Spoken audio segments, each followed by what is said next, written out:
Chapter 1. The Mysterious Colossus.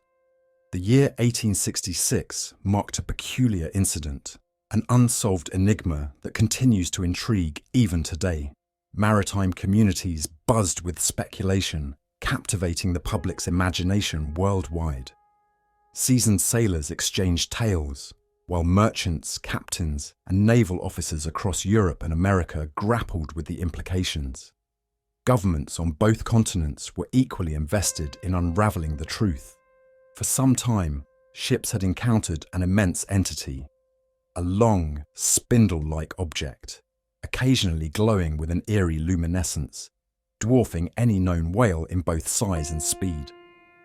Numerous ship logs documented encounters with this phenomenon, consistently describing its shape, relentless pace, astonishing agility, and a seeming sentience.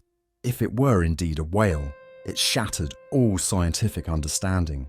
Conservative estimates placed its length at 200 feet, while more audacious claims suggested a colossal creature spanning a mile wide and 3 miles long.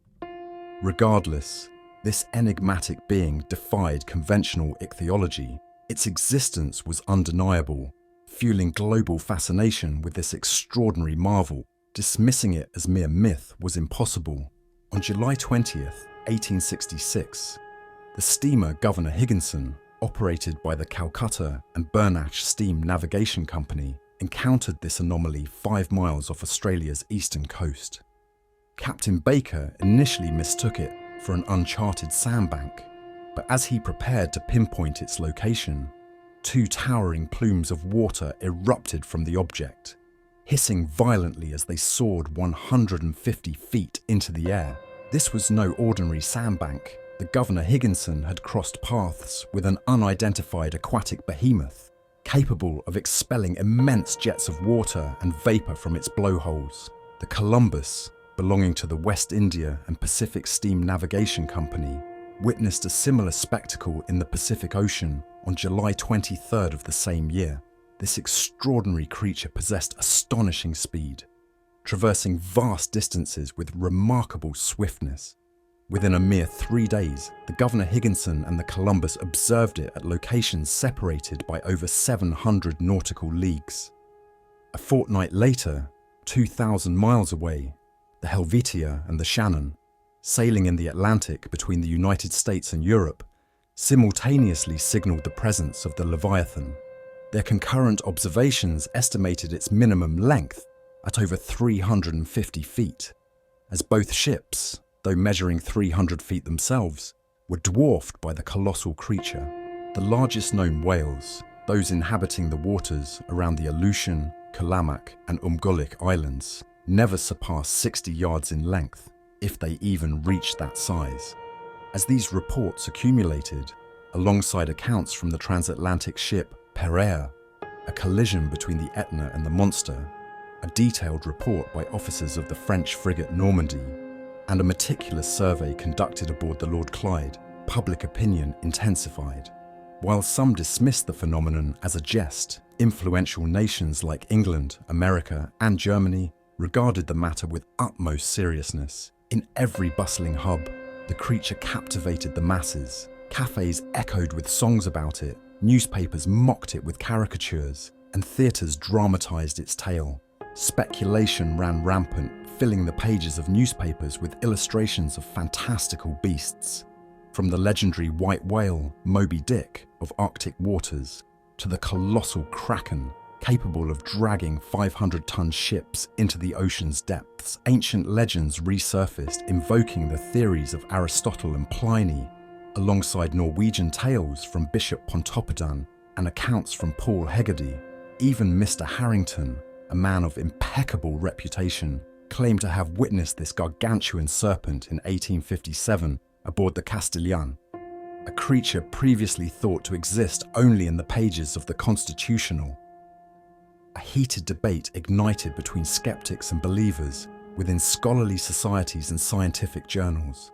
The monster question consumed all minds. Editors of scientific publications clashed with proponents of the supernatural, spilling ink and sometimes blood in this fierce campaign. Personalities became as entangled as the sea serpent itself. For 6 months, the war of words raged across continents, filling the pages of esteemed institutions like the Geographical Institution of Brazil, the Royal Academy of Science of Berlin, the British Association, and the Smithsonian Institution. The controversy permeated discussions in the Indian archipelago, the Abe Moño's Cosmos, Petermann's Mitteilungen, and major scientific journals worldwide. Less reputable publications retaliated with biting satire, mocking those who dismissed the creature as a delusion, urging their contemporaries not to deny nature's capacity for the extraordinary. Finally, a renowned satirist, the chief editor of a popular journal, delivered the fatal blow, silencing the debate with a wave of laughter. Wit had triumphed over scientific inquiry. During the early months of 1867, the matter seemed settled until new evidence emerged. The question transformed from a scientific puzzle to a tangible threat, demanding urgent attention. The monster was no longer merely a creature, but a menace to navigation, an uncharted island, a submerged rock, a reef of ever-shifting dimensions. On the night of March 5th, 1867, the Moravian, a vessel of the Montreal Ocean Company, sailing at 13 knots under the combined force of wind and its 400 horsepower engine, struck an unidentified rock. Were it not for the Moravian's robust hull, the ship and its 237 passengers returning from Canada would have met a tragic fate. The incident occurred around 5 in the morning as dawn approached. Officers on the quarterdeck rushed to investigate, meticulously scanning the surrounding sea. They found nothing but a powerful whirlpool some 3 cables' length away. As if the water had been violently disturbed, the coordinates were recorded, and the Moravian continued its journey, seemingly unscathed. Whether it had struck a submerged rock or an immense wreck remained unclear. However, upon inspection during repairs, it was discovered that part of the ship's bottom was fractured. This grave incident, significant in itself, might have faded into obscurity like countless others, had it not been mirrored 3 weeks later under similar circumstances. However, due to the victim's nationality and the esteemed reputation of the company to which the ship belonged, the news spread far and wide. On April 13th, 1867, with calm seas and a favourable breeze, the Scotia, a Cunard Company liner, found herself at 15 degrees 12 longitude and 45 degrees 37 latitude. She maintained a brisk pace of 13.5 knots. At 17 minutes past 4 in the afternoon, as passengers gathered for lunch in the Grand Saloon, a subtle jolt struck the Scotia's hull on her quarter, slightly aft of the port paddle. The Scotia hadn't collided with anything, but something had struck her. Something sharp and piercing rather than blunt. The impact was so minor that no alarm was raised until the carpenter's watch, bursting onto the bridge, cried out, "We are sinking! We are sinking!" Panic surged among the passengers, but Captain Anderson swiftly reassured them. The situation was not dire. The Scotia, fortified with 7 watertight compartments, could withstand a breach. Captain Anderson promptly descended into the hold, where he discovered seawater flooding the 5th compartment. The rapid influx indicated a forceful breach. Fortunately, this compartment did not house the boilers, preventing an immediate loss of power.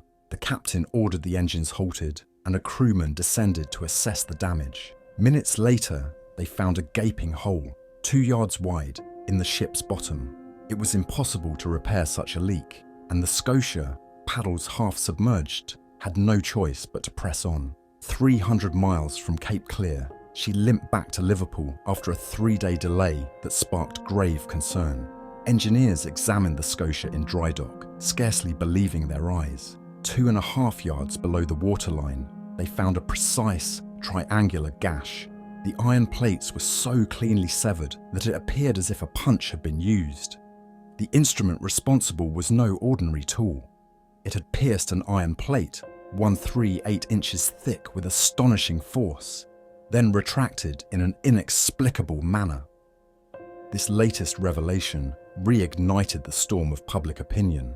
Every unexplained maritime disaster was now attributed to the monster.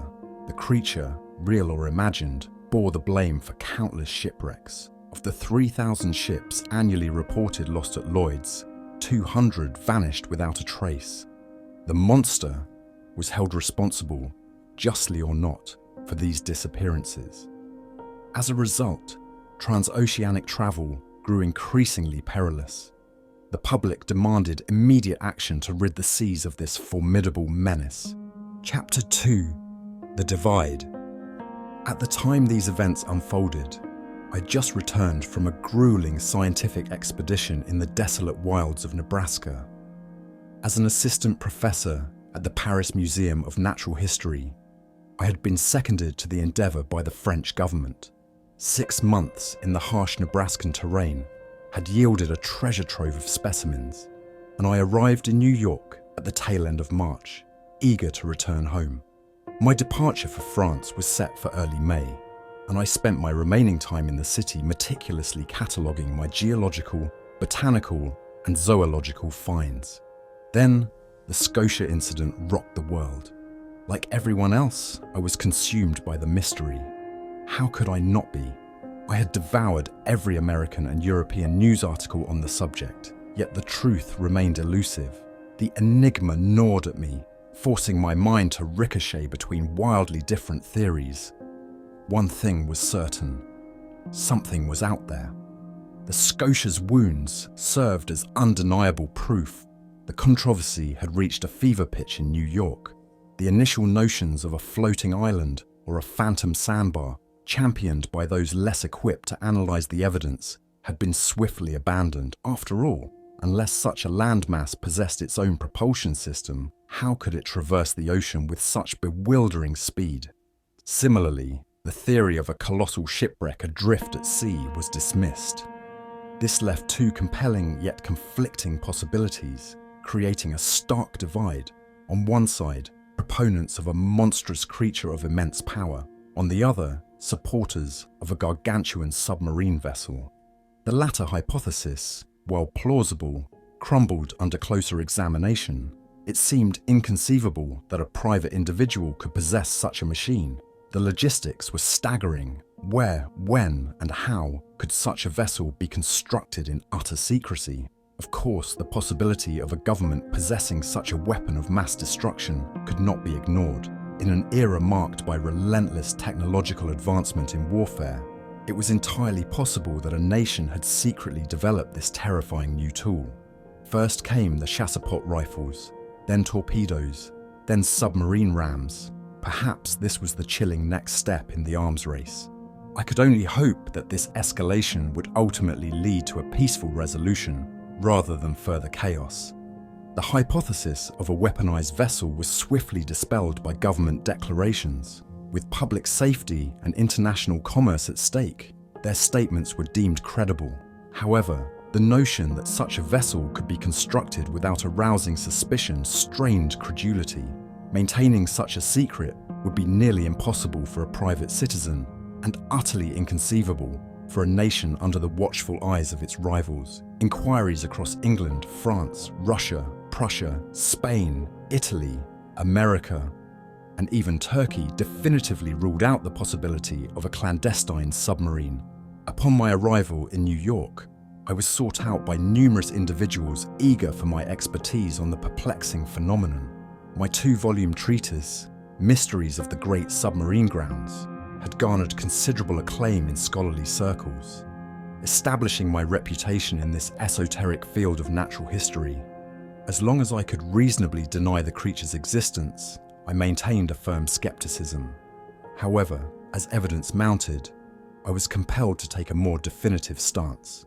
Even I, the esteemed Professor Aronnax, professor at the Paris Museum, was called upon by the New York Herald to offer a conclusive opinion, and so I spoke, unable to remain silent any longer.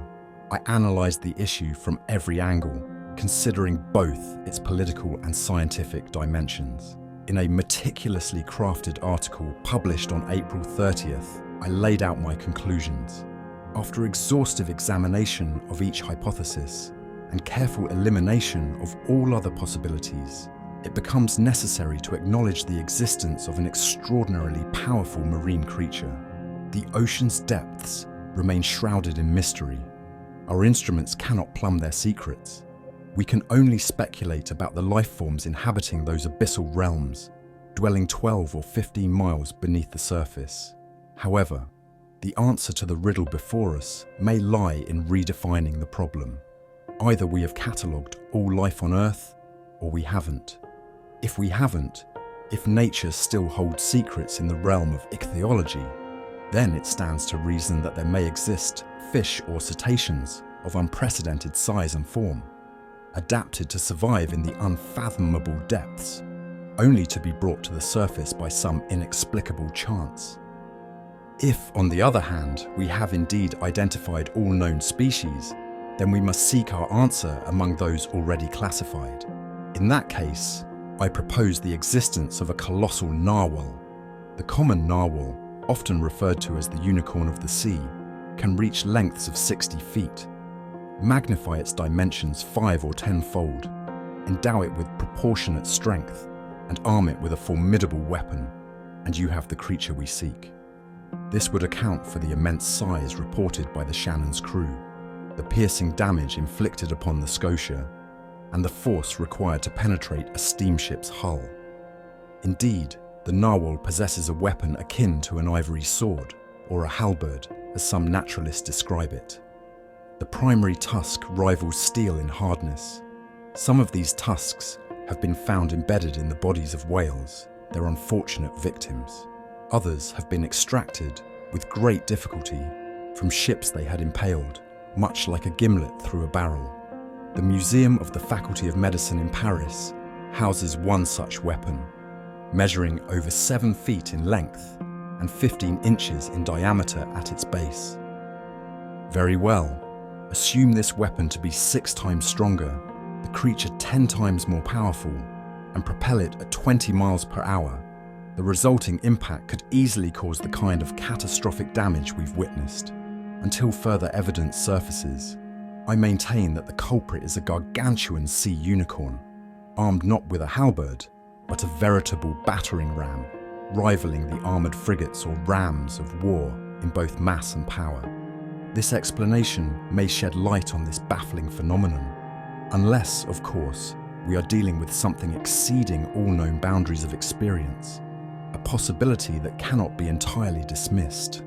These closing words were a cowardly hedge, a concession I made to protect my reputation as a professor and avoid becoming the laughingstock of the quick-witted Americans. I left myself an out, but in truth, I had acknowledged the monster's existence. My articles sparked heated debate and quickly gained notoriety, attracting a devoted following. My proposed solution, at the very least, fueled the imagination. The human mind craves tales of the extraordinary, and the vast uncharted ocean provides the perfect canvas for these colossal beings, creatures that dwarf even the largest terrestrial animals like elephants or rhinoceroses. Industrial and commercial publications seized upon this angle. The Shipping and Mercantile Gazette, Lloyd's List, the Packet Boat, and the Maritime and Colonial Review, all serving insurance companies that now threaten to hike their premiums, echoed the public's growing alarm. The United States took the lead, and in New York, preparations began for an expedition to hunt down the narwhal. The Abraham Lincoln, a swift frigate, was commissioned with all haste. Commander Farragut was granted access to the arsenals and rapidly armed his vessel. But, as is often the case, the moment the decision was made to pursue the creature, it vanished. For 2 months, there were no sightings, no encounters. It was as if the unicorn had caught wind of the plot against it. The news had spread like wildfire, even across the transatlantic cable, leading some to joke that the creature had intercepted a telegram and was reveling in its newfound notoriety. Thus, when the frigate was finally equipped for a lengthy voyage and outfitted with formidable fishing equipment, no one knew where to begin the pursuit. Impatience mounted until on July 2nd, word arrived that a steamer travelling from California to Shanghai had spotted the creature in the North Pacific 3 weeks earlier. The news electrified the nation, and the ship was hastily resupplied and loaded with coal. Just 3 hours before the Abraham Lincoln was set to depart from Brooklyn Pier, I received a fateful letter. To Monsieur Aronnax, Professor at the Paris Museum, 5th Avenue Hotel, New York. Sir, should you consent to join the Abraham Lincoln in this expedition, the United States government would be pleased to have France represented in the endeavour. Commander Farragut has reserved a cabin for your use. Very cordially yours, J.B. Hobson, Secretary of Marine. Chapter 3. My decision.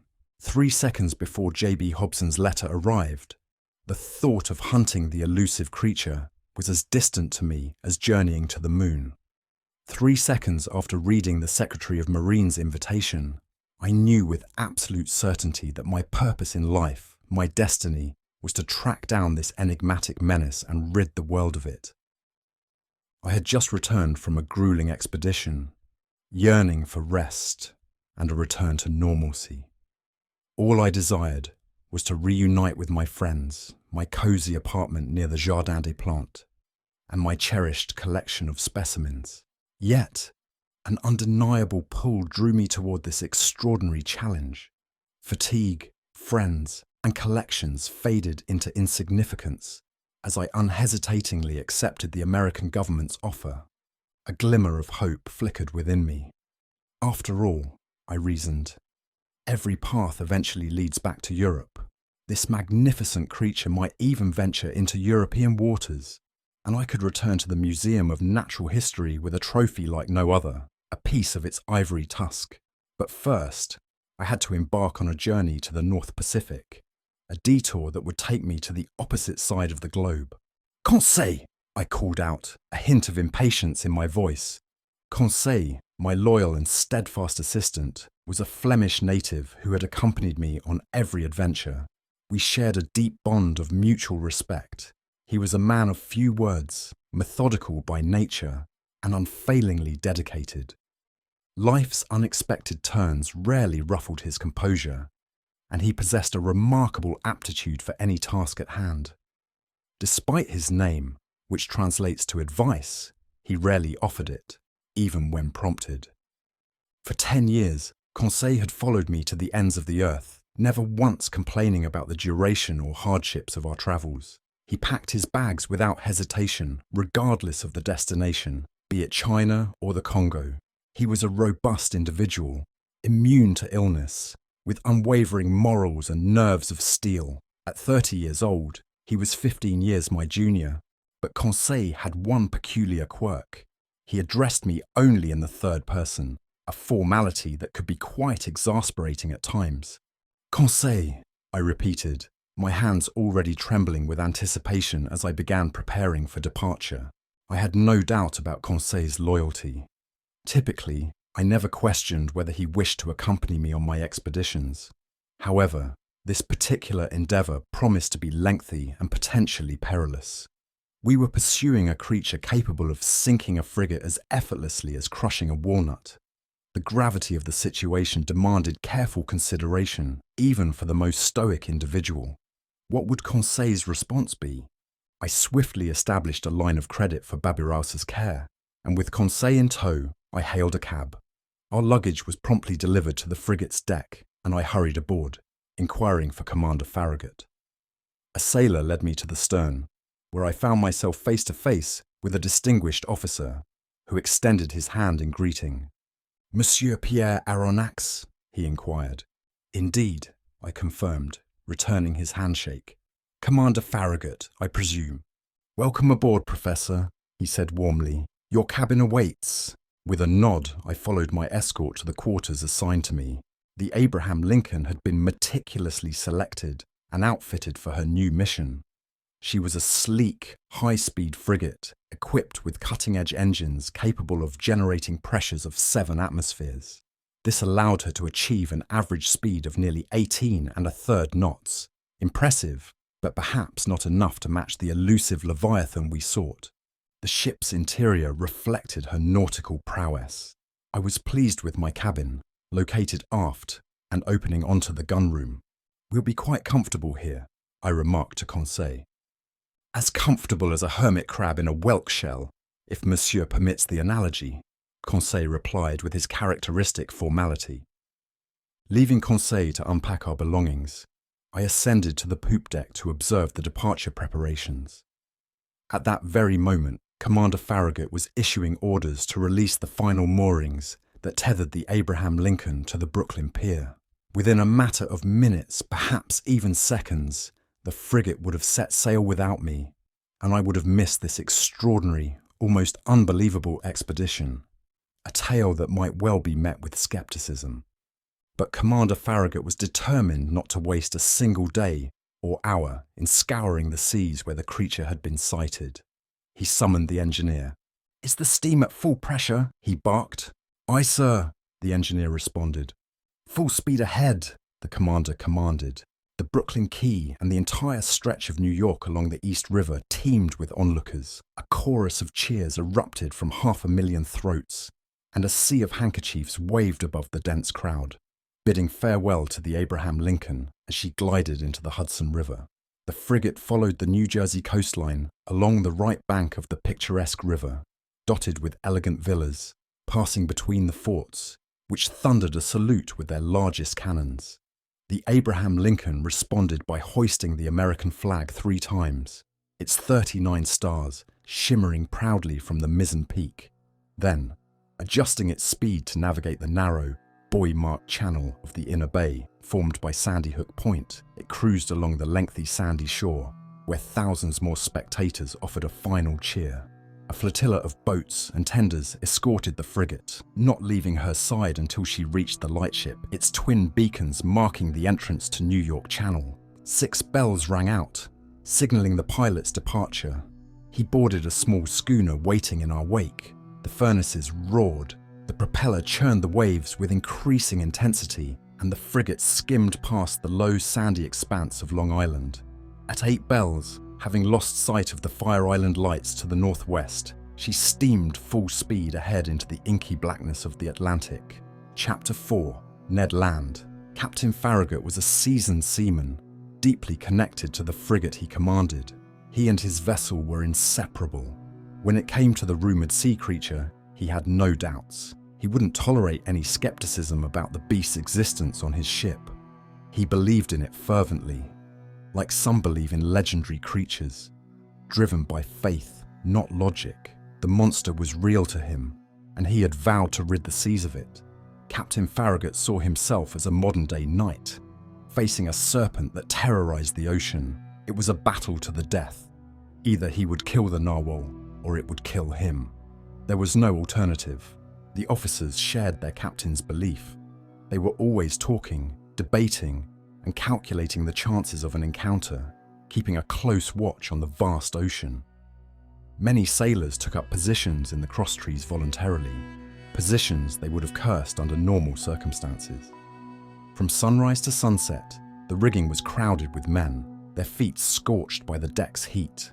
Yet the Abraham Lincoln had not yet reached the suspected waters of the Pacific. The crew was eager for a showdown with the unicorn-like beast. They wanted to harpoon it, haul it on board, and kill it. Their eyes scanned the sea with intense focus. Captain Farragut had also offered a reward of $2,000 to whoever first spotted the monster, whether it was a cabin boy, a common sailor, or an officer. Imagine the vigilance aboard the Abraham Lincoln. I was as keen as anyone, not shirking my share of the daily observations. The frigate could have been called the Argus, with its many watchful eyes. Only one among us, Conseil, seemed indifferent, his calm demeanour out of place amidst the ship's excitement. Captain Farragut had outfitted his ship with the best equipment for capturing the giant cetacean. No whaler had ever been better armed. We had every known weapon, from hand-thrown harpoons to barbed arrows and explosive projectiles. On the forecastle lay a state-of-the-art breech-loading gun, showcased at the 1867 exhibition. This powerful American weapon could easily launch a 9-pound conical projectile over 10 miles. The Abraham Lincoln lacked nothing in destructive capability, but more importantly, it had Ned Land, the prince of harpooners. Ned Land was a Canadian with extraordinary skill and speed. unmatched in his dangerous trade. He possessed exceptional dexterity, calm under pressure, audacity, and cleverness. It would take an exceptionally cunning whale or an extraordinarily shrewd cachalot to escape Ned Land's harpoon. Ned Land was about 40 years old. He was a towering figure, standing over 6 feet tall with a strong build. He was serious and reserved, occasionally showing a violent temper and passionate reactions when contradicted. His presence was commanding, but it was his bold gaze that truly made him stand out, giving his face a unique intensity. Being Canadian, Ned naturally identified as French. Despite his reserved nature, he seemed to take a liking to me, likely drawn by our shared nationality. This gave him a chance to speak, and me a chance to listen to the old language of Rabelais, still spoken in parts of Canada. Ned's family hailed from Quebec and had been a lineage of hardy fishermen since the town was French. Gradually, Ned Land grew fond of chatting, and I relished his tales of polar adventures. His stories of fishing and battles were told with a natural poetic flair, turning each account into an epic saga. Listening to him was like hearing a Canadian Homer recounting the Iliad of the North.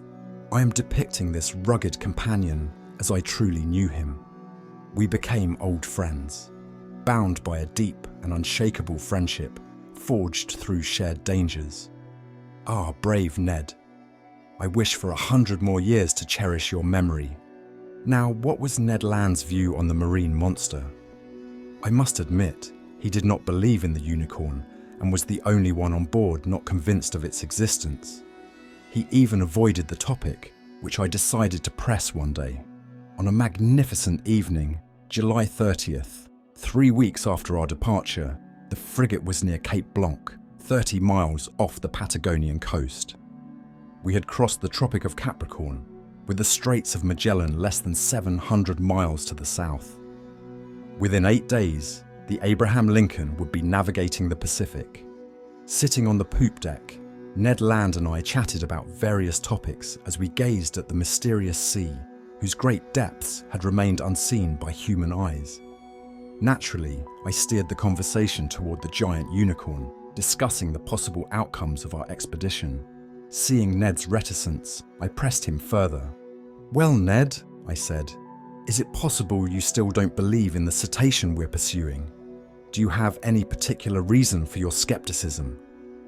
The harpooner stared at me for a moment, then struck his broad forehead with his hand, a habit of his, before finally answering, "Maybe I do, Mr. Aronnax. But Ned, you're a professional whaler, familiar with all the great marine mammals. You, of all people, should be the last to doubt." "That's exactly why I'm skeptical, Professor," Ned replied. "It's one thing for the general public to believe in extraordinary comets and ancient monsters hidden in the earth, but neither astronomers nor geologists believe in such fantasies. As a whaler, I've chased many cetaceans, harpooned plenty, and killed several.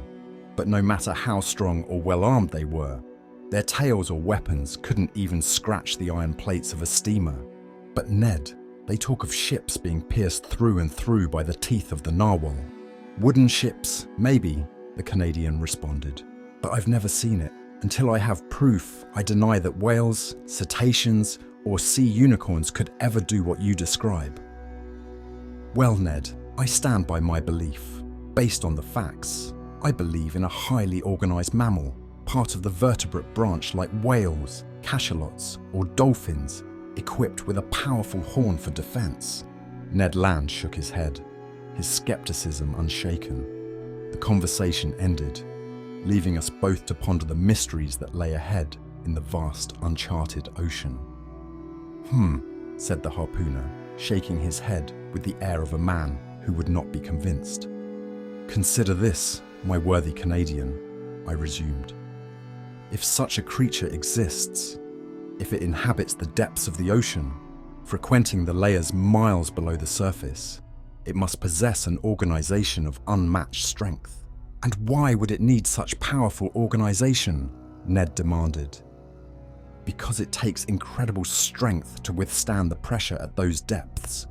Let me explain. Imagine the atmospheric pressure is represented by the weight of a column of water 32 feet high. This would be shorter for seawater due to its higher density compared to fresh water. When you dive, Ned, every 32 feet of water above you adds another atmosphere of pressure.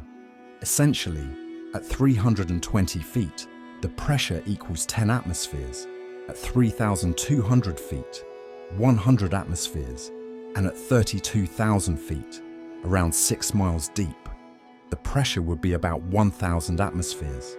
That means each square 3/8 of an inch of your body's surface would endure a pressure of 5,600 pounds.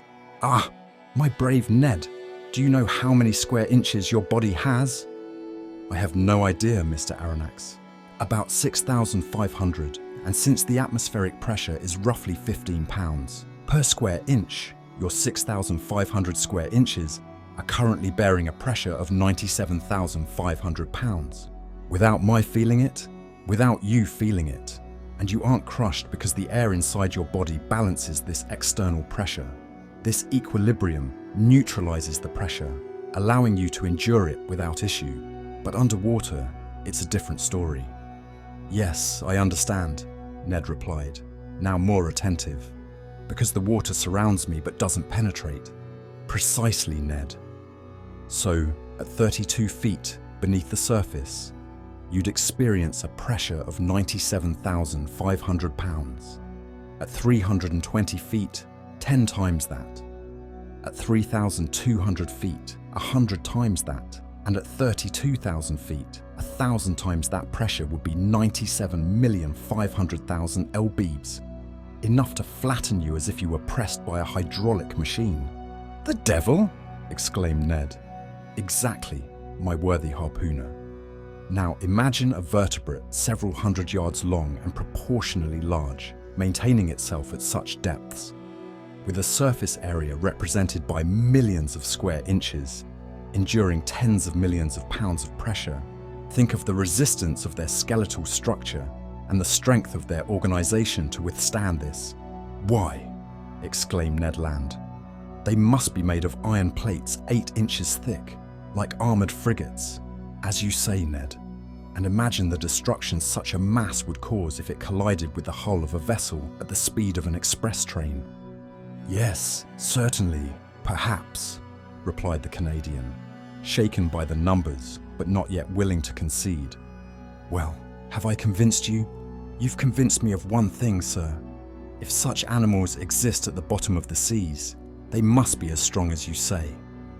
But if they don't exist, my obstinate harpooner, how do you explain the accident to the Scotia? Chapter 5, Taking a Chance. The journey of the Abraham Lincoln was, for a while, uneventful, but a single incident highlighted Ned Land's extraordinary skill and confirmed our confidence in him. On June 30th, we encountered several American whalers who knew nothing about the elusive narwhal. However, the captain of the Monroe recognized Ned Land's name and urgently requested his help to hunt a whale they had spotted.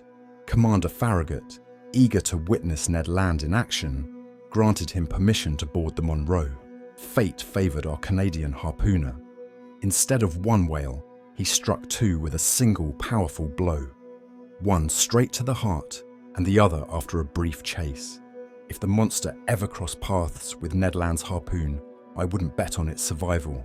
The frigate sped along the southeast coast of America with impressive speed. By July 3rd, we reached the entrance of the Straits of Magellan near Cape Vierges. However, Commander Farragut decided against the winding passage and opted to round Cape Horn instead. The crew agreed wholeheartedly. They speculated that the narwhal couldn't navigate the narrow strait. Some sailors even insisted that the creature was too large to pass through. On July 6th, around 3 in the afternoon, the Abraham Lincoln rounded the isolated island, a desolate rock at the tip of the American continent, named Cape Horn by Dutch sailors. We then set a course northwest, and by the next day, the frigate's propellers churned the waters of the Pacific. "Stay alert!" the sailors shouted, and alert they were. Eyes and binoculars, slightly dazzled by the promise of $2,000, never rested. Day and night, they scoured the ocean's surface. Even those with exceptional night vision would struggle to win the prize. Though money held no allure for me, I remained one of the most vigilant aboard. Sacrificing meals and sleep, indifferent to rain or shine, I scarcely left the ship's deck. Whether leaning on the forecastle's netting or the taffrail, I eagerly scanned the foamy expanse of sea. Countless times I joined the crew's excitement when a whale's dark back broke the waves. In moments, the deck teemed with sailors and officers, hearts pounding and eyes wide as they tracked the cetacean's path. I strained my eyes to the point of blindness, while Conseil, ever calm, remarked, "Sir, if you didn't squint so much, you might see better." But our excitement was in vain.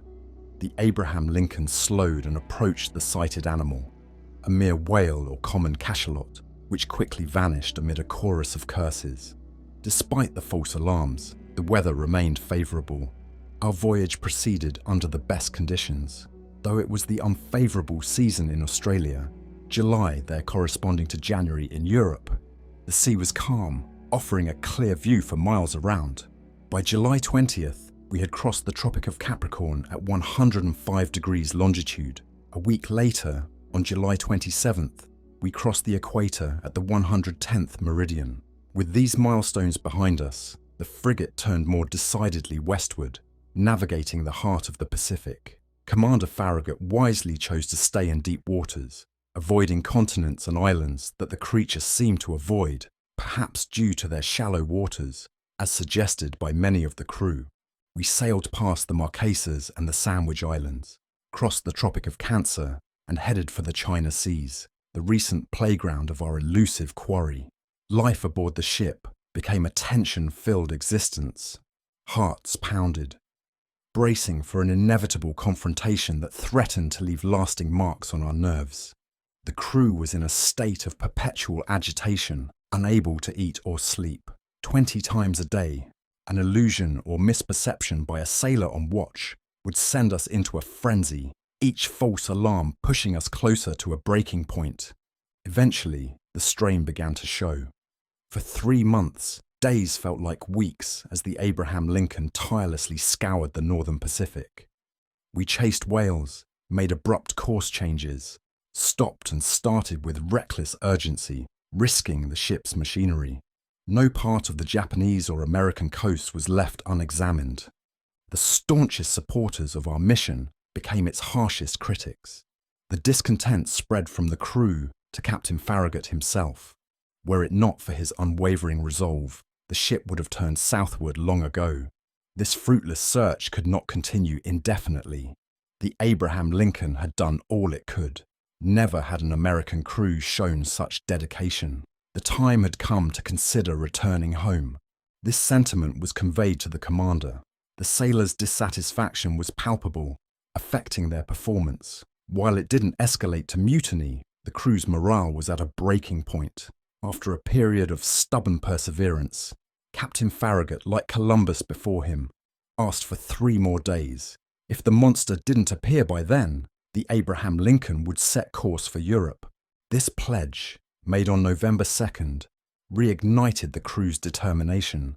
The ocean was scrutinized with renewed intensity. Every sailor hoped for one last sighting. Binoculars were employed with feverish zeal. It was a bold challenge to the giant narwhal, daring it to show itself. 2 days passed, the steam pressure was kept at half, and countless strategies were employed to draw out the creature. Large quantities of bacon were trailed behind the ship, much to the delight of the sharks. Small boats spread out in all directions from the Abraham Lincoln, leaving no part of the sea unsearched. Yet, the night of November 4th came and went without any sign of the submarine Enigma. By noon on November 5th, the deadline would, in a sense, be up. Commander Farragut, true to his word, would then turn the ship southeast, abandoning the northern Pacific for good. The frigate was positioned at 31 degrees 15 north latitude and 136 degrees 42 east longitude. The coast of Japan lay less than 200 miles to the leeward. As night fell, the ship struck 8 bells, signaling the end of another long watch. The moon, in its first quarter, was obscured by large clouds, casting fleeting glimmers on the peacefully undulating sea. I was leaning against the starboard netting, watching the horizon. Conseil, standing beside me, stared intently ahead. The crew, perched in the ratlines, scanned the darkening horizon. Officers with night glasses swept the growing gloom, catching occasional glimpses of the moonlit ocean before it was swallowed again by darkness. I noticed Conseil seemed affected by the tense atmosphere. For perhaps the first time, I sensed a spark of curiosity in his usually composed demeanour. "Well, Conseil," I said, "this is our last shot at pocketing those $2,000. "If I may say, sir," replied Conseil, "I never expected to win that prize. Even if the government had offered $100,000, it would not have made any difference." "You're right, Conseil. This whole expedition has been a fool's errand. So much time wasted, so many needless anxieties. We should have returned to France 6 months ago." "In your cosy room, sir," Conseil added, "with your museum collections, and I would have already organised all your fossils. The Babirusa would be settled in its cage at the Jardin des Plantes, attracting the curious crowds of Paris." "Precisely, Conseil. We'll likely be mocked for our efforts." "Undoubtedly," replied Conseil calmly. "People will laugh at you, sir, and if I may be frank, go on, my good friend." "Well, sir, you will get what you deserve." "Oh, indeed. When one is an esteemed scientist, as you are, sir, one should avoid exposing oneself to—" Conseil's words were cut short. In the midst of the hushed anticipation, a voice rang out. It was Ned Land, shouting, "Look out there! The very thing we've been searching for! Off the weather beam!" Chapter 6. At full steam. At the harpooner's cry, the entire ship's crew sprang into action. Commander, officers, masters, sailors, cabin boys. Even the engineers abandoned their engines, and the stokers left their furnaces. The command to halt had been given, and the frigate now drifted on its own momentum. The darkness was intense, and despite the Canadian's sharp eyes, I wondered how he had seen anything. My heart pounded fiercely, but Ned Land was not mistaken. We all saw the object he pointed to. At 2 cables' length from the Abraham Lincoln, on the starboard quarter, the sea glowed. This was no ordinary phosphorescence. The creature emerged a few fathoms above the water, emitting a brilliant, unexplainable light reported by several captains. This dazzling radiance had to be caused by some immensely powerful agent. The luminous area on the sea formed a vast, elongated oval, radiating intense heat that gradually faded. "It's just a cluster of phosphorescent particles," an officer exclaimed. "No, sir, certainly not," I replied. "No phosphorescent organisms ever produce such a powerful light. This is electrical in nature. Besides, look, it's moving. Forward, backward, it's darting toward us." A collective gasp rose from the frigate. "Silence," commanded the captain. "Turn the helm, reverse the engines." The steam was cut off, and the Abraham Lincoln veered to port in a semicircle. "Straighten the helm, full speed ahead," the captain ordered. The orders were executed swiftly, and the frigate moved rapidly away from the glaring light. I was wrong. The supernatural creature closed in with twice our speed. We were breathless, stunned more by astonishment than fear. We stood silent and still. The creature toyed with the waves, encircling the frigate, moving at 14 knots and enveloping it in electric rings like luminous dust. Then it retreated a few miles, leaving a phosphorescent trail like the steam plumes from express trains. Suddenly, from the dark horizon, it charged toward the Abraham Lincoln with alarming speed, stopped abruptly 20 feet from the hull, and vanished, not diving, but as if its light source was exhausted. It reappeared on the opposite side of the vessel, as if it had slid under the hull. A collision seemed imminent, which could have been disastrous. I marveled at the frigate's maneuvers. She fled instead of attacking. The captain's usually stoic face showed uncharacteristic astonishment. "Mr. Aronnax," he said. "I don't know what formidable being we're dealing with, and I won't risk my frigate in this darkness. Besides, how do we attack or defend against this unknown thing? We'll wait for daylight. The scene will change.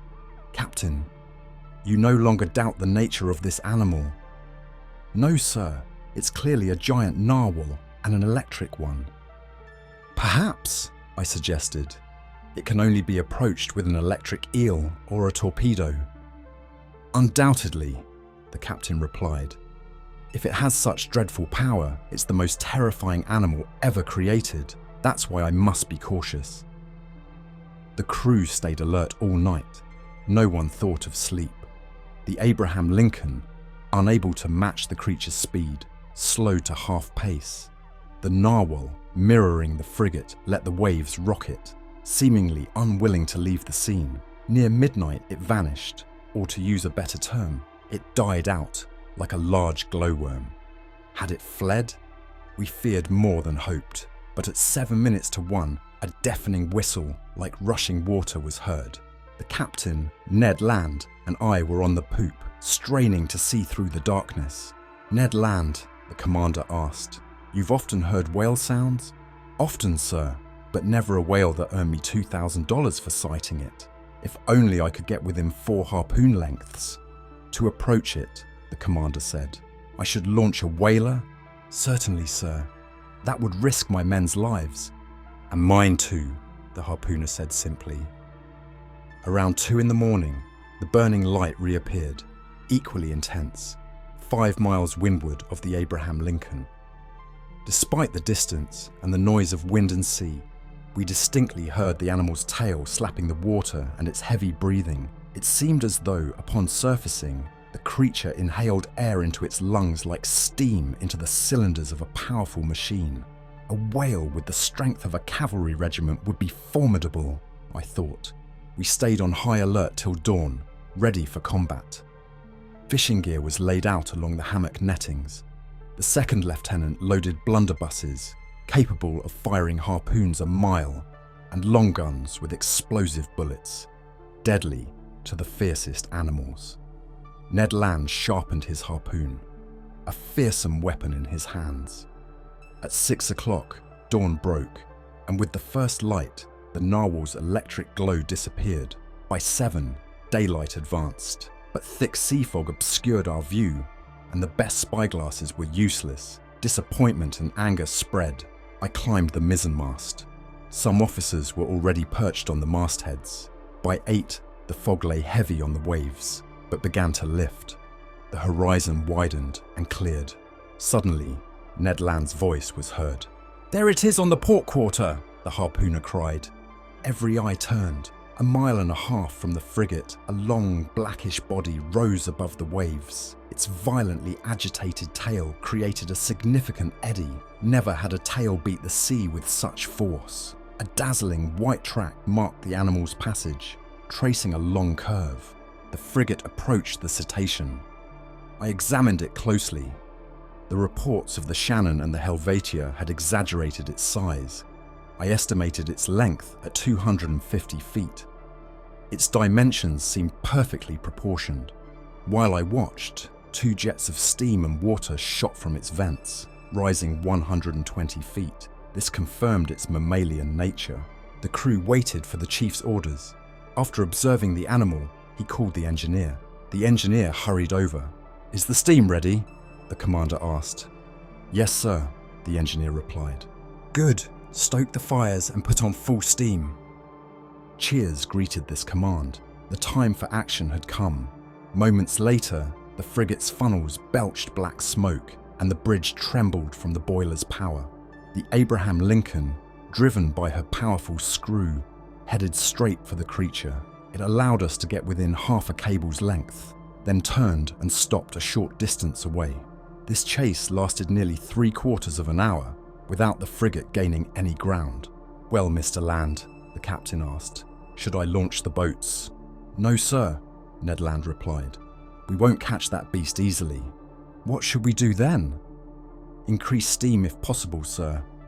I'll position myself under the bowsprit, and if we get close enough, I'll harpoon it." "Go, Ned," the captain said. "Engineer, increase pressure." Ned Land took his position. The fires were stoked, the screw revolved at 43 times per minute, and steam poured from the valves. We measured our speed, 18.5 miles per hour, but the creature matched our speed effortlessly. For an hour, the frigate kept this pace, without gaining a single yard. It was humiliating for one of the American Navy's fastest ships. Frustration gripped the crew. They cursed the creature, which ignored them. The captain, usually calm, twisted his beard in frustration. The engineer was summoned again. "Are we at full steam?" "Yes, sir," replied the engineer. The Abraham Lincoln increased speed. The masts trembled and smoke poured from the funnels. They measured speed again. 19 miles and 3/10, sir," reported the helmsman. "More steam." The engineer complied. The manometer showed 10 degrees. But the creature seemed to accelerate, maintaining 19.3 miles per hour. The pursuit was intense. Ned Land kept his position, harpoon ready. Several times the creature let us gain on it. "We'll catch it," the Canadian cried. But just as he prepared to strike, the creature sped away at an estimated 30 miles per hour, taunting the frigate by circling it. Frustration boiled over. By noon, we were no further than at 8 in the morning. The captain decided on more direct measures. "That animal is faster than the Abraham Lincoln. Let's see if it can dodge conical bullets. Prepare the forecastle gun." The gun was loaded and aimed, but the shot missed, passing above the creature, half a mile away. "Another, more to the right," ordered the commander. "And $5 to anyone who hits that beast." An old, grey-bearded gunner, with a steady eye and grave face, took aim. The loud report was followed by the crew's cheers. The bullet struck the animal, but not fatally, and slid off its rounded surface into the sea. The chase resumed, and the captain, leaning towards me, said, "I will pursue that beast until my frigate bursts apart." "Yes," I replied, "and you're right to do so." I hoped the creature would tire, unlike a steam engine, but it showed no sign of fatigue. Hours passed with no change.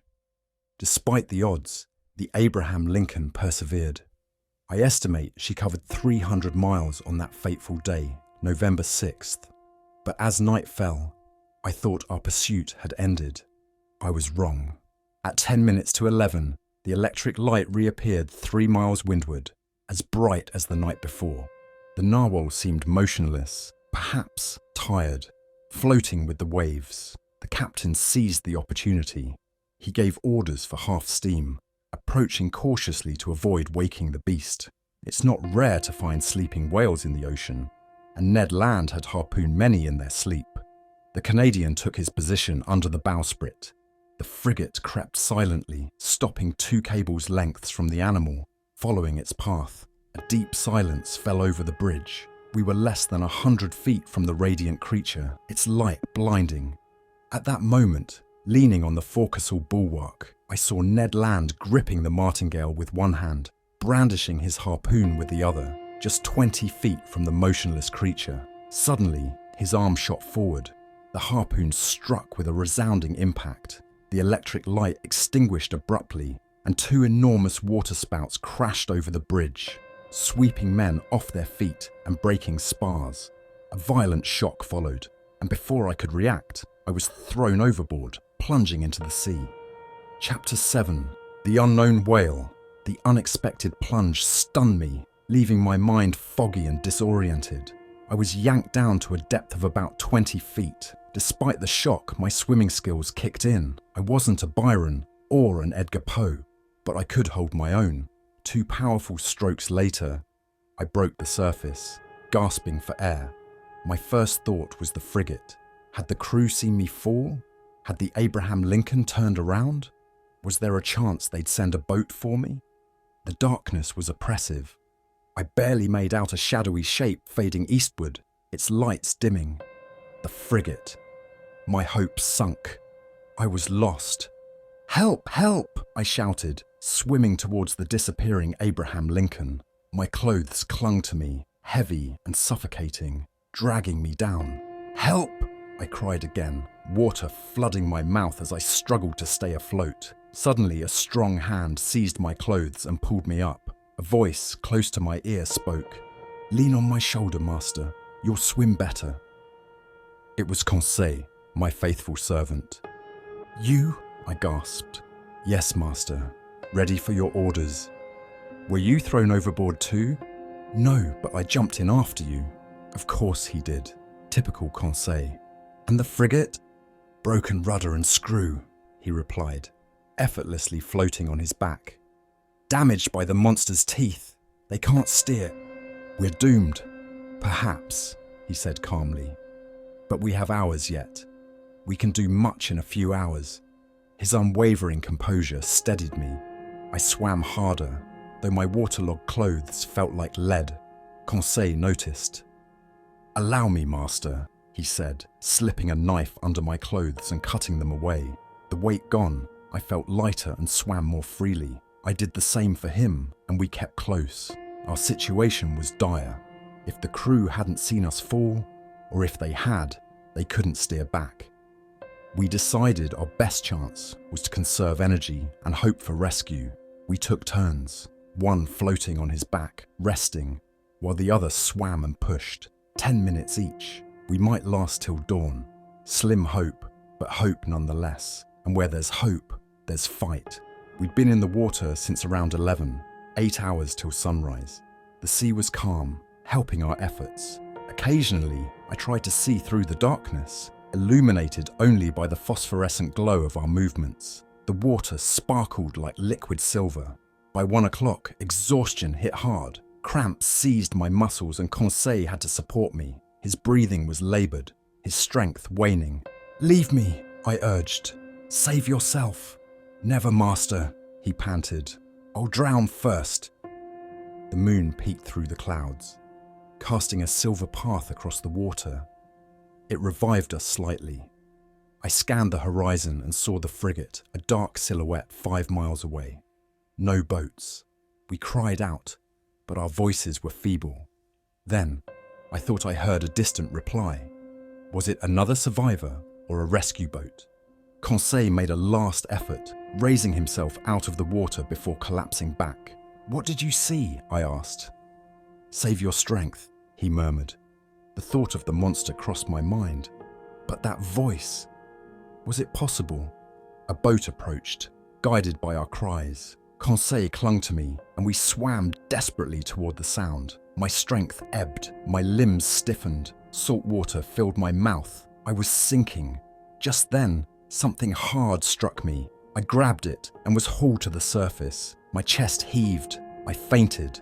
When I came to, I was being rubbed vigorously. I opened my eyes. "Conseil!" I whispered. "Master?" A face appeared in the dim moonlight, not Conseil's. "Ned!" I exclaimed. "The same, sir, seeking my prize," the Canadian replied. "Were you thrown overboard too?" "Yes, Professor, but I found footing on this floating island." "Island? Or rather, our gigantic narwhal." "Explain." "I soon found why my harpoon didn't penetrate. The beast is made of sheet iron." The realization hit like a shockwave. I kicked the surface we clung to. It was hard and metallic, not the flesh of a whale. This creature was a man-made submarine, a marvel of human engineering. We clung to the metal surface as it began to move. The moon disappeared, plunging us into darkness. We searched for an entrance, finding only seamless iron plates. The night seemed endless. Faint sounds of commands drifted to us, heightening the mystery of this submarine. At dawn, the mist lifted, revealing more of the strange vessel. Suddenly, it started to sink. "Damn it!" Ned shouted, kicking the hull. "Open up, you rascals!" The sinking stopped. An iron plate moved. A man appeared, uttered a strange cry, and vanished. Moments later, masked men emerged, pulling us inside their formidable machine. Chapter 8. Mobilis in Mobili. The abduction happened with the speed of lightning, leaving me shivering with dread. Who were our captors? Pirates of a new breed, exploring the sea in their unique way. As the narrow panel slammed shut, I was swallowed by darkness. Blinded by the sudden shift, I clung to the rungs of an iron ladder with bare feet. Ned Land and Conseil, firmly held, followed me. A door opened and closed behind us with a deafening bang. We were alone. Where? I couldn't tell. The blackness was so complete that even after several minutes, I couldn't see a thing. Ned Land, infuriated, let his anger loose. Confound it! These people are worse than the Scots for hospitality. They might as well be cannibals. I swear they won't eat me without a fight. Calm down, Ned, Conseil replied coolly. Don't shout before you're hurt. We're not finished yet. Not yet, Ned retorted sharply. But it's looking grim. At least I have my Bowie knife. The first pirate who touches me... Ned, don't lose your head, I said. Violence won't help us. Who knows, they might listen. Let's figure out where we are. I felt around in the darkness. 5 steps in, I hit an iron wall. Turning back, I bumped into a wooden table surrounded by stools. The floor was covered in a thick mat that muffled our steps. The bare walls had no trace of windows or doors. Conseil circled the room and met me in the center of the cabin, about 20 feet by 10. Even Ned Land couldn't gauge its height. Half an hour passes with no change, when suddenly the pitch-black cabin was flooded with intense light. The brightness was so overwhelming that I had to shut my eyes. When I opened them, I saw the light came from a half globe in the ceiling, radiating a powerful electric glow. Finally, we can see, Ned Land exclaimed, holding his knife defensively. Yes, I replied, but we still don't know where we are. Patience, said Conseil calmly. The bright light allowed me to inspect the cabin. It contained only a table and 5 stools. The door was invisible, likely hermetically sealed. No sounds came from outside. We had no clue if the boat was floating or diving into the ocean's depths. We heard the sound of bolts and the door opened. 2 men entered. One was short, muscular, broad-shouldered, with a strong head and a thick moustache. His quick, penetrating gaze suggested he was from southern France. The second man deserved a closer look. His face revealed confidence. His head held high and his black eyes coldly assured. Calmness. His pale skin indicated cool blood, energy. His rapid brow movements showed intense focus and courage. His deep breaths suggested powerful lungs. His age was hard to guess, but he was tall, with a large forehead, straight nose, sharp mouth, and fine hands, indicative of a nervous temperament. His eyes, set far apart, gave him a wide field of vision, almost a quarter of the horizon at once. When he focused on something, his eyebrows met, his eyelids narrowed, and he seemed to pierce through water, reading the ocean's depths. The 2 men, wearing sea otter caps and sealskin boots, were dressed in clothes that allowed free movement. The taller one, evidently the leader, examined us silently before speaking to his companion in a melodious, unfamiliar language. The other responded with a shake of his head and a few incomprehensible words, then looked at me questioningly. I replied in French, but he didn't understand. Our situation became more awkward. Perhaps if we tell our story, Conseil suggested, they might understand some words. I narrated our adventures, clearly enunciating every syllable, introducing myself as Professor Aronnax, along with Conseil and Ned Land. The man with the calm eyes listened attentively, but showed no sign of comprehension. When I finished, he said nothing. Try English, I told Ned. Ned attempted our story in English, but had no more success. Our visitors didn't react. Desperate, Conseil offered to try German, but even his well-spoken narration failed. I even tried Latin, but to no avail. The strangers exchanged a few words and left, closing the door behind them. It's outrageous, Ned exclaimed.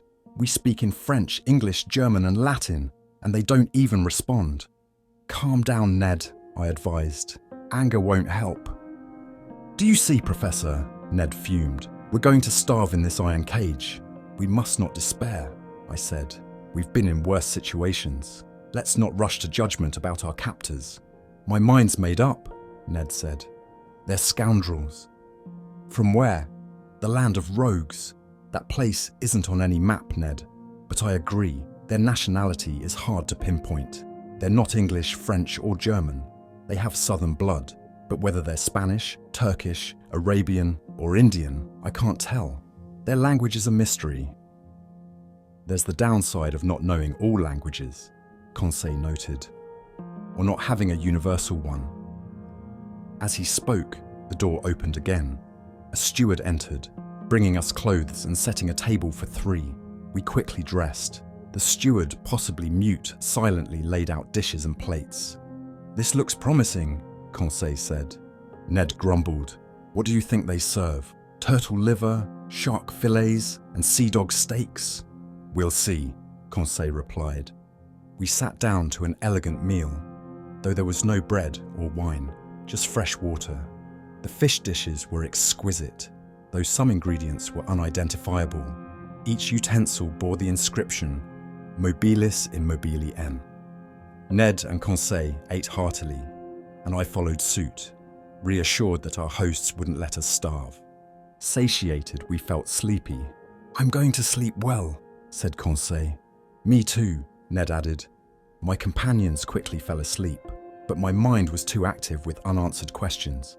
Where were we? What strange force powered this vessel? I felt, or imagined, the machine descending into the ocean's depths. Nightmares of unknown sea creatures and this living, formidable submarine haunted me until my mind finally drifted into unconsciousness. Chapter 9. Ned Land's Temper. I couldn't tell how long we slept, but it was enough to fully recover from our exhaustion. I woke first. My companions remained still, stretched out in their corner. As soon as I roused from my rough sleeping spot, my mind cleared. I started to examine our cell. Nothing had changed. The prison was still a prison, and we were still prisoners. However, the table had been cleared while we slept. I struggled to breathe. The air felt heavy, suffocating. Despite the cell's size, we had evidently depleted much of its oxygen. Each person consumes oxygen at an alarming rate, and the air, now loaded with carbon dioxide, was becoming unbreathable. We needed fresh air, and it raised a question in my mind. How would the commander of this submarine replenish the air supply? Would he use chemicals to generate oxygen and absorb the carbon dioxide? Or would he simply surface, like a whale, to renew the atmosphere? My breath was becoming laboured when a rush of pure, salty air filled the cell. It was invigorating, charged with the scent of iodine. I breathed deeply, filling my lungs with the fresh sea breeze. At the same time, I felt the boat rolling. The iron beast had surfaced, like a whale, to breathe. I discovered the method of our ventilation. Once I had my fill of the fresh air, I searched for the conduit pipe responsible for this life-saving breeze. Above the door was a ventilator, pumping fresh air into the cell. Ned and Conseil awoke almost simultaneously, revived by the fresh air. They rubbed their eyes, stretched, and were on their feet in an instant. "Did you sleep well?" Conseil asked, ever polite. "Very well," I replied. "And you, Mr. Land?" "Soundly, Professor, but I swear I feel a sea breeze. A seaman knows his air," and I explained to the Canadian what had happened while he slept. "Good," he said. "That explains the noises when the supposed narwhal sighted the Abraham Lincoln." "Exactly, it was breathing. But Professor Aronnax, I have no idea what time it is. Is it dinner time?" "Dinner time? More like breakfast time. We've started a new day." "So, we've slept for 24 hours? Conseil mused. "I believe so." "I won't argue," Ned said. "But whether it's dinner or breakfast, the steward will be welcome. Mr. Land, we must follow the rules here. I suspect our stomachs are ahead of the meal schedule." "That's just like you, Conseil," Ned grumbled. "Always calm, never angry. You'd thank someone before you complain, even if you were starving." Time dragged on, and our hunger grew unbearable. The steward was conspicuously absent. It was too long to wait if they had good intentions. Ned Land, tormented by hunger, grew increasingly furious. Despite his promise, I feared an outburst when he met one of the crew. For 2 more hours, Ned's temper flared. He shouted, but the walls remained silent. The boat was eerily still, submerged in the depths, isolated from the world. The silence was terrifying. I felt a chill of fear. Conseil remained calm while Ned roared. Then footsteps echoed outside. The locks turned, the door opened, and the steward appeared. Before I could react, Ned had the steward pinned, his hands choking the life out of him. Conseil tried to free the steward from Ned's grip, and I was about to help when a voice spoke in French. "Be quiet, Master Land. And you, Professor, listen to me." Chapter 10. The Man of the Seas. The vessel's commander spoke, his voice cutting through the tense air. At his words, Ned Land sprang to his feet. The steward, nearly choked, staggered out at a signal from his master. But such was the commander's authority that no one dared show the resentment this man must have felt toward the Canadian. Conseil, though unwillingly intrigued, and I, stunned, waited in silence for what would come next. The commander, arms folded and leaning against a table, scrutinized us intently. Was he hesitating to speak? Did he regret his words in French? It seemed possible. After a moment of silence, which none of us dared to break, he spoke in a calm, piercing voice. "Gentlemen, I speak French, English, German, and Latin fluently." I could have responded during our first encounter, but I needed to observe and deliberate.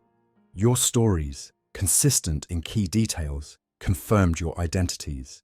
I now know that fate has brought me Monsieur Professor Aronnax, Professor of Natural History at the Museum of Paris, on a scientific mission, Conseil, his servant, and Ned Land, a Canadian harpooner aboard the frigate Asterisk, Abraham Lincoln Asterisk, of the United States Navy.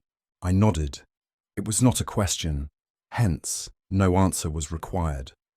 The commander spoke with effortless precision, his words clear and fluent, yet he did not seem like a fellow countryman. He continued, "You might have thought, sir, that I delayed this visit unnecessarily. The reason is, once your identity was confirmed, I needed to decide how to handle your presence. It was a difficult choice. Unfortunate circumstances have brought you to a man who has severed all ties with humanity. You have disrupted my existence." "Unintentionally?" I interjected. "Unintentionally?" the commander echoed, his voice rising slightly. "Was it unintentionally that the Asterisk Abraham Lincoln Asterisk chased me across the seas? Was it unintentionally that you boarded that frigate? Was it unintentionally that your cannonball struck my vessel? Was it unintentionally that Mr. Ned Land attacked me with his harpoon?" There was a barely concealed anger in his words, but I had a reasonable reply, and I gave it. "Sir," I said, "you are likely unaware of the discussions about you in America and Europe. You don't know that numerous accidents involving collisions with your submarine machine have stirred public sentiment on both continents. I won't detail the many hypotheses aimed at explaining the phenomenon you alone understand. But you must see that in pursuing you across the Pacific, the Asterisk Abraham Lincoln Asterisk believed it was hunting a formidable sea creature, a threat to be eliminated at all costs." A faint smile played on the commander's lips before he responded more calmly. "Monsieur Aronnax, can you assure me that your frigate would not have pursued and attacked a submarine as readily as a sea monster?" This question stumped me. Captain Farragut might not have hesitated to destroy such a contrivance as he would a colossal narwhal. "You understand then, sir," the commander continued, "that I have the right to treat you as enemies. I chose to remain silent. Debating would be futile when force could nullify the best arguments." "I hesitated," the commander said. "Nothing compelled me to offer you hospitality. If I wished, I could abandon you on the deck of this ship, submerge, and forget you ever existed. Wouldn't that be within my rights?" "That might be the right of a savage," I retorted, "but not of a civilized man." "Professor," the commander quickly replied, "I'm not what you call a civilized man. I have renounced society for reasons only I can judge. I do not obey its laws, and do not wish to hear of them again. His words were clear. Anger and disdain flashed in his eyes, revealing a glimpse of a dark past. This man had not only severed ties with human laws, but had also made himself truly independent. Who would dare pursue him to the ocean's depths when he defied all surface attempts? What ship could withstand the assault of his submarine? No one could hold him accountable for his actions. Only God, if he believed, or his conscience, if he had one, were his judges. These thoughts raced through my mind as the commander fell silent, lost in thought. I watched him with a mix of fear and fascination, much like Oedipus must have viewed the Sphinx. After a long silence, the commander resumed. I hesitated, but I thought my interests could align with the pity every human deserves. You will remain on my vessel since fate has brought you here. You will be free, and in exchange, I require only one condition. Your word of honor to comply will suffice. Speak, sir, I replied. I assume this condition is one a man of honor can accept. Yes, sir. It's this. Unforeseen events may require me to confine you to your cabins for some hours or days. I do not wish to use force, so I expect your passive obedience. I take full responsibility, absolving you entirely, making it impossible for you to see what must remain unseen. Do you accept this condition? Strange events had happened aboard, and stranger ones awaited. We accept, I said, but I request permission to ask one question. Speak, sir. You said we would be free on board. Completely. Then what do you mean by this freedom? Freedom to move about, to observe, to see everything here, except in rare circumstances, the freedom my companions and I enjoy. It was clear we did not understand each other. Pardon me, sir, I resumed, but this freedom is like that of a prisoner pacing his cell. It cannot suffice. It must suffice. What? We must renounce ever seeing our country, friends and families again? Yes, sir. But to renounce the burdensome yoke men call liberty might not be as painful as you think. Well, Ned Land exclaimed, I'll never give my word not to try to escape. I did not ask for your word of honor, Master Land, the commander replied coldly. Sir, I replied, my anger rising despite my efforts to remain calm. You abuse your position. This is cruelty. No, sir, it is mercy. You are my prisoners of war. I keep you alive when I could, with a single command, send you to the depths of the ocean. You attacked me. You sought to uncover a secret that no one must know, the secret of my existence. Do you think I will send you back to the world that must never see me again? Never. Keeping you here is not about you. It is about protecting myself. The commander's words made it clear that his decision was final, and no argument would sway him. So, sir, I said, you leave us no choice but between life and death? Exactly.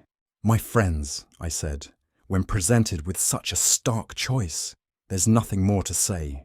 We owe no loyalty to the master of this vessel. None, sir, replied the enigmatic captain. Then, in a softer tone, he continued, Now, allow me to finish. I know you, Professor Aronnax. You and your companions may find your time with me less burdensome than you imagine. Among my favourite books, you'll find your own work on the depths of the sea. I have read it many times. You have pushed terrestrial science to its limits, but you do not know all. You have not seen all. Professor, you will not regret your time aboard my vessel. You are about to witness wonders beyond your wildest dreams. The captain's words struck a chord in me. I couldn't deny it. My curiosity was piqued, and I momentarily forgot the loss of my freedom. I decided to leave the future to sort out this serious dilemma. So I simply asked, how should I address you? Sir, the commander replied, you may call me Captain Nemo, and you and your companions are passengers on the Nautilus. Captain Nemo called, and a steward appeared. The captain gave orders in a language I didn't understand. Then, turning to the Canadian and Conseil, he said, A meal awaits you in your cabin. Please follow this man. And now, Professor Aronnax, our breakfast is ready. Allow me to lead the way. "I am at your service, Captain." I followed Captain Nemo through a corridor illuminated by electricity, resembling a ship's waist. After about a dozen yards, another door opened. I entered a dining room, decorated in a severe style. High oak sideboards inlaid with ebony stood at the ends of the room, their shelves filled with priceless china, porcelain, and glass. The tableware sparkled under the light from the ceiling, which was softened by exquisite paintings. In the centre of the room, a table was lavishly set. Captain Nemo indicated my place. The breakfast consisted entirely of dishes from the sea, prepared in ways I couldn't identify. Though unfamiliar, they were delicious, with a unique flavour that quickly grew on me. I suspected they were rich in phosphorus and derived from marine sources. Captain Nemo watched me, reading my thoughts and answering my unspoken questions. "Most of these dishes are new to you," he said, "but you can eat them without fear. They are wholesome and nutritious. I have long since abandoned earthly food and have never been healthier. My crew, who are also in excellent health, eat the same diet." "So," I said, "everything we eat comes from the sea?" "Yes, Professor. The sea provides for all my needs. I sometimes cast nets, bringing them back heavy with fish. Sometimes I hunt in the ocean's depths, securing game from my submarine forests. My flocks graze fearlessly in the vast ocean prairies. I have a great underwater property that I cultivate, and it is always sown by the hand of the Creator. I can see your nets bring in excellent fish, and I understand you hunt aquatic game. But how do you manage to have meat on your menu? What you think is meat is actually turtle fillet. Here are dolphin livers, which you might mistake for pork ragu. My cook is skilled in preparing various ocean products. Try this Holothuria preserve, unrivaled in the world. This cream, made from cetacean milk and sweetened with North Sea fucus. And this anemone preserve, as delicious as any fruit." I tasted these dishes, driven by curiosity rather than expertise, while Captain Nemo captivated me with his extraordinary tales. "You love the sea, Captain?" "Yes, I love it. The sea is everything. It covers 7/10 of the globe. Its air is pure and healthy. It is an immense desert where one is never alone, as life stirs all around. The sea embodies a supernatural and wonderful existence. It is love and emotion, the living infinite. Nature reveals herself in the sea's three kingdoms: mineral, vegetable, and animal. The sea is nature's vast reservoir. The earth began with the sea and may end with it. It is supremely tranquil. Despots cannot claim it. On its surface, men may fight and enforce laws, but 30 feet below, their influence ends. Live in the waters. There you find true freedom." Captain Nemo fell silent, carried away by his own fervour. He paced the room, then calmed down, regaining his usual cold demeanour. Turning to me, he said, "Now, Professor, if you wish to explore the Nautilus, I am at your service." Captain Nemo stood, and I followed him. A double door opened at the back of the dining room, and I entered a room similar in size. It was a library, with high ebony furniture inlaid with brass, shelves filled with uniformly bound books, and large leather divans. Light desks slid in and out for reading convenience. In the centre, an immense table was covered with pamphlets and outdated newspapers. Electric light poured from 4 globes set in the ceiling. I admired this ingeniously designed room. "Captain Nemo," I said, "this library would honour any continental palace, and I'm amazed that it can accompany you to the ocean's depths." "Where else could one find greater solitude or silence, Professor?" replied Captain Nemo. "Did your study at the museum offer such peace?" "No, sir. I must admit my study pales in comparison. You must have 6,000 or 7,000 volumes here." 12,000, Professor. These are my only ties to the Earth. But I severed ties with the world when the Nautilus first submerged. That day, I bought my last books and papers. Since then, I assume that men no longer think or write. These books are at your disposal. I thanked Captain Nemo and approached the shelves. There were works on science, morals, and literature in every language, but not one on political economy, clearly excluded. The books were arranged irregularly, suggesting that the captain read them randomly. "Sir," I said, "I appreciate you placing this library at my disposal. It is a treasure trove of knowledge." "This room is not just a library," said Captain Nemo. "It is also a smoking room." "A smoking room!" I exclaimed. "Then one may smoke on board?" "Certainly." "Then, sir, you must have kept a connection with Havana." "Not at all," replied the captain. "Accept this cigar, Professor. It is not from Havana, but you will enjoy it." I took the offered cigar, its golden leaves recalling London cigars. I lit it and took the first puff with the delight of a smoker deprived for days. "It is excellent, but not tobacco." "No," said the captain. "This is a type of seaweed, rich in nicotine, supplied by the sea." At that moment, Captain Nemo opened a door opposite the library entrance, and I entered an immense, brilliantly lit drawing room. It was a vast room, 30 feet long, 18 wide, and 15 high. A luminous ceiling decorated with arabesques illuminated the treasures within. It was a museum, filled with natural and artistic wonders, arranged like a painter's studio. 30 first-rate paintings, framed and separated by bright drapery, adorned the walls along with exquisite tapestries.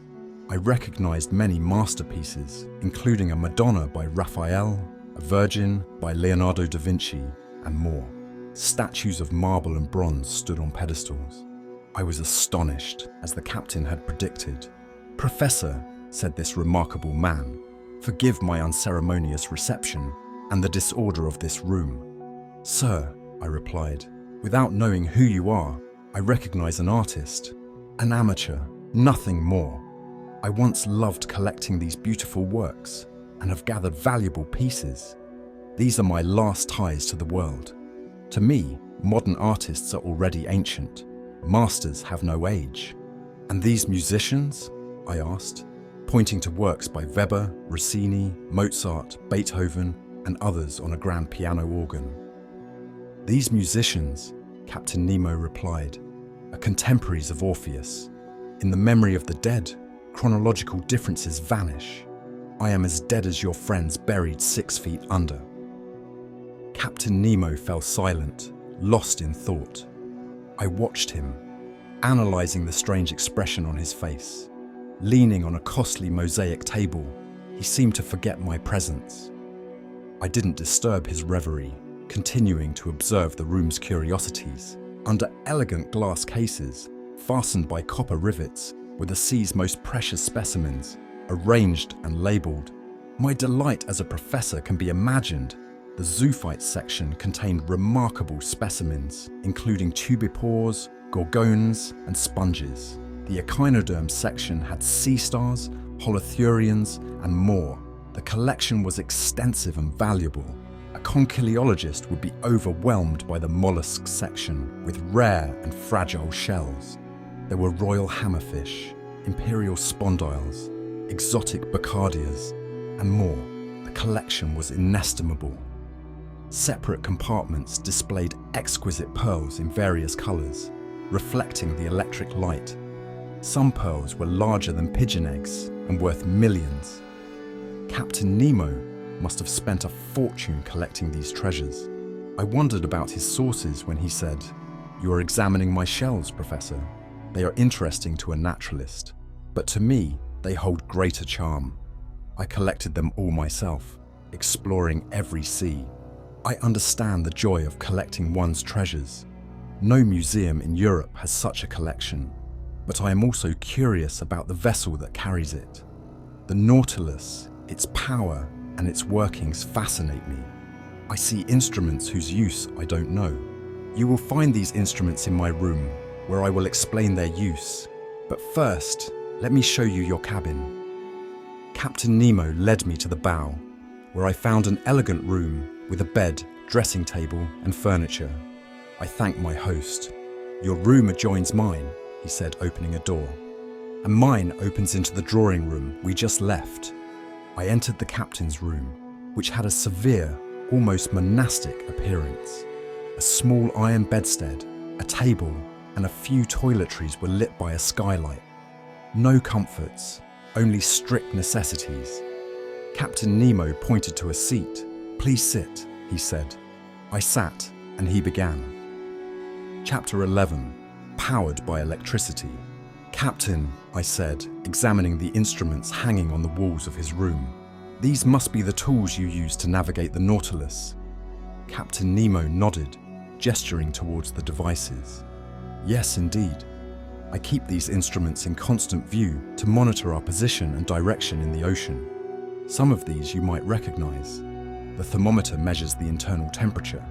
The barometer gauges air pressure and predicts weather changes. The hygrometer indicates humidity. The storm glass forewarns of tempests. The compass guides our course. The sextant measures latitude by the sun's altitude. Chronometers calculate longitude. And the telescopes, both day and night, scan the horizon when the Nautilus surfaces." "These are all familiar nautical instruments," I replied. "But what about the others? This one, for instance, looks like a manometer." "Precisely. It's a manometer indicating our depth by measuring external water pressure. And these other devices? Allow me to explain, Professor. There's a powerful, obedient, and versatile force that rules my vessel. It illuminates, heats, and drives every mechanism aboard. This force is electricity." "Electricity?" I exclaimed, taken aback. "Yes, Professor," Nemo confirmed. "But not just any electricity. My electricity defies conventional limitations. You see, seawater contains 96.5% water and about 2.65% sodium chloride, along with traces of other elements.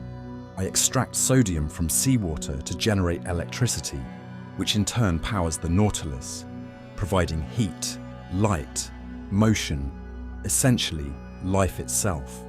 But what about the air you breathe? I could produce breathable air, but it's unnecessary. I surface whenever needed. Electricity powers the pumps stored in our reservoirs, enabling prolonged stays underwater. It provides consistent light, unlike the sun. Look at this clock. It's electric and surpasses the precision of any chronometer. I've divided it into 24 hours, for in my world, there's neither night nor day, only the artificial light we carry to the ocean's depths. Right now, it's 10 in the morning. Remarkable, I admitted. And this speed dial here, what does it show? It monitors our speed. An electric signal connects it to the screw, indicating our true velocity. Currently, we're traveling at a steady 15 miles per hour. Incredible! You've harnessed electricity to replace wind, water, and steam. Captain Nemo rose. We're not finished, Professor. Follow me, and I'll show you more. I already knew the layout of the Nautilus from the dining room to my quarters. We passed through the central corridor to a well between two partitions, where an iron ladder led upward. I asked about its purpose. It leads to our small boat, Nemo explained. A boat? I echoed, surprised. Yes, a light, unsinkable vessel for fishing or leisure. It's docked in a cavity atop the Nautilus, sealed and bolted. This ladder connects to a manhole in the Nautilus's hull. By aligning this opening with the boat's hatch, I can board the vessel. We seal the Nautilus's hatch, unbolt the boat, and it ascends rapidly. I then open its deck panel, set the mast, hoist the sail, or use oars, and I'm off. And how do you return? I summon the Nautilus via an electric signal. Extraordinary, I murmured, astounded by these innovations. We passed the stairwell to the platform and entered a 6-foot cabin where Conseil and Ned Land were enjoying their meal. Beyond was a 9-foot kitchen. Electricity, more efficient than gas, handled the cooking. Streams under the furnaces heated platinum sponges, maintaining consistent temperatures. This also powered a distilling apparatus, producing fresh water. Adjacent was a bathroom with hot and cold water taps. Next, we came to the berth room, 16 feet long, its door closed. At the end A partition separated us from the engine room. Captain Nemo, an engineering genius, had arranged the machinery here. The 65-foot compartment was divided, one part for electricity production, the other for the mechanical link to the screw.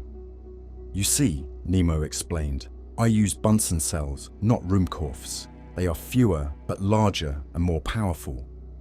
Electricity drives electromagnets that operate a system of levers and gears, propelling the screw, 19 feet in diameter, 23 feet in thread, performing 120 revolutions per second. And you achieve 50 miles per hour. I've seen the Nautilus in action and had my suspicions about its speed. But how do you navigate the great depths, where resistance is immense? How do you return to the surface and maintain the required depth? Excellent questions, Professor. Join me in the saloon, I'll study, and I'll reveal the secrets of the Nautilus. Chapter 12. The Nautilus Unveiled. A haze of cigar smoke hung in the air as we settled onto a plush divan in the saloon.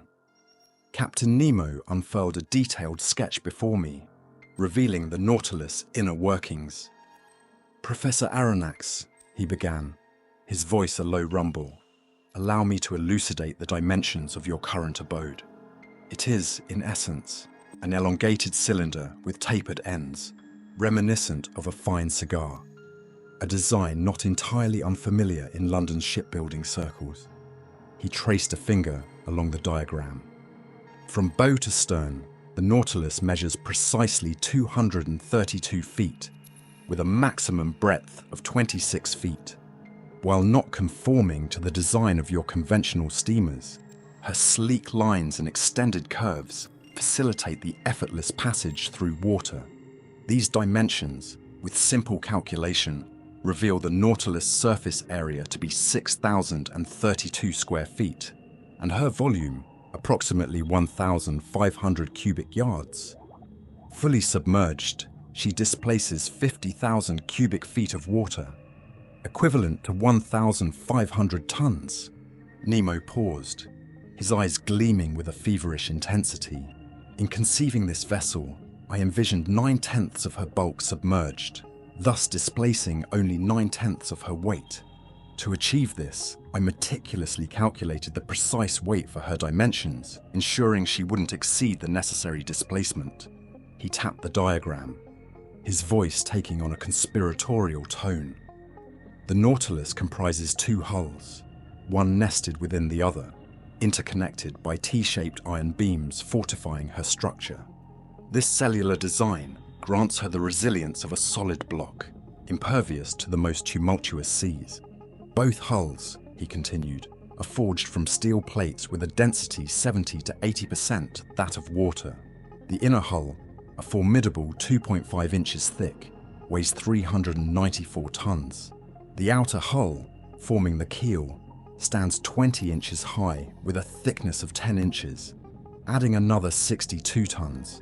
The engine, ballast, various instruments, bulkheads, and other components collectively weigh 961.62 tons. Are you following, Professor? I nodded, captivated by his meticulous explanation.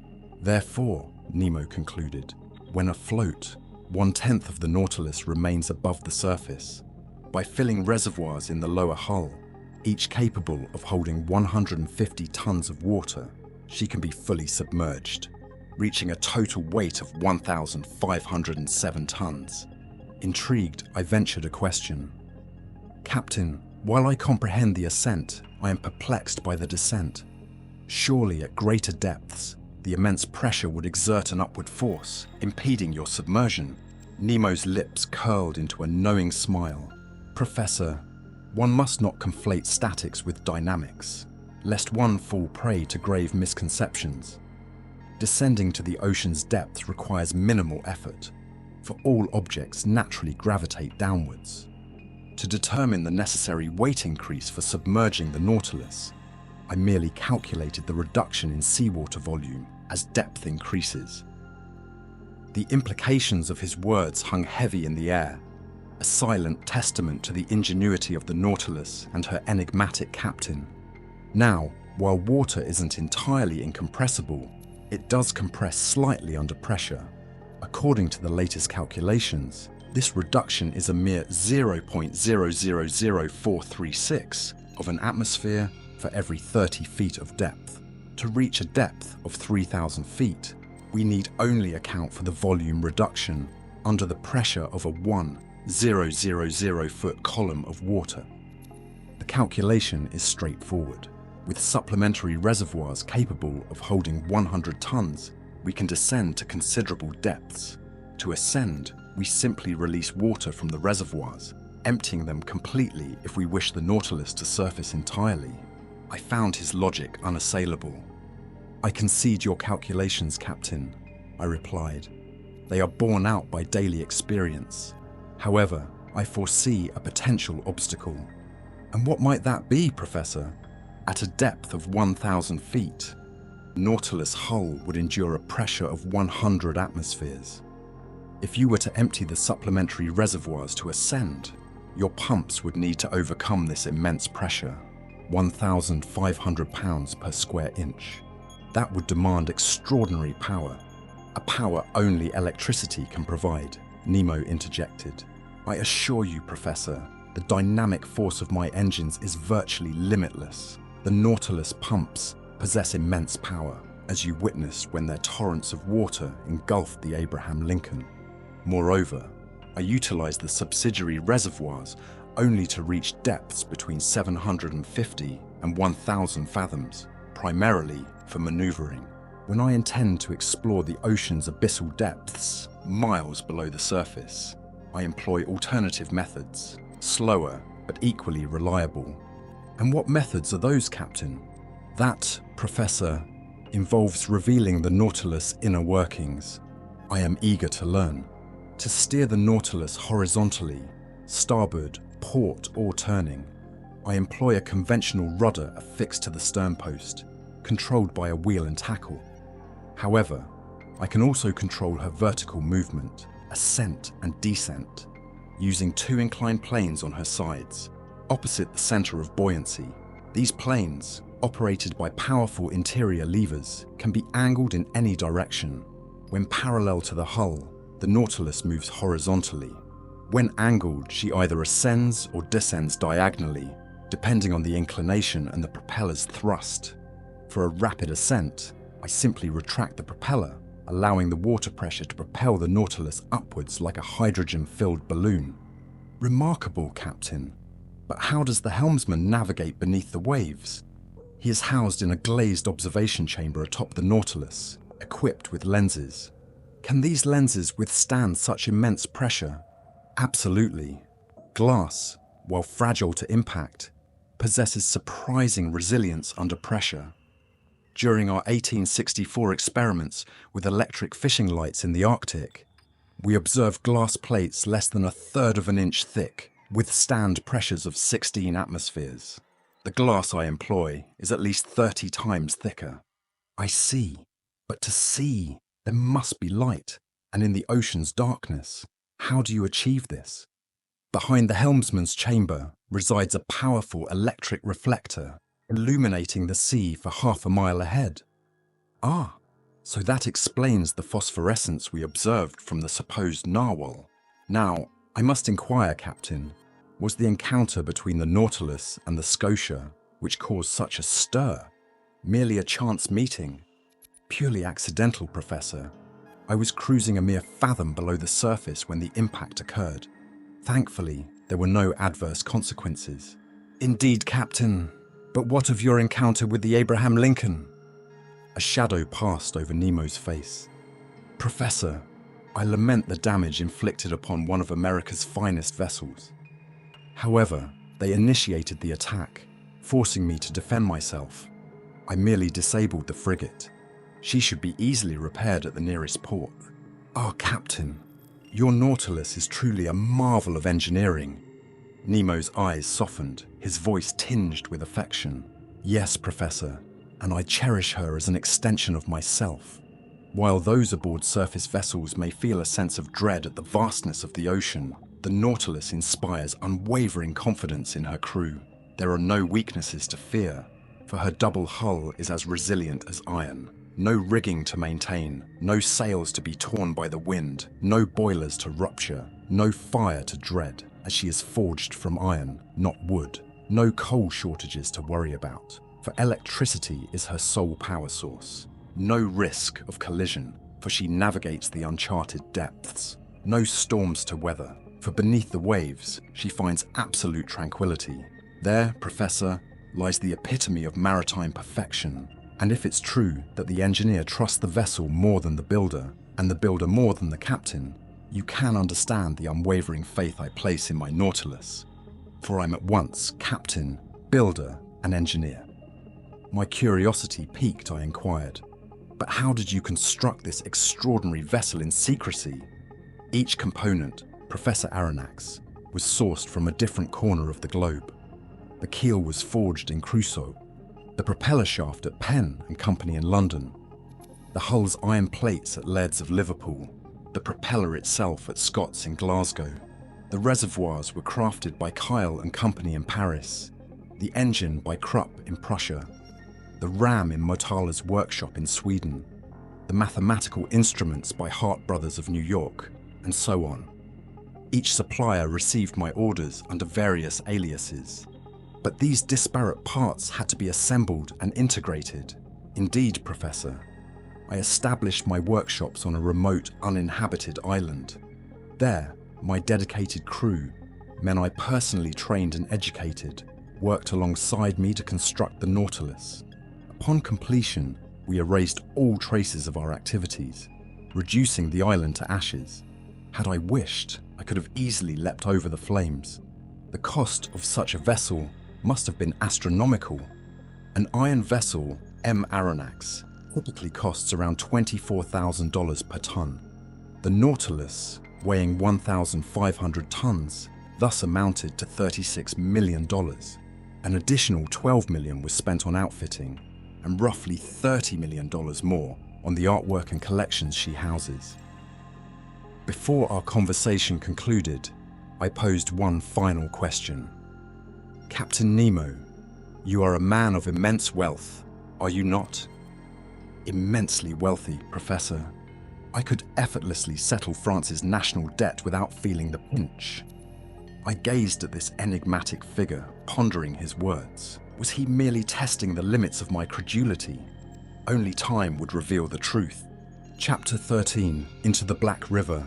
The Earth's surface is dominated by water, a vast expanse covering over 80 million acres. This immense liquid mass, a staggering 2.25 billion cubic miles, forms a sphere 60 leagues in diameter, weighing an unimaginable 3 quintillions of tons, a number so vast that it dwarfs even billions. To grasp the enormity of this figure, consider that a quintillion is to a billion what a billion is to one.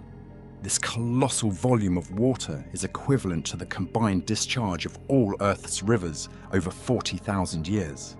In the Earth's tumultuous geological past, the fiery igneous period followed the watery aqueous age. Initially, the ocean reigned supreme, blanketing the entire planet. Gradually, during the Silurian period, mountain peaks pierced the surface.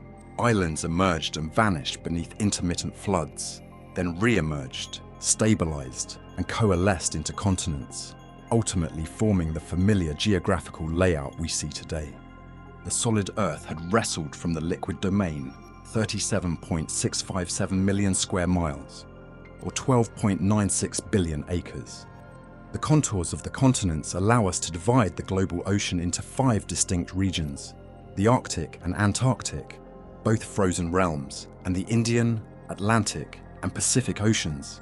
The Pacific, stretching from pole to pole and spanning 145 degrees of longitude between Asia and America, is the most serene of seas. Its currents flow wide and slow, its tides are moderate, and rainfall is plentiful. This was the ocean fate had chosen for my maiden voyage, under these extraordinary circumstances. Professor, Captain Nemo's voice cut through the air. Let us establish our bearings and mark the starting point of this expedition. It's 1:15 noon.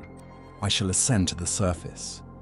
With a practiced hand, the The captain tapped an electric clock thrice. Pumps whirred into action, expelling water from the ballast tanks. The manometer's needle reflected the Nautilus's ascent, then steadied. "We have arrived," Nemo declared. I made my way to the central companionway leading to the upper deck, climbing the iron steps to emerge atop the Nautilus. The deck was barely 3 feet above the waterline. The vessel's bow and stern tapered to a point, justifying the comparison to a cigar. I noted the overlapping iron plates, resembling the scales of a massive terrestrial reptile, explaining why the Nautilus could be mistaken for a sea creature, even through binoculars. Amidships, the longboat, nestled partially within the hull, formed a slight bulge. Fore and aft, 2 mid-sized angled structures, partially enclosed by thick convex lenses, protruded from the deck. One housed the helmsman who steered the Nautilus, while the other contained a powerful lantern to illuminate the path ahead. The sea was a breathtaking panorama of azure, the sky a pristine canvas. The vessel barely registered the gentle swells of the ocean. A light easterly breeze ruffled the surface. The horizon, clear and unobstructed, offered excellent visibility. There was nothing in sight, no shoals, no islands, only a vast empty expanse.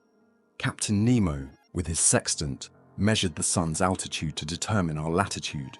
He waited patiently until the sun's disk grazed the horizon, his hand as steady as a statue's as he took his readings. "Noon, Professor," Captain Nemo announced. "Whenever you're ready." I took one last glimpse of the sea, tinged golden by the Japanese coast, before descending to the saloon. "Now, sir, I shall leave you to your studies," Nemo said. "Our course is east-northeast at a depth of 26 fathoms. These detailed maps will allow you to track our progress.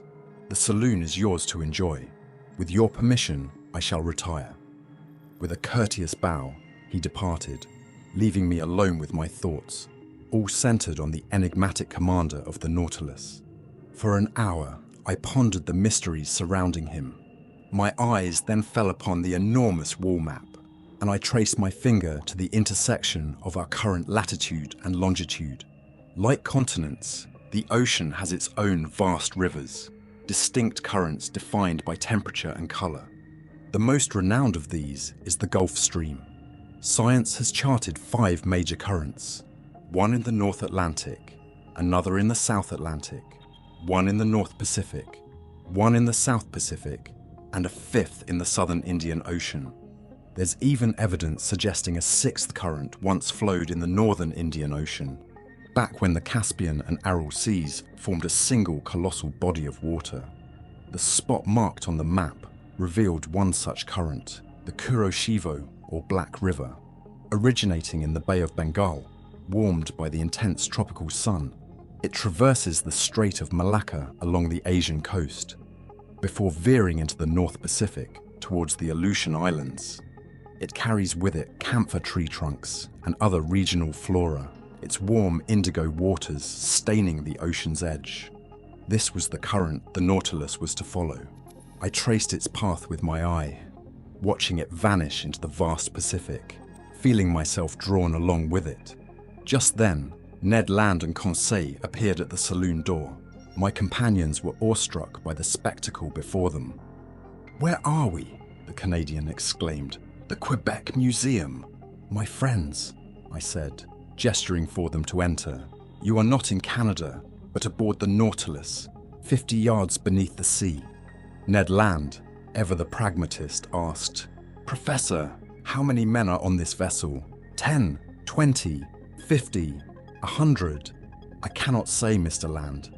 For now, we must abandon any thoughts of seizing the Nautilus or escaping. This ship is a marvel of modern engineering, and I would not have missed this experience for the world. Many would gladly trade places with us, if only to witness such wonders. So let us be patient and observe our surroundings." "Observe?" the harpooner scoffed. "We're trapped in an iron coffin, blind to the world outside." His words were barely uttered when the saloon was plunged into darkness. The luminous ceiling vanished so abruptly that my eyes ached from the sudden change. We stood frozen, unsure what surprise awaited us, be it pleasant or perilous. A scraping sound echoed through the vessel, as if panels were shifting within the Nautilus's hull. And then, an eerie green luminescence flooded the room. Suddenly, the saloon was bathed in an eerie green glow, emanating from two oblong openings on either side. The water beyond appeared vividly illuminated by electric beams. Two thick crystal panels separated us from the sea. Initially, I shuddered, fearing the fragile barrier might shatter, but sturdy copper bands reinforced them, providing immense strength. The ocean was clearly visible for a mile around the Nautilus. It was a breathtaking spectacle, beyond the power of words to describe. Who could capture the interplay of light through those transparent walls of water? Subtle gradations from the depths to the surface. The sea's renowned transparency, far exceeding that of spring water, is amplified by the mineral and organic matter suspended within it. In certain regions of the Antilles, sandy seabeds are visible with astonishing clarity, even at depths of 75 fathoms. Sunlight penetrates the ocean to depths of 150 fathoms, but here, in the watery realm traversed by the Nautilus, electric light pierced the very heart of the waves. It was no longer merely illuminated water, but liquid light itself. Each window offered a glimpse into this unexplored abyss. The saloon's dimness accentuated the brilliance outside, and we peered out as if through the glass of a colossal aquarium. "You wanted to see, Ned, my friend," I said. "Now you see. Incredible, simply incredible," murmured the Canadian, his gruff demeanor momentarily forgotten as he succumbed to the scene's irresistible allure. "Worth traveling to the ends of the earth for a sight like this. Ah," I thought to myself, "I understand this man's existence now. He has created a world unto himself, a sanctuary for his most cherished wonders." For 2 hours, a mesmerizing underwater ballet unfolded before us. I observed a vibrant array of marine life: the green wrasse, the striped mullet with its double black lines, the round-tailed goby, a white fish with violet spots, the Japanese mackerel with its iridescent blue body and silver head, the aptly named brilliant azures, the banded rainbow fish with their multicolored blue and yellow fins, sea robin, the Japanese salamander, the spider lamprey, and 6-foot-long serpents with small, lively eyes and mouths brimming with sharp teeth. Our imaginations soared, exclamations tumbling from our lips. Ned identified the fish, Conseil classified them, and I marveled at their agility and exquisite forms. Never before had I been privileged to observe these creatures alive and unrestrained in their natural habitat. The sheer diversity of species parading before my dazzled eyes, a living tapestry of the seas of China and Japan, was overwhelming. Fish, more numerous than birds in the sky, flocked to us, drawn by the electric light's alluring glow. Abruptly, daylight returned to the saloon as the iron panels slid shut, extinguishing the enchanting vision. Lost in reverie, my gaze drifted to the instruments on the wall. The compass still indicated an east-northeast course. The pressure gauge showed 5 atmospheres, corresponding to a depth of 25 fathoms, and the electric log recorded a speed of 15 miles per hour. I anticipated Captain Nemo's return, but he remained absent. The clock chimed 5. Ned and Conseil retired to their cabin, and I sought the solace of my own. Dinner awaited, a delectable turtle soup made from the finest hawksbill, red mullet in puff pastry. Its liver, prepared separately, was a delicacy, and fillets of emperor angelfish, surpassing even salmon in flavor. I spent the evening reading, writing, and contemplating. Sleep eventually overtook me, and I drifted into a deep slumber on my seaweed mattress while the Nautilus sped through the swift current of the Black River. Chapter 14. An Invitation from the Deep. The next day, November 9th, I awoke feeling refreshed after a solid 12 hours of sleep. As usual, Conseil appeared, inquiring about my rest and offering his assistance. He mentioned that Ned Land was still asleep, slumbering like a man who had done nothing else his entire life.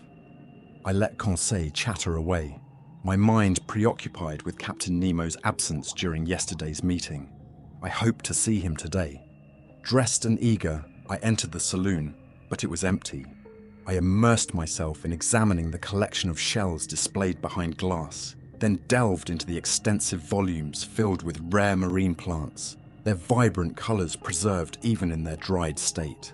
Among these treasures, I noticed vorticella, sea fans, delicate red-hued Ceramiaceae, agaric in the shape of fans, and Padina pavonica resembling flat mushrooms, a complete catalogue of algae. The entire day passed without a visit from Captain Nemo. The saloon's panels remained closed, perhaps to prevent us from growing weary of these marvels. The Nautilus maintained an east-northeast course at 12 knots, cruising at a depth of 25 to 30 fathoms. November the 10th brought the same isolation and solitude. I didn't encounter a single crew member. Ned and Conseil spent most of the day with me, both puzzled by the captain's inexplicable absence. Was he unwell? Had he changed his mind about us? Conseil, ever the optimist, reminded us that we enjoyed complete freedom and were well fed. Our host was upholding his end of the bargain. We had no cause for complaint, and our peculiar situation offered such extraordinary rewards that we couldn't justifiably criticize it yet. That day, I began chronicling our adventures in a journal, which has allowed me to recount them with meticulous detail. I wrote on paper made from Zostera marina, a type of seaweed. Early on November 11th, the influx of fresh air into the Nautilus signaled our ascent to the surface to replenish our oxygen supply. I made my way to the central staircase and climbed to the deck. It was 6 o'clock. The weather was overcast, the sea grey but calm, barely a ripple disturbing its surface. Would I encounter Captain Nemo? I saw only the helmsman, confined to his glass-enclosed station. Perched on the ledge formed by the dinghy's hull, I inhaled the salty air with relish. Gradually, the sun's rays pierced the fog. Rising from the eastern horizon, the sea shimmered beneath its gaze like a trail of ignited gunpowder. Clouds scattered across the sky, painted with vibrant hues, formed numerous mare's tails, a harbinger of wind. But wind held no threat for the Nautilus, impervious to any storm. As I marveled at the glorious sunrise, I heard footsteps approaching. I prepared to greet Captain Nemo, but it was his first mate, whom I had seen during the captain's initial visit. He strode onto the deck, seemingly oblivious to my presence. With a powerful telescope, he scanned the horizon meticulously. Once his examination was complete, he approached a panel and uttered a cryptic phrase, "Nautron respok lorni virch." Its meaning eluded me. With those words, he descended below deck. I assumed the Nautilus was about to resume its underwater journey, so I returned to my quarters. 5 days passed without any change in our circumstances. Each morning, I ventured onto the deck, only to hear the same enigmatic phrase spoken by the same individual. Captain Nemo remained absent. I had resigned myself to never seeing him again when, on November 16th, upon returning to my room with Ned and Conseil, I found a note addressed to me on the table. I eagerly opened it. The handwriting was bold and clear, the characters angular, reminiscent of German script. The note read as follows: November 16th, 1867. To Professor Aronnax, on board the Nautilus. Captain Nemo cordially invites Professor Aronnax to a hunting expedition, scheduled for tomorrow morning in the forests of Crespo Island. He trusts that nothing will prevent the professor's attendance and would be delighted if his companions joined them. Captain Nemo, commander of the Nautilus. "A hunt!" Ned exclaimed, eyes widening. "In the forests of Crespo Island," Conseil added, his voice filled with wonder. "So the captain's venturing onto dry land?" Ned questioned, a hint of excitement in his tone. "That seems to be the implication," I replied, rereading the invitation. "Well then, we'll accept," the Canadian declared. "Once we're back on solid ground, we'll figure out our next move. Besides, I wouldn't mind sinking my teeth into some fresh venison." Despite the apparent contradiction between Captain Nemo's aversion to islands and continents and his invitation to hunt in a forest, I simply responded, "Let's first determine the location of Crespo Island." Consulting the map, I found a small island at 32°40 north latitude and 157°50 west longitude, identified in 1801 by Captain Crespo and marked on old Spanish charts as Roca de la Plata, or the Silver Rock. We were roughly 1,800 miles from our starting point, and the Nautilus, with a slight course correction, was now heading southeast. I showed the tiny speck in the vast North Pacific to my companions. "If Captain Nemo does occasionally set foot on land," I remarked, "he certainly has a penchant for desolate islands." Ned shrugged non-committally, and both he and Conseil left me to my thoughts. After dinner, served by the ever-silent steward, I retired to bed, a sense of anticipation mingled with unease. The following morning, November 17th, I awoke to the sensation of the Nautilus at a standstill. I quickly dressed and entered the saloon. Captain Nemo was there waiting for me. He rose, bowed, and inquired if I was ready to accompany him. He made no mention of his recent absence, so I followed suit and simply confirmed that my companions and I were prepared to join him. We entered the dining room, where breakfast was served. "Professor Aronnax," the captain began, "please join me for breakfast. We can converse while we eat. Although I promised you a walk in the forest, I didn't guarantee we'd find any restaurants there. So eat heartily, as you may not have another meal until much later." I did justice to the spread, which consisted of various fish, sliced sea cucumbers, surprisingly delicious, and different types of seaweed. Our beverage was pure water, to which the captain added a few drops of a fermented concoction derived from a seaweed known as dulce, using a Kamchatka method. Captain Nemo ate in silence at first, then addressed me. "Professor, when I invited you to hunt in my underwater forest on Crespo Island, you clearly thought me delusional. You should never underestimate anyone, sir. But Captain, please believe me." "Kindly hear me out," Nemo interrupted, "and then you can judge whether I've been foolish or contradictory. I'm listening. As you know, Professor, humans can survive underwater with a sufficient air supply. In underwater construction, workers wear airtight suits with metal helmets, receiving air from above through pumps and regulators. You're referring to diving equipment, I clarified. Precisely. However, in that scenario, the diver is tethered to the pump that supplies air through a rubber hose. If we were similarly bound to the Nautilus, our exploration would be severely limited. "So how do you overcome this limitation?" I asked, intrigued. "We utilize the Rouquayrol apparatus," Nemo explained, "invented by two of your fellow countrymen, which I have refined for my own purposes. It allows you to venture into these extreme environments without any adverse effects on your body. It consists of a robust iron reservoir, where I store air at a pressure of 50 atmospheres. This reservoir is secured to the back with straps, similar to a soldier's backpack. The upper section houses a bellows mechanism, ensuring the air remains contained until released at normal pressure. The Rouquayrol apparatus, as we employ it, features two rubber tubes connected to a mask covering the nose and mouth. One tube delivers fresh air, the other expels exhaled air, and the tongue acts as a valve, controlling airflow as needed. However, to withstand the immense pressure at great depths, I've enclosed my head in a copper sphere, akin to a diving helmet. The two tubes, the intake and exhaust, are connected to this sphere." "Ingenious, Captain Nemo," I replied. "But surely the air supply you carry is limited. Once the oxygen level drops below 15%, it becomes unbreathable." "Indeed, Professor. But as I mentioned, the Nautilus pumps enable me to compress air to high pressures. Under these conditions, the apparatus reservoir can provide breathable air for 9 to 10 hours. I have no further objections," I conceded. "But I must inquire, Captain, how do you illuminate your path in the ocean's depths?" We employ the Ruhmkorff apparatus, Professor Aronnax. One unit is worn on the back, the other attached to the waist.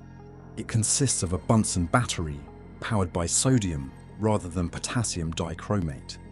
A wire collects the generated electricity and directs it to a specially designed lantern. Inside the lantern, a glass coil filled with a small amount of carbon dioxide glows with a bright, continuous white light when the apparatus is activated. With this, I can both breathe and see. Captain Nemo, I admitted. Your answers to my inquiries are so comprehensive that I can no longer doubt you. However, while I accept the Rouquayrol and Ruhmkorff devices, I must express some reservations about the weapon I am to carry. But it is not a firearm in the traditional sense, the captain clarified. Then it must be an airgun. Precisely.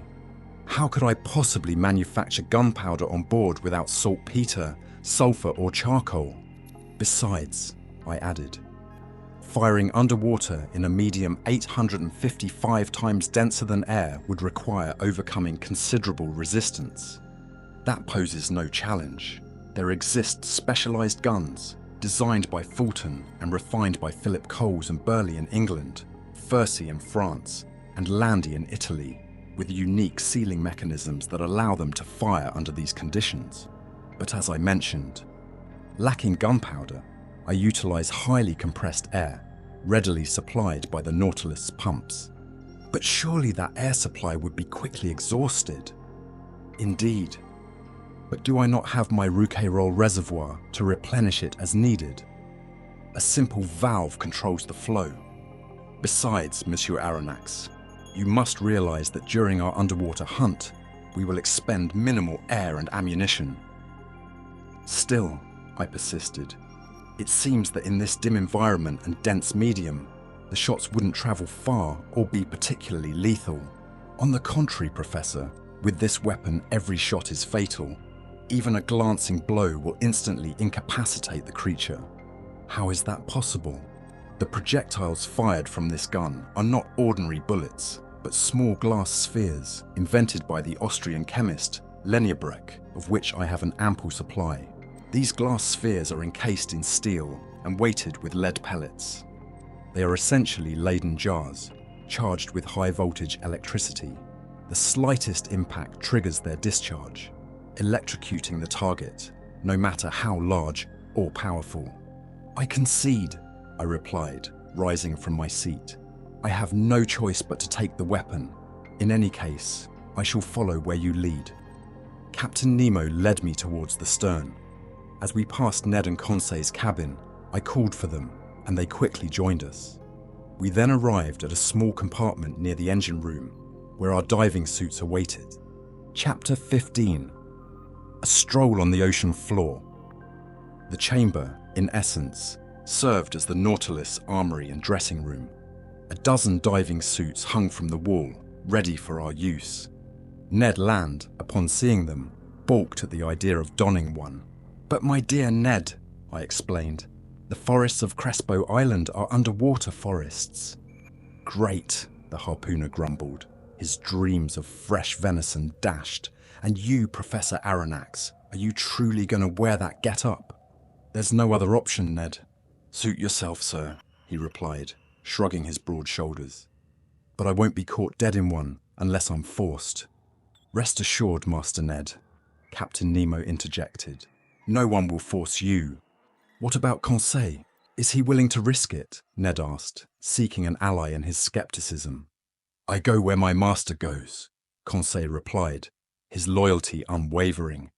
At the captain's command, 2 crewmen assisted us in putting on the heavy, airtight suits, fashioned from seamless rubber and designed to withstand immense pressure. They felt like flexible suits of armor, covering our bodies from head to toe. The trousers ended in thick boots with weighted lead soles. Copper bands crisscrossed the chest area of the jacket, protecting our lungs from the crushing depths while allowing them to function freely. The sleeves terminated in gloves that didn't hinder hand movement. These state-of-the-art suits were a far cry from the archaic cork breastplates and jackets used in the 18th century. Soon, Captain Nemo, a powerfully built crewman, who seemed capable of Herculean feats. Conseil and I were suited up. The only remaining step was to enclose our heads within the metal helmets. Before doing so, I requested the captain's permission to examine the weapons we were to carry. A crewman handed me a streamlined rifle with a large steel butt, hollowed out in the center to serve as a reservoir for compressed air. A spring-loaded valve regulated the airflow into a metal tube. A compartment within the butt contained around 20 electrically charged projectiles, propelled into the barrel by a spring mechanism. Each shot was automatically replaced by the next. "Captain Nemo," I observed, "this weapon is impressive and appears easy to use. I only ask for the opportunity to test it, but how shall we reach the ocean floor?" "At this moment, Professor," Nemo replied, "the Nautilus rests on the seabed in 5 fathoms of water. We simply need to step outside. But how will we move?" "You shall see." Captain Nemo secured his helmet. Conseil and I followed suit, ignoring Ned's sarcastic quip of "happy hunting." The upper part of our suits terminated in a copper collar, to which the metal helmet was screwed. 3 thick glass viewing ports offered a wide field of vision as we moved our heads within the helmets. Once sealed, the Rouquayrol apparatus on our backs activated, and I found myself breathing comfortably. Equipped with a Ruhmkorff lamp on my belt and the rifle in hand, I was ready to embark on this underwater adventure. However, encumbered by the heavy suit and anchored to the deck by the leaden soles, I couldn't take a single step. This situation, however, had been anticipated. I found myself propelled into a small compartment adjacent to the dressing room, my companions following suit. A watertight door, reinforced with ceiling plates, clanged shut behind us, plunging us into absolute darkness. Moments later, a loud hiss filled the chamber. I felt a chill creeping up from my feet to my chest as water, entering through an unseen valve, rapidly filled the room. A second door on the Nautilus's hull then opened, revealing a dim light. In the next instant, our boots hit the ocean floor. How can I possibly describe the awe-inspiring experience of walking beneath the waves? Words fail to capture such wonders. Captain Nemo led the way, his companion trailing behind. Conseil and I stayed close, though conversation was impossible through our metal helmets. The weight of my suit, boots, air tank, and helmet, within which my head rattled like a seed in its shell, vanished in this alien environment. The light illuminating the seabed, 30 feet below the surface, was astonishingly bright. Sunlight effortlessly pierced the water, devoid of color distortion. I could clearly make out objects up to 150 yards away, beyond which hues gradually shifted to deep ultramarine, fading into the murky depths. The water around me was like a denser version of air, yet nearly as transparent. Above me, the sea's surface remained undisturbed. We walked on smooth, firm sand. Unlike the rippled texture of a beach molded by waves, this radiant underwater plane, acting as a natural reflector, intensified the sunlight, creating a vibrant energy that seemed to permeate every molecule of water. It was incredible. Even at this depth, visibility rivaled that of broad daylight. For 15 minutes, I traversed this sandy expanse, dotted with the finest shell fragments. The Nautilus, resembling a long reef, gradually disappeared from view, but its beacon would serve as our guide back to the ship in the darkness. Soon, shapes emerged in the distance. I recognized magnificent rock formations adorned with a tapestry of exquisite zoophytes. The unique visual effect of this underwater world captivated me. It was 10 o'clock in the morning. The sun's rays struck the water's surface at an angle, refracting and diffracting into a spectrum of colors that painted the edges of flowers, rocks, plants, shells, and coral. It was a breathtaking spectacle, a kaleidoscope of greens, yellows, oranges, violets, indigos, and blues. A painter's dream palette come to life. How I wished I could share my exhilaration with Conseil to match his expressions of wonder. Perhaps Captain Nemo and his companion communicated through prearranged signals. Lacking that ability, I resorted to talking to myself, my voice echoing inside the copper helmet. likely wasting precious air on pointless words. A dazzling array of life unfolded before us. Various species of coral, iridescent fan coral, clusters of pure white sea whips, spiky fungi and anemones created a vibrant underwater garden. Porcelain crabs adorned with blue-tip claws scuttled across the sandy floor, alongside starfish and lace-like serpent stars, their delicate tendrils swaying in the gentle current we created. It pained me to trample the thousands of stunning mollusks scattered beneath our feet. Hammer oysters, leaping donax shells, wentletraps, red helmets, angel wings, and countless other treasures of this boundless ocean. But we had to keep moving, so we pressed on. While above us, schools of Portuguese man-o-war drifted, their long tentacles trailing behind them, and jellyfish with opalescent or rose-coloured bells, edged in blue, shielded us from the sun's rays. Bioluminescent comb jellies pulsed with an ethereal light that would have illuminated our path in the darkness. I witnessed all these marvels in the span of a quarter mile, barely pausing as I followed Captain Nemo's beckoning gestures. Soon, the terrain transformed. The sandy plain gave way to a stretch of viscous mud, known to Americans as ooze, a mixture of siliceous and calcareous shells. We then traversed a meadow of seaweed, a wild and lush expanse that felt soft and yielding underfoot, rivaling the finest carpets woven by human hands. While greenery flourished beneath us, it didn't abandon the surface above. A delicate network of marine plants, belonging to the vast family of seaweed, of which over 2,000 species are known, blanketed the water. I saw long ribbons of kelp undulating, some spherical, others bulbous. There were delicate sea lettuces and feather boas, and dulse resembling cactus fans. I noticed the green plants thrived closer to the surface, while reds occupied deeper waters, leaving the black and brown varieties to cultivate gardens in the ocean's depths. We had been exploring for nearly an hour and a half. It was approaching midday, as evidenced by the sun's rays now directly overhead, no longer refracted. The magical colours gradually faded, the emerald and sapphire hues diminishing. We marched with a steady pace, our footsteps echoing with surprising intensity. Even the slightest sound travelled with remarkable speed underwater. Sound travels 4 times faster in water than in air. The seabed began to slope downwards, the light taking on a uniform hue. We had reached a depth of 105 yards and 20 inches, experiencing a pressure of 6 atmospheres. Even at this depth, I could still perceive the sun's rays, though faintly. Their brilliant intensity had given way to a reddish twilight, the threshold between day and night. Visibility remained adequate, so we didn't need to activate our Ruhmkorff lamps yet. Suddenly, Captain Nemo came to a halt. He waited for me to catch up, and then gestured towards a dark mass looming in the distance. The forest of Crespo Island, I thought to myself, and I was right. Chapter 16, A Submarine Forest. We had reached the edge of the forest, undoubtedly one of the most magnificent in Captain Nemo's vast underwater domain.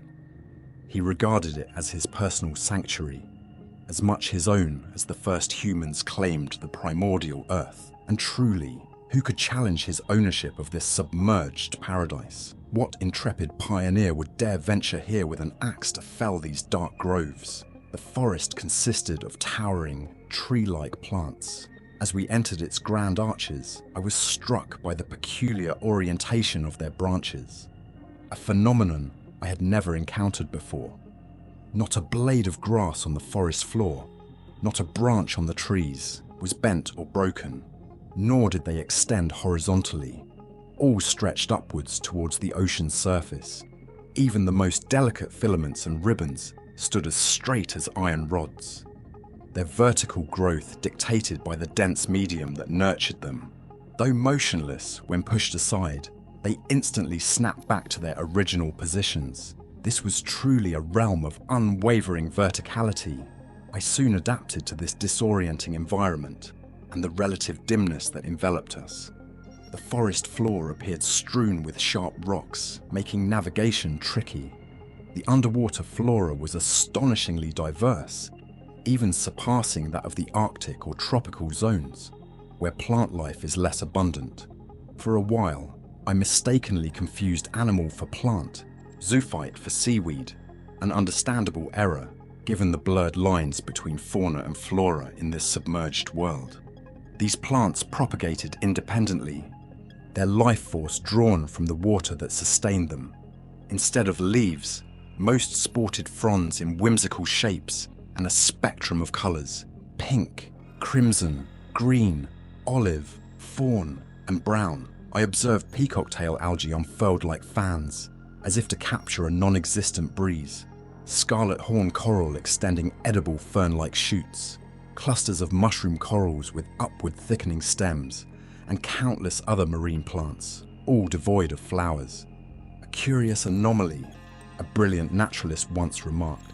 A fantastical realm where the animal kingdom blossoms, while the plant kingdom remains barren. Beneath these towering shrubs, as large as any temperate zone tree, in their cool shade, clustered vibrant living flowers, hedges of zoophytes blooming with yellow carnation corals and sinuous brain corals. Completing the illusion, butterfly fish flitted from branch to branch like a swarm of hummingbirds, while yellow pike blennies with bristling jaws, flying gurnards, and pinecone fish darted around our feet like a flock of startled birds. After about an hour, Captain Nemo signalled a halt. I was grateful for the respite, and we settled under an arbour of winged kelp, their long, slender blades resembling arrows. This brief rest was most welcome, lacking only the pleasure of conversation. Unable to speak or respond, I simply touched my copper helmet to Conseil's. His eyes sparkled with delight, and in a comical display of satisfaction, he wiggled within his air-filled suit. After 4 hours of walking, I was surprised by my lack of hunger. The reason for this eluded me. Instead, I felt an overwhelming urge to sleep, a common experience among divers. My eyes soon closed behind the thick glass, and I succumbed to a heavy slumber that only movement had previously kept at bay. Captain Nemo and his robust companion, reclining on the crystalline sand, had already set the example. I have no idea how long I remained in this state of drowsiness, but when I awoke, the sun appeared to be descending towards the horizon. Captain Nemo had already risen. As I began to stretch, a sudden apparition jolted me to my feet. A few paces away, a monstrous sea spider, nearly 3 feet tall, watched me with beady eyes, poised to pounce. Although my diving suit was thick enough to protect me from its bite, I couldn't suppress a shiver of dread. Conseil and the Nautilus crewman awoke at that moment. Captain Nemo gestured towards the grotesque creature, and a swift blow from the butt of his rifle sent it tumbling. I watched as its monstrous claws spasmed in its death throes. This incident served as a stark reminder that other, more formidable creatures might lurk in these murky depths, against which my suit offered no defense. I hadn't considered this before, but I resolved to remain vigilant. I assumed this would be the end of our excursion, but I was mistaken. Instead of returning to the Nautilus, Captain Nemo continued our daring trek. The seabed sloped downwards, the incline steepening, leading us to even greater depths. Around 3 o'clock, we reached a narrow canyon flanked by towering vertical walls, plunging to a depth of 75 fathoms. Thanks to our advanced equipment, we had descended 45 fathoms beyond the natural limit for human exploration. I say 75 fathoms, though I had no instruments to measure the distance, but I knew that even in the clearest water, sunlight couldn't penetrate further. The darkness grew deeper. After 10 paces, I could barely see anything. Just as I was fumbling along, a brilliant white light suddenly cut through the gloom. Captain Nemo had activated his electric lamp, followed by his companion. Conseil and I quickly did the same. With a twist of a dial, I established a connection between the wire and the glass coil, and the sea, illuminated by our 4 lamps, became visible for a radius of 36 yards. Captain Nemo continued his descent into the darkening forest, the trees thinning with each step. I observed that plant life vanished before animal life. The jellyfish had already deserted this barren terrain. But numerous creatures, zoophytes, arthropods, mollusks, and fish, still found sustenance here. As we walked, I assumed the glow of our Ruhmkorff lamps would attract some denizens from their shadowy hiding places.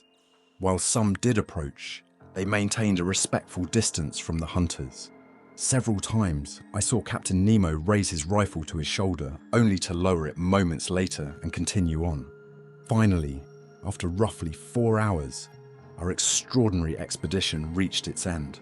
An imposing wall of magnificent rock, a towering mass of gigantic boulders, loomed before us. A colossal, sheer granite cliff, riddled with dark grottos but offering no feasible ascent. This was the base of Crespo Island. We had reached the Earth's crust. Captain Nemo abruptly stopped, signaling a halt with a gesture. As much as I longed to scale the wall, I was forced to comply. This marked the boundary of Captain Nemo's domain, a line he would not cross. Beyond lay a part of the world he refused to tread upon. Our return journey commenced. Captain Nemo, back at the head of our small group, confidently guided us along a different, steeper path, a more arduous climb. We rapidly ascended towards the surface, but our return was gradual enough to avoid the dangers of decompression sickness, a potentially fatal condition caused by a too rapid decrease in pressure. Soon, light reappeared and intensified. With the sun low on the horizon, the refracted light cast spectral halos around the various objects we encountered. At a depth of 15 feet, we walked amidst a swarm of tiny fish, more numerous and agile than birds in the air. We had yet to encounter any game worthy of a shot when Captain Nemo suddenly raised his rifle and tracked a moving target in the undergrowth. He fired. I heard a faint hiss. A creature collapsed, stunned, a short distance away. It was a magnificent sea otter, an enhydra, the only exclusively marine mammal. This otter, measuring 5 feet long, was undoubtedly valuable. Its fur, chestnut brown above and silvery below, would fetch a high price in Russian and Chinese markets. I admired this curious mammal with its rounded head adorned with small ears, round eyes, cat-like whiskers, webbed feet with claws and bushy tail. Once abundant, this prized animal, relentlessly hunted, had become increasingly rare, seeking refuge in the northern Pacific. Without such sanctuary, its survival would be in doubt. Captain Nemo's companion retrieved the beast, slinging it over his shoulder as we continued our journey. For an hour, a sandy plain stretched before us, occasionally rising to within a few feet of the surface. I saw our reflections mirrored in the water above, inverted and mimicking our movements, our counterparts walking upside down with their feet in the air. Another striking effect was the passage of what appeared to be dense clouds forming and dissipating rapidly. Upon closer inspection, I realized they were caused by varying densities of kelp on the seafloor. I could even see the delicate foam from their broken tips dancing on the surface, along with the shadows of large birds soaring overhead, their swift flight visible against the sky. At that moment, I witnessed one of the most exhilarating sights a hunter could experience. A massive bird with a vast wingspan glided towards us, hovering overhead. Captain Nemo's companion raised his rifle and fired when it was mere yards above the waves. The creature plummeted, stunned, and was quickly retrieved by the agile hunter. It was a magnificent albatross. Our march continued uninterrupted. For 2 hours, we followed the sandy plains, then navigated through fields of seaweed, a challenging terrain to cross. I was frankly exhausted when a glimmer of light pierced the darkness, the Nautilus's beacon, half a mile away. In less than 20 minutes, we would be back on board, and I could finally breathe freely, as the oxygen in my reservoir was running low. But an unexpected encounter delayed our return. I had fallen behind when Captain Nemo suddenly rushed towards me, his strong hand pushing me to the ground. His companion did the same to Conseil. Initially, I was bewildered by this sudden attack, but I soon relaxed when I saw the captain lying beside me, motionless, flattened on the seabed under the cover of a kelp thicket. I lifted my head and saw an immense phosphorescent shape gliding ominously by. My blood ran cold as I recognized two massive sharks circling us.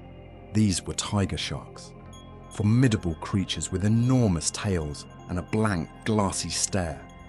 Phosphorescent fluid oozed from pores around their snouts. These monstrous beasts could easily crush a man with their powerful jaws. I didn't know if Conseil had time to classify them. I, for one, observed their silvery underbellies and rows of razor-sharp teeth from the perspective of a potential prey, not a scientist. Fortunately, these apex predators have poor eyesight. They passed by without noticing us, their rough skin brushing against our suits. We had narrowly escaped a fate far worse than encountering a tiger in the jungle. Half an hour later, guided by the electric light, we reached the Nautilus. The outer hatch was open, and Captain Nemo sealed it behind us as we entered the airlock chamber. He then pressed a button, activating the pumps. I felt the water draining away, and within moments the chamber was empty. The inner door opened, and we stepped into the dressing room. With some effort, our diving suits were removed. Exhausted and famished, I returned to my quarters, still marveling at this extraordinary underwater expedition. Chapter 17, 4,000 Leagues Beneath the Pacific. The next morning, November 18th, fully recovered from the previous day's exertions, I ascended to the deck just as the first mate uttered his daily incantation. I was taking in the ocean's grandeur when Captain Nemo appeared. Seemingly unaware of my presence, he began a series of astronomical observations. Upon finishing, he leaned against the lantern housing, his gaze lost in the vast expanse. Meanwhile, several Nautilus crewmen, all robust and healthy, emerged onto the deck to haul in the nets cast the night before. These sailors were clearly of diverse origins, though all bore European features. I recognized a few as Irish, some French, others Slavic, and one who appeared Greek or Cretan. They were polite, communicated amongst themselves in a peculiar language I couldn't decipher. The nets were hoisted aboard. They were massive trawl nets, similar to those used on the Normandy coast. Gaping mouths held open by the waves, and a chain threaded through their fine mesh. These nets, dragged by iron poles, swept through the water, scooping up everything in their path. Today's catch included fascinating specimens from these fertile waters. I estimated the haul to be over 900 pounds of fish, a substantial catch, but not surprising given the extended duration and wide reach of the nets. We had no shortage of excellent food, and the Nautilus' speed, combined with the allure of its electric lights, ensured a constant supply. The day's catch was promptly lowered through a hatch to the galley, some destined for immediate consumption, others for preservation.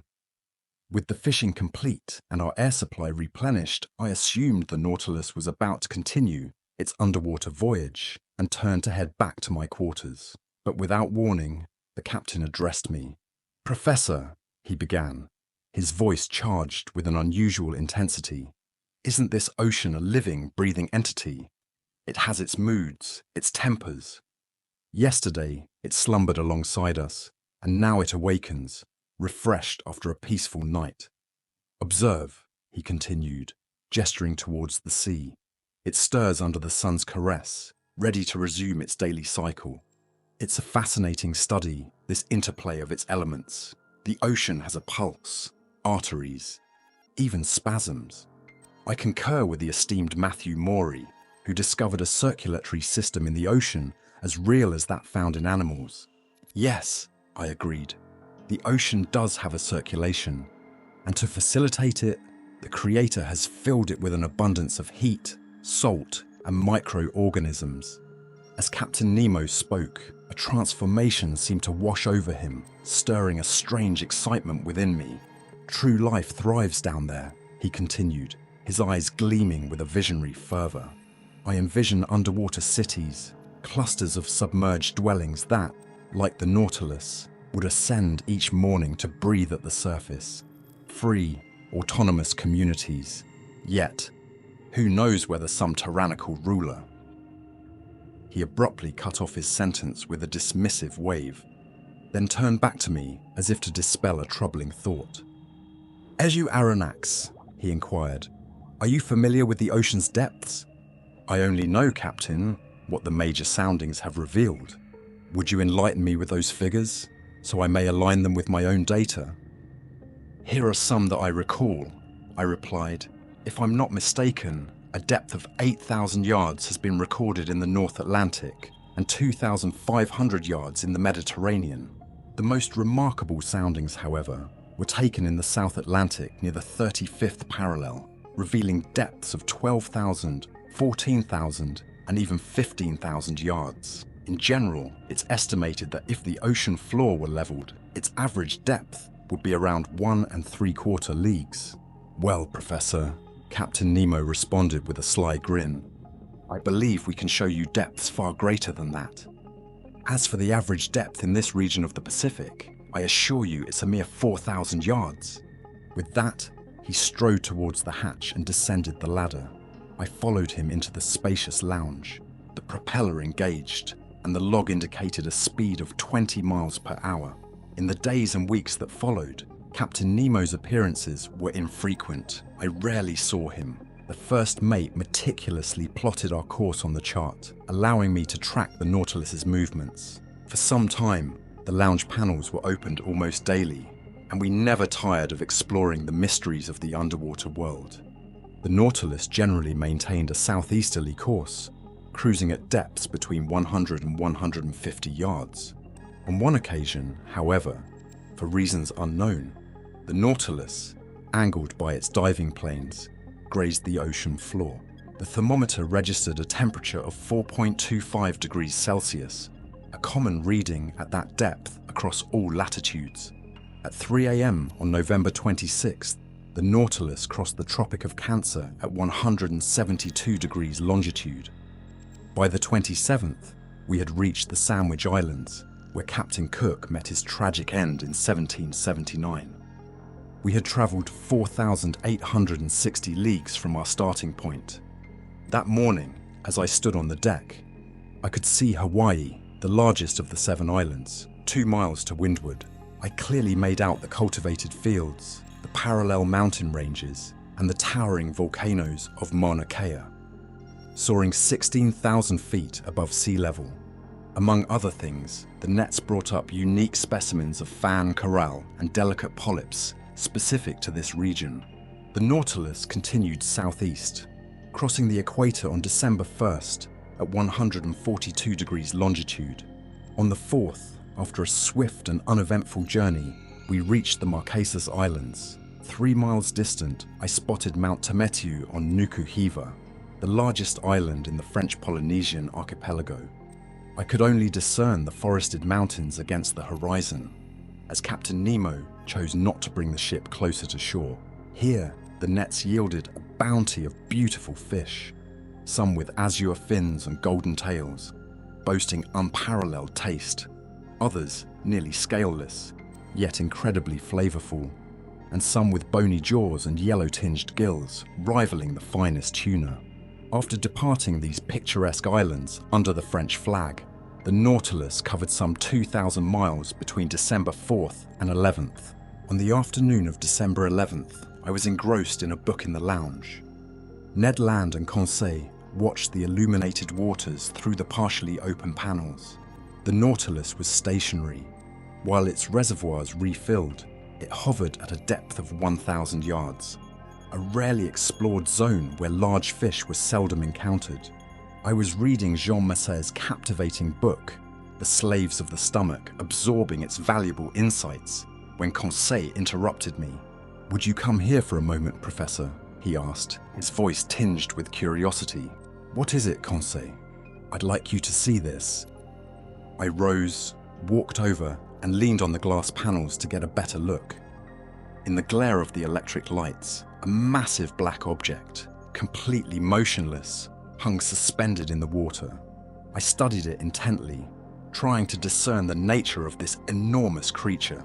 Then, a sudden thought struck me. "A ship," I blurted out. "Aye," Ned confirmed. "A sunken vessel, resting upright." He was right. We were near a ship, its tattered rigging still dangling from the chains. The keel appeared intact, suggesting the wreck was recent, maybe only a few hours old. 3 broken masts, snapped just above the deck, indicated the ship had been forced to sacrifice them in a desperate attempt to survive. But the vessel, now lying on its side, had taken on water and was listing heavily to port. This skeletal remnant of its former glory was a haunting sight, lying forsaken beneath the waves. Even more heartbreaking was the scene on the deck, where several bodies, still lashed by ropes, remained. I counted 5, 4 men, one still gripping the helm, and a woman clutching a baby in her arms. The woman was young, her features preserved by the cold water, illuminated by the Nautilus lights. In a final act of desperation, she had lifted her child above her head. Poor little thing, its arms wrapped around her neck. The sight of the 4 sailors was horrifying, their bodies contorted in their final struggles to break free from the ropes that bound them to the ship. Only the helmsman, his face serene and resolute, his grey hair plastered to his forehead, seemed to still be steering the 3 broken masts through the depths. It was a devastating tableau. We were speechless, our hearts pounding at the sight of this maritime tragedy frozen in time. I could already envision the monstrous sharks, drawn by the scent of human flesh, converging on the wreck with hungry eyes. But then, the Nautilus veered course, circling the submerged vessel. In an instant, I read the inscription on the stern: the Florida, Sunderland. Chapter 18. Vanikoro. This harrowing incident foreshadowed a series of maritime disasters the Nautilus would encounter on its journey. As we ventured into more frequented waters, we often spotted the decaying hulls of shipwrecked vessels littering the depths, and deeper still, rusting cannons, bullets, anchors, chains, and countless other iron remnants. On December 11th, we sighted the Tuamotu archipelago, the former dangerous archipelago, charted by Bougainville, stretching over 500 leagues from Juicy Island to Lazarev Island. This vast expanse covers 370 square leagues and comprises 60 island clusters, notably the Gambia Islands, a French territory. These are coral islands, slowly emerging from the tireless work of coral polyps. Over time, this new land will merge with neighbouring islands, potentially forming a 5th continent, extending from New Zealand and New Caledonia to the Marquesas Islands. I once shared this theory with Captain Nemo, but he retorted coldly, "The Earth doesn't need new continents, but new men." Fate guided the Nautilus towards Clermont-Tonnerre, one of the most intriguing islands in the archipelago. Discovered in 1822 by Captain Bell of the Minerva, this gave me an opportunity to study the madreporic formations responsible for the islands in this region. Madrepores, not to be confused with corals, have tissue covered in a calcareous crust. Variations in their structure led my esteemed mentor, Milne Edwards, to classify them into 5 distinct categories. The minuscule creatures secreted by these marine organisms reside in vast colonies within their cells. Their calcium deposits accumulate to form rocks, reefs, and islands, both large and small. In some places, they create ring-shaped atolls enclosing lagoons connected to the sea by channels. In others, like Réunion and Mauritius, they build fringing reefs, tall vertical walls bordering deep waters. Just a few hundred yards from Clermont-Tonnerre's shores, I marveled at the colossal structures built by these microscopic architects. These walls are primarily the work of stony corals like Millepora, porites, and various species of star coral. These polyps flourish in turbulent waters near the surface, initiating their construction from the top and gradually burying themselves in the debris of their own secretions.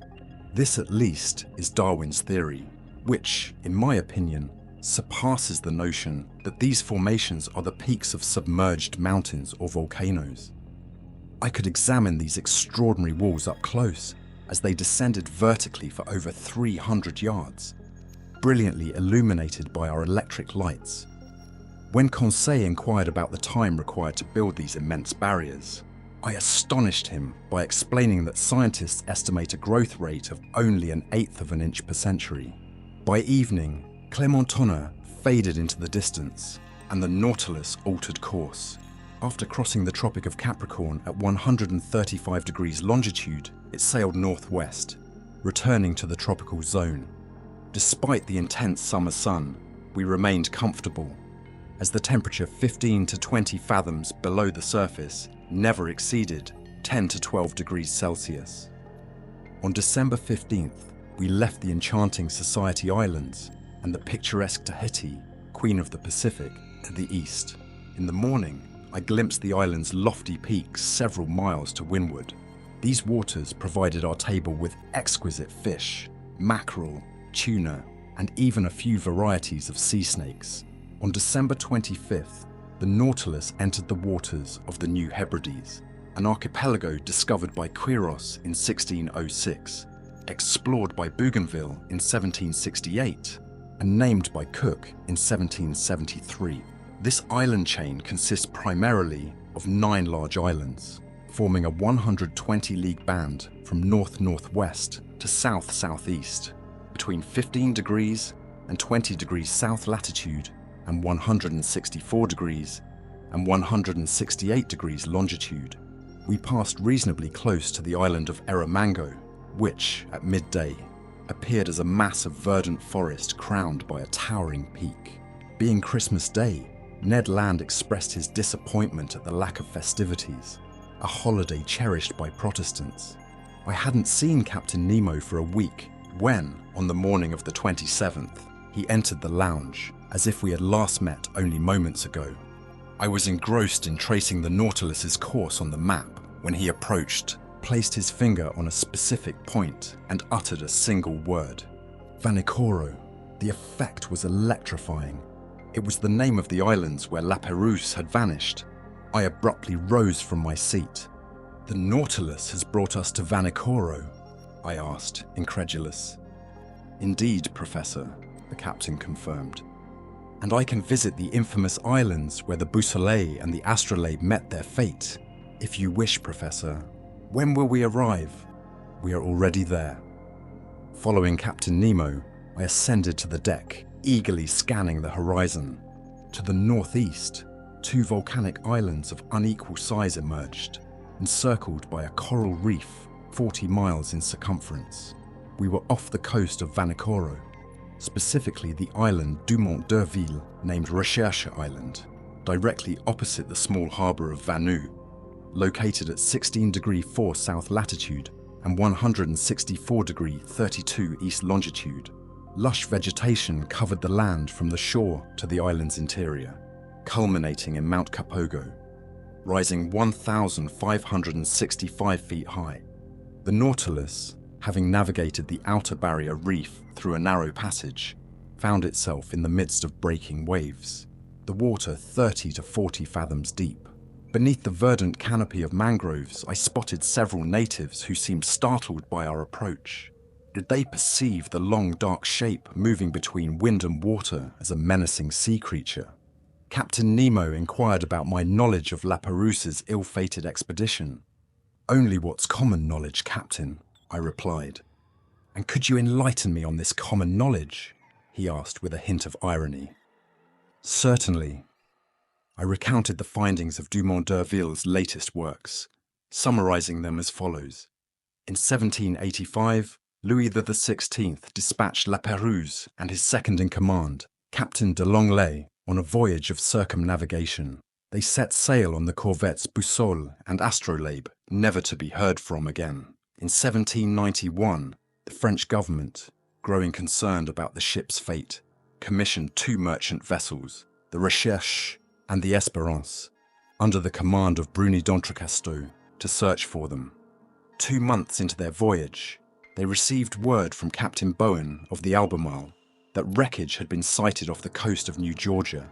However, d'Entrecasteaux, disregarding this somewhat unreliable information, steered towards the Admiralty Islands, mentioned in a report by Captain Hunter as the possible site of La Pérouse's shipwreck. Their search proved fruitless. The Espérance and Recherche sailed past Vanikoro without stopping, and the expedition ended in disaster, claiming the lives of d'Entrecasteaux, 2 of his lieutenants, and several crew members. Captain Dillon, a savvy old Pacific sailor, was the first to uncover concrete evidence of the wrecks. On May 15, 1824, his ship, the St. Patrick, passed near Utopia, one of the New Hebrides Islands. There, a lascar approached in a canoe, offering to sell him a silver sword hilt bearing engraved characters. The lascar claimed that 6 years prior, during a visit to Vanikoro, he had encountered 2 Europeans who belonged to ships that had wrecked on the reefs years earlier. Dillon surmised these were survivors from La Pérouse's expedition, whose disappearance had captivated the world. He attempted to reach Vanikoro, where, according to the lascar, he would find remnants of the wreckage, but adverse winds and currents thwarted his efforts. Returning to Calcutta, Dillon sought the support of the Asiatic Society and the East India Company, who provided him with a vessel aptly named the Recherche. On January 23, 1827, he embarked on a new expedition, accompanied by a French representative. After calling at several Pacific islands, the Recherche dropped anchor off Vanikoro on July 7, 1827, in the very harbour of Vanu, where the Nautilus now rested. There, they recovered numerous artifacts from the wreckage: iron tools, anchors, tackle blocks, swivel guns, an 18-pound cannonball, fragments of scientific instruments, a piece of crown moulding, and a bronze clock inscribed with Basamea Fate, indicating it was cast at the Brest Arsenal around 1785. The evidence was irrefutable. After conducting a thorough investigation, Dillon remained at the ill-fated site until October. He then departed Vanikoro, charting a course for New Zealand before returning to Calcutta on April 7, 1828, and eventually to France, where he received a hero's welcome from Charles the Wealth. Meanwhile, unbeknownst to Dillon, Dumont d'Urville had already embarked on his own quest to locate the wreckage. Reports from whalers had reached them, mentioning medals and a cross of St. Louis found in the possession of natives in the Louisiade archipelago and New Caledonia. Dumont d'Urville, commanding the Astrolabe, set sail and arrived in Hobart, Tasmania, 2 months after Dillon had left Vanikoro. There, he learned of Dillon's findings and discovered that James Hobbs, second mate of the Union of Calcutta, had spotted iron bars and red cloth among the natives of an island located at 8° 18 south latitude and 156° 30 east longitude. Dumont d'Urville, perplexed and unsure whether to trust these accounts from less reputable sources, decided to follow Dillon's path. On February 10, 1828, the Astrolabe reached Utopia and enlisted a deserter as a guide and interpreter. They made their way to Vanikoro, sighting it on the 12th, navigating the reefs until the 14th, and finally anchoring within the barrier reef in Vanu harbour on the 20th. On the 23rd, several officers explored the island, returning with only minor trinkets. The natives, evasive and tight-lipped, refused to lead them to the site of the wrecks. This suspicious behaviour led the French to believe the islanders had mistreated the shipwreck crews. The natives, in turn, seemed to fear that Dumont d'Urville had come to avenge La Pérouse and his unfortunate men. On the 26th, however, islanders, appeased by gifts and realising they had nothing to fear, led Monsieur Jacquireo to the site of the wrecks. There, in 12 feet of water, nestled between the Pacu and Vanu reefs, lay anchors, cannons, and bars of lead and iron encrusted with coral. The Astrolabe's longboat and whaleboat were dispatched to the location, and with considerable effort, the crew salvaged an anchor weighing 1,800 pounds, a brass cannon, some iron bars, and 2 copper swivel guns. Through conversations with the natives, Dumont d'Urville learned that after losing both ships on the island's reefs, La Pérouse and his crew had constructed a smaller boat, only to be lost at sea once again. Its final resting place remained unknown. Unbeknownst to Dumont d'Urville, the French government, concerned that he might be unaware of Dillon's findings, had dispatched the sloop Bayonnaise, commanded by Le Guerrant de Tromelin, to Vanikoro from its station on the west coast of America. The Bayonnaise arrived several months after the astrolabe's departure, finding no new evidence, but confirming that the islanders had respected the monument to La Pérouse. This was the gist of what I relayed to Captain Nemo. So, he mused, the fate of the third vessel, built by the survivors on Vanikoro, remains a mystery? Yes, I affirmed. Captain Nemo said nothing, but beckoned me to follow him into the Grand Saloon. The Nautilus descended deeper, and the observation panels were opened.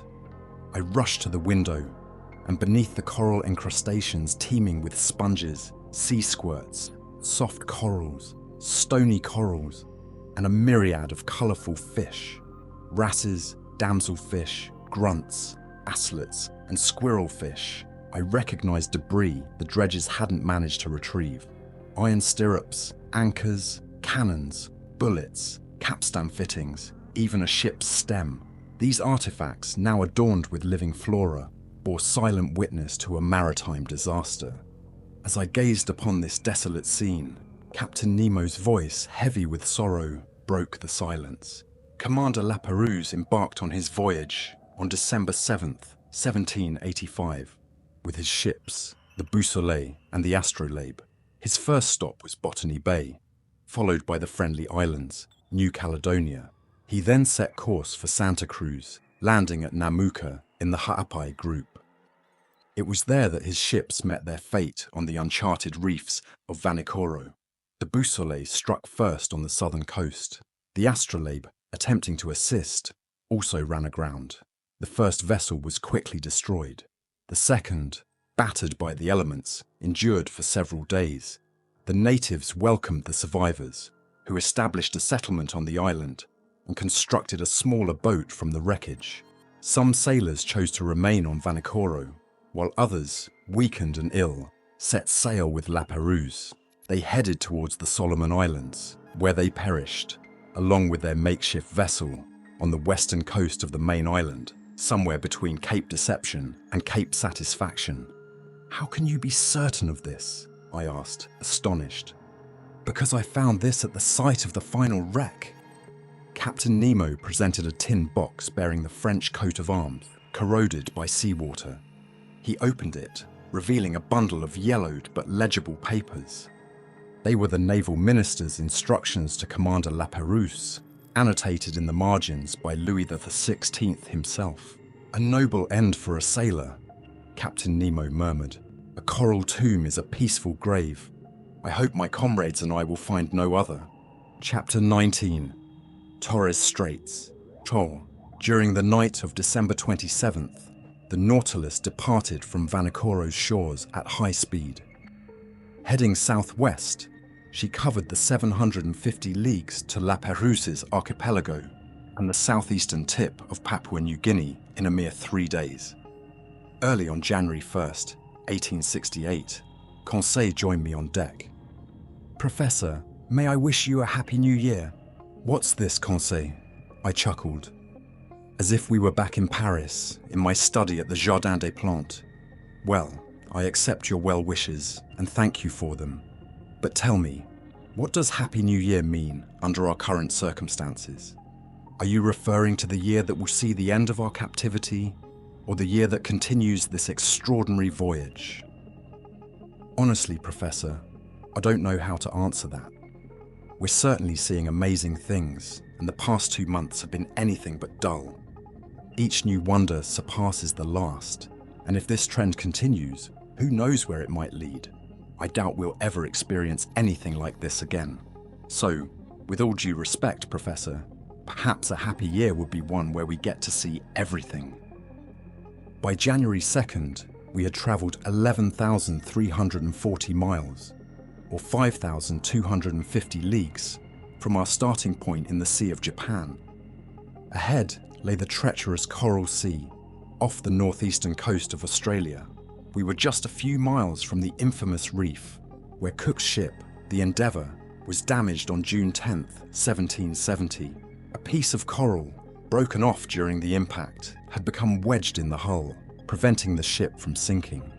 I had hoped to examine this 360-league-long reef, where the turbulent sea relentlessly pounded with thunderous force.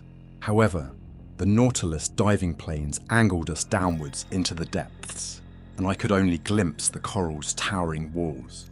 I had to content myself with the diverse fish specimens collected in the nets. Among them were several large rainbow runners, a type of mackerel the size of tuna, with bluish sides and vertical stripes that fade upon death. These fish followed us in schools, providing us with delectable meals.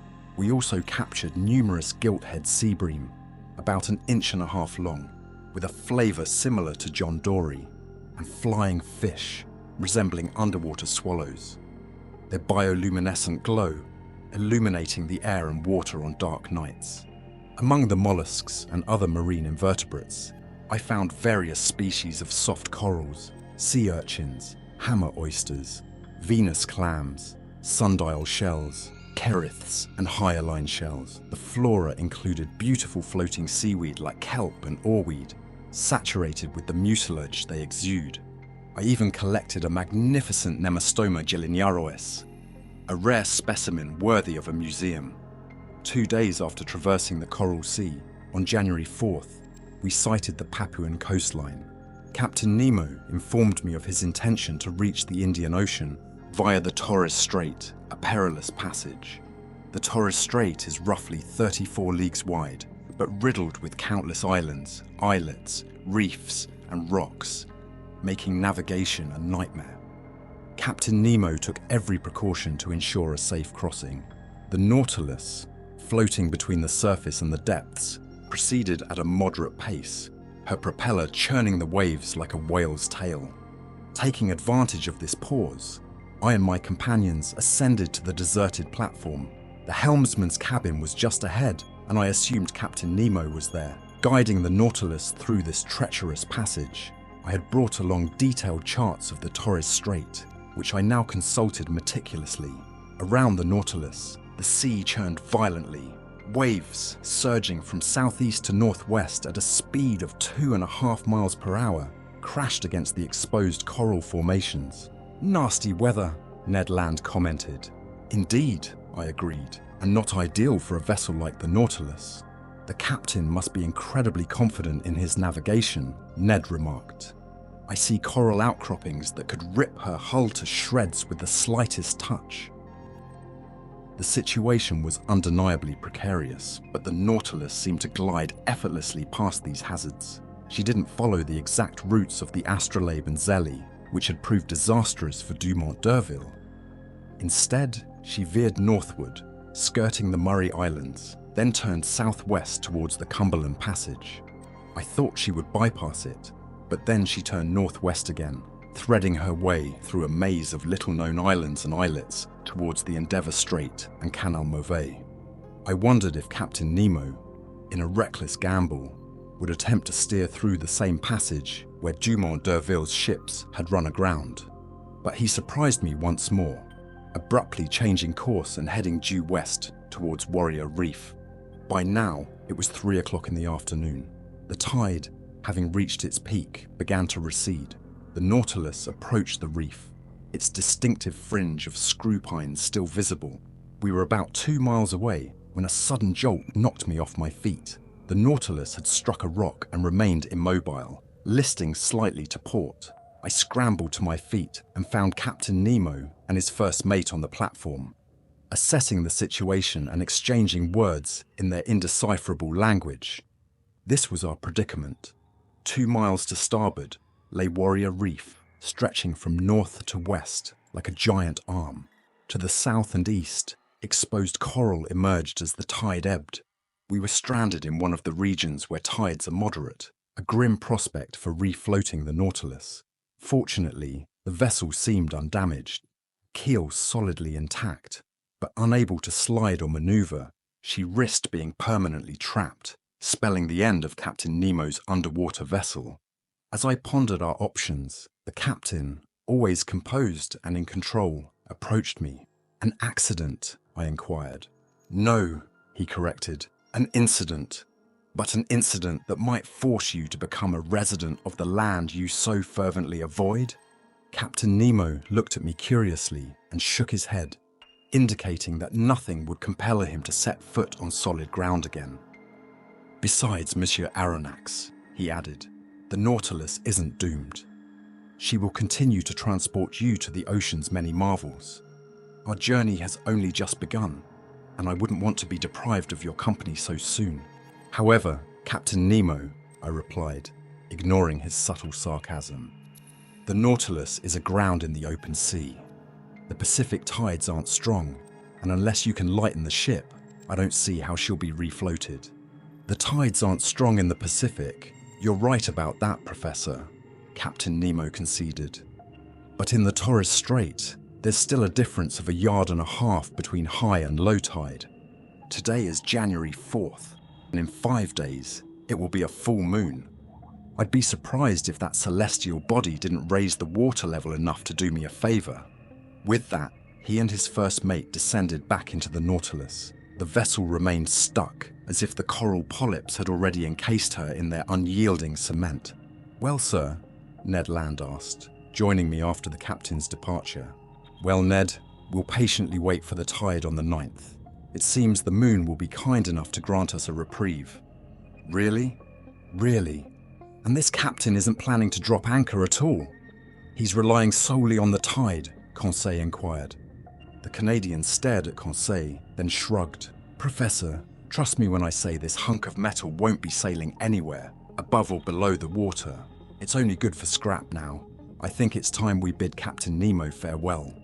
Ned, my friend, I don't share your pessimism about the Nautilus. We'll know in 4 days what the Pacific tides have in store for us. Besides, escape might be feasible if we were near the English or French coast. But the Papuan shores are another matter. We'll cross that bridge when we come to it, if the Nautilus doesn't refloat, which I consider a serious possibility. But do they even know how to proceed cautiously? Ned retorted.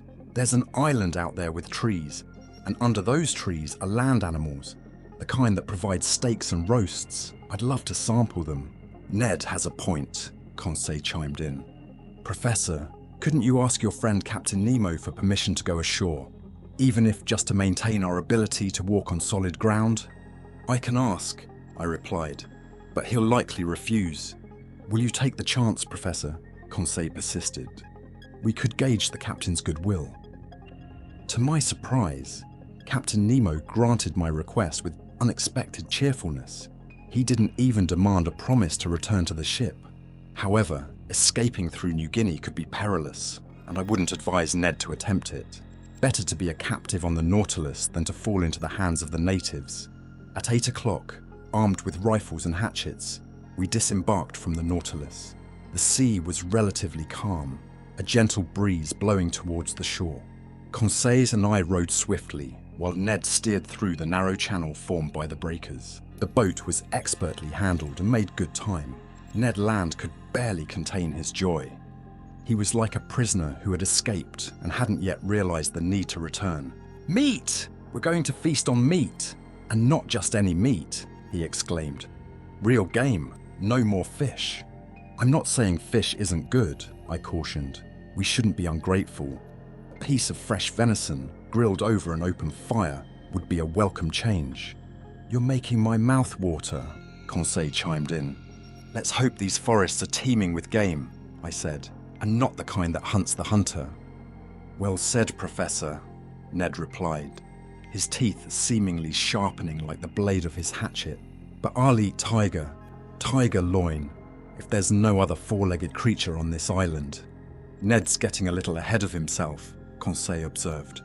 Whatever it is, Ned continued, any animal with 4 legs and no feathers, or 2 legs and no feathers, will be greeted with my first shot. Here we go again, I sighed. Master Land's recklessness knows no bounds.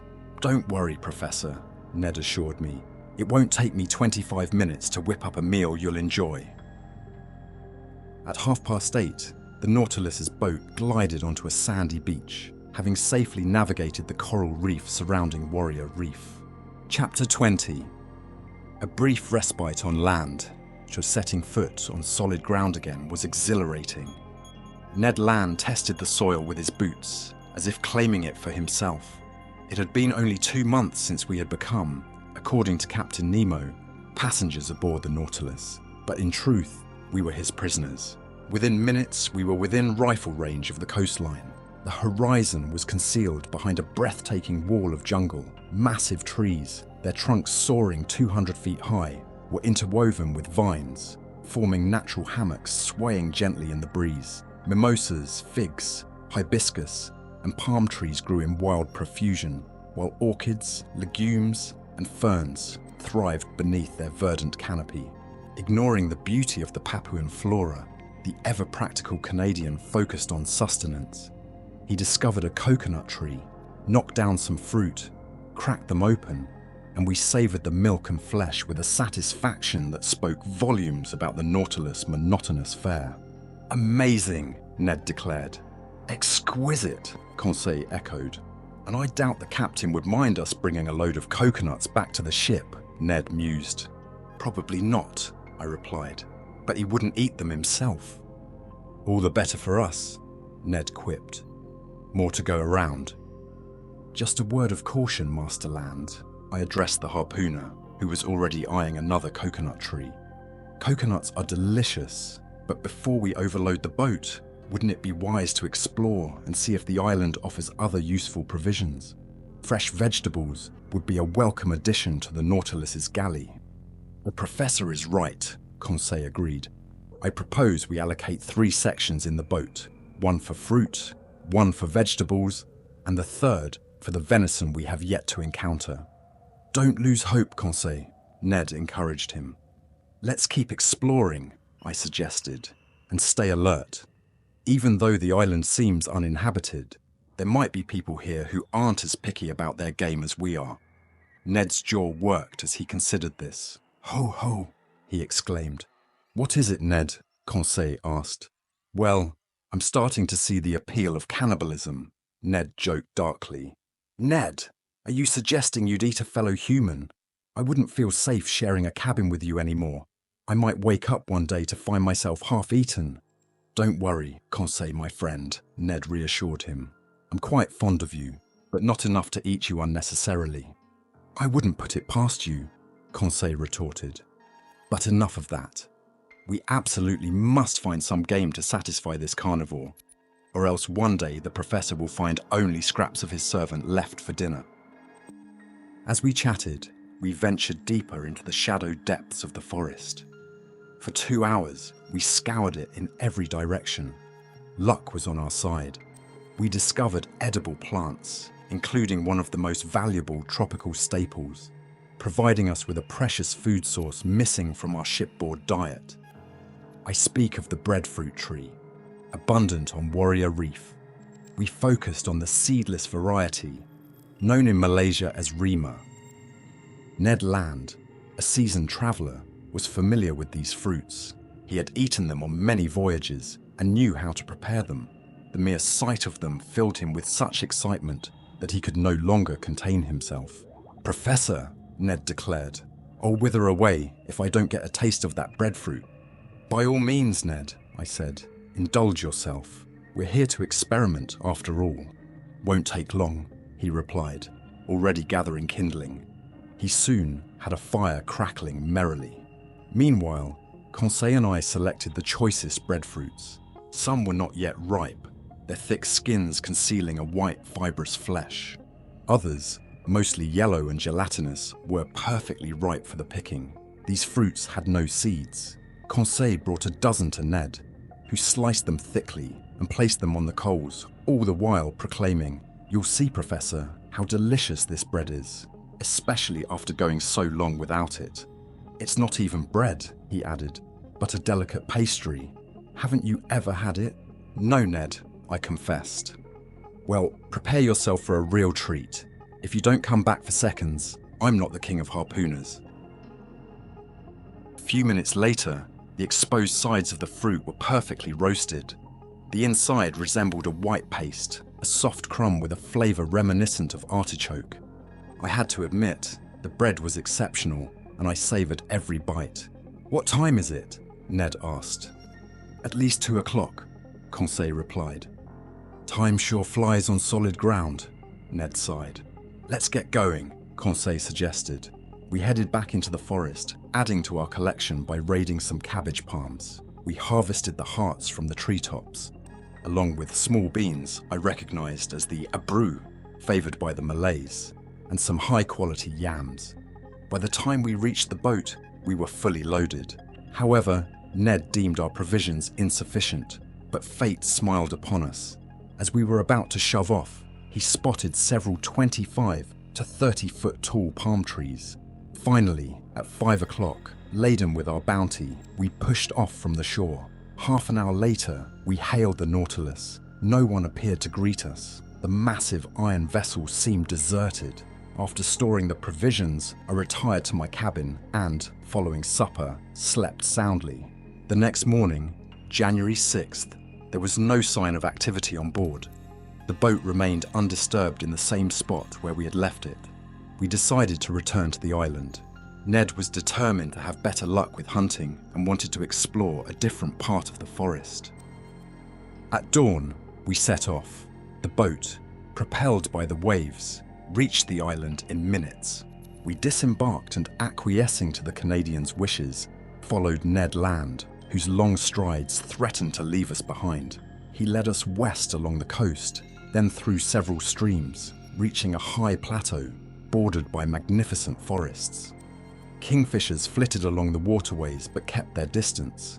Their wariness suggested they knew what to expect from our kind, leading me to believe that while the island might be uninhabited, it was occasionally visited by humans. After crossing a sizable meadow, we arrived at the edge of a small wood filled with the songs and fluttering of numerous birds. "Only birds here," Conseil noted. "But they're edible," the harpooner countered. "I disagree, Ned," Conseil said. "I only see parrots." "My friend," Ned replied with mock solemnity, "when you have nothing else, parrot is as good as pheasant. And," I added, "when properly prepared, this bird is quite palatable." Beneath the dense canopy, a vibrant world of parrots flitted from branch to branch, their chattering a symphony of colours. Solemn cockatoos, seemingly pondering philosophical questions, shared their space with brilliant red lories that flashed through the foliage, like scraps of crimson cloth carried on the breeze. Dure-hued Papuan lorikeets added to the kaleidoscope of winged wonders, a spectacle to behold, but not exactly a feast for hungry hunters. However, one bird unique to this region, found nowhere else but the Aru and Papuan Islands, was absent from this avian gathering. But fate, it seemed, had a surprise in store for us. After traversing a relatively dense grove, we emerged into a clearing dotted with shrubs. There, I saw them, magnificent birds whose elongated feathers forced them to fly against the wind. Their graceful, undulating flight, their elegant aerial maneuvers, and the shimmering iridescence of their plumage captivated the eye. "Birds of paradise," I exclaimed. "The Malays, who conduct a brisk trade in these birds with the Chinese, have various methods for capturing them, none of which were available to us. They sometimes set traps atop tall trees, favoured by the birds of paradise, or snare them with sticky sap that immobilizes them. They even resort to poisoning the birds' watering holes. We, on the other hand, had to rely on shooting them mid-flight, a strategy with slim chances of success. Indeed, we quickly expended half our ammunition to no avail. By 11 in the morning, we had crossed the first mountain range at the island's centre, our game bags empty. Hunger gnawed at us. The hunters had banked on the spoils of the hunt, and their gamble had failed. Fortunately, Conseil, to his astonishment, scored a double with a single shot, securing our breakfast. He bagged a white pigeon and a wood pigeon, which, skillfully plucked and skewered, was soon roasting over a crackling fire of dry wood. While the birds cooked, Ned prepared the breadfruit. We devoured the wood pigeons, bones and all, and they were delicious. The nutmeg they habitually consume infused their flesh with a delightful flavour. "Well, Ned, what are you missing now?" I asked. "Some four-legged game, Professor. These pigeons are mere appetizers. I won't be satisfied until I've bagged an animal with some decent meat on its bones. Same here, Ned, I added. I won't be content until I've captured a bird of paradise. Let's continue hunting then, Conseil urged. Let's head towards the coast. We've reached the foothills, and I think returning to the forest would be wise. His suggestion was sensible, and we followed it. After an hour's walk, we found ourselves in a grove of sago palms. Harmless snakes slithered away from us. The birds of paradise eluded our approach, and I was beginning to lose hope when Conseil, who was leading the way, suddenly crouched down with a triumphant cry. He returned with a magnificent specimen in hand. "Bravo, Conseil!" I exclaimed. "You're too kind, Professor." "Not at all, my boy. That was an excellent shot. Take this magnificent bird and hold it carefully. If you examine it closely, Professor, you'll see that I hardly deserve any credit." "Why is that, Conseil?" "Because this bird is as drunk as a skunk." "Drunk?" "Indeed, Professor. Drunk on the nutmegs it devoured under the tree where I found it. See, Ned? Witness the devastating effects of overindulgence." "Professor," Ned declared, "I'll be a grumpy Gus if I don't get a taste of that breadfruit pie." "By all means, Ned, indulge yourself," I chuckled. "We're here for scientific exploration, so experiment away." "It won't be long," he assured me. Using a lens, he ignited a fire with dry wood, and soon flames crackled merrily. Conseil and I, meanwhile, selected the ripest breadfruits.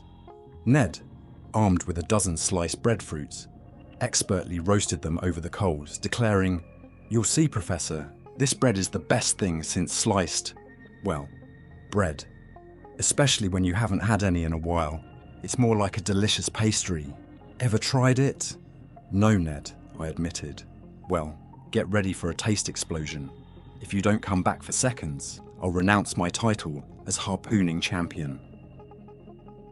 Within minutes, the exposed portions were perfectly browned. The interior resembled a creamy paste, a soft crumb with a flavour reminiscent of artichoke. I must confess, it was truly exceptional. "What time is it?" Ned asked between bites. "At least 2 o'clock, Conseil replied. "Time flies when you're on terra firma," Ned sighed. "Let's head back," Conseil suggested. We returned to the forest, adding to our haul by raiding some cabbage palms for their hearts, along with some small beans I recognized as the Malay abru, and a stash of top-notch yams. By the time we reached the boat, we were weighed down with our bounty, yet Ned remained unsatisfied. But luck was on our side. As we prepared to shove off, he spotted several palm trees, standing 25 to 30 feet tall. Finally, at 5 o'clock, laden with our treasures, we departed the island. Half an hour later, we hailed the Nautilus. No one responded. The massive iron vessel appeared deserted. After stowing the provisions, I retired to my cabin, enjoying a satisfying dinner and a sound sleep. The next morning, January 6th, there was still no sign of activity on board. The dinghy remained undisturbed. We decided to return to the island, with Ned hoping for better luck with his hunting in a different part of the forest. At dawn, we set out, the waves carrying us swiftly to shore. We landed and, yielding to the Canadian's enthusiasm, followed Ned as he loped along the coast westward. He crossed several streams, leading us to a high plateau fringed with magnificent forests. Kingfishers darted along the waterways, wary of our approach. Their caution suggested they were familiar with humans, confirming my suspicion that while the island may be uninhabited, it did see occasional visitors. After crossing a vast meadow, we arrived at the edge of a small wood teeming with birdsong and fluttering wings. "Only birds here," Conseil observed. "Edible birds," Ned countered. "I disagree, my friend," Conseil said. "I see only parrots." "Conseil," Ned declared with feigned gravity, "when you have nothing else, parrot is practically gourmet. And," I added, "properly prepared, it can be quite tasty." A cacophony of calls erupted from the dense foliage as a vibrant array of parrots took flight. their colours flashing amidst the greenery. Chapter 21. Captain Nemo's Thunderbolt. We crouched at the forest's edge, my hand frozen mid-motion towards my mouth, while Ned Land finished chewing. "Rocks don't just fall from the sky," Conseil remarked dryly, "or else we'd call them meteorites." A second rock, clearly aimed, knocked a tasty pigeon leg from Conseil's hand, adding weight to his observation. We scrambled to our feet, shouldering our rifles, ready to retaliate. "Are those monkeys?" Ned blurted. "Close," I said, "but they're savages." "To the boat," I urged, sprinting towards the shore. Retreat was indeed necessary. About 20 natives, armed with bows and slings, emerged from the undergrowth that marked the horizon to our right, barely 100 yards away. Our boat was moored 60 feet from us. The savages advanced, not running but displaying clear aggression. Stones and arrows rained down on us. Despite the danger, Ned was reluctant to abandon our provisions. With his pig in one hand and kangaroos in the other, he moved surprisingly fast. Within 2 minutes, we reached the shore. We loaded the boat with our supplies and weapons, shoved it into the water, and quickly got the oars in place. We hadn't even gone 200 yards when a horde of savages, whooping and gesturing wildly, charged into the water up to their waists. I scanned the Nautilus, hoping her crew would be alerted to our predicament, but the massive vessel remained silent and deserted. 20 minutes later, we were back on board. The hatches were open, and we secured the boat and hurried inside. I descended to the lounge where I heard music playing. Captain Nemo was there, hunched over his organ, lost in a musical trance. "Captain!" He didn't hear me. "Captain!" I repeated, touching his hand. He jolted, then turned. "Ah, Professor, back already? Did you have a successful hunt? Were your botanical endeavours fruitful?" "Yes, Captain, but unfortunately, we've attracted a group of bipeds whose presence is somewhat unsettling." "What bipeds?" "Savages. Savages," he echoed with a sardonic chuckle. "You're surprised, Professor, to find savages after setting foot on an unknown land? Savages are everywhere, and are they any worse than the so-called civilized folk? But Captain, how many did you encounter?" "At least 100. Mim Aronnax," Nemo replied, his fingers dancing across the organ keys. "Even if every native on Papua were gathered on this shore, the Nautilus would have nothing to fear from their attacks." I noticed that the captain played only the black keys, giving his melodies a distinctly Scottish feel. Soon, he seemed to forget my presence, lost in a reverie I didn't dare disturb. I returned to the deck. Night had fallen, for in these low latitudes, the sun sets quickly, without twilight. The island was barely visible, but numerous fires dotted the beach, indicating the natives had no intention of leaving. I spent several hours alone, pondering the natives, not with fear, for the captain's unshakable confidence was infectious, and admiring the tropical night sky. My thoughts drifted to France, following the constellations that would soon grace the heavens. The moon shone brightly among the stars. The night passed without incident. The islanders, likely intimidated by the sight of a monstrous vessel grounded in the bay, had kept their distance. The hatches remained open, offering easy access to the Nautilus's interior. At 6 o'clock on the morning of January 8th, I returned to the deck. Dawn was breaking, and the island gradually emerged from the dissipating mist. First the shore, then the peaks. The following day, the shore was teeming with natives, 500 or 600 perhaps. Some, taking advantage of the low tide, had ventured onto the coral reef, barely 200 yards from the Nautilus. They were easily identifiable as Papuans, with their athletic builds, strong features, high foreheads, and bright white teeth. Their reddish-tinged, woolly hair contrasted sharply with their dark, gleaming skin. Ornate bone necklaces hung from their elongated earlobes. Most were naked, save for a few women adorned with grass skirts and belts made of plant fibers. Some chiefs wore crescent-shaped ornaments and necklaces of red and white glass beads. Nearly all were armed with bows, arrows, and shields, and carried nets filled with round stones. expertly hurled from slings. One of the chiefs, standing near the Nautilus, studied the vessel intently. He was likely a high-ranking Mado, draped in a fringed mat of banana leaves adorned with bright colours. I could have easily picked off this native with my rifle, but I deemed it prudent to await overt hostility. In encounters between Europeans and indigenous people, it's wiser to defend than to initiate aggression. During low tide, the natives roamed near the Nautilus, but remained peaceful. I often heard them repeat the word "asai," their gestures indicating an invitation to come ashore, which I politely declined. Thus, we didn't venture out that day, much to Ned Land's disappointment, as he couldn't replenish our provisions. The resourceful Canadian busied himself preparing the food he had already gathered. Meanwhile, the natives retreated to the shore around 11 o'clock as the rising tide submerged the coral. Their numbers, however, had swelled considerably. They likely hailed from neighbouring islands or even Papua New Guinea. Interestingly, I hadn't seen a single native canoe. With nothing better to do, I decided to trawl these clear, inviting waters, which teemed with shells, marine life, and plants. This would be our last day in this area. As Captain Nemo had promised we would be back in open water by the next morning, I called for Conseil, who brought me a small dredge net similar to those used for oyster harvesting. We got to work. For 2 hours, we tirelessly combed the seabed, but nothing extraordinary turned up. The net was filled with abalone, harp shells, melon shells, and the most stunning hammer oysters I'd ever seen. We also collected a few sea slugs, pearl oysters, and a dozen small turtles destined for the ship's pantry. Just when I least expected it, I stumbled upon a treasure, a natural anomaly rarely encountered.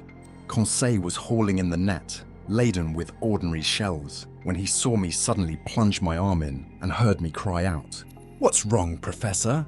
he asked, alarmed. "Did something bite you?" "No, my boy, but I'd gladly sacrifice a finger for this find." "What did you find?" "This shell," I said, holding up my prize. "It's just an olive shell, genus Oliva, family Olividae, class Gastropoda, subclass Mollusca." "Yes, Conseil," I corrected. "But instead of coiling to the right, this olive shell spirals to the left." "That's incredible!" "Indeed, my boy. It's a left-handed shell." Shells typically coil to the right, with rare exceptions. When a left-handed specimen is found, collectors will pay a king's ransom for it. Conseil and I were captivated by our treasure, and I was already envisioning it displayed in a museum when a stone, carelessly flung by a native, struck the shell in Conseil's hand, shattering it. I cried out in despair. Conseil raised his rifle, aiming at a savage who was readying his sling, barely 10 yards away. I tried to stop him, but he fired, hitting the savage's arm and shattering his amulet bracelet. "Conseil!" I shouted. "Professor," he replied. "Don't you see that the cannibal has initiated an attack? A shell isn't worth a man's life," I reminded him. "The nerve of that savage," Conseil fumed. "I'd rather he had broken my arm." While Conseil was genuinely upset, I didn't share his sentiment. Unbeknownst to us, the situation had escalated. A fleet of canoes now encircled the Nautilus. These long, narrow vessels, carved from tree trunks and balanced by bamboo outriggers, were built for speed. They were manned by skilled, half-naked paddlers, and their approach filled me with unease. It was clear these Papuans had encountered Europeans before and recognized our ship. But what could they make of this long iron cylinder resting in their bay, devoid of masts or smokestacks? Nothing good, I presumed, as they initially kept their distance. However, seeing the Nautilus motionless, they gradually grew bolder, attempting to close in. This familiarity was precisely what we needed to avoid. Our silent weapons would have limited impact on these savages, who respected only brute force.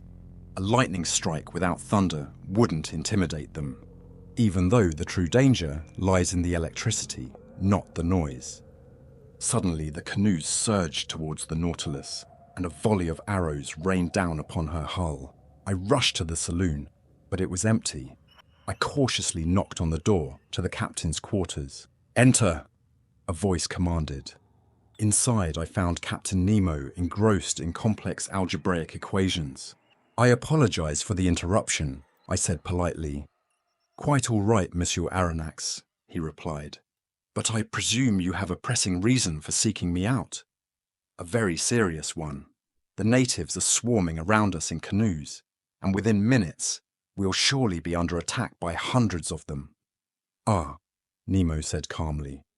"They've arrived in their canoes, have they?" "Yes, sir."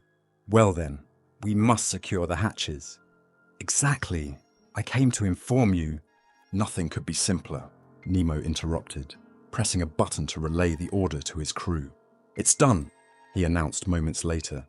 "The hatches are sealed, and the skiff is prepared. I trust you don't believe these men could breach walls that withstood your frigate's cannon fire?" "No, Captain, but there remains a risk." "And what is that?" "Tomorrow, at approximately this time, we'll need to open the hatches to replenish the Nautilus air supply. If the Papuans are still on the platform, I don't see how you could prevent them from boarding." "So you anticipate they'll attempt to board us?" "I'm certain of it." "Then let them come," Nemo said with an air of indifference. "I see no reason to stop them.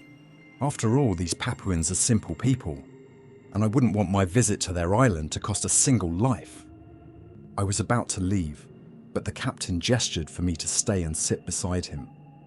He inquired with genuine interest about our excursions on the island and our hunting adventures, though he seemed perplexed by Ned's insatiable craving for meat. We then discussed various topics, and while he remained tight-lipped about certain matters, Captain Nemo showed a more affable side.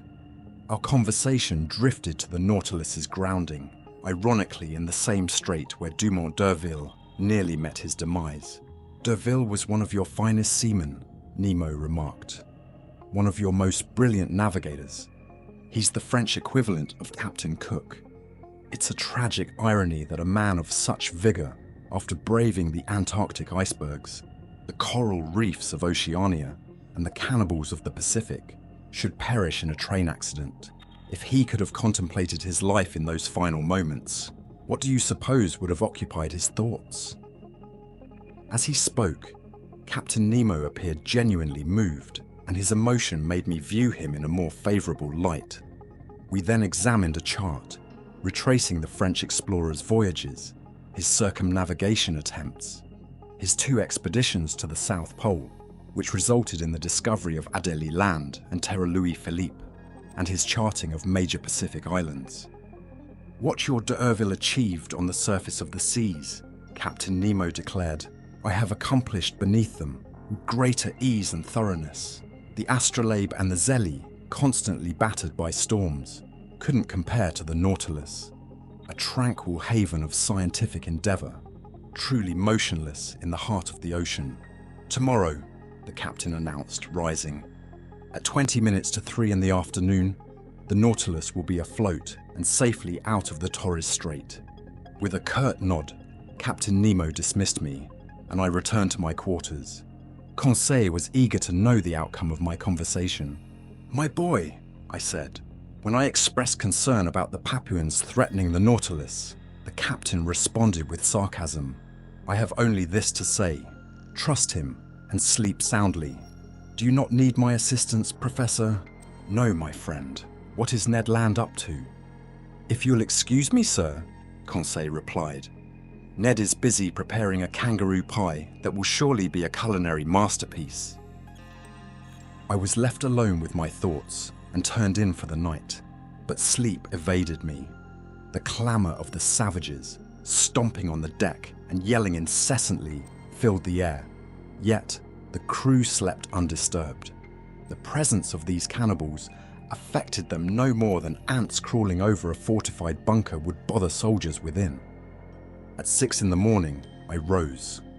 The hatches remained sealed, stale air unreplenished. Instead, the ship's emergency oxygen reserves were tapped, injecting several cubic feet of oxygen into the Nautilus' depleted atmosphere. I worked in my room until noon, without a glimpse of Captain Nemo. There were no visible preparations for departure, I waited a while longer, then went to the lounge. The clock read 2:30. High tide would arrive in 10 minutes, and if Captain Nemo had not made an empty promise, the Nautilus would soon be freed. Otherwise, we could be trapped here for months. I felt the first vibrations as the ship's keel scraped against the rough, coral-encrusted seabed. At 2:55, Captain Nemo appeared in the lounge. "We are about to depart," he declared. "Ah," I replied. "I've given the order to open the hatches." "And the Papuans?" "The Papuans?" Nemo echoed, a hint of amusement in his voice. "Won't they try to come aboard?" "How?" "By simply jumping through the open hatches." "Mere Aronnax," Nemo said calmly. "They will not enter the Nautilus that way, even if the hatches were wide open." I looked at him puzzled. "You don't understand?" he asked. "Not entirely. Come and see for yourself." I followed him to the central staircase, where Ned and Conseil were discreetly observing the crew opening the hatches. The air was filled with enraged cries and terrified screams from outside. The exterior hatch covers were lowered. 20 menacing faces appeared. The first native to reach for the handrail was suddenly repelled by an unseen force, tumbling backward with a blood-curdling scream.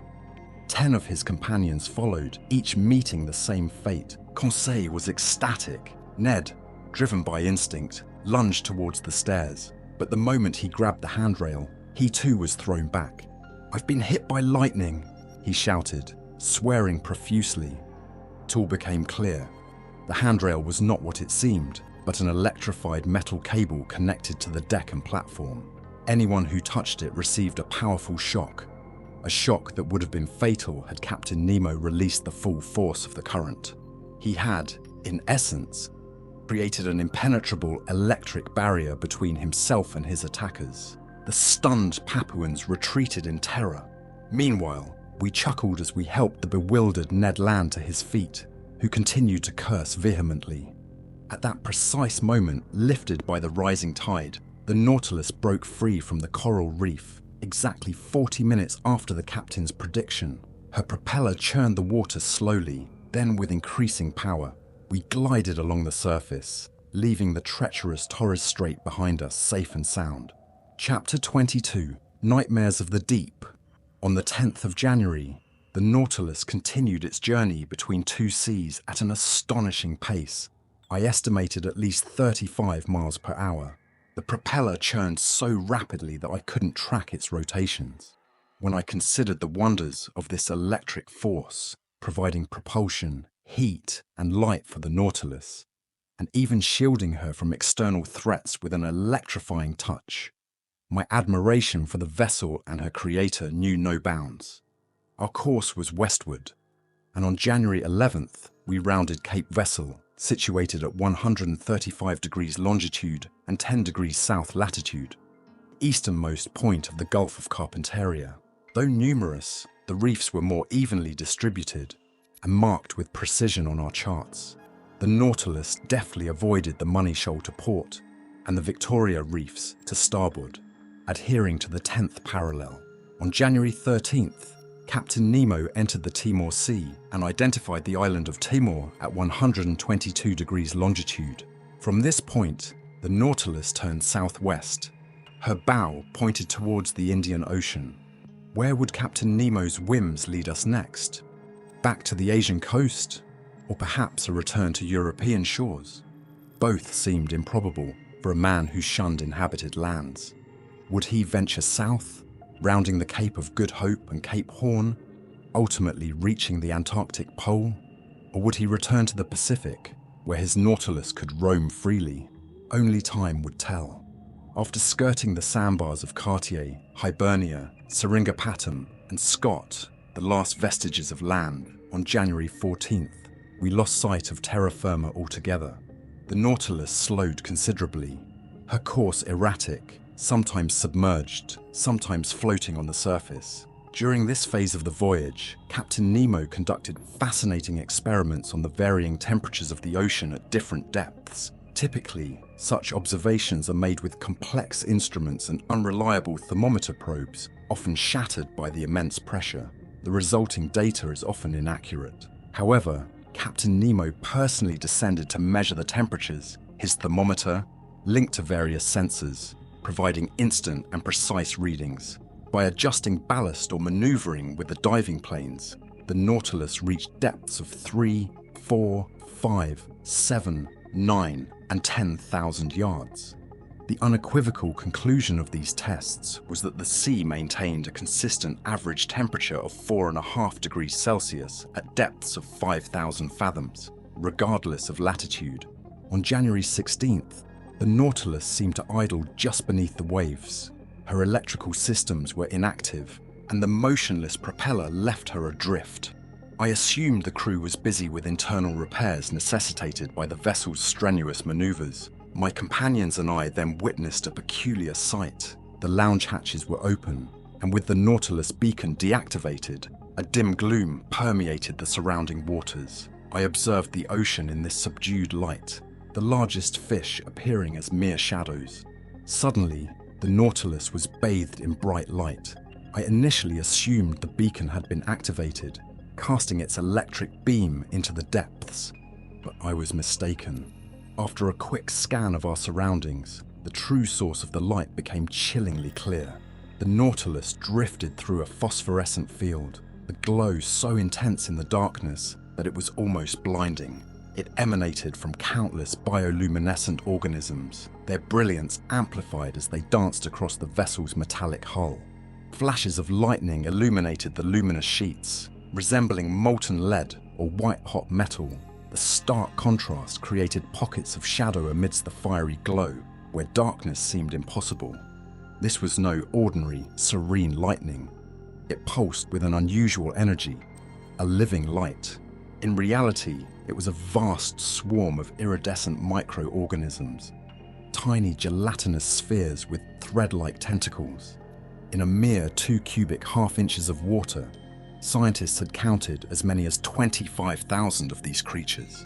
For hours, the Nautilus sailed through these radiant waves, our awe growing as we watched the marine creatures frolicking like mythical salamanders. In this mesmerizing underwater fireworks display, I saw the swift, graceful porpoises, the tireless clowns of the ocean, and swordfish 10 feet long, those ominous heralds of storms, their formidable swords occasionally striking the saloon's glass windows. Smaller fish, like triggerfish, pompanos, surgeonfish, and countless others, streaked through the luminous water. This dazzling spectacle was utterly captivating. Perhaps some atmospheric condition had intensified the phenomenon, or perhaps a storm raged on the surface. But at our depth, the Nautilus remained undisturbed, resting peacefully in tranquil waters. Our journey continued, each day bringing new marvels. Time seemed to slip by unnoticed. Ned, as always, sought to diversify our onboard diet. Like snails, we were confined to our shells, and I must admit, the snail's life wasn't so bad. This existence felt almost normal, and thoughts of life on land faded. But an unexpected event jarred us back to the reality of our extraordinary situation. On January 18th, the Nautilus was at 105 degrees longitude and 15 degrees south latitude. The weather had turned ominous, the sea rough and turbulent. A strong easterly wind whipped up the waves. The barometer, which had been falling for days, signaled an approaching storm. I went up on deck as the first mate was measuring the hourly angles, waiting for his customary cryptic announcement. But today, it was replaced by a different, equally baffling phrase. Almost immediately, Captain Nemo emerged, telescope in hand, scanning the horizon. He stood motionless for several minutes, his gaze fixed on a distant point. Then, he lowered the telescope and exchanged a few words with his first mate. The latter seemed agitated, struggling to contain his emotions. Captain Nemo, however, remained calm, even as he appeared to raise objections to something the first mate was saying. Their differing tones and gestures suggested a tense exchange. I peered intently in the direction they were focused on, but saw nothing. The sky and sea merged seamlessly at the horizon. Captain Nemo paced the deck, not acknowledging me, perhaps not even seeing me. His stride was purposeful, but less steady than usual. Occasionally, he'd pause, arms crossed, and stare out at the sea. What could he possibly be searching for in this vast expanse? The nearest coastline was hundreds of miles away.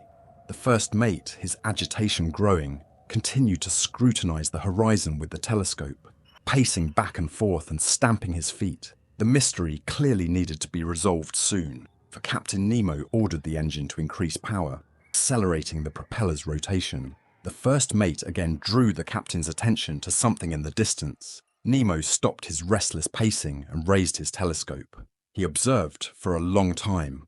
Intrigued and puzzled, I descended to the lounge and retrieved my own high-powered telescope. Leaning against the lantern housing, I scanned the horizon, searching for the source of their concern.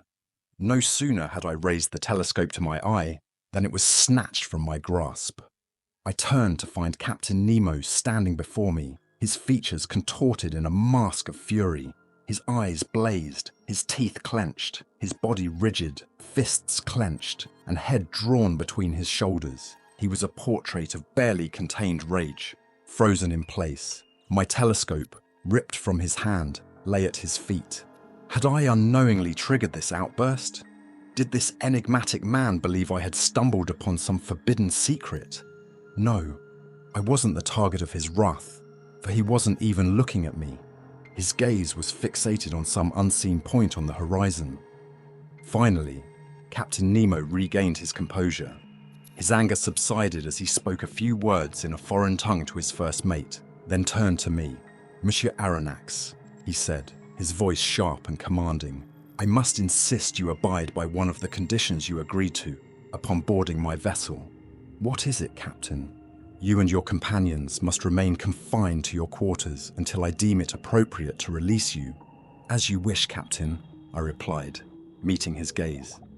"But may I ask why?" "No, sir." There was no arguing with his imperious tone. Resistance would have been futile. I went to the cabin shared by Ned Land and Conseil, informing them of the captain's decision.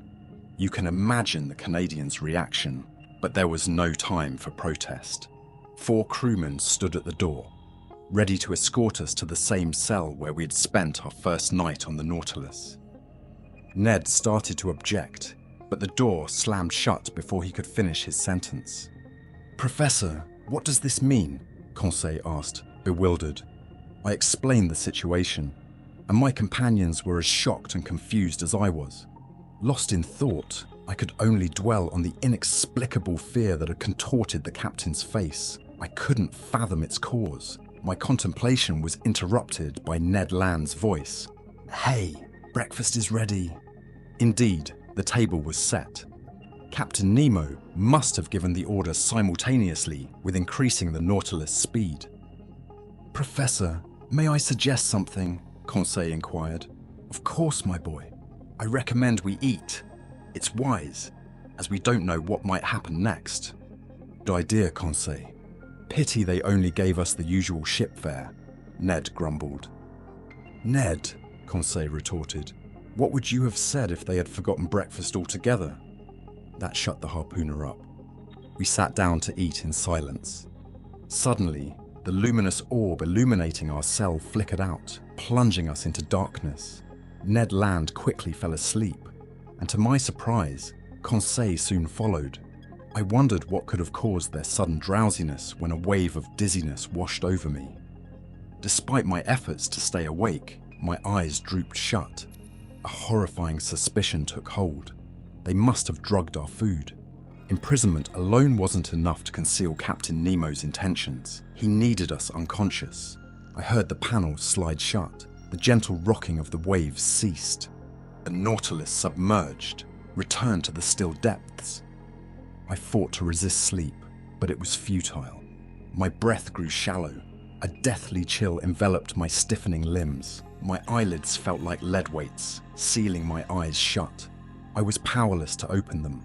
A strange, hallucinatory slumber stole over me. Then, the visions faded, leaving me in complete oblivion. Chapter 23. The Coral Kingdom. The next morning, January 9th. I awoke feeling strangely refreshed, finding myself back in my own cabin. My companions had also been returned to their quarters, none of us aware of how or when it happened. We were clueless about the events of the previous night, and I could only hope the future would unravel this mystery. I left my room, wondering if I was free or still a prisoner. The door opened easily, and I made my way to the central staircase. Finding the hatches that were closed the night before now open, I stepped onto the platform. Ned Land and Conseil were waiting, equally bewildered. They had slept soundly, completely oblivious to their relocation. The Nautilus, as always, remained silent and enigmatic, floating on the surface at a leisurely pace. Nothing appeared out of the ordinary. The first mate soon emerged and issued the standard orders. Captain Nemo was nowhere to be seen. The only crew member I encountered was the taciturn steward, who served me with his usual robotic efficiency. Around 2 o'clock, I was in the lounge, organizing my notes, when the captain entered. I nodded in greeting, and he returned a slight bow, remaining silent. I resumed my work, hoping he might shed some light on the previous night's events. He didn't. He appeared exhausted, his eyes heavy and bloodshot, his face etched with sorrow. He paced restlessly, occasionally sitting then rising again, picking up random books only to discard them, consulting his instruments without his usual meticulous notes. He seemed troubled and agitated. Finally, he approached me and asked, "Are you a physician, Miss Aronnax?" The question was so unexpected that I stared at him for a moment, speechless. "Are you a physician?" he repeated. "Several of your colleagues have pursued medical studies." "Yes," I confirmed. "I am a physician and a hospital surgeon. I practiced for several years before joining the museum." "Very well, sir." My answer seemed to satisfy him, but unsure of what he intended to say next, I waited for further questions, ready to adapt my responses as needed. "Mer Aronnax," he asked, "would you be willing to examine one of my men?" "Is he ill?" "Yes. I'm ready to accompany you." I admit my heart pounded, though I couldn't say why. I sensed a connection between the crewman's illness and the previous night's events, and this mystery intrigued me as much as the patient himself. Captain Nemo led me to the stern of the Nautilus, into a cabin near the crew's quarters. There, lying in a bunk, was a man of about 40, with a determined expression, a typical Anglo-Saxon. I leaned over him. He was not only ill but injured. His head, wrapped in blood-soaked bandages, rested on a pillow. I carefully unwrapped the bandages, and the wounded man met my gaze with wide eyes, showing no signs of pain. The wound was horrific. His skull, shattered by some unknown weapon, exposed his severely damaged brain. Blood clots, the colour of wine dregs, had formed in the bruised and broken tissue. He had suffered both a concussion and a brain hemorrhage. His breathing was laboured, and his face twitched with muscle spasms. I checked his pulse. It was erratic. His extremities were already growing cold. Death was imminent. After cleaning and dressing the man's wounds, I reapplied the bandages and turned to Captain Nemo. "What caused this injury?" I asked. "What does it matter?" he replied, evasive. "A lever from the engine malfunctioned and struck him, and me as well. But what is your prognosis?" I hesitated, unsure if I should voice my concerns. "Speak freely," the captain urged. "This man doesn't understand French." I took one last look at the wounded crewman.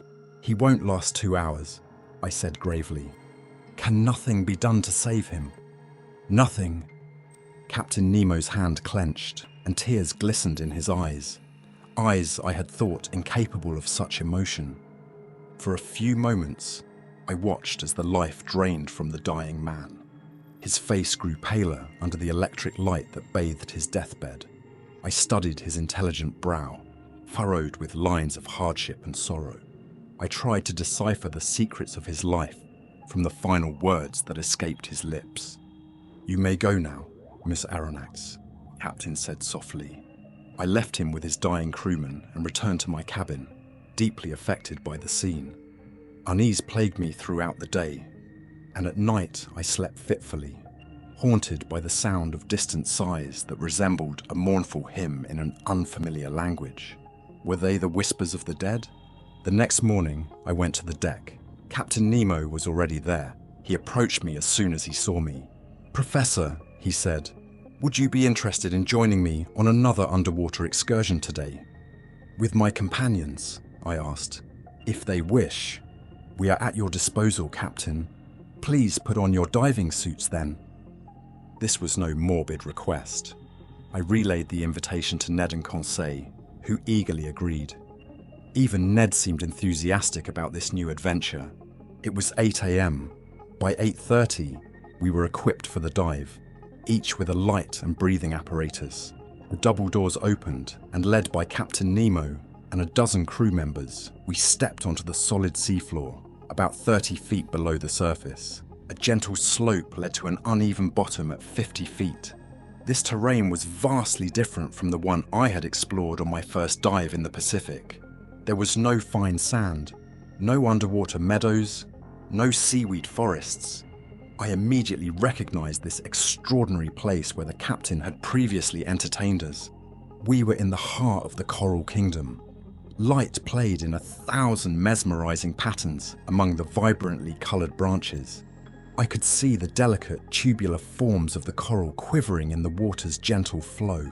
I longed to touch their soft petals, adorned with delicate tentacles, some freshly bloomed, others still budding, while small fish darted among them like a flock of birds. But when my hand neared these living flowers, this sentient, animated garden, the entire colony recoiled. The white petals retreated into their red sheaths, the blossoms vanished before my eyes, and the vibrant coral transformed into a mass of stony knobs. By pure chance, I had stumbled upon the most precious specimens of this marine life. This coral was far more valuable than any found in the Mediterranean, off the coasts of France, Italy, or Barbary. Its hues justified the poetic names given to its most exquisite varieties. Flower of blood and froth of blood. Coral sold for a hefty price, £20 per ounce, and the underwater beds here could make a fortune for any coral diver. This prized material, often mistaken for other polyps, formed the intricate formations known as machiota, among which I spotted several beautiful examples of pink coral. As we continued, the coral formations grew denser and more elaborate. We were surrounded by veritable petrified thickets, long stretches of fantastical architecture.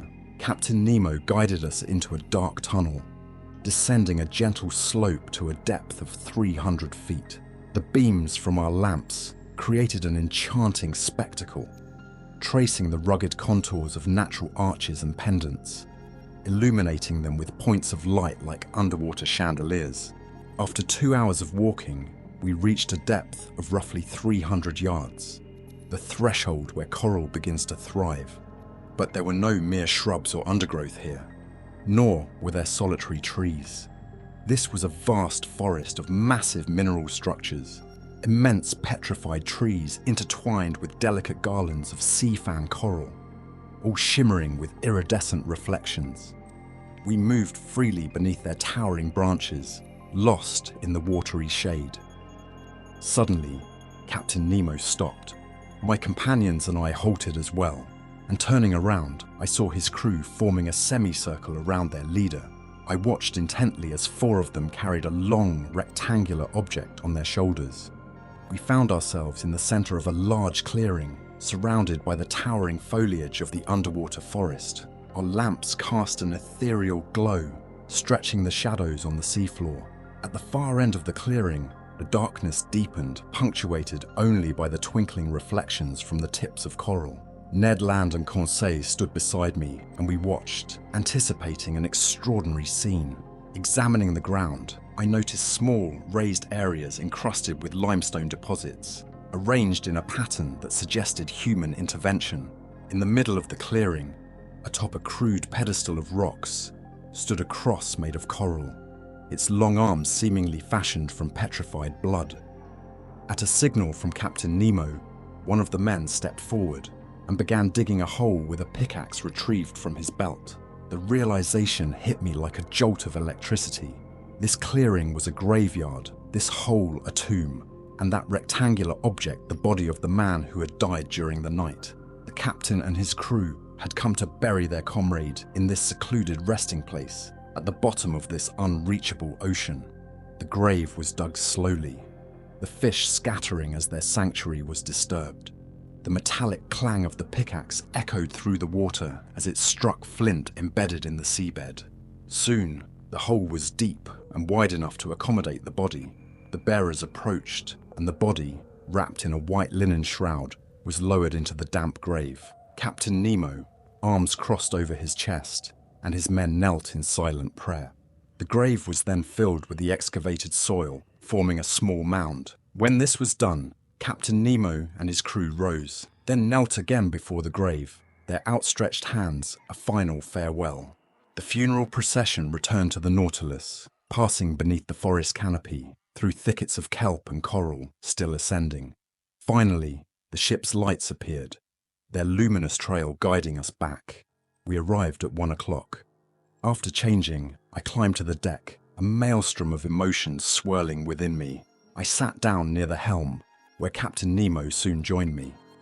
"So, as you predicted," I said, "the man died during the night?" "Yes, Miss Aronnax. And he rests now alongside his companions in the coral cemetery." "Yes," Nemo replied, his voice heavy with grief.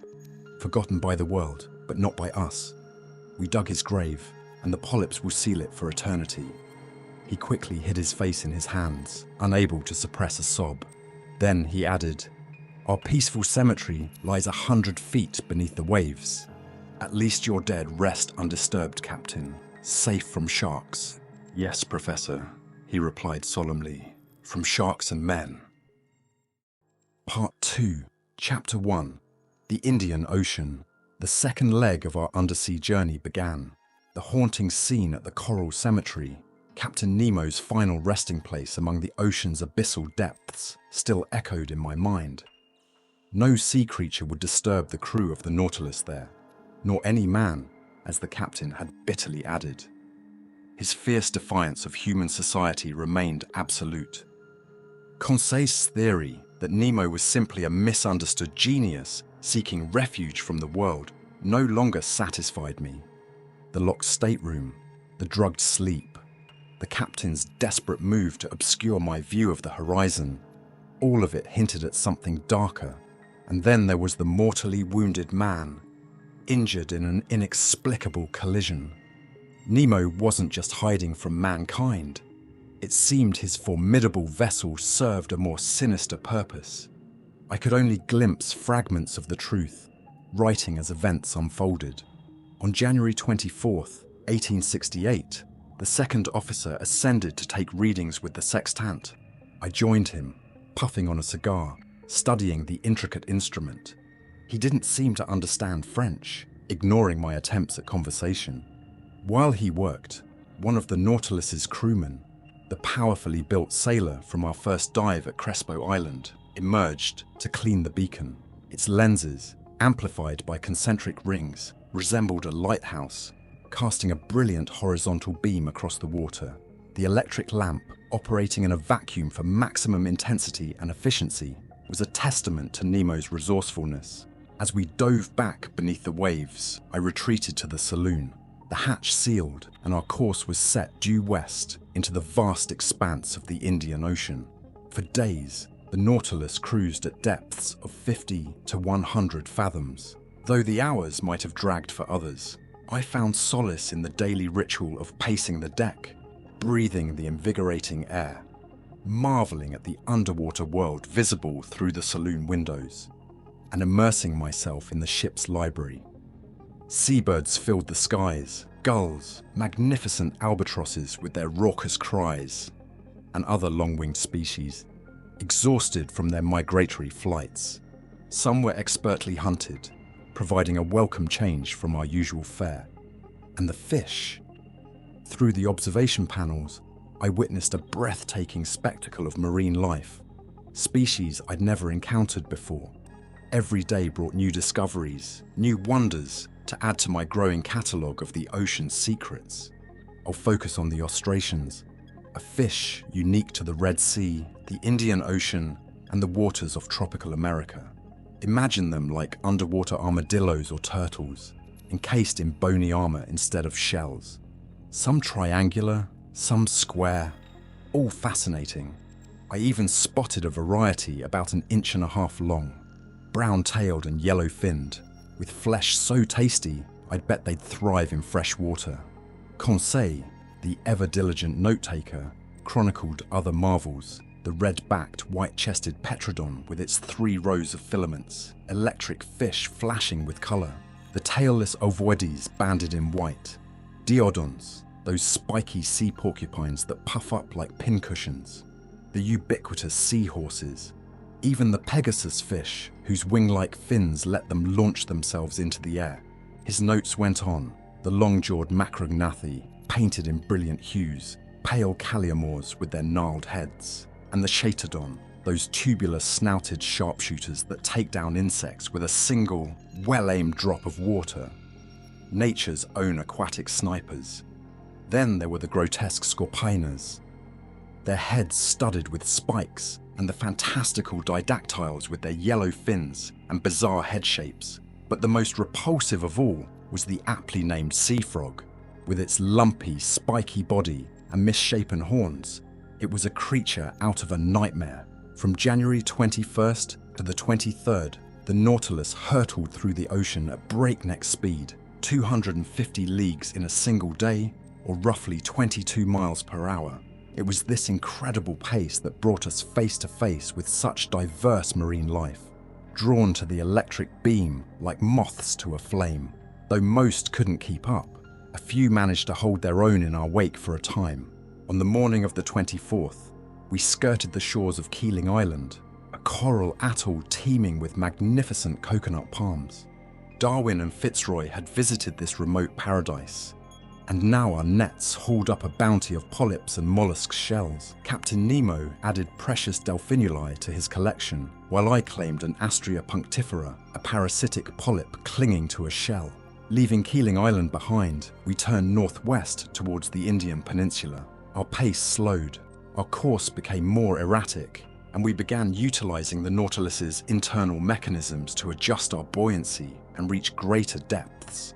Still, we never plumbed the true bottom of the Indian Ocean, rumored to exceed 7,000 fathoms. Even in those depths, the thermometer never dipped below 4 degrees Celsius, and I noted that the upper layers of water were consistently colder than the surface. On January 25th, the ocean lay deserted, a blank canvas upon which the Nautilus painted broad strokes with its powerful screw, churning the waves into towering plumes. To any observer, we must have resembled a gargantuan sea creature breaching the surface. I spent hours on deck that day, scanning the horizon, but nothing appeared until a steamer heading west crossed our path in the late afternoon. We were too low in the water to be seen, and she vanished as quickly as she'd appeared. As dusk settled, fleeting twilight that bridges day and night in the tropics, Conseil and I were treated to an extraordinary sight. A flotilla of hundreds of Argonauts drifting on the surface. These graceful cephalopods, unique to the Indian Ocean, propelled themselves backward using a jet of water, their 6 elongated tentacles trailing like streamers, while the remaining 2 served as sails. Their fluted, spiral shells, rightly compared by Cuvier to elegant skiffs, housed the creatures without being permanently attached. For nearly an hour, we glided through this mesmerizing assembly. Then, as if startled by an unseen signal, every Argonaut simultaneously retracted its sails, folded its arms, inverted its shell, and vanished beneath the waves. The synchronized maneuver rivaled the most disciplined naval fleet. Darkness fell swiftly, and the ocean calmed, leaving only the gentle rustling of reeds against the Nautilus's hull. The following day, we crossed the equator at the 82nd meridian, entering the northern hemisphere. A menacing escort of sharks shadowed us, their presence a stark reminder of the dangers lurking in these waters. There were blunt-nosed Isabella sharks with their distinctive spots, and the dreaded Castracion philippi. Their 11 rows of teeth a chilling sight. These apex predators repeatedly lunged at the saloon windows, their impacts jolting us with unsettling force. Ned Land, never one to back down from a challenge, grew increasingly agitated. He longed to surface and harpoon the beasts, especially the mosaic-mouthed smooth hounds and the massive tiger sharks that seemed to particularly enrage him. But the Nautilus, accelerating effortlessly, outpaced even the swiftest among them. On the 27th, as we entered the vast Bay of Bengal, a grim scene unfolded. Countless corpses bobbing on the surface.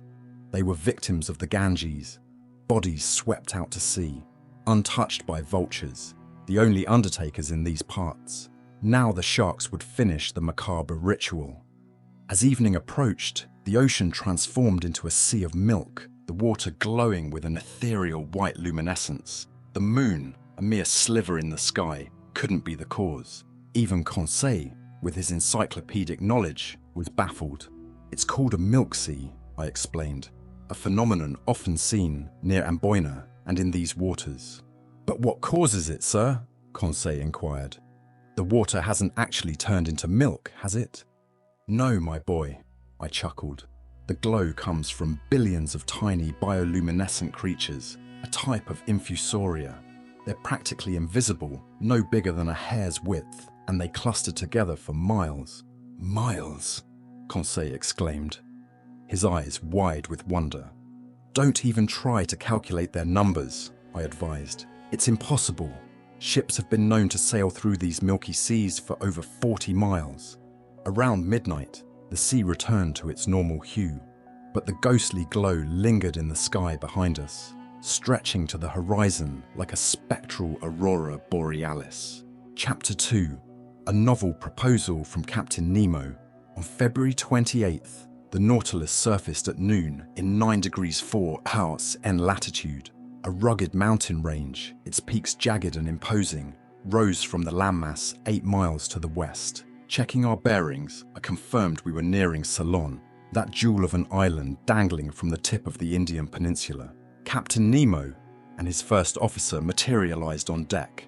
A quick glance at the map, and Nemo turned to me with a proposition. The island of Ceylon, renowned for its pearl fisheries. Care to visit one, Monsieur Aronnax? Absolutely, Captain, I replied, my curiosity piqued. Easy enough, Nemo said, though we'll see the fisheries, not the fishermen. The harvest hasn't begun yet. No matter, we'll set course for the Gulf of Mannar, arriving under cover of darkness. He barked a command to his officer, who promptly disappeared. The Nautilus dove, the depth gauge indicating 30 feet. You and your companions shall explore the Mannar Pearl banks, Nemo continued, and if by chance any divers are present, we shall witness their craft. Sounds agreeable, Captain, I said, trying to match his nonchalance. By the way, Monsieur Aronnax, he added casually, you aren't afraid of sharks, are you? Sharks, I sputtered, the question catching me off guard. Nemo raised an eyebrow, awaiting my answer. I confess, Captain, I'm not well acquainted with that particular fish. We're quite familiar with them, he replied, a hint of amusement in his voice. You will be too, in time. Besides, we'll be armed, and perhaps we'll have the opportunity to bag a few along the way. Quite exhilarating, wouldn't you say? He sauntered off, leaving me to grapple with the implications of his invitation. Now, if someone offered you a bear hunt in the Swiss Alps, you'd likely jump at the chance. Or a lion hunt on the Atlas Plains, or a tiger in the Indian jungles. Adventure calls, and you'd answer. But a shark hunt in its own domain, that might give you pause. I wiped a cold sweat from my brow. Otter hunting in underwater forests was one thing, but venturing into the depths where sharks reign supreme was another matter entirely. I'd heard tales of Andaman Islanders fearlessly battling these predators with knives and nooses, but those tales rarely ended well for the hunters. I was no islander, and even if I were, a moment's hesitation seemed warranted. At that moment, Conseil and Ned Land entered, oblivious to the conversation I'd just had. They were in high spirits, even giddy. "Well, sir," Ned declared, "your Captain Nemo, the devil take him, has just extended us a rather generous invitation." "Ah," I said, playing along. "So you've heard?" "If it pleases you, sir," Conseil interjected, "the commander of the Nautilus has invited us to accompany you on an excursion to the famed Ceylon pearl fisheries tomorrow. He was most cordial, a true gentleman." "He mentioned nothing else?" I asked. "Only that he'd already spoken to you about this little outing," Conseil replied. "Sir," Conseil piped up again, eager for knowledge, "would you be so kind as to enlighten us on the subject of pearl diving?" "Would you like to know about the process itself?" I asked, "or the dangers involved?" "The process," Ned replied. "Best to know what we're getting into before we get into it." "Very well," I said. "Take a seat, my friends, and I shall educate you." Ned and Conseil settled onto an ottoman, and the first question, as always, came from the Canadian. "Sir, what exactly is a pearl?" "My dear Ned," I began, "to a poet, a pearl is a tear of the sea. To the people of the East, it's a drop of solidified dew.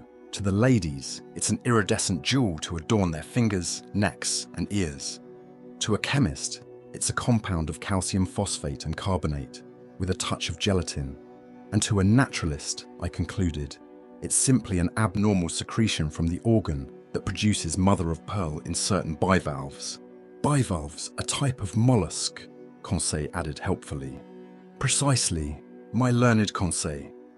And among these mollusks, the abalone, the giant clam, the turban snail, in short, any creature that produces mother of pearl, that shimmering substance lining their shells, can potentially create pearls."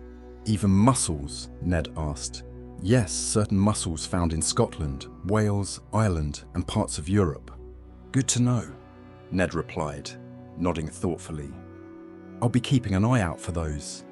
"But," I continued, "the mollusk most renowned for producing pearls is the pearl oyster, Meleagrina margaritifera, that precious pink tartar. A pearl is nothing more than a nacreous growth, deposited in a spherical shape, either attached to the oyster's shell or embedded within its flesh. When attached to the shell, it's firmly anchored. Within the flesh, it's loose.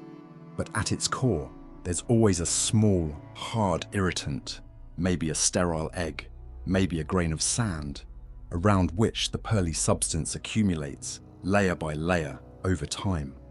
"Do they find many pearls in a single oyster?" Conseil inquired. "Indeed they do, my boy. Some oysters are veritable treasure chests. There's even a tale, though I'm skeptical, of one oyster yielding 150. I paused, realizing my error. 150 sharks? Ned exclaimed, his eyes widening. Did I say sharks? I hastily corrected myself. I meant 150 pearls, of course. Sharks wouldn't make much sense. No, sir, Conseil agreed with a chuckle. But would you now tell us how they actually extract these pearls? There are different methods, I explained. If a pearl is attached to the shell, it can be pried off with pliers. But more often, they lay the oysters out on beds of seaweed to decompose in the open air. After about 10 days, they're soaked in large tanks of seawater, then opened and meticulously washed. The price of these pearls varies depending on size, Conseil inquired, his scientific mind always seeking patterns. Not only size, I replied, but also shape, colour and lustre, that captivating iridescent shimmer. The finest are called virgin pearls or paragons. They form within the oyster's tissue, often white, sometimes opaque, sometimes as translucent as opals. They're usually round or oval, the round ones becoming bracelets, the oval ones pendants. Since they're the most valuable, they're sold individually. Pearls attached to the shell are less uniform and sold by weight. And at the bottom of the hierarchy are tiny seed pearls, sold by the measure and primarily used for embellishing religious garments. But, Conseil pressed, is pearl diving dangerous? Not particularly, I answered, perhaps a bit too quickly. especially if certain precautions are taken. What risks are there anyway? Ned Land scoffed, swallowing a few mouthfuls of seawater. Just as you say, Ned. I adopted Captain Nemo's nonchalant tone and added, speaking of which, are you afraid of sharks, my brave harpooner? Me? Ned retorted. Afraid of sharks? I laugh in the face of danger. Ah, I countered. But we're not talking about hunting them from a boat with a harpoon gun, hauling them aboard, slicing off their tails, and tossing their guts overboard. Ned paused, a flicker of uncertainty crossing his face. Then, you're talking about... Exactly, I said, meeting his gaze. In the water. In the water. Well then, Ned declared, with a good harpoon, it's a fair fight. Those sharks are clumsy brutes. They have to roll onto their bellies to attack. And in that moment, Ned's dramatic description of a shark's attack sent a shiver down my spine. And you, Conseil, I turned to our steadfast companion. What are your thoughts on sharks? Me, sir, Conseil began. I'll be frank. That's best, I thought to myself. If you, sir, Conseil continued, intend to face these sharks, I see no reason why your loyal servant shouldn't face them alongside you. Chapter 3, A Pearl of 10 Millions. At 4 a.m, Nemo's steward woke me. I quickly dressed and entered the saloon, where the captain was already waiting. Monsieur Aronnax, Nemo said, are you ready for our expedition? Absolutely, I replied, eager to explore the Pearl Banks. Then follow me. What about Ned and Conseil? I asked. They've been notified and are waiting on deck, Nemo assured me. Aren't we going to wear our diving suits? I inquired, surprised. Not yet, Nemo explained. I haven't brought the Nautilus too close to shore, and the Manar Bank is still some distance away. Our dinghy will ferry us to the precise dive site, saving us a lengthy swim. It's carrying our gear, which we'll put on when we're ready to submerge. Nemo led me to the central companionway that led up to the deck. Ned and Conseil were already there, clearly excited about the pleasure party in store for them. 5 of the Nautilus's crewmen waited at the oars of the dinghy, which was secured to the side of the vessel. The night was moonless, a thick blanket of clouds obscuring all but a few stars. I looked towards the coast, barely visible as a dark line on the horizon. The Nautilus had spent the night cruising up Ceylon's western coast, and now we were positioned west of the gulf formed by the island and the mainland. Beneath the dark water lay the famed Manar Pearl Banks, a 20-mile stretch of underwater riches waiting to be plundered. We climbed into the dinghy's stern. The first mate took the helm, his crewmates poised at the oars. The line was cast off, and we slipped away from the Nautilus. The oarsmen maintained a steady rhythm, their strokes powerful but deliberate. I observed the 10-second interval between each pull, a naval technique designed for efficiency. The rhythmic plop of the oars echoed in the silence as droplets fell like molten lead onto the dark water. We rowed in silence, each lost in our own thoughts. Nemo's expression was unreadable. Was he apprehensive about returning to land, so close yet so distant? Conseil, ever the curious observer, was no doubt buzzing with anticipation. And Ned, well, Ned was probably dreaming of harpooning a shark or two. As the first light of dawn tinged the eastern horizon, the coastline gradually emerged from the darkness. It appeared mostly flat, with a slight rise to the south. 5 miles still lay between us and land, the details obscured by a morning mist hanging low over the water. Then, with the suddenness characteristic of the tropics, day broke. The sun pierced the clouds, a blazing orb ascending rapidly into the sky. I could now clearly make out the shoreline, dotted with scattered trees. We approached Manar Island, its southern edge curving gently into the bay. Nemo rose from his seat, his eyes scanning the sea. With a subtle hand gesture, he ordered the anchor dropped. The chain barely extended. The water here was only a few feet deep, marking one of the highest points of the Pearl Banks. Here we are, Monsieur Aronnax, Nemo announced. See that sheltered bay? In a month's time, it will be packed with fishing vessels, their divers scouring these waters for treasure. Fortunately, This bay is well suited for pearl diving. The calm surface, protected from harsh winds, makes for ideal working conditions. Now let's suit up and begin our underwater exploration. I nodded silently, my eyes fixed on the waves as I donned my cumbersome diving suit with the help of the sailors. Nemo and my companions followed suit. None of the Nautilus crew would be joining us on this particular venture. Soon, we were encased in our rubberized suits, air tanks securely fastened to our backs. I'd asked about the Ruhmkorff lamps, but Nemo had dismissed the idea. "They won't be necessary," he'd explained. "We're not venturing very deep, and sunlight will provide ample illumination. Besides," he added with a cryptic smile, "it wouldn't be wise to attract unwanted attention with our electric lights in these waters."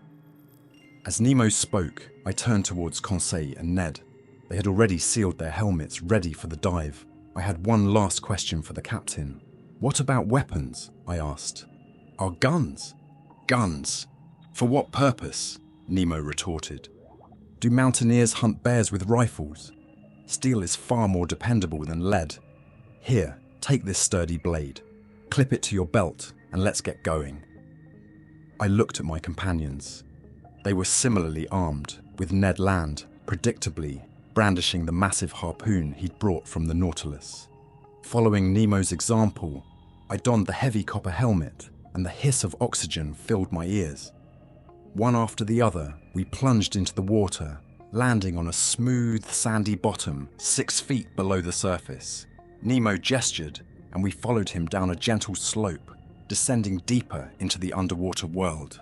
Schools of tail-finned monoptera darted around us like startled birds. I recognized the Javanese fish, an eel-like creature over 2 feet long, its pale underside contrasting with shimmering gold stripes. Among the flat-bodied Stromatius, with their scythe-like dorsal fins, I saw a dazzling spectrum of colors.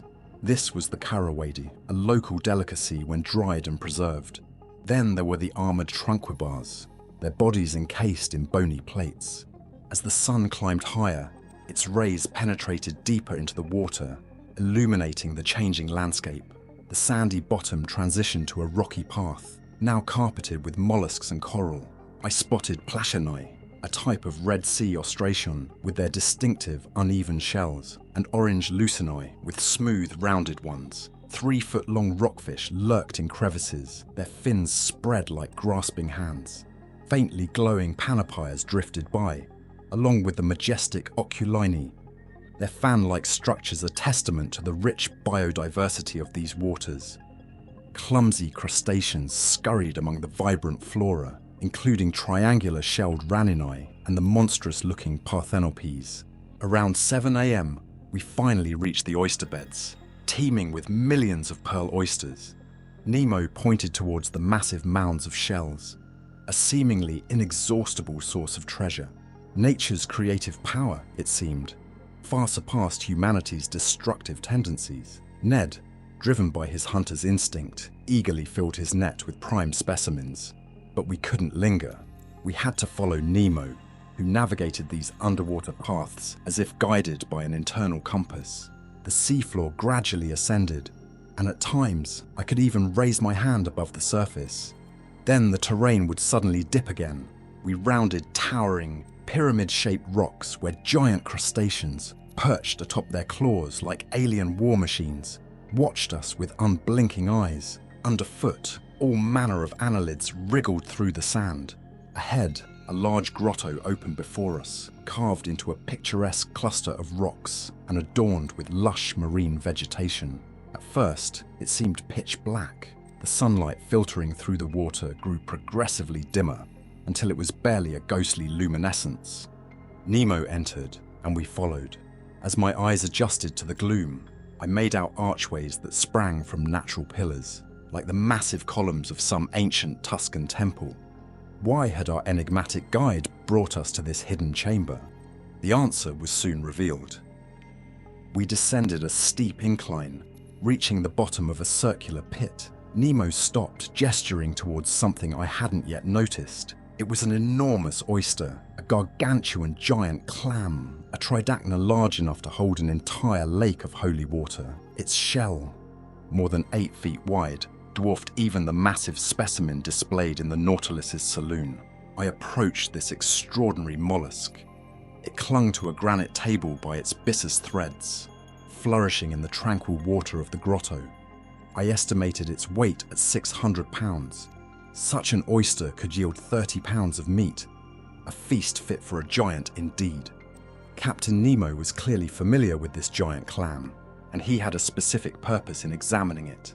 The shells were slightly open. Nemo carefully wedged his dagger between them to prevent them from snapping shut, then gently lifted the fringed mantle that hid the creature inside. Nestled within the fleshy folds lay a pearl the size of a coconut.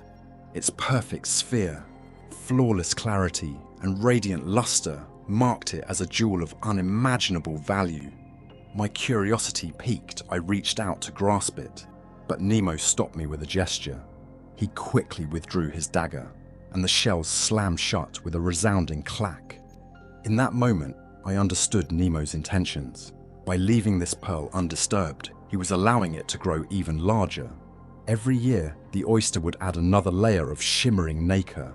I estimated its worth at a staggering £500,000, at least. After 10 minutes, Nemo abruptly stopped. I assumed we were heading back, but he signaled for us to crouch beside him in a rocky crevice, pointing towards a figure emerging from the hazy depths. A shadow materialized about 15 feet away, then sank to the bottom. My mind conjured up images of sharks, but I was wrong again. This was no sea monster, but a man, a living, breathing Indian fisherman, a lone soul seeking an early harvest. The bottom of his canoe bobbed a few feet above him, tethered by a rope. A stone weight, shaped like a sugar loaf and clamped between his feet, helped him descend. This was his only diving gear. Upon reaching the bottom, about 15 feet down, he dropped to his knees and frantically filled his sack with oysters.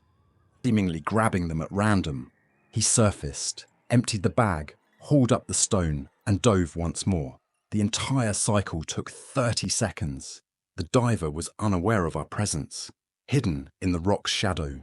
How could this impoverished man imagine that others, beings like himself, were watching his every move, observing his desperate gamble with the sea? He continued his routine, never collecting more than 10 oysters per dive. Each one had to be wrenched from the seabed, where they clung tenaciously with their strong byssus threads. And who knew how many of these oysters, harvested at the risk of his life, contained no pearls at all? I became engrossed in his rhythmic movements, the repetitive dance of desperation and hope. Then, as the diver knelt on the seafloor, a chilling shriek pierced the silence. He sprang upwards in terror, kicking towards the surface. The source of his fear was instantly clear. A colossal shadow loomed above him, an enormous shark with cold, predatory eyes and gaping jaws. I was paralyzed with fear, unable to react. The monstrous creature lunged, the diver narrowly dodging its fins, but not its powerful tail, which slammed into his chest, sending him sprawling on the sandy bottom. The scene unfolded in a matter of seconds. The shark circled back, rolling onto its back to expose its belly and deliver a fatal bite. Then, in a flash of movement, Captain Nemo emerged from the darkness. Dagger in hand, he charged towards the predator, ready to engage in a life-or-death struggle. The shark, sensing a new adversary, turned to face this unexpected challenge. I watched in stunned silence as Nemo braced himself, his composure chilling in the face of imminent danger. As the massive shark rushed him, Nemo sidestepped with lightning speed, burying his dagger deep into the creature's flank. But the battle had only just begun. The wounded shark thrashed violently, the water turning crimson. Through the bloody haze, I could see nothing but flashes of movement as Nemo, clinging to a fin, fought with the enraged creature, landing blow after blow, but unable to deliver a decisive strike. The shark's violent struggle churned the water with such force that I feared being swept away. I desperately wanted to help Nemo, but I was frozen, a helpless observer to the underwater chaos. The captain was knocked to the seafloor by the sheer mass of the creature. The shark's jaws opened wide, resembling an industrial cutting tool. and I thought Nemo was finished. But in a flash, Ned Land reacted. Harpoon in hand, he charged the shark and drove the barbed point deep into its side. The water exploded in a crimson cloud as the shark thrashed in its death throes, its fury shaking the very sea around us. Ned's aim had been true. The beast was mortally wounded. It spasmed in gruesome convulsions, the shockwave knocking Conseil off his feet. Ned managed to free Nemo, who, miraculously unscathed, rushed to the injured diver. With a swift cut of his knife, he severed the rope that bound the man to his stone weight. Scooping him up, Nemo kicked powerfully towards the surface, carrying the unconscious diver in his arms. We followed seconds later, our own lives saved by a miracle, and clambered into the fisherman's canoe. Nemo's first priority was to revive the man. I doubted he would succeed. While the diver hadn't been underwater for long, the impact of the shark's tail could have been lethal. But to my astonishment, Nemo and Conseil's rapid CPR techniques worked. The diver's eyes fluttered open, his expression a mixture of terror and bewilderment as he gazed at the four of us in our copper diving helmets. His confusion only intensified when Nemo produced a pouch from his suit and placed it in the diver's trembling hand. The pouch was brimming with pearls, a lavish gift from the man of the depths to this poor Singhalese fisherman. The diver's eyes filled with tears of gratitude. He clearly understood that he owed his life and newfound fortune to beings beyond the realm of ordinary men. With a nod from Nemo, we swam back to the Nautilus, retracing our path along the ocean floor. Safely aboard, we shed our heavy helmets with the aid of the crew. Nemo's first words were for the Canadian. "Thank you, Master Land," he said simply. "It was payback, Captain," Ned replied. "I was simply returning the favor." A ghost of a smile crossed Nemo's lips, but he said nothing more. "Back to the Nautilus," he commanded. The dinghy raced across the waves. Moments later, we encountered the shark's lifeless body floating on the surface. By the distinctive black tips of its fins, I recognized it as the notorious Carchahinus melanopterus, the blacktip reef shark. It was over 25 feet long, its massive jaws taking up a third of its body. Its 6 rows of triangular teeth confirmed it was a fully grown adult. As I contemplated this behemoth's demise, a dozen more sharks appeared, swarming around the carcass and tearing at it in a feeding frenzy, oblivious to our presence. By 8:30 a.m., we were back aboard the Nautilus. I reflected on the day's extraordinary events at the Manar Bank. 2 undeniable conclusions emerged. First, Captain Nemo possessed a courage I had never witnessed before. And second, despite his self-imposed exile from humanity, he still cared deeply for his fellow man. When I remarked on this to him, Nemo's voice wavered with emotion as he replied, "That Indian, sir, is a citizen of an oppressed nation, and I am still and shall always be one of them." Chapter 4, The Red Sea.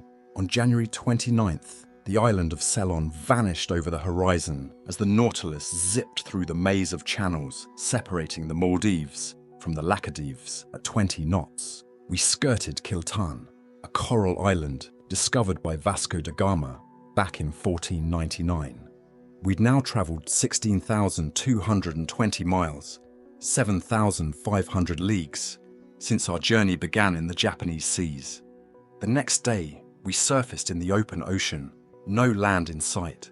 Our course was set northeast towards the Sea of Oman, between the Arabian Peninsula and India. It was essentially a dead end. Where was Nemo taking us, I couldn't say. Ned Land, as usual, was not content with the unknown. He confronted me, demanding to know our destination. "Wherever the captain's whims take us, Master Ned," I replied. "His whims won't get us far," Ned grumbled. "The Persian Gulf is a cul-de-sac. We go in, we come right back out." "So we'll come back out then," I said. "And if, after the Persian Gulf, the Nautilus feels like visiting the Red Sea, the Straits of Bab el-Mandeb provide a convenient entrance." "The Red Sea's closed off too," Ned pointed out. "The Suez Canal isn't finished yet, and even if it were, a vessel like ours wouldn't risk navigating a canal with locks. Besides, The Red Sea isn't exactly on the way back to Europe." "But I never said we were heading back to Europe," I countered. "Then what's the plan?" Ned pressed. "I suspect that after exploring the fascinating coasts of Arabia and Egypt," I speculated, "the Nautilus will continue down the Indian Ocean, perhaps passing through the Mozambique Channel or past the Mascarene Islands, eventually reaching the Cape of Good Hope." "And once at the Cape of Good Hope," Ned asked, a note of urgency in his voice. "Well, then we'll venture into the uncharted Atlantic," I said. "My dear Ned, you seem weary of this underwater adventure, tired of the endless wonders of the sea. Personally, I'll be sad to see this voyage end. It's a journey few men have the privilege to undertake." For 4 days, until February 3rd, the Nautilus crisscrossed the Sea of Oman at varying speeds and depths. It seemed to move erratically, as if uncertain of its path, but we never crossed the Tropic of Cancer. As we left the Sea of Oman, we caught a fleeting glimpse of Muscat, one of the most important cities in Oman. Its white buildings and forts stood out starkly against the black cliffs that surrounded it. I glimpsed the rounded domes of its mosques, the elegant minarets, the lush green terraces, but it was just a fleeting vision as the Nautilus quickly dove beneath the waves. We coasted along the Arabian shores of Mahra and Hadramaut, a 6-mile stretch of undulating mountains punctuated by ancient ruins. On February 5th, we finally entered the Gulf of Aden, a narrow funnel leading to the Bab el-Mandeb Strait, the gateway to the Red Sea. The next day, the Nautilus surfaced near Aden, a city perched on a promontory connected to the mainland by a narrow isthmus.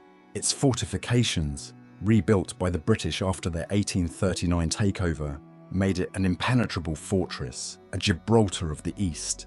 I caught sight of the town's octagonal minarets, once a symbol of its status as a thriving commercial centre.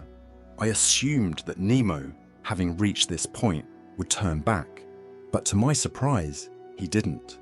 On February 7th, we entered the Bab el-Mandeb Strait, its name translating to Gate of Tears in Arabic. Though only 20 miles wide, the strait stretched 32 miles long. For the Nautilus, at full speed, the crossing was a mere hour's work. Yet, I saw nothing.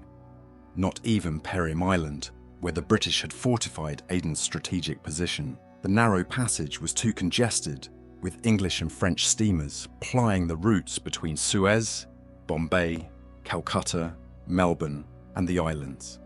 For the Nautilus to risk surfacing, we remained prudently submerged. Around noon, we finally entered the waters of the Red Sea. I didn't bother questioning Nemo's sudden fascination with this particular body of water, but I couldn't deny my own approval. The Nautilus slowed its pace, sometimes surfacing, sometimes diving to avoid ships. This allowed me to observe both the surface and depths of this enigmatic sea. At dawn on February 8th, the ruined city of Mocha appeared, its crumbling walls barely standing, still sheltered a few date palms. Once a bustling metropolis with 6 markets and 26 mosques, its 2-mile perimeter had been fortified with 14 forts. The Nautilus then hugged the African coast, where the water was deeper. Through the observation windows, we witnessed a stunning underwater landscape of vibrant coral reefs and massive boulders draped in lush green algae. It was a breathtaking spectacle, the volcanic islands and sandbanks creating a kaleidoscope of colours and textures. But the most captivating sight was on the eastern shore, the coast of Tahama. There, the coral formations didn't just flourish below the surface, they also extended up to 60 feet above, creating intricate, otherworldly structures less colourful than their submerged counterparts, yet equally mesmerising. I spent countless hours glued to the saloon windows, marvelling at the new species of marine flora and fauna revealed by our electric lamps.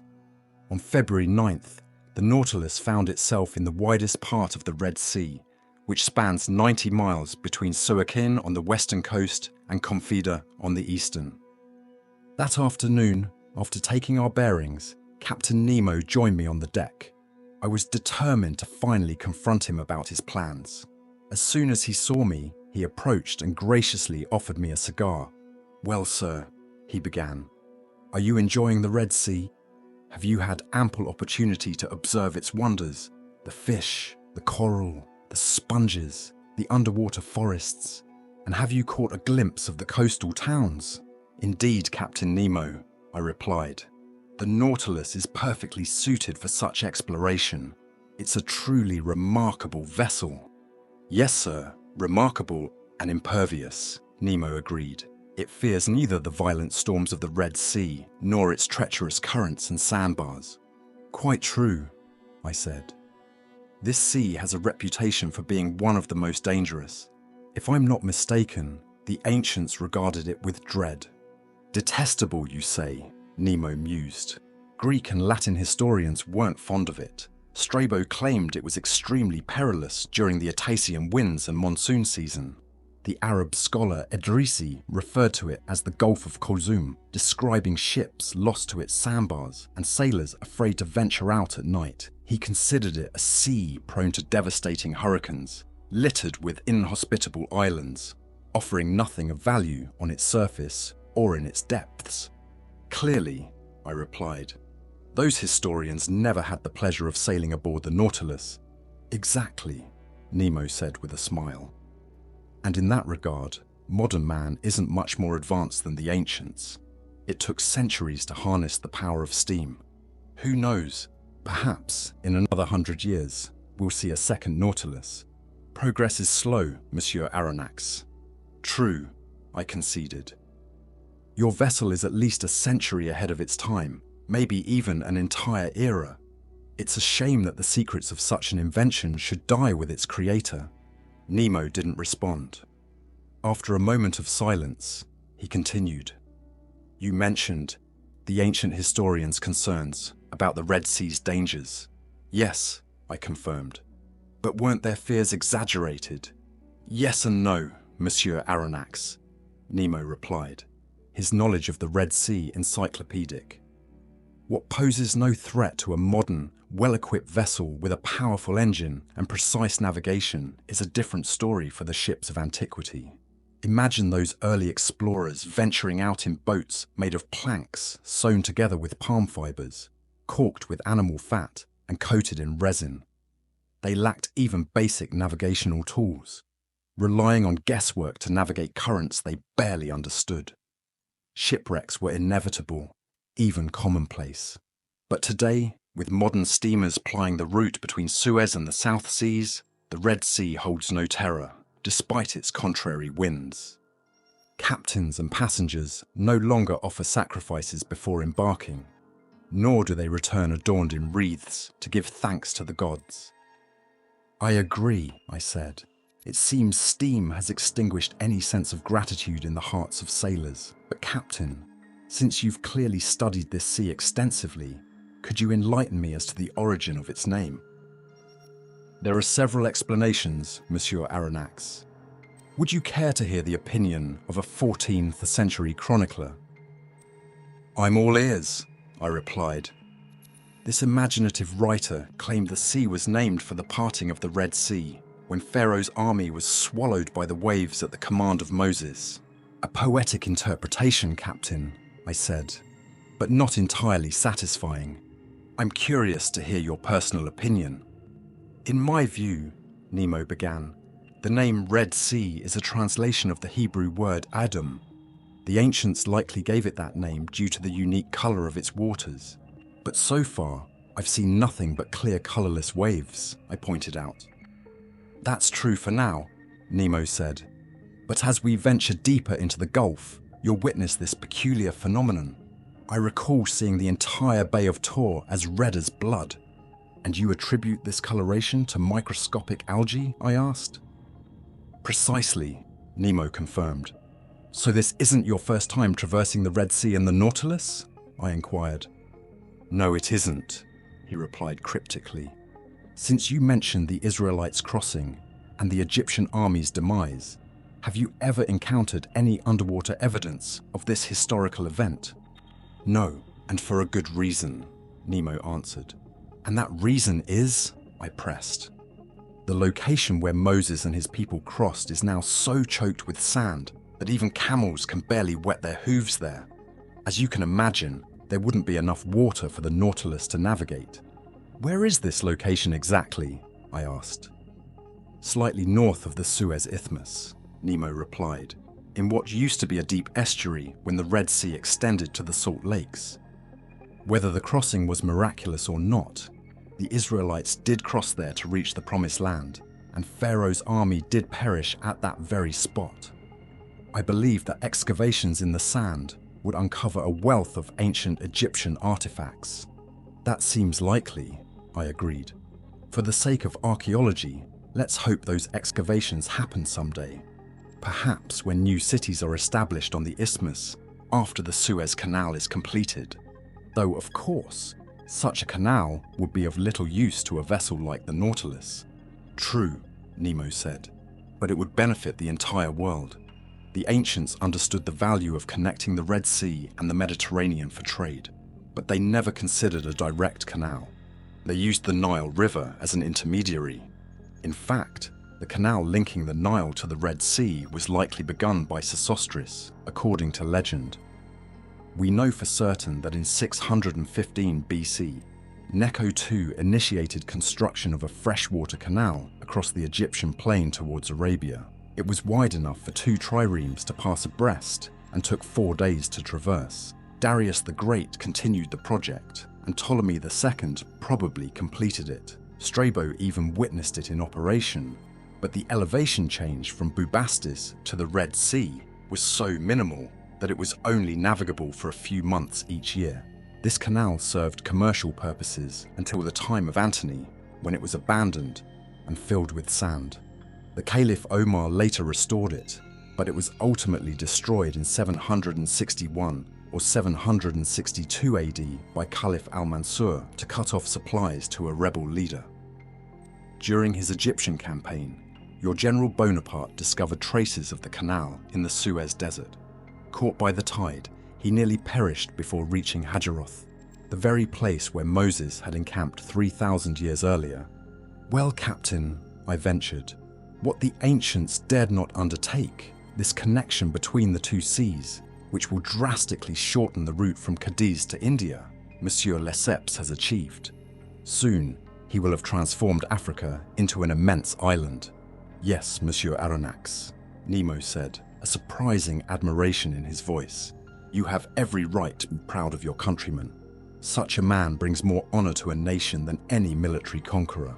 He faced the same scorn and rejection as so many others, but he persevered, driven by an indomitable will. It's a shame that a project of such international importance, one that could have defined an entire reign, was ultimately realized by the determination of a single individual. All credit to Monsieur Lesseps. Indeed, all credit to this remarkable citizen, I echoed, taken aback by Nemo's unexpected praise.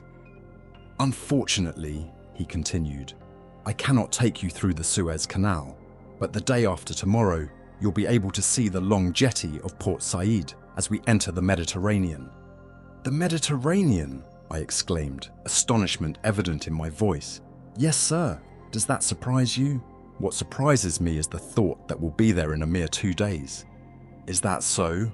Nemo inquired with a hint of amusement. Yes, Captain, I replied, though by now I should have learned to expect the unexpected aboard your vessel. And what, precisely, is the cause of this surprise? Well, it's the astonishing speed you must intend to maintain. The Nautilus is to circumnavigate Africa, round the Cape of Good Hope, and reach the Mediterranean in 2 days. Who said anything about rounding the Cape of Good Hope, sir? Nemo challenged.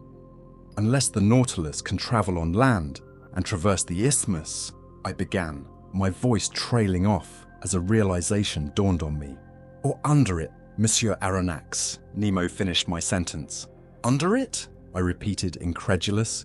Indeed, Nemo replied calmly. Long ago, nature created beneath that narrow strip of land what man has now replicated on its surface. What? You mean there's a passage? I asked, growing increasingly astonished. Yes, a subterranean tunnel. Nemo explained. "I've named it the Arabian Tunnel. It passes beneath Suez and emerges in the Gulf of Pelusium." "But the isthmus is nothing but shifting sand," I protested. "Only to a certain depth," Nemo countered. "At 55 yards, there's a solid layer of bedrock." "Did you stumble upon this passage by chance?" I asked, my curiosity piqued. "Chance and deduction, sir," Nemo replied. "But more deduction than chance. The passage not only exists, but I've utilized it on numerous occasions. Without it, I wouldn't have dared venture into the supposedly impassable Red Sea today.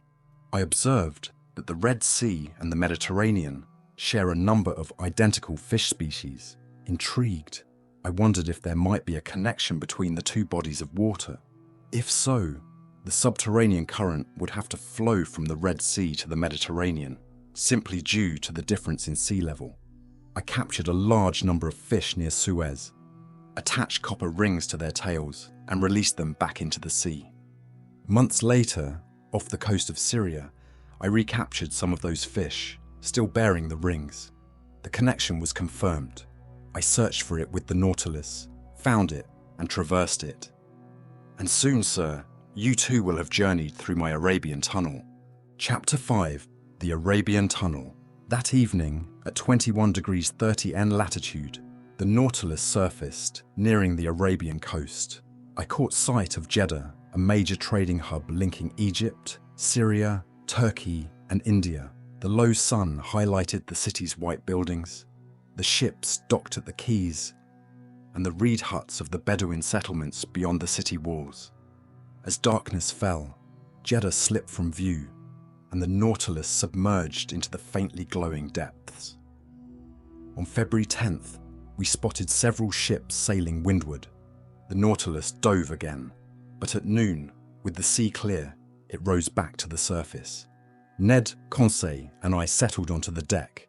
The eastern coastline was barely visible, a faint smudge against the hazy sky. As we chatted idly, Ned suddenly pointed towards a spot in the distance. "See anything out there, Professor?" he asked. "Not yet, Ned," I replied, "but my eyes aren't as sharp as yours." "Look closer," Ned urged.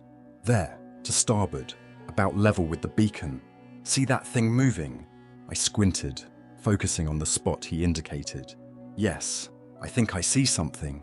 A long, dark shape on the water." The shape grew larger, resolving into a massive, elongated form just a mile away. It appeared to be a giant sandbar marooned in the open sea, but it wasn't a sandbar. It was a colossal dugong. Ned's eyes gleamed with excitement at the sight of the massive sea creature. His hand instinctively tightened around his imaginary harpoon. I could practically see him itching to jump into the water and engage in a primal battle. At that moment, Captain Nemo emerged onto the deck. He took in the scene, understanding Ned's eagerness. "If you had a harpoon in your hand right now, Master Land," he said, addressing the Canadian, "wouldn't it be burning a hole in your palm?" "You read my mind, Captain," Ned replied. "And wouldn't you relish the chance to return to your old profession, just for a day, and add this magnificent creature to your list of conquests?" Nemo asked. "Without a doubt, sir," Ned answered, his eyes blazing with anticipation. "Then you have my permission to try," Nemo declared. "Thank you, Captain," Ned exclaimed, barely able to contain his excitement. "Just one piece of advice, Master Land," Nemo added. "For your own sake, don't miss." "Are dugongs dangerous?" I inquired, despite Ned's dismissive shrug. "Yes, quite," Nemo replied. "They've been known to attack their pursuers, even capsizing boats. But I have no doubt Master Land can handle the risk." His aim is true, his arm steady. 7 of the Nautilus's crewmen, silent and stoic as always, appeared on deck. One carried a harpoon and a line similar to those used for whale hunting. The dinghy was lowered into the water. 6 men took their places at the oars, the coxswain at the helm. Ned, Conseil, and I climbed aboard. "You're not joining us, Captain?" I asked. "No, sir," Nemo replied, "but I wish you good hunting." The dinghy shot towards the dugong, which floated lazily about 2 miles from the Nautilus.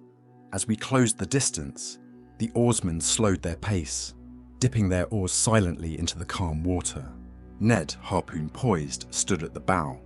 The harpoon used for whales is typically attached to a very long line that spools out rapidly as the wounded animal flees. But this line was only about 30 feet long, its end connected to a small floating barrel that would mark the dugong's underwater path.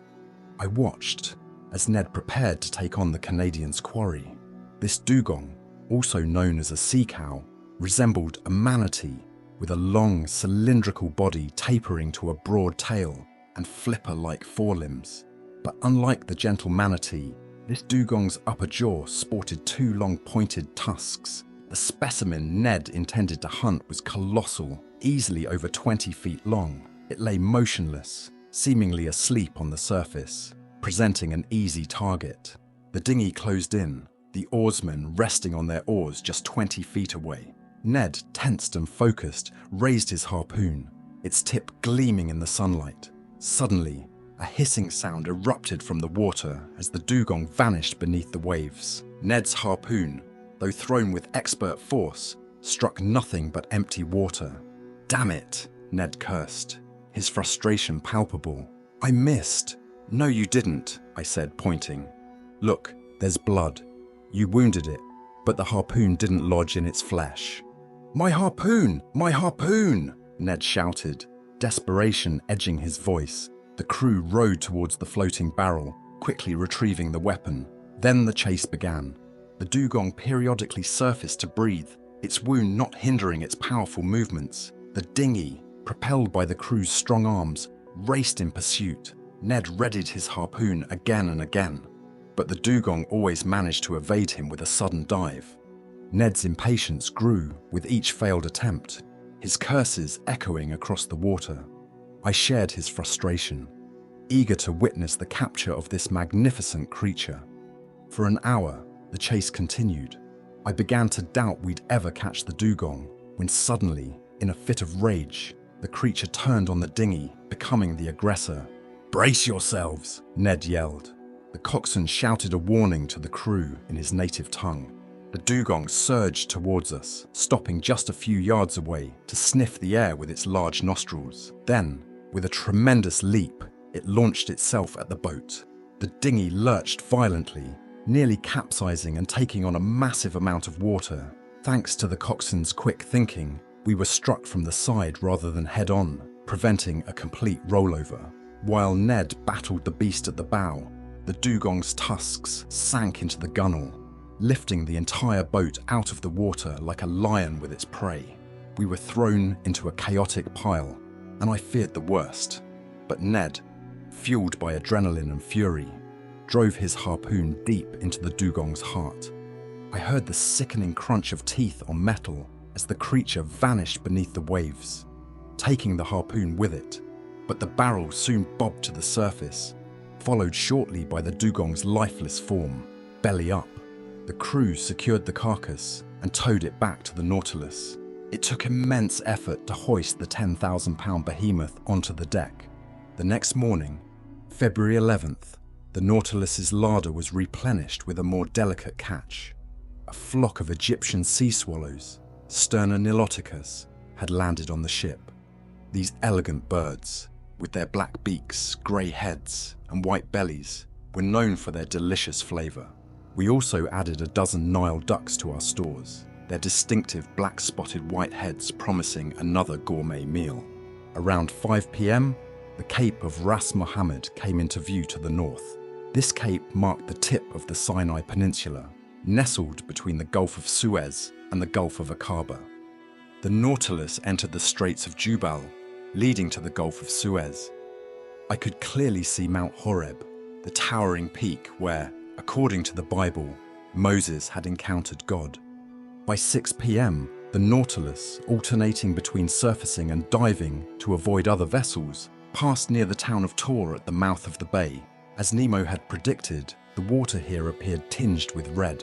Night fell, bringing with it a profound silence, broken only by the calls of pelicans and other nocturnal birds, the rhythmic crashing of waves against the shore, and the distant thrum of a steamer's engines churning through the Gulf. From 8 p.m. to 9 p.m, we remained submerged, cruising at a depth of several fathoms. Based on my calculations, we must have been close to Suez. Through the saloon windows, I watched the seabed illuminated by our electric lights. The strait seemed to narrow around us. At 9:15, the Nautilus surfaced, and I eagerly climbed to the deck, impatient to experience Nemo's tunnel. In the distance, I saw a pale light, partially obscured by the mist. "A lighthouse?" I asked. "The floating light of Suez," Nemo replied, appearing at my side.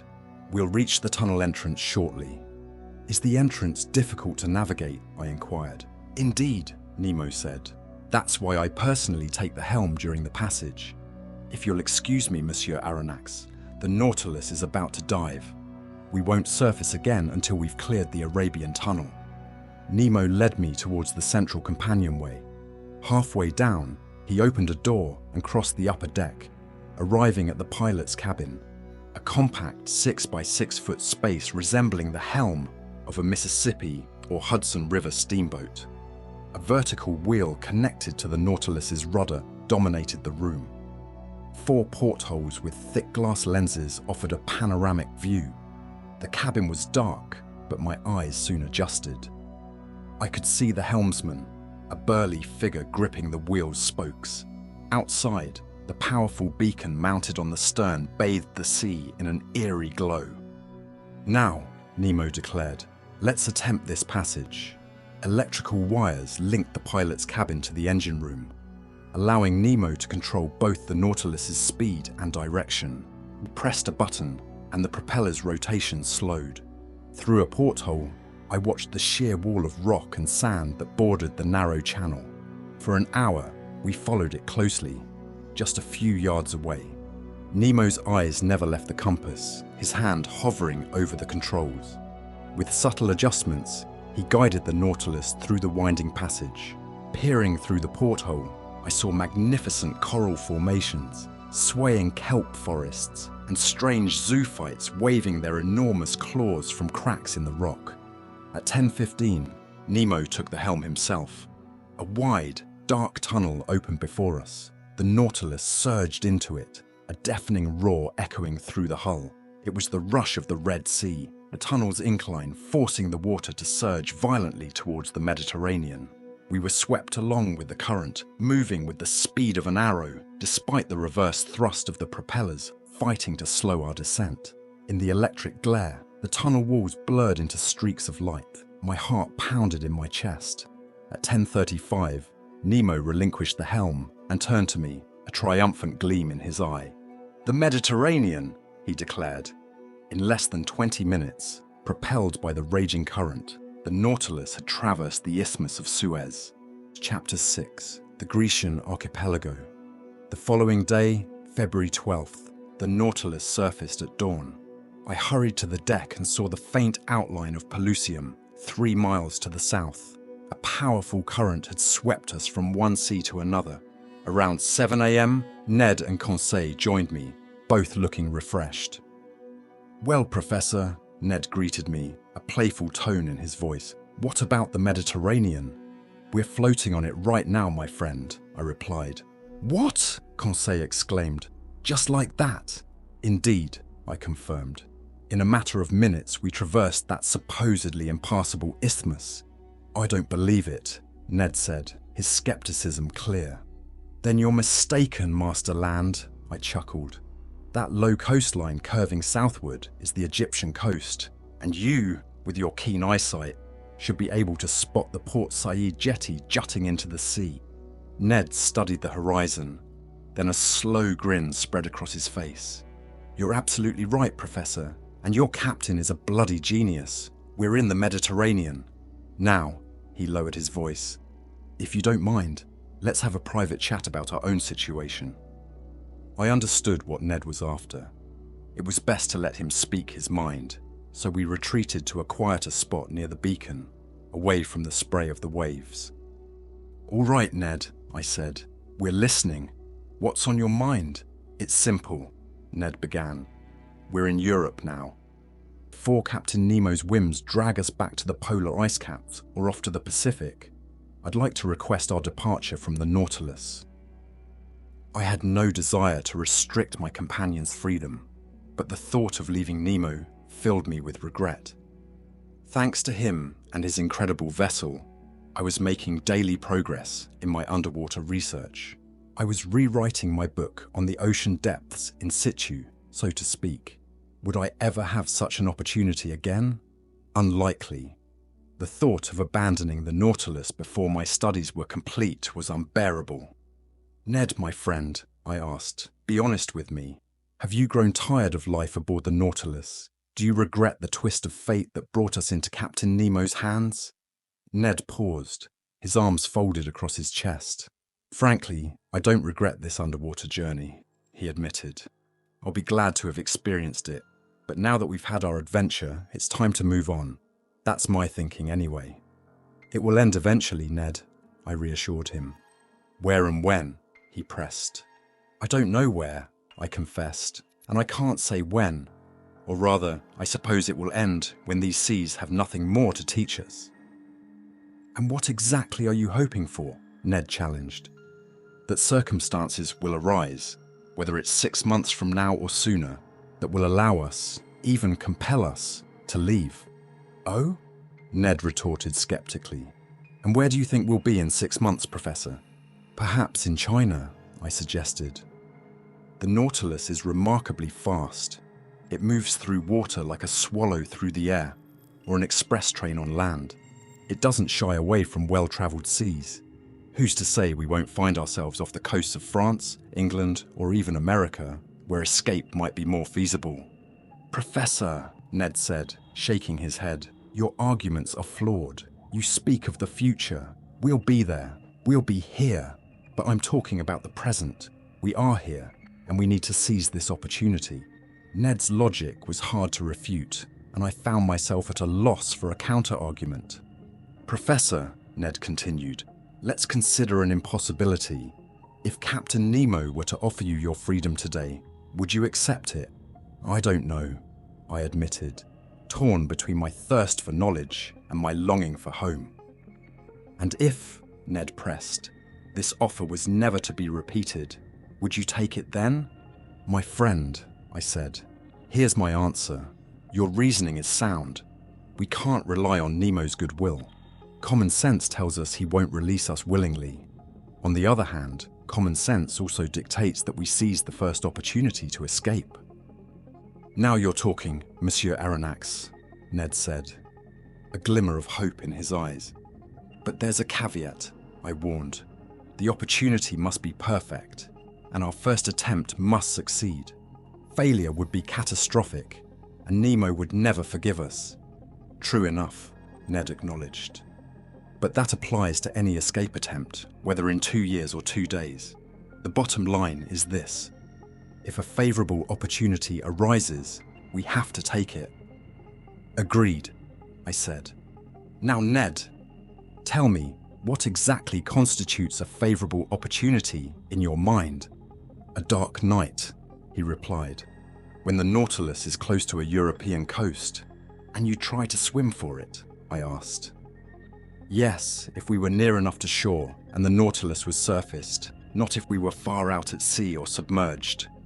And if those conditions aren't met, then I take control of the dinghy. I know how to operate it. We'd sneak aboard, release the clamps, and surface without the pilot even noticing we're gone. All right, Ned, I said. Keep your eyes peeled for the right moment, but remember, one misstep and we're doomed. I won't forget, sir, Ned assured me. Now, Ned, I asked, would you like to hear my thoughts on your plan? Of course, Professor, he replied. Well, I believe, and I'm not saying I hope for this, that the opportunity you're envisioning may never present itself. Why not? Ned asked, his brow furrowing. Because Captain Nemo isn't foolish, I explained. He knows we haven't given up on freedom, and he'll be extra vigilant in these well-travelled waters, especially near the European coast. We'll see about that, Ned muttered, shaking his head stubbornly. For now, let's drop the subject, I suggested. The day you're ready, let us know, and we'll follow your lead. I trust you implicitly. This conversation would have grave consequences in the near future, but for now, it seemed my prediction was accurate, much to Ned's dismay. Was Nemo wary of us in these busy seas, or was he simply trying to avoid the countless vessels from all nations that crisscrossed the Mediterranean? I couldn't be sure. We spent most of our time submerged, far from shore. Even when the Nautilus surfaced, the pilot's cabin was the only part visible. Sometimes, we dove to astonishing depths. Between the Greek archipelago and Asia Minor, the seabed was over 6,000 feet below us. My only indication that we were near the island of Carpathos, one of the Sporades, was when Nemo recited lines from Virgil, pointing to a spot on the map. Est Carpathio Neptuni gorgite vates, ceruleus Proteus. It was, indeed, the mythical home of Proteus, the prophetic old shepherd of Neptune's flocks. Now known as Scarpanto, the island lay nestled between Rhodes and Crete, but all I saw through the saloon windows was the granite bedrock far below.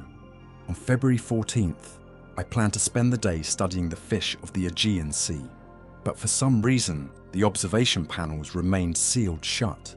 I checked the Nautilus's course and realized we were headed towards Crete, the ancient island of Minos. I had no idea what had become of the Cretan uprising against the Ottoman Empire that had been raging when I'd embarked on the Abraham Lincoln. Captain Nemo, cut off from all news of the outside world, couldn't enlighten me. I didn't mention the Cretan rebellion when I found myself alone with Nemo that night in the saloon. He seemed unusually quiet and preoccupied. Then, breaking his usual habit, he ordered both observation panels opened and moved between them, intently studying the water. I couldn't fathom his purpose, so I occupied myself by identifying the fish passing by. Suddenly, a figure materialized in the water, a diver, a leather pouch belted to his waist. This wasn't a corpse adrift at sea, it was a living man, swimming strongly, occasionally breaking the surface for air. "A shipwrecked sailor!" I exclaimed, turning to Nemo. "We have to rescue him!" Nemo didn't reply, but came to stand beside me, peering out the window. The diver approached, his face pressed against the glass, staring in at us. To my utter astonishment, Nemo signaled to him. The diver responded in kind, then immediately ascended to the surface and disappeared. "Don't worry," Nemo said calmly. "That's Nicholas of Cape Matapan, also known as Pesca. He's quite a legend in the Cyclades. A fearless diver, water is his natural habitat. He practically lives in it, island hopping as far as Crete." "You know him, Captain?" I asked, surprised. "Why wouldn't I, Monsieur Aronnax?" Nemo replied enigmatically. He walked over to a piece of furniture near the saloon's left panel. Beside it was an iron-bound chest with a copper plate bearing the Nautilus emblem. Nemo, seemingly oblivious to my presence, opened the chest. It was filled with gold bars. I was stunned. Where had this fortune come from? How had Nemo acquired it? And what did he intend to do with it? I kept silent and watched as Nemo methodically arranged the bars, filling the chest completely. I estimated the contents at over 4,000 pounds of gold, roughly 200,000 pounds sterling. Once the chest was secured, Nemo etched an address on the lid in what appeared to be modern Greek script. He then pressed a button, activating a communication link to the crew's quarters. 4 men arrived, and with some effort, hauled the heavy chest out of the saloon. I heard them hoisting it up the iron staircase using a system of pulleys. Nemo finally turned to me. "You were saying, sir?" he inquired. "Nothing, Captain," I replied, my mind racing. "Then if you'll excuse me, I bid you good night," Nemo said, departing the saloon. I returned to my cabin, deeply unsettled. I tried in vain to sleep, my thoughts consumed by the diver's appearance and the chest full of gold. What was the connection? Soon, I felt the familiar motion of the Nautilus ascending. Footsteps echoed on the deck above, followed by the sound of the dinghy being unmoored and lowered into the water. It bumped against the Nautilus's hull for a moment, then all was silent again. 2 hours later, the sounds repeated. The dinghy was hoisted back on board and secured. and the Nautilus submerged once more. So the gold had been delivered. But to where? And who was Nemo's contact?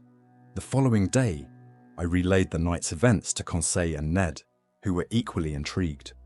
But where does he take all those millions? Ned wondered aloud, his voice laced with suspicion. To that question, there was no answer.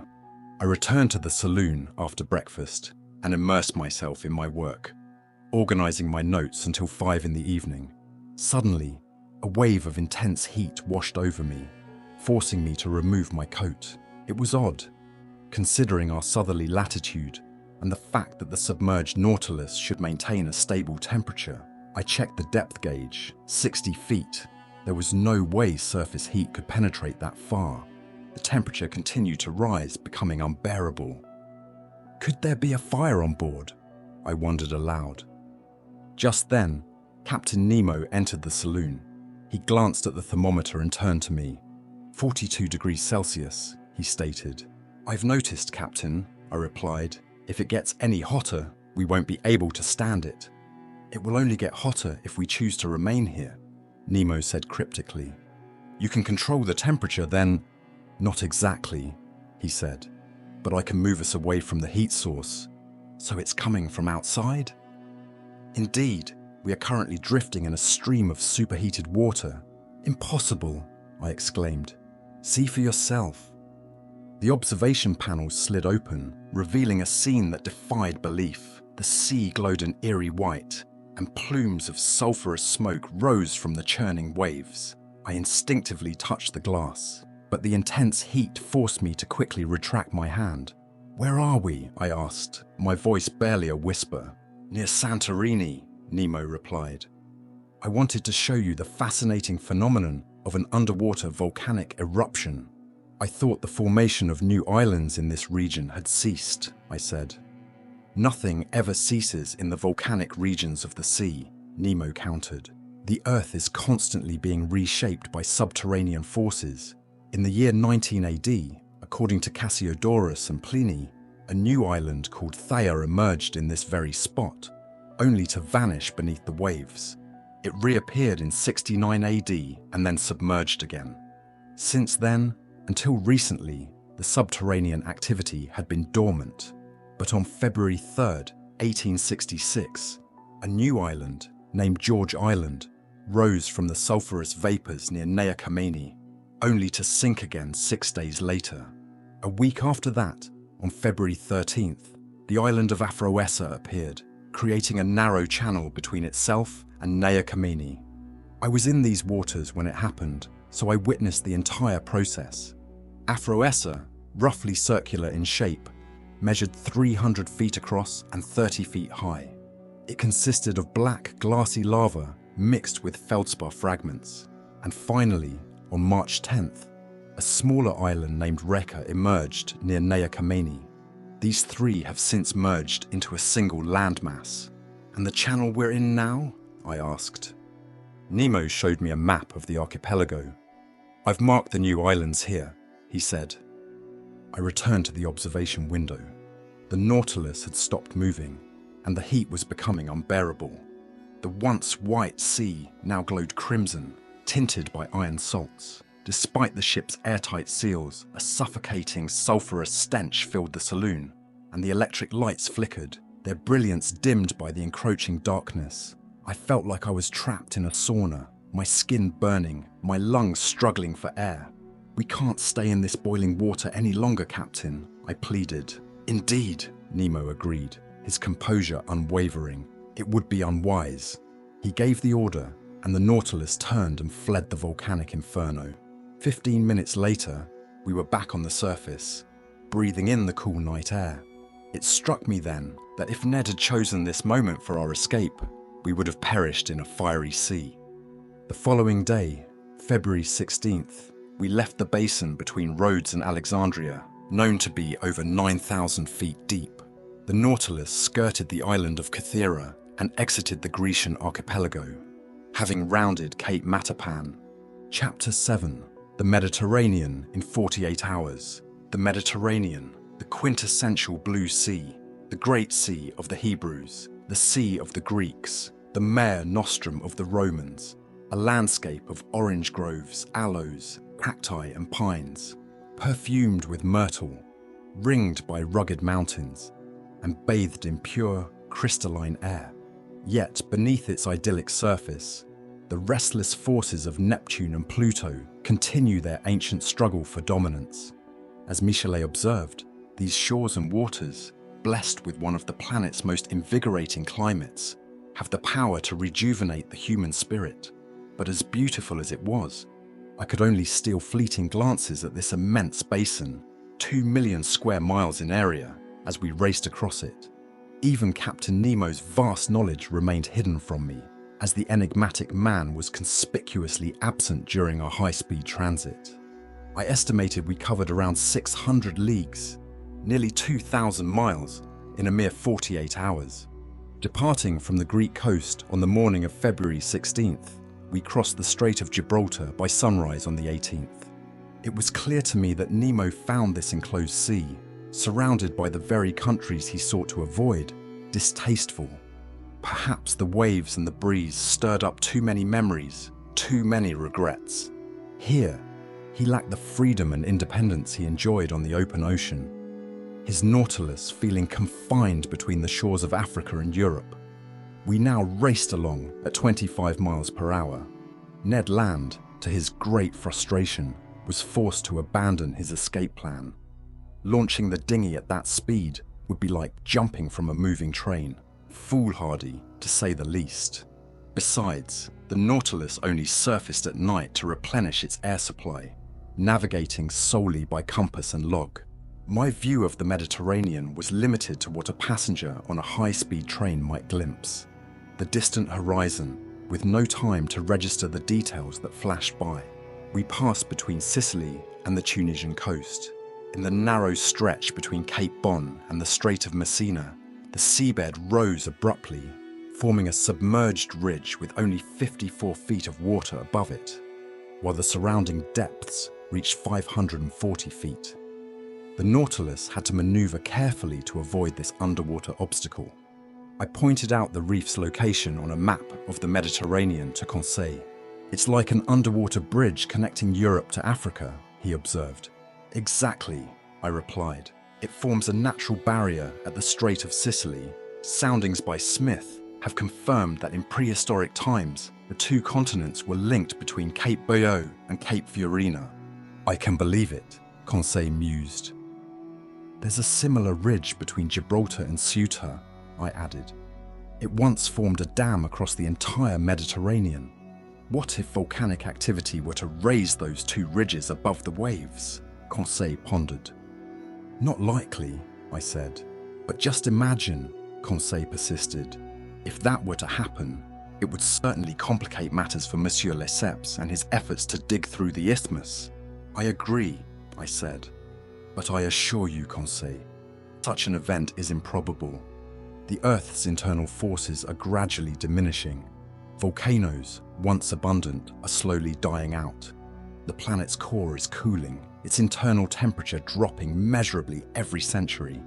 And that's detrimental, because the Earth's heat is its lifeblood." "But what about the sun?"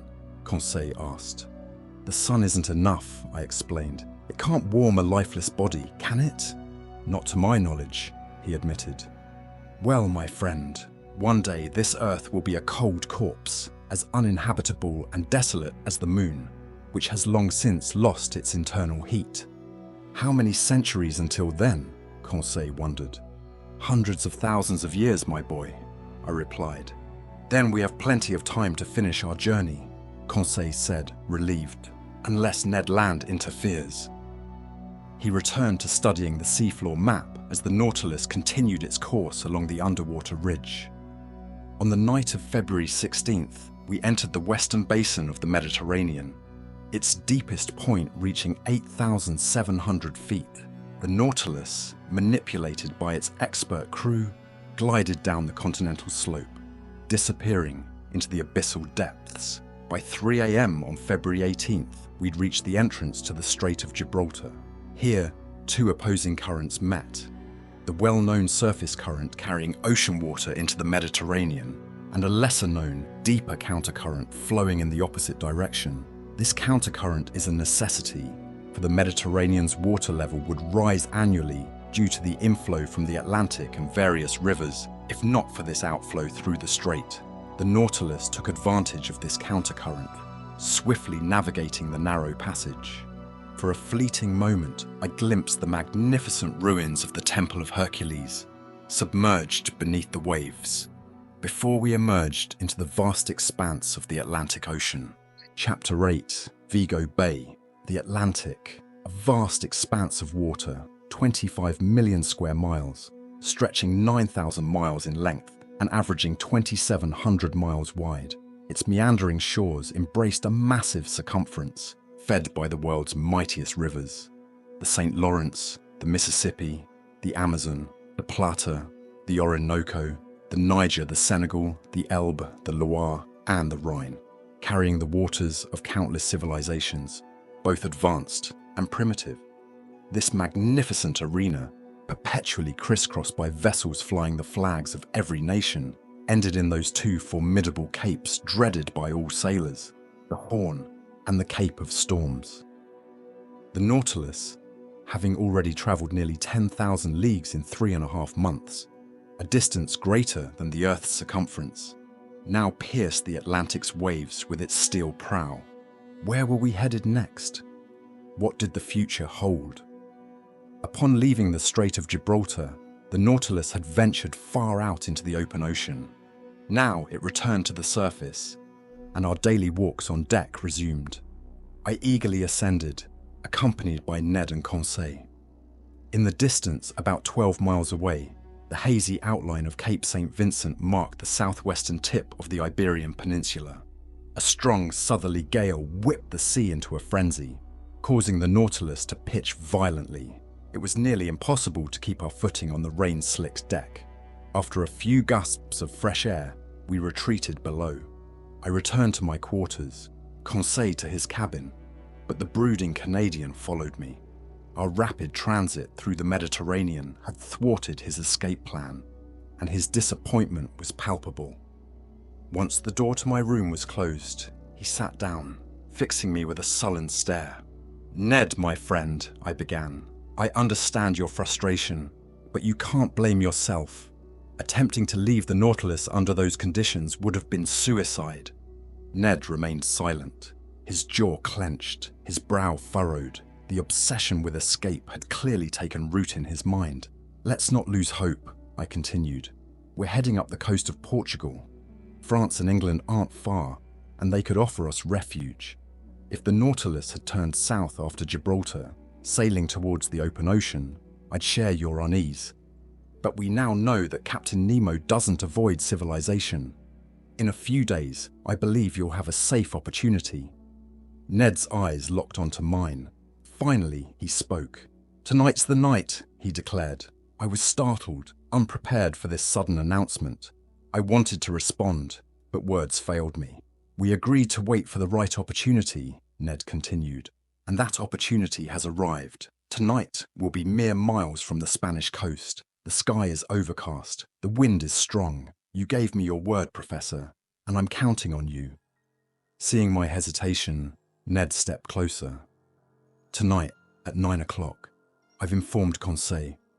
Nemo will be in his quarters, likely asleep. The crew won't see us.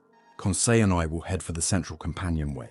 You, Professor, stay in the library close by, awaiting my signal. The dinghy is stocked with oars, mast, sail, and even some provisions. I've even managed to acquire a wrench to remove the bolts securing the dinghy to the Nautilus. Everything is in place. All we need is tonight. The sea is rough," I cautioned. "I know," Ned acknowledged. "But we have to take that risk. Freedom is worth it. Besides, the dinghy is sturdy, and a few miles with a decent wind isn't much. Who knows, by tomorrow, we could be 100 leagues away. If luck is on our side, we'll be on solid ground by 10 or 11 tonight, dead or alive. But for now, I'll see you tonight." With that, he left, leaving me speechless. I had assumed that with the previous opportunity lost, we'd have time to discuss and reconsider. But my headstrong companion had given me no such luxury. And what could I have said to dissuade him? He was right. This was our chance. Could I break my promise and jeopardize the future of my companions? Tomorrow, Nemo could whisk us away to some remote corner of the globe.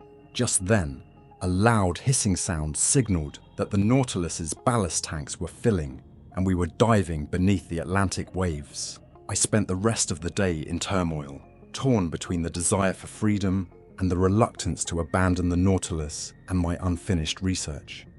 Hours crawled by, my mind oscillating between visions of our successful escape and a desperate hope that something would prevent Ned's plan from unfolding. Twice, I went to the saloon, hoping to check our course on the compass and gauge our proximity to the coast. But the Nautilus remained in Portuguese waters. I had to make a decision, prepare for the escape. My belongings were few, my research notes, nothing more. As for Captain Nemo, I wondered what he'd make of our escape, what troubles it might cause him, and how he'd react if it failed. I couldn't fault his hospitality. In fact, I'd never known a more generous host. Leaving him wouldn't be an act of ingratitude, as no oath bound us to him. He was relying on circumstance, not our word, to keep us here. I hadn't seen Nemo since our encounter with the Santorini volcano. Would chance bring me face to face with him before our departure? I both desired and dreaded such an encounter. I strained my ears, listening for any sign of him in the adjoining room. But there was nothing. An unbearable tension gripped me. This day of waiting felt endless. My dinner arrived as usual, but I could barely eat, too preoccupied with the upcoming escape. I left the table at 7 p.m, with 120 agonizing minutes left before I was to meet Ned. My nerves frayed, my pulse quickened. I couldn't sit still, pacing back and forth, trying to calm my agitated mind. The fear of failure was almost a secondary concern. What truly terrified me was the prospect of our plan being discovered before we could leave the Nautilus, of being brought before a furious or, worse, disappointed Captain Nemo. I felt a need to see the saloon one last time. I descended the stairs and entered the museum, where I'd spent so many enjoyable and productive hours. I surveyed the treasures within, feeling like a man on the eve of eternal exile. I was about to leave all this behind, the natural wonders, the masterpieces of art that had become such a part of my life. I longed to take one last look at the Atlantic through the saloon windows, but the panels were sealed, a wall of steel separating me from the unexplored ocean beyond. Passing through the saloon, I approached the door leading to Nemo's quarters. To my surprise, it was slightly ajar. I hesitated, knowing he could see me if he was inside, but no sound reached my ears. The room was empty. I cautiously pushed the door open and stepped inside. The same stark, almost monastic austerity greeted me. Suddenly, the clock chimed 8 times. The sound jolted me from my reverie. I felt as though an invisible eye had peered into my innermost thoughts. I hastily retreated from the room. My gaze fell upon the compass. We were still heading north. The log indicated a moderate speed, the depth gauge showing about 60 feet. I returned to my cabin and dressed warmly in my sea boots, otterskin cap, and sealskin-lined coat. I was ready. I waited. The only sound the rhythmic thrum of the Nautilus's propeller. I listened intently, dreading the announcement that Ned's escape attempt had been discovered. A sense of impending doom washed over me, and I struggled to maintain my composure. With minutes to go before 9, I pressed my ear against Nemo's door. Silence. I left my room and went back to the saloon, which was dimly lit and deserted. I opened the door to the library. Same dim light, same emptiness. I positioned myself near the door leading to the central staircase, anxiously awaiting Ned's signal. Then, the propeller's vibration slowed, then ceased altogether. The silence was absolute, broken only by the pounding of my own heart. A faint jolt told me we had settled on the ocean floor. My anxiety intensified. Ned's signal hadn't come. I had a sudden urge to find him and beg him to postpone the escape. Something felt off, different from our usual routine. The saloon door opened and Captain Nemo appeared. He saw me and without preamble began speaking in a surprisingly affable tone. "Ah, Professor, I've been looking for you. Tell me, are you familiar with Spanish history?" Now, one might be expected to know their own country's history well, but in my current state of mind, I couldn't have recited a single fact. "Well," Nemo persisted, "did you hear my question? Do you know the history of Spain?" "Only vaguely," I mumbled. "So even learned men have things to learn," Nemo said with a chuckle. "Come, sit down, and I'll tell you a fascinating tale from their past. It's a story you'll find quite interesting, Professor, as it may answer a question that's been puzzling you." I listened, unsure of Nemo's intentions and wondering if this had anything to do with our planned escape. "If you don't mind, Professor," Nemo began, "we'll go back to 1702. You're surely aware that your king, Louis XIV, believing a royal decree was enough to bend the Pyrenees to his will, installed his grandson, the Duke of Anjou, as the Spanish monarch. This prince, ruling under the name Philip V, wasn't exactly beloved. In fact, the previous year, the royal houses of Holland, Austria, and England had formed an alliance to remove Philip from power and replace him with an archduke they prematurely named Charles III. Spain had to resist this coalition, Nemo continued, but they were woefully unprepared, lacking both soldiers and ships. Money, however, wasn't an issue, provided their galleons, laden with gold and silver from the Americas, could reach their ports. Around the end of 1702, a treasure-laden convoy escorted by a French fleet of 23 ships under Admiral Chateau Renaud was expected.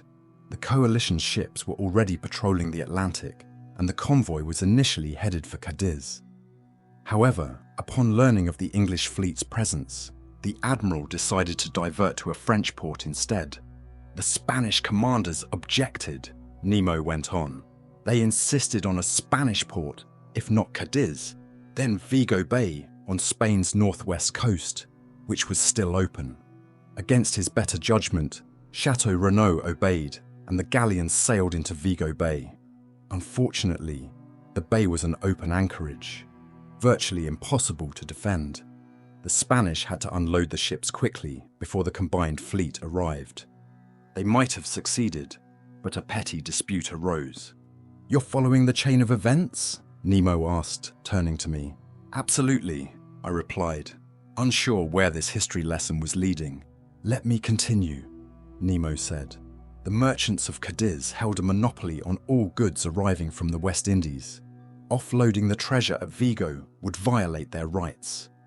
They complained to the Spanish court and convinced the easily swayed King Philip to quarantine the convoy in Vigo Bay until the enemy had withdrawn. But while this decision was being made, on October 22nd, 1702, the English fleet arrived at Vigo Bay. Chateau Renaud, despite being outnumbered, fought valiantly, but realizing the treasure was lost, he ordered every galleon burned and scuttled, sending them to the bottom along with their immense riches." Nemo fell silent. Still didn't understand the relevance of this tale. "And," I prompted. "And Monsieur Aronnax," Nemo said, a sly smile spreading across his face. "We are currently in Vigo Bay. It's up to you whether you wish to explore its secrets." He stood, inviting me to follow. I was still reeling from the revelation, but I obeyed. The saloon was dark, but through the windows, the water sparkled with an otherworldly glow. For half a mile around the Nautilus, the sea was bathed in an electric luminescence. The sandy bottom gleamed, revealing half-rotted crates and barrels scattered amongst the blackened wreckage. Gold and silver ingots, cascades of coins, and glittering jewels spilled from the containers. The sand glittered with treasure. Crewmen in diving suits were busily collecting the riches, returning to the Nautilus to unload their bounty before returning to the underwater bonanza. It all clicked. This was the site of the 1702 battle. Right here, the Spanish treasure galleons had met their watery graves. And here was Captain Nemo, plundering their riches as needed, filling the Nautilus's coffers. For him, and him alone, the Americas had yielded up their precious metals. He was the sole heir to these treasures, stolen from the Incas and the Aztecs, by the conquistadors. "Did you know, sir," Nemo asked, his smile widening, "that the sea holds such riches? I was aware that the estimated value of lost treasure in these waters is £2 million, I replied. "Quite so," Nemo agreed, "but recovering it would be a costly endeavour, with expenses outweighing the profits. Here, on the other hand, all I have to do is pick up what man has lost, and not just in Vigo Bay, but in countless other shipwrecks marked on my charts. Can you now comprehend the source of my vast wealth?" "I understand, Captain," I said. "But may I point out that in exploring Vigo Bay, you've merely beaten a rival to the punch?" "A rival?" Nemo inquired.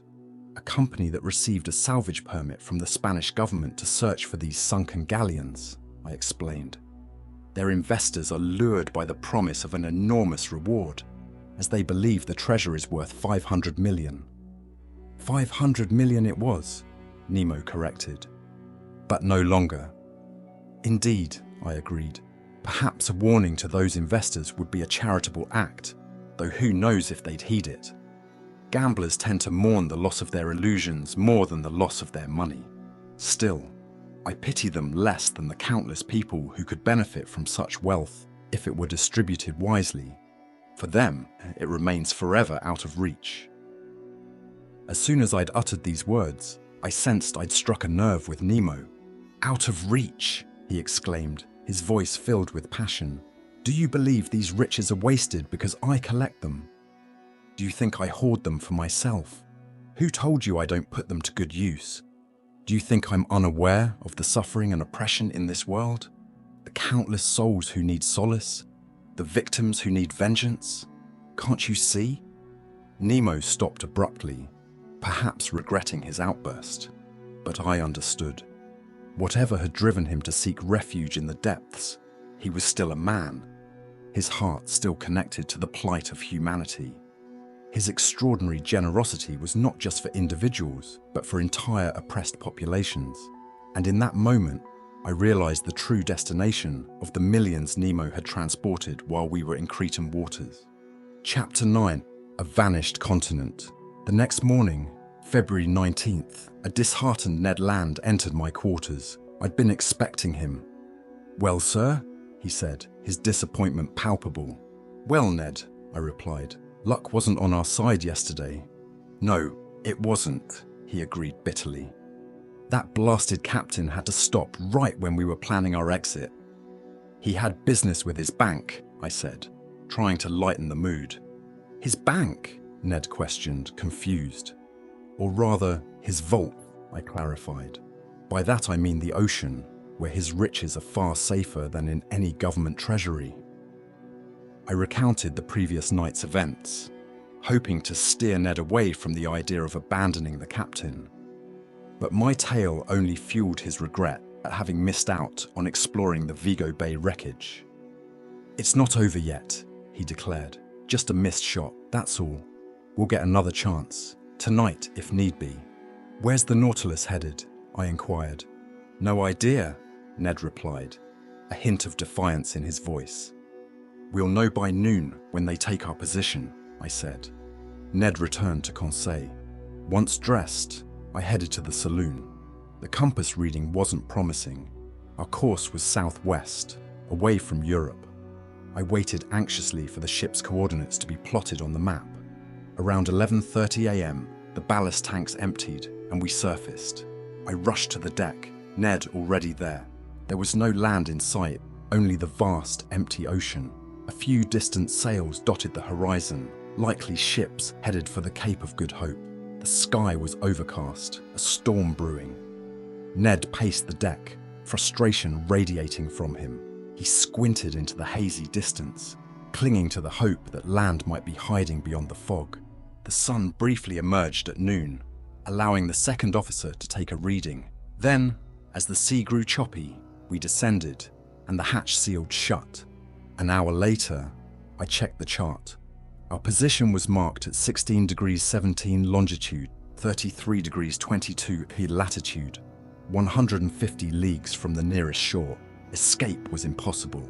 I won't even attempt to describe Ned's fury when I informed him of our predicament. Personally, I felt a sense of relief, a weight lifted from my shoulders. I could now return to my research with a calmer mind. That night, around 11 p.m, I received an unexpected visit from Captain Nemo. He inquired politely if I was tired from the previous night's watch. I assured him I wasn't. "Then, Monsieur Aronnax," he said, "I propose an intriguing excursion."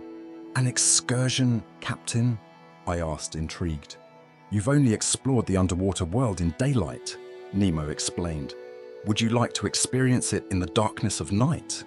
"Most definitely," I replied, my curiosity piqued. "I must warn you," Nemo cautioned, "it will be a strenuous journey.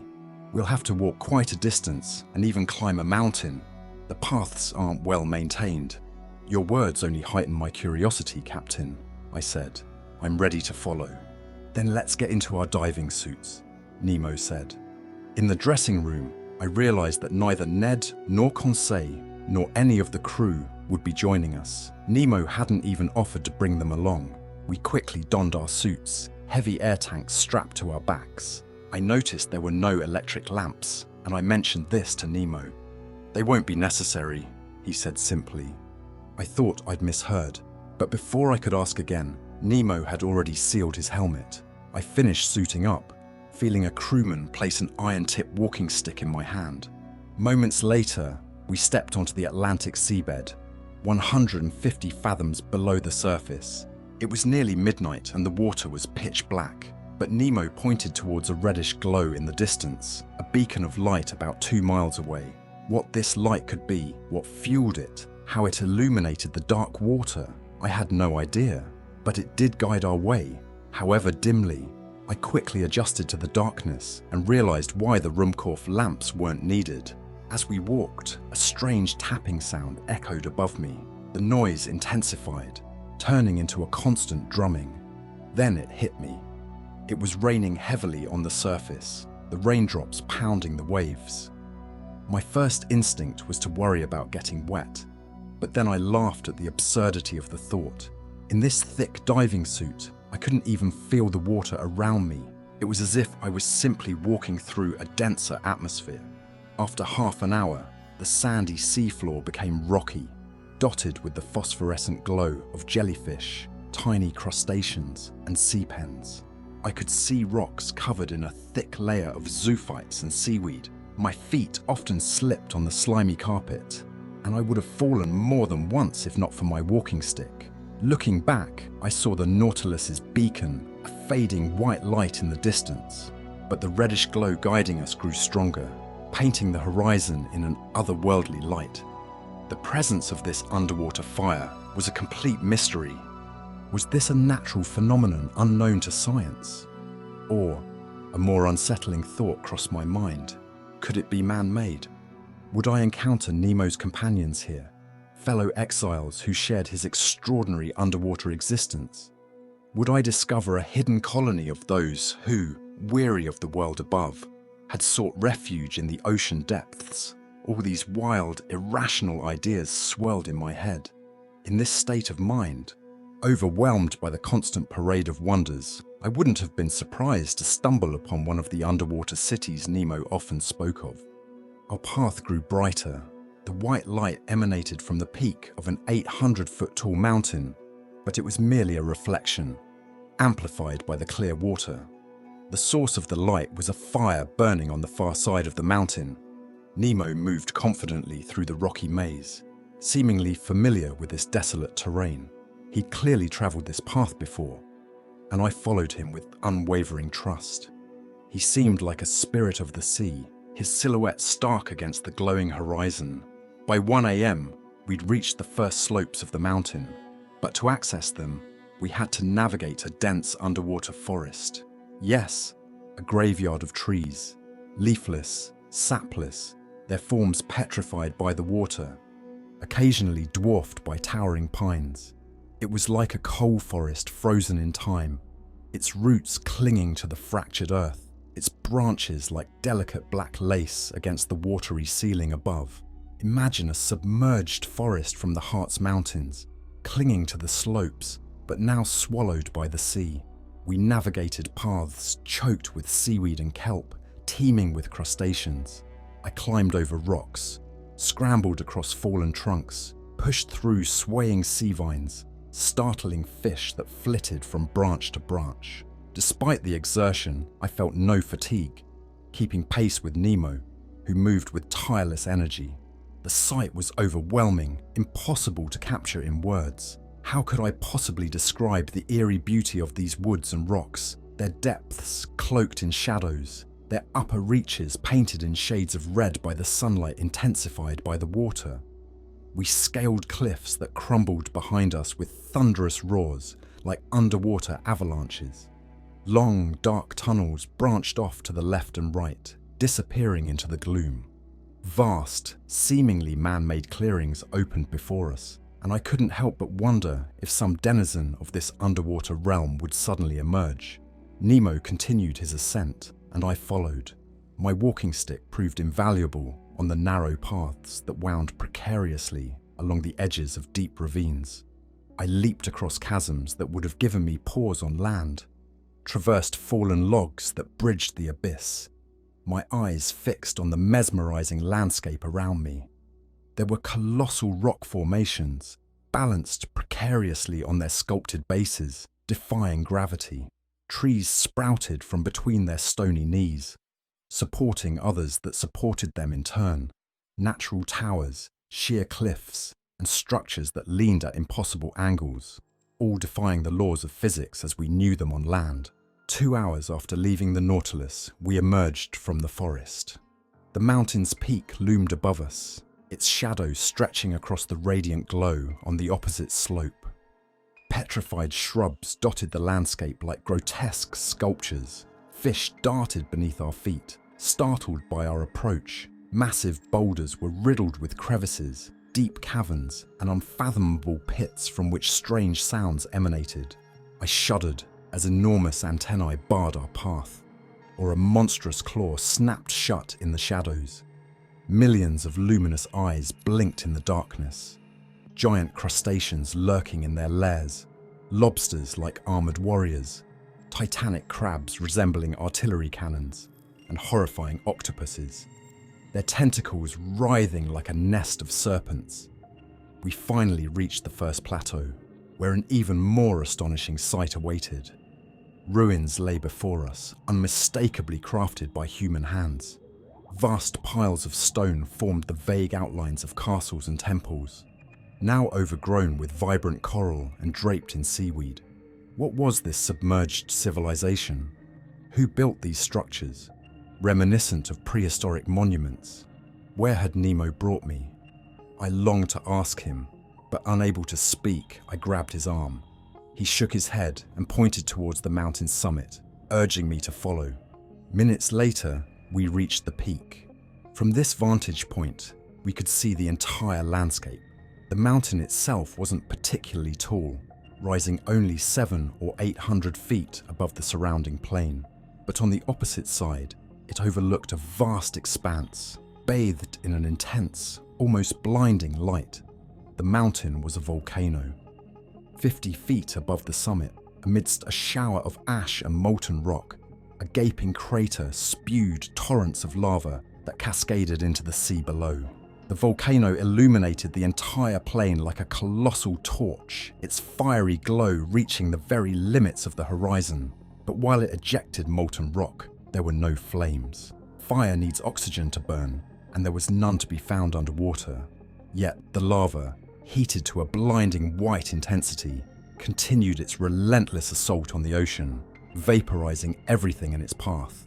Swift currents carried clouds of superheated gas and rivers of lava down the mountain slopes, a scene reminiscent of Vesuvius erupting onto a submerged Pompeii. And there, before my very eyes, lay a city, a ruined, devastated city. Its roofs gaped open, its temples collapsed, its arches broken, its columns toppled.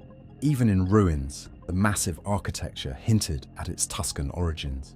Farther on, I could make out the remnants of a gigantic aqueduct, the foundation of an acropolis, the ghostly outline of a Parthenon. There were traces of a quay, as if an ancient harbour had once existed here. swallowed by the sea along with its merchant ships and warships. Beyond that, long stretches of sunken walls and deserted streets, a Pompeii of the deep. This was the spectacle Nemo had brought me to witness. Where was I? I had to know. I tried to speak, but Nemo silenced me with a gesture.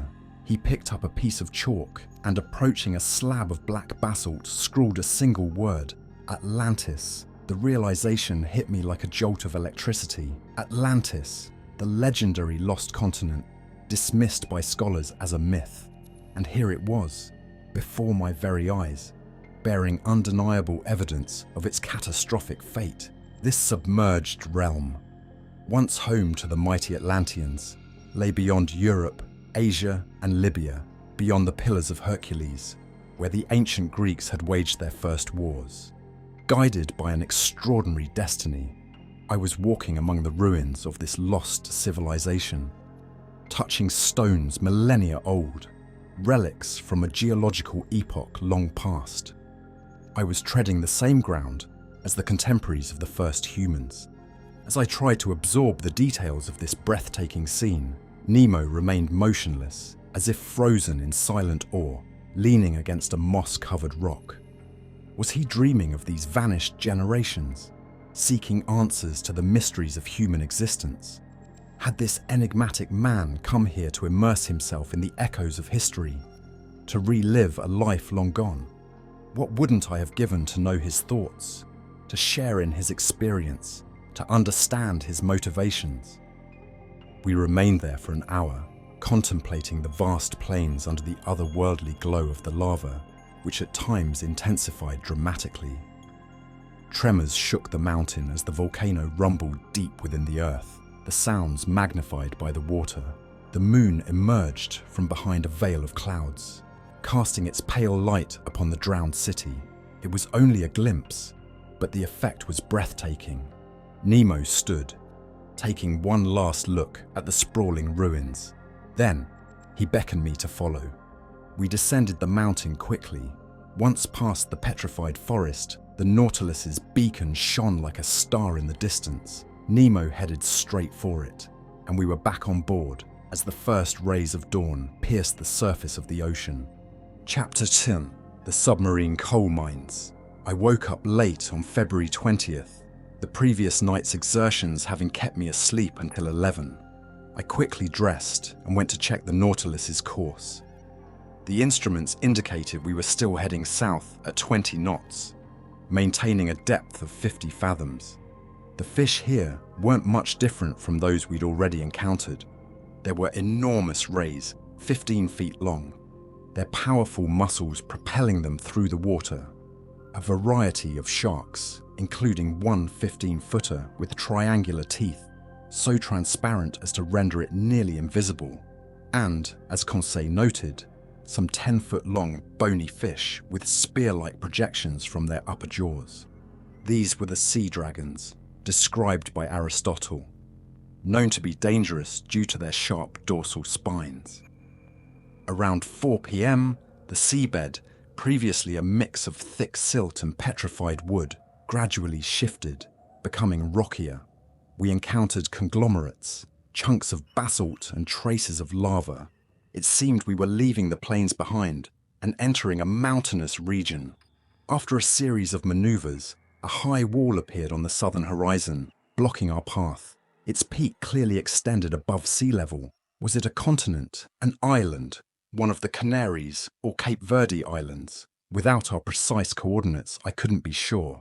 But whatever it was, it seemed to mark the boundary of that submerged Atlantis, of which we had explored only a fraction. I would have lingered at the window, admiring the underwater scenery, but the panels closed. The Nautilus came to a halt beside the towering wall. I had no idea what Nemo intended to do, so I returned to my quarters. The ship remained stationary. I lay down, planning to nap for a few hours, but when I awoke, it was 8 o'clock the next morning. I checked the depth gauge. We were on the surface. I heard footsteps on the deck above and went to the observation panel. It was open, but instead of daylight, I was enveloped in pitch darkness. Where were we? Was I still dreaming? Had night somehow returned without a single star in the sky? Confused, I heard a voice behind me. "Is that you, Professor?" "Captain," I exclaimed. "Where are we?" "Underground, sir," Nemo replied calmly. "Underground?" I echoed, incredulous. "And the Nautilus is still afloat?" "It always floats, but I don't understand." "Just wait a few minutes," Nemo assured me. "Our lights will come on soon, and if you're fond of well-lit spaces, you'll be quite satisfied." I waited on the deck. The darkness was so complete that I couldn't even see Nemo. As I looked up, I noticed a faint glimmer of twilight filtering through a circular opening directly overhead. Suddenly, the deck lights blazed on, and their brilliance banished the dimness. I shielded my eyes, blinking until they adjusted. The Nautilus was indeed afloat, nestled beside a mountain that formed a natural dock. We were in a lake, a circular body of water enclosed by towering walls 2 miles in diameter. The depth gauge showed that the lake's surface was level with the surrounding sea, suggesting an underwater connection. The massive walls converged overhead, forming a vaulted ceiling that resembled an inverted funnel, 500 or 600 yards high. At the apex was a circular opening, the source of the dim light I'd seen earlier. "Where are we?" I repeated, still mystified. "In the heart of an extinct volcano," Nemo explained. Its interior flooded by the sea after some cataclysmic geological event.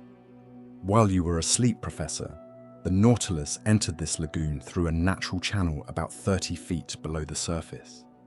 This is our hidden harbor, safe, convenient, and completely concealed.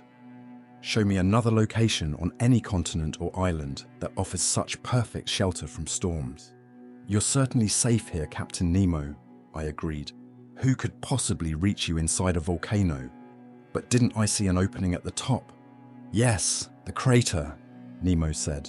"Once filled with lava, steam and fire, it now provides us with fresh air." "What is this volcanic mountain?" I inquired. "It's one of the many islands scattered across this sea. To most ships, it's merely a sandbar, but to us, it's a vast cavern. Chance led me to its discovery, and chance has served me well." "But what purpose does this refuge serve, Captain?" I asked. "The Nautilus doesn't require a port." "True," Nemo replied, "but it does require electricity for propulsion, and electricity requires sodium. Sodium, in turn, is derived from coal, which we obtain from a coal mine. And it just so happens that this very spot contains entire forests submerged during prehistoric times, now fossilized and transformed into coal. For me, it's an inexhaustible supply." "So your men work as miners here?" I asked. "Precisely," Nemo confirmed. "These underwater mines rival those of Newcastle. My men, equipped with diving suits, picks, and shovels, extract the coal that I no longer need to obtain from land. When I burn this fuel to produce sodium, the smoke escaping from the crater makes the volcano appear active." "Will we get to see your men at work?" I asked eagerly. "Not this time, I'm afraid," Nemo replied. "We're in a hurry to continue our journey around the world. I'll simply replenish our sodium reserves from my existing stockpile. The loading process takes only a day, and then we'll be on our way. So, if you wish to explore the cavern and the lagoon, Monsieur Aronnax, you must do so today." I thanked the captain and went to fetch my companions, who were still in their cabins. I invited them to follow me without revealing our location. They climbed onto the deck. Conseil, unsurprised as always, seemed to think it perfectly normal to wake up inside a mountain after falling asleep under the sea. But Ned, ever practical, was immediately focused on finding a way out of the cavern. The volcanic origin of this enormous cavern was evident, and I pointed it out to my companions. "Imagine," I said, "what this crater must have been like when it was filled with molten lava, the fiery liquid rising to the very top like something boiling over on a stove." "I can picture it," Conseil replied. "But Professor, why has the great architect ceased his work? How is it that a peaceful lake now occupies this once fiery furnace?" "Most likely," Conseil, I theorized, Some subterranean upheaval created the very opening the Nautilus used to enter this lagoon. Atlantic waters rushed in, and a titanic battle ensued between the two elements, ending in Neptune's victory. Eons have passed since then, transforming this submerged volcano into a tranquil grotto. "Fair enough," Ned said. "I accept your explanation, Professor. But speaking selfishly, I wish that opening had been above sea level." "But Ned, my friend," Conseil countered, "if the passage weren't underwater, the Nautilus couldn't have used it."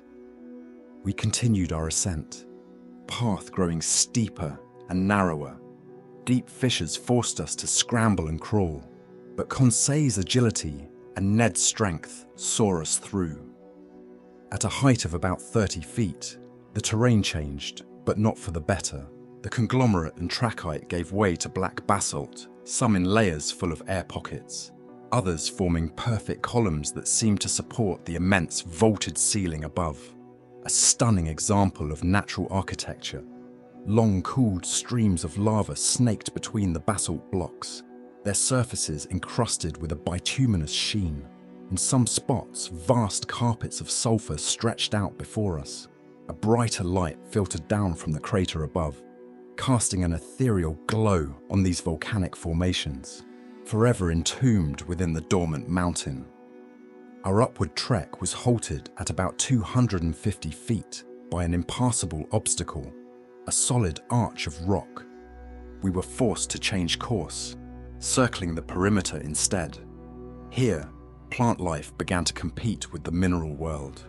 Shrubs and even trees sprouted from cracks in the rock walls.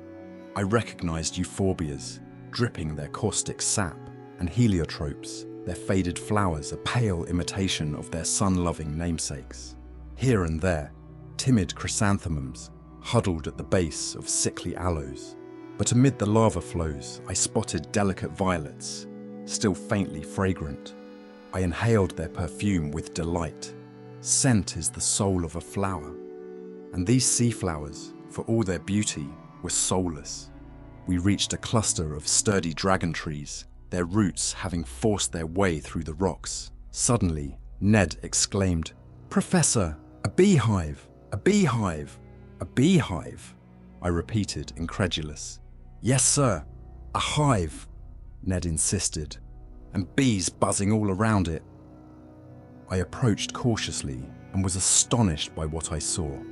At a hole in one of the dragon trees, thousands of bees, the same industrious insects found throughout the Canary Islands, known for their prized honey, were swarming. Ned, naturally, wanted to collect the honey, and I didn't see a reason to object. He gathered dry leaves and sulfur, ignited them with a spark from his flint, and began to smoke out the bees. The buzzing gradually subsided, and the hive eventually yielded several pounds of the sweetest honey, which Ned eagerly stuffed into his satchel. "Once I mix this honey with breadfruit paste," he declared, "I'll bake you a delicious cake." "More like gingerbread, I'd say," Conseil chimed in. "Gingerbread or not," I said, "let's continue our fascinating walk." The path wound around the mountain, offering us breathtaking views of the lake at every turn. The lantern illuminated its tranquil surface, undisturbed by even the slightest ripple. The Nautilus rested silently in the distance, its crew working on the deck and the mountainside, their figures like black silhouettes against the glowing atmosphere. We reached the highest ridge of the first rock layer, the one that supported the ceiling. I realized then that bees weren't the only creatures inhabiting this volcano. Birds of prey soared through the shadows or took flight from their nests on the cliff faces. There were white-breasted sparrowhawks, kestrels, and plump bustards sprinting down the slopes. I could only imagine Ned's frustration at not having a gun. He tried his luck with stones instead, and after several misses, managed to wound a magnificent bird, adding it to his honey-laden satchel at considerable risk to himself. The path became impassable, forcing us to descend towards the shore. The crater loomed above, a dark abyss. From this vantage point, we could clearly see the sky, with clouds scattered by the westerly wind, their wispy remnants lingering even at the summit. This confirmed that the volcano's peak wasn't particularly high, rising no more than 800 feet above sea level. Half an hour after Ned's last exploit, we returned to the lake's edge. Here, the flora consisted mainly of vast fields of sea fennel, a small flowering plant ideal for pickling. Conseil gathered a few bundles. The fauna was abundant, thousands of crustaceans of every variety, lobsters, crabs, spider crabs, even shrimp that changed colour like chameleons, along with countless shells, rockfish and limpets. 3/4 of an hour later, we completed our circuit and returned to the Nautilus. The crew had finished loading the sodium, and the ship was ready to depart. But Nemo gave no such order. Was he waiting until nightfall to leave this secret haven? Perhaps. Whatever his reasoning, the next morning, the Nautilus departed, diving deep beneath the Atlantic waves, leaving all land far behind. Chapter 1: The Sargasso Sea. That day, the Nautilus traversed a unique region of the Atlantic, the Sargasso Sea. This isn't just any stretch of ocean. It's a massive, self-contained ecosystem, a vast, slow-moving whirlpool of warm water encircled by the Gulf Stream. It takes the current a full 3 years to complete its circuit. Nemo, not wanting to risk fouling the propellers in the dense vegetation, kept the Nautilus submerged a few fathoms below the surface. We glided through an underwater meadow, a thick carpet of seaweed, sargassum, and floating berries so dense a ship's hull would struggle to break through. The name Sargasso comes from the Spanish word for kelp, sargasso, which is the primary component of this immense floating island. Maury, the oceanographer, theorized that the Sargasso Sea forms due to the circular motion of the Gulf Stream. It's like swirling a bowl of water with bits of cork floating in it. The cork pieces eventually clump together in the center, the calmest part of the bowl. In this analogy, the Atlantic is the bowl, the Gulf Stream is the swirling current, and the Sargasso Sea is the collection point for the debris. I agreed with Maury's assessment, having now experienced this phenomenon firsthand. Above us floated all manner of objects trapped in the brown seaweed, tree trunks ripped from the Andes or the Rockies and carried out to sea by the Amazon or the Mississippi. Countless shipwrecks, their hulls encrusted with barnacles and shells, too heavy to ever rise again. Maury had even predicted that over time, these accumulated materials would become fossilized and form coal deposits, a resource for future generations when the Earth's land-based mines were exhausted. Amidst this tangled mass, I spotted delicate pink halcyons, anemones trailing their long tentacles, and jellyfish in vibrant shades of green, red, and blue. We spent the entire day of February 22nd traversing the Sargasso Sea, a haven for fish that feed on marine vegetation. The next day, the ocean returned to its familiar open expanse. For the next 19 days, from February 23rd to March 12th, the Nautilus cruised through the central Atlantic at a constant speed of 100 leagues per day, and Nemo seemed determined to complete his underwater circumnavigation, and I suspected he intended to return to the Pacific via Cape Horn. This was a troubling prospect for Ned. In these vast, empty waters, escape would be impossible. We were powerless to resist Nemo's will. Our only hope, I reasoned, lay in persuasion.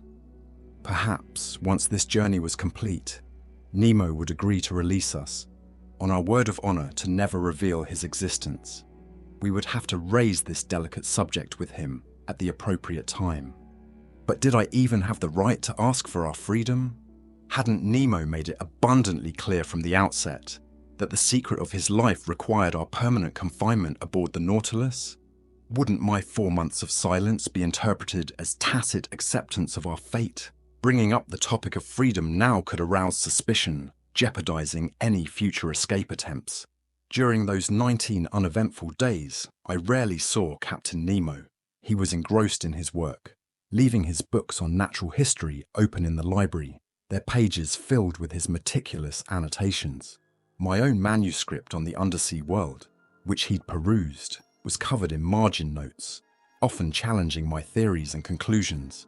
But Nemo rarely discussed them with me directly. Occasionally, I heard the mournful strains of his organ, played only at night in the deepest darkness. when the Nautilus slumbered in the vast, empty ocean. During this leg of our journey, we spent entire days on the surface. The sea seemed deserted, save for a few sailing ships bound for India, making their way towards the Cape of Good Hope. Once, we were even pursued by the boats of a whaler who likely mistook us for a colossal, valuable whale. But Nemo, not wanting to waste their time, ended the chase by diving beneath the waves. Our voyage continued until March 13th. On that day, the Nautilus began taking depth soundings, a process that intrigued me greatly. We had now travelled roughly 13,000 leagues since leaving the Pacific. Our coordinates placed us at 45 degrees 37 S latitude and 37 degrees 53 W longitude. This was the same region where Captain Nemo of the Herald had lowered a sounding line 35,000 feet without reaching the bottom, and where Lieutenant Parker of the American frigate Congress had failed to touch bottom at an even greater depth. Nemo intended to plumb the ocean's depths using a weighted line deployed at a 45-degree angle from the Nautilus. The propellers roared to life, their blades churning the water with tremendous force. Under this immense pressure, the hull of the Nautilus shuddered like a taut wire as it descended steadily into the abyss. 35,000 feet, I glimpsed dark peaks rising from the inky depths. But these could have been the summits of mountains as tall as the Himalayas, or even Everest. The true depth of this chasm remained a mystery. The Nautilus continued its descent, defying the crushing pressure. I felt the steel plates vibrating against their rivets, the metal groaning under the strain. The saloon windows seemed to bow inward.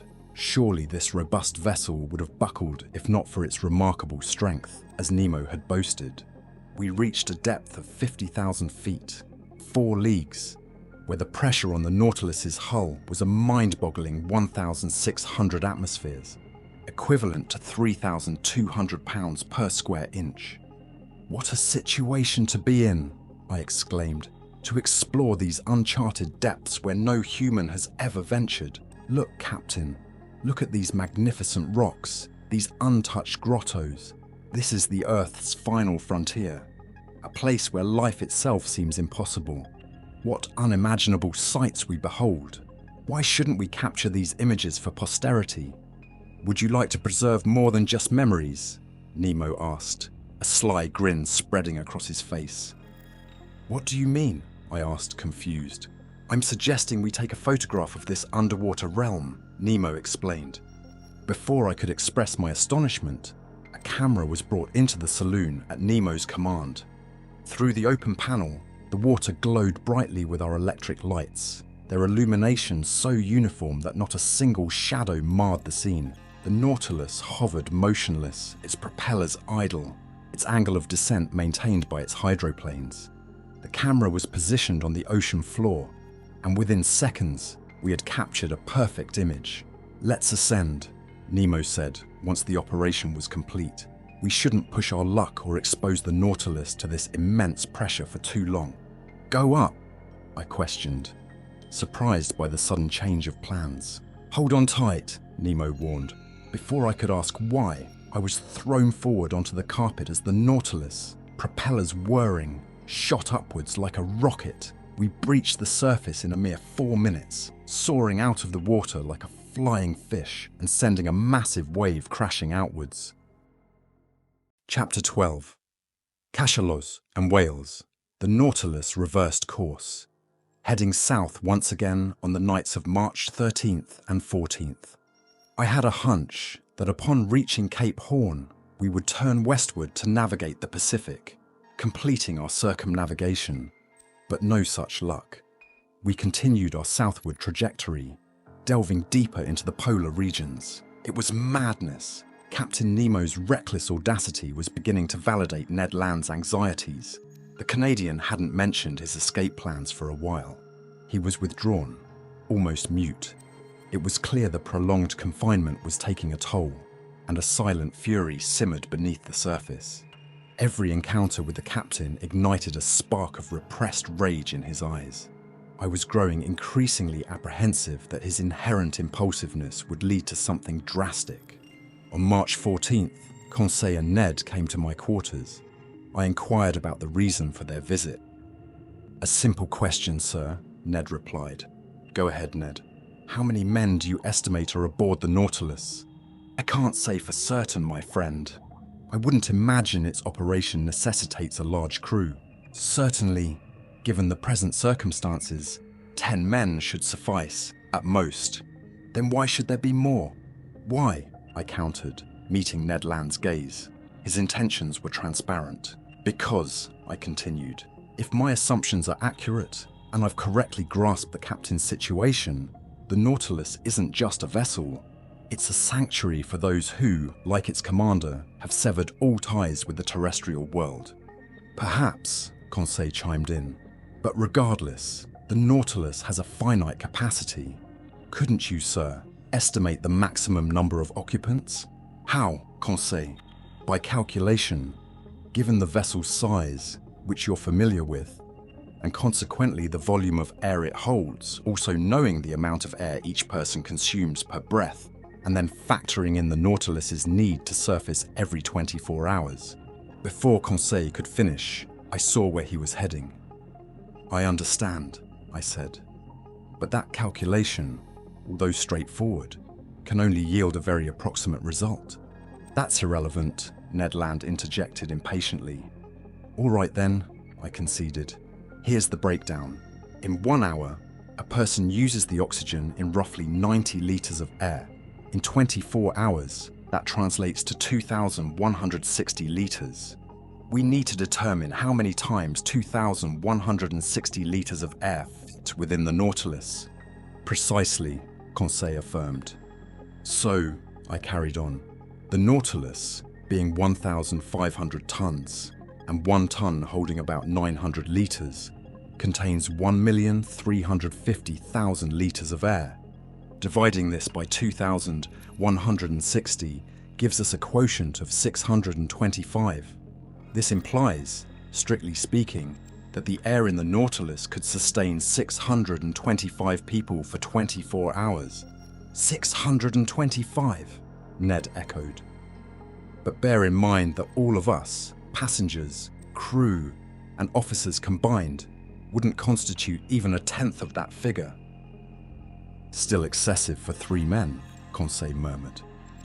Ned shook his head, ran a hand across his brow, and departed without a word. "May I make an observation, sir?" Conseil inquired. "Poor Ned yearns for the unattainable. He's haunted by his past life. He pines for everything we're denied. His mind is filled with old memories. We must try to understand him. What purpose does he serve here? None. He isn't scholarly like you, sir. Nor does he share our fascination with the ocean's wonders. He would risk anything for another drink in a tavern back home." The monotony of life on board was undoubtedly unbearable for the Canadian, accustomed to freedom and an active life. Events capable of stirring his spirit were few and far between. But that day, something did occur that rekindled the harpooner's glory days. Around 11 in the morning, while surfaced, the Nautilus encountered a pod of whales, not a surprising sight, considering these hunted creatures often sought refuge in these high latitudes. We were on the platform, the sea tranquil. The October weather in these regions was gifting us some splendid autumnal days. It was the Canadian, he couldn't be wrong, who spotted a whale on the eastern horizon. Focusing, one could see its dark back rising and falling with the waves, about 5 miles from the Nautilus. "Ah!" Ned exclaimed. "If I were on a whaler now, such a sight would thrill me. That's a big one. Look at the powerful plumes of air and vapour from its blowholes. Damn it, why am I confined to this steel prison?" "What, Ned?" I said. "You haven't abandoned your old fishing dreams? Can a whaler ever forget his trade, sir? Can he ever tire of the excitement of the chase? You've never fished in these waters, Ned?" "Never, sir. Only in the northern seas, both in the Bering Strait and Davis Strait." "Then the southern whale is unfamiliar to you. You've hunted the Greenland whale, which wouldn't dare venture through the warm equatorial waters. Whales are localized by species to specific seas they never leave. If one travelled from the Bering Strait to Davis Strait, it's because there's a passage between them, either on the American or Asiatic side. In that case, having never fished these seas, I don't know the type of whale inhabiting them. I've told you, Ned. All the more reason to get acquainted, Conseil added. Look, look, the Canadian shouted. They're getting closer, taunting me, knowing I can't reach them. Ned stomped his feet. His hand shook as he gripped an imaginary harpoon. Are these cetaceans as large as those in the northern seas? He inquired. Almost, Ned, because I've seen massive whales, sir, measuring 100 feet. I've even heard tales of those in the Aleutian Islands reaching 150 feet. That seems exaggerated. These are likely rorquals with dorsal fins. Like sperm whales, they're generally smaller than the Greenland whale. Ah! The Canadian cried, his eyes glued to the ocean. They're closing in, sharing the same waters as the Nautilus. Then, returning to the conversation, he said, You mentioned the sperm whale as a small creature. I've heard of colossal ones. They're intelligent beings. Some say they camouflage themselves with seaweed, appearing like islands. People camp on them, light fires, and build houses, Conseil quipped. Yes, wise guy, Ned retorted. And one fine day, the creature dives, taking everyone with it to the ocean floor. Sounds like a Sinbad the Sailor tale, I replied with a laugh. Ah, Ned suddenly exclaimed.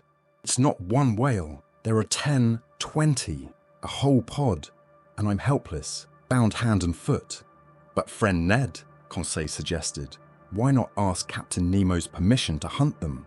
Before Conseil could finish, Ned had vanished through the hatch to find the captain. They reappeared on the platform moments later. Captain Nemo observed the pod of cetaceans frolicking about a mile from the Nautilus. Southern right whales, he remarked. There goes the fortune of an entire whaling fleet. Well, sir, the Canadian inquired, can't I chase them, even just to relive my harpooning days? To what end? Captain Nemo countered. Merely to destroy? We have no need for whale oil on board. But sir, the Canadian persisted, in the Red Sea, you allowed us to pursue the dugong. That was to provide fresh meat for my crew. Here, it would be killing for sport. I understand that's a privilege reserved for man, but I don't condone such murderous amusement. By hunting the southern right whale, a harmless creature like the Greenland whale, your traders commit a reprehensible act, Master Land. They've already decimated Baffin Bay, wiping out a species of beneficial animals. Leave the poor cetaceans in peace. They have enough natural predators, sperm whales, swordfish, and sawfish, without your interference. The captain was right. The ruthless and thoughtless greed of these fishermen would one day lead to the extinction of the last whale in the ocean. Ned Land whistled Yankee Doodle through his teeth, shoved his hands in his pockets, and turned his back on us. But Captain Nemo continued to watch the whales, and addressing me said, I was correct in stating that whales have sufficient natural enemies, even excluding man. These ones will soon have their hands full. Do you see those dark moving specks about 8 miles to leeward, Monsieur Aronnax? Yes, Captain, I replied. Those are sperm whales, fearsome creatures. I've encountered pods of 200 or 300. They're vicious, destructive animals. Eradicating them would be justified. The Canadian spun around at those final words. Well, Captain, he said, there's still time, for the sake of the whales. There's no need to risk ourselves, Professor. The Nautilus will scatter them. It's equipped with a steel spur as effective as Master Land's harpoon, I'd wager. Ned didn't even bother with a shrug. Attack whales with a spur? Preposterous. Just wait, Miss Aronnax, Captain Nemo said. We'll show you something extraordinary. We have no sympathy for these ferocious beasts. They're nothing but mouths and teeth. Mouths and teeth indeed. No description could be more fitting for the macrocephalic sperm whale, sometimes exceeding 75 feet in length. Its massive head constitutes a third of its body. Better armed than the baleen whale, it possesses 25 large tusks, each about 8 inches long, cylindrical and conical at the tip, weighing 2 pounds apiece. It's in the upper part of this colossal head, within vast cavities separated by cartilage, that one finds 600 to 800 pounds of the prized spermaceti oil. The sperm whale is an ungainly creature, more tadpole than fish, as Fredol described it. Its left side is, to put it mildly, underdeveloped, leaving it with only its right eye for vision. But the menacing pod was drawing near. They had spotted the right whales and were gearing up for an attack. It was clear the sperm whales would emerge victorious, not only due to their superior offensive capabilities, but also their ability to remain submerged for longer durations. There was barely enough time to intervene on behalf of the right whales. The Nautilus descended beneath the waves. Conseil, Ned Land, and I took our positions by the saloon window, while Captain Nemo joined the pilot in his chamber to operate his destructive machinery. Soon, I felt the propeller's rhythm accelerate, our speed surging. The clash between the sperm whales and the right whales had already commenced when the Nautilus arrived. Initially, they showed no fear at the sight of this new entrant into the fray, but they soon had to reckon with its blows. What a spectacle! The Nautilus was a fearsome harpoon, wielded by its captain. It rammed into the fleshy masses, cleaving them in two, leaving behind quivering halves. It was impervious to the powerful blows from their tails against its sides, or the impact it inflicted itself. One sperm whale dispatched, it charged at the next, maneuvering to ensure a hit, darting back and forth, responding to the helm, plunging when the cetacean dove into the depths, rising with it to the surface, striking from the front or side, slicing and tearing at will and at any speed, impaling with its deadly spur.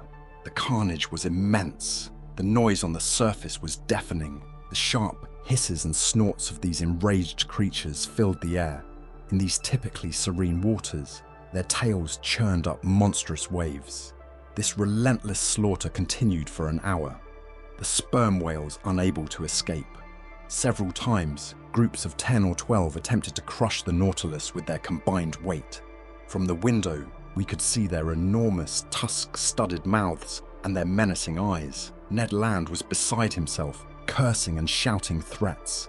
We could feel them clinging to our vessel like hounds savaging a wild boar in a thicket. But the Nautilus, propelled by its screw, dragged them here and there, or to the ocean's upper reaches, indifferent to their immense weight or the tremendous strain on the ship.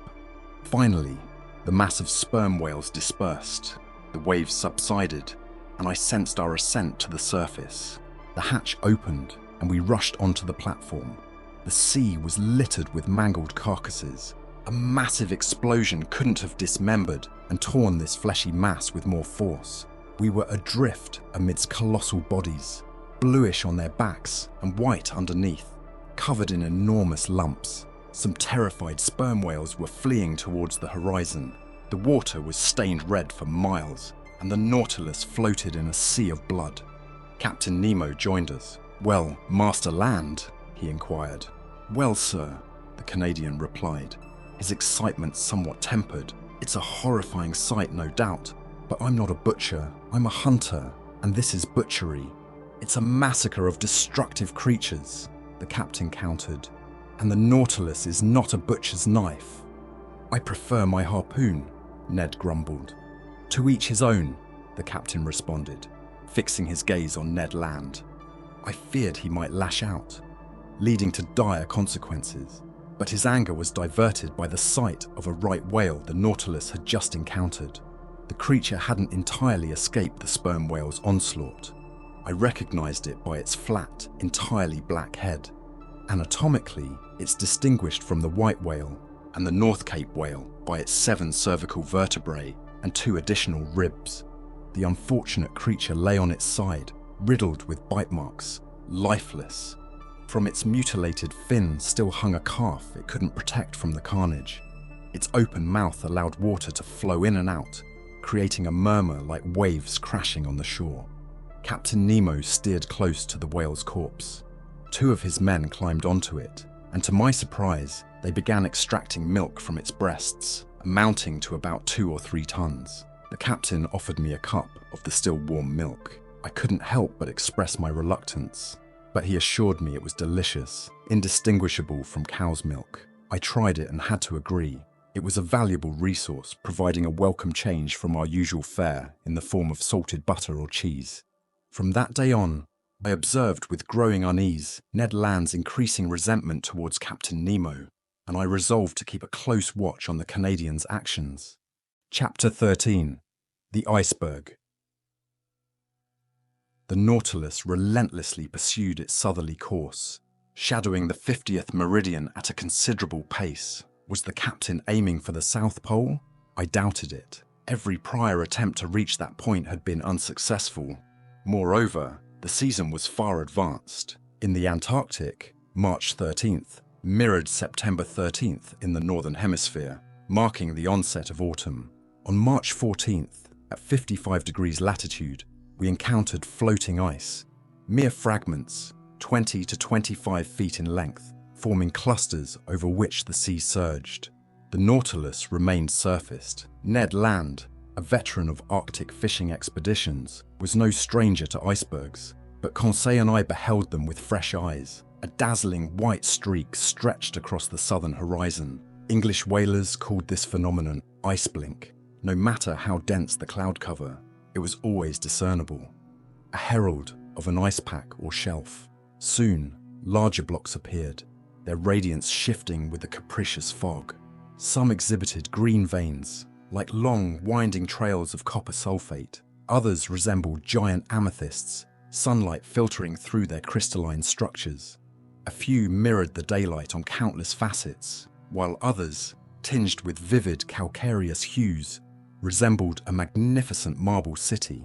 The further south we ventured, the more these floating islands multiplied and grew in size. By 60 degrees latitude, all navigable passages had vanished. But with meticulous searching, Captain Nemo soon uncovered a narrow opening, through which he daringly steered the Nautilus, knowing it would close behind us. Under his expert guidance, we navigated through the labyrinth of ice with remarkable precision that captivated Conseil. Icebergs towered like mountains, ice fields stretched into boundless plains, and drift ice and ice floes formed a chaotic jigsaw puzzle. The temperature plummeted. The thermometer, exposed to the air, registered 2 or 3 degrees below zero, but we were insulated by fur clothing, courtesy of the sea bears and seals. The Nautilus's interior, consistently warmed by its electric system, defied the harshest cold. Moreover, one only needed to descend a few yards beneath the waves to encounter a more tolerable temperature. 2 months prior, we would have enjoyed perpetual daylight at this latitude. But already, we were experiencing 3 or 4 hours of night, and soon, these circumpolar regions would be shrouded in 6 months of darkness. On March 15th, we found ourselves at the latitude of the New Shetland and South Orkney Islands. The captain recounted how these islands were once teeming with seal colonies, but English and American whalers, in their relentless pursuit of profit, had slaughtered them indiscriminately, leaving behind a desolate silence where life once flourished. Around 8 a.m. on March 16th, the Nautilus, adhering to the 55th meridian, crossed the Antarctic Circle. Ice encircled us, closing in the horizon. Yet Captain Nemo skillfully maneuvered from one opening to another, venturing further south. The sheer beauty of these uncharted territories left me speechless. The ice sculpted itself into the most astonishing formations. In one place, it mimicked an oriental city with countless mosques and minarets. In another, a fallen metropolis, seemingly toppled by some cataclysmic event. The oblique sunlight constantly transformed the scenery or veiled it in a hazy fog amid swirling snowstorms. The air reverberated with the sounds of cracking and collapsing icebergs, dramatically altering the landscape like a living diorama. Often, seeing no way forward, I assumed we were trapped, but instinct seemed to guide Captain Nemo, leading him to a new passage at the slightest hint. He was never wrong when he spotted thin trickles of blue water meandering through the ice fields. I had no doubt he had ventured into the heart of these Antarctic seas before. On March 16th, however, The ice fields completely obstructed our path. It wasn't the icebergs themselves, but vast expanses of ice fused together by the relentless cold. This barrier couldn't deter Captain Nemo. He charged at it with terrifying force. The Nautilus pierced the brittle mass like a wedge, splitting it with a deafening crack. It was like an ancient battering ram propelled by immense power. Ice fragments, hurled high into the air, rained down around us. The Nautilus carved its own channel through the frozen expanse. At times, carried away by its momentum, it rode atop the ice, crushing it under its weight. At other times, it burrowed beneath, cleaving the ice with its sheer upward force. Fierce gales and thick fogs assaulted us. Visibility was zero from one end of the platform to the other. The wind howled from all directions, and the snow piled up so densely that we had to hack at it with pickaxes. The temperature remained a constant 5 degrees below zero.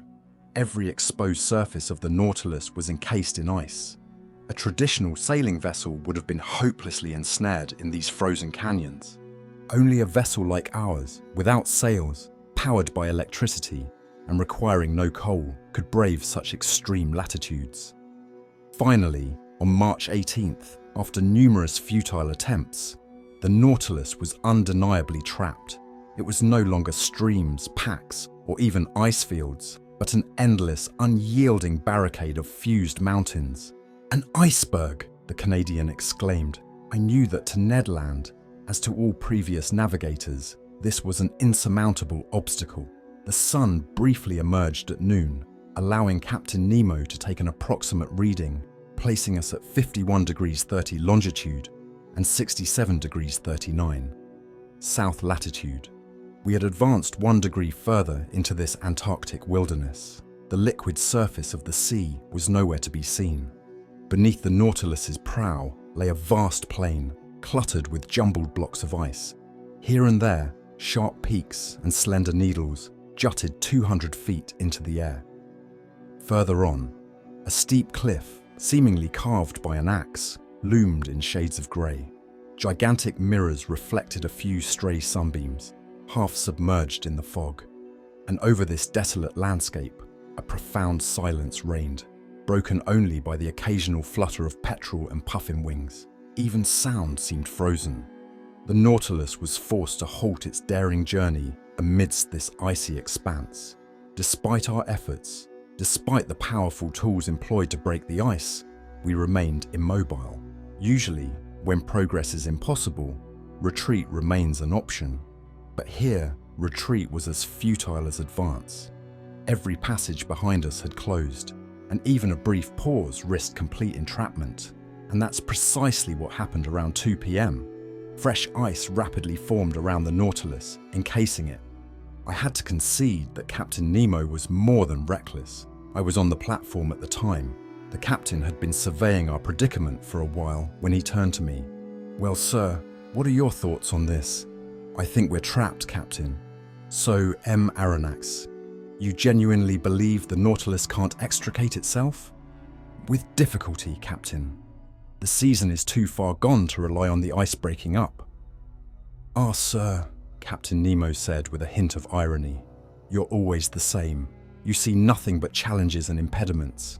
I assure you, not only can the Nautilus free itself, but it can go even further." "Further south?" I asked, looking at the captain. "Yes, sir. It will reach the pole." "The pole?" I exclaimed, unable to suppress my disbelief. "Yes," the captain replied coolly. "The Antarctic pole. That uncharted point from which all the world's meridians originate. You're well aware that I can do as I please with the Nautilus." Indeed, I was.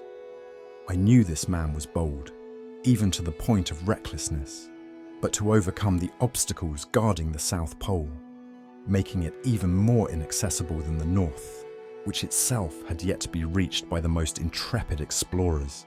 Wasn't that a foolhardy endeavour? A scheme only a madman would conceive. It then occurred to me to ask Captain Nemo if he had ever reached this pole untouched by human foot. "No, sir," he answered, "but we shall discover it together. Where others have faltered, I will not. I've never taken the Nautilus this far into southern waters, but I reiterate, It will go further still. I believe you, Captain, I said, a touch of sarcasm in my voice. I believe you. Let's forge ahead. There are no barriers for us. Let's shatter this iceberg. Let's blast it to pieces. And if it resists, let's give the Nautilus wings to soar above it. Above it, sir, Captain Nemo said calmly. No, not above it, but beneath it. Beneath it, I exclaimed, a sudden realization of the captain's plan dawning on me. I understood. The Nautilus's extraordinary capabilities were about to serve us in this superhuman undertaking. I see we're beginning to understand each other, sir, the captain said with a half smile. You're starting to grasp the possibility, I should say the certainty, of this endeavor. What's impossible for an ordinary vessel is effortless for the Nautilus. If a continent blocks the pole, we'll stop at the continent. But if, on the contrary, the pole is surrounded by open sea, we'll reach the pole itself. Certainly, I said, swept up in the captain's logic. If the sea's surface is frozen, the depths remain unfrozen. Thanks to the providential law that places the maximum density of ocean water slightly above its freezing point. And if I'm not mistaken, the portion of this iceberg visible above water is roughly 1/4 of its total mass. Precisely, sir. For every foot of iceberg above the sea, there are 3 below. If these ice mountains aren't taller than 300 feet above the surface, they're no more than 900 feet below. And what are 900 feet to the Nautilus? Nothing, sir. It could even seek out the uniform temperature of seawater at greater depths and withstand the 30 or 40 degrees of surface cold with ease. Exactly, sir, exactly, I replied, growing animated. The only challenge, Captain Nemo continued, is remaining submerged for several days without replenishing our air supply. Is that all? The Nautilus has ample reservoirs. We can fill them, and they'll provide us with all the oxygen we need. Well considered, Monsieur Aronnax, the captain replied, smiling. But I wouldn't want you to accuse me of recklessness, so I'll present all my objections first. Do you have any more? Just one. It's possible that if the sea exists at the South Pole, it might be ice-covered. Consequently, we wouldn't be able to surface. But Captain, I countered, have you forgotten that the Nautilus is equipped with a powerful spur? Couldn't we use it to break through the ice fields? Ah, sir, you're brimming with ideas today. Besides, Captain, I added enthusiastically, why wouldn't we find open water at the South Pole, just as at the North? The Earth's frozen poles don't perfectly align in either the southern or northern hemispheres. Until proven otherwise, we can assume either a continent or an ice-free ocean exists at these 2 points on the globe. I concur, Monsieur Aronnax, Captain Nemo replied. I merely wanted you to realize that after raising so many objections to my plan, you're now overwhelming me with arguments in its favor. Preparations for this audacious venture commenced. The Nautilus's powerful pumps began forcing air into the reservoirs, storing it at high pressure. Around 4 p.m, Captain Nemo announced the sealing of the platform hatches. I took one last glance at the massive iceberg we were about to traverse. The weather was clear, the air crisp, the cold intense at 12 degrees below zero. But with the wind subsiding, the temperature was bearable. About 10 men ascended the Nautilus's hull, armed with pickaxes to break the ice encasing the vessel. We were soon freed. The operation was swift, as the new ice was still thin. We all returned below. The usual tanks were filled with the freshly liberated water, and the Nautilus began its descent. Conseil and I settled into the saloon. Through the open window, we could observe the lower layers of the Southern Ocean. The thermometer rose, the compass needle danced on the dial, at around 900 feet, as Captain Nemo had predicted. We were gliding beneath the uneven underside of the iceberg, but the Nautilus continued its descent, reaching a depth of 400 fathoms. The water temperature, 12 degrees at the surface, was now only 10. We had gained 2. Needless to say, the Nautilus's internal temperature was significantly elevated by its heating system. Every maneuver was executed with astonishing precision. "We'll make it through, sir, wouldn't you say?" Conseil remarked. "I believe we shall," I replied with unwavering confidence. In this open water, the Nautilus charted a direct course towards the pole, maintaining the 52nd meridian. From 67 degrees 30 out to 90 degrees, 22.5 degrees of latitude remained, approximately 500 leagues. The Nautilus maintained an average speed of 26 miles per hour, the pace of an express train. At this rate, we would reach the pole in 40 hours. For part of the night, the novelty of the situation kept us glued to the window. The electric lights illuminated the sea, but it was devoid of life. Fish didn't inhabit these confined waters. They merely used them as a passage between the Antarctic Ocean and the open polar sea. Our speed was exhilarating, the vibration of the long steel hull palpable. Around 2 a.m., I managed a few hours of rest, and Conseil followed suit. Crossing the ship, I didn't encounter Captain Nemo. I assumed he was at the helm. The next morning, March 19th, I resumed my position in the saloon. The electric log indicated a decrease in the Nautilus's speed. We were ascending, but cautiously, emptying the ballast tanks at a measured pace. My heart pounded. Were we about to surface and breathe the open polar air? No.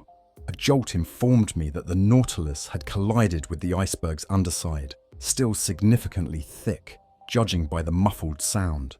We had indeed struck, to use a nautical term, but in the opposite direction, and at a depth of 1,000 feet. This implied 3,000 feet of ice above us, with 1,000 feet protruding above the waterline. The iceberg was thicker here than at its edges, not a comforting thought. Several times that day, the Nautilus attempted to ascend again, each time hitting the icy ceiling above. Sometimes we encountered only 900 yards of ice, with 200 above the surface. It was twice the height it had been when we initially submerged. I meticulously recorded the varying depths, creating a submarine profile of the ice formation as it unfolded beneath the water. That night, our situation remained unchanged. Still, 400 to 500 yards of ice separated us from the surface. It was gradually thinning, but what a formidable barrier still lay between us and the open ocean. It was now 8 a.m. As per the Nautilus's routine, the air should have been refreshed 4 hours ago, but I wasn't suffering unduly, even though Captain Nemo hadn't yet tapped into his oxygen reserves. My sleep that night was fitful. Hope and fear wrestled within me. I rose several times. The Nautilus's probing continued. Around 3 a.m., I noted that the iceberg's underside was only about 50 feet deep. 150 feet now separated us from the water's surface. The iceberg was gradually transforming into an ice field, the mountain into a plain. My eyes remained fixed on the pressure gauge. We were still ascending diagonally towards the surface that shimmered under the electric lights. The iceberg stretched above and below into ever-lengthening slopes, thinning mile by mile. Finally, at 6 a.m. on that unforgettable day, March 19th, the saloon door opened and Captain Nemo appeared. "The sea is open," was all he said. Chapter 14, The South Pole. I rushed onto the platform. There it was, the open sea, dotted with scattered ice fragments and drifting icebergs, a vast expanse of water. A multitude of birds filled the sky, and countless fish teemed beneath the waves, their colours ranging from deep blue to olive green, depending on the seabed below. The thermometer read 3 degrees Celsius above zero. Felt like springtime compared to our confinement behind the iceberg, its massive form now a distant silhouette on the northern horizon. "Are we at the pole?" I asked the captain, my heart pounding. "I'm not certain," he replied. "I'll take our bearings at noon." "But will the sun even be visible through this fog?" I questioned, glancing at the overcast sky. "Even the slightest glimpse will suffice," the captain assured me. Approximately 10 miles south, a lone island rose to a height of about 317 feet. We cautiously approached, mindful of potential underwater obstacles. An hour later, we reached it. 2 hours after that, we had circumnavigated it. It measured 4 or 5 miles in circumference. A narrow channel separated it from a substantial landmass, possibly a continent, as its boundaries were beyond our sight. The existence of this land seemed to support Maury's theory.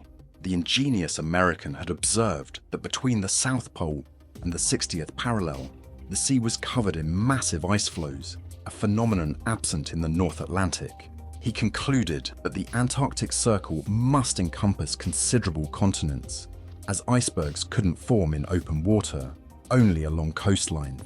According to his calculations, the ice encircling the South Pole formed a colossal cap, at least 2,500 miles in circumference.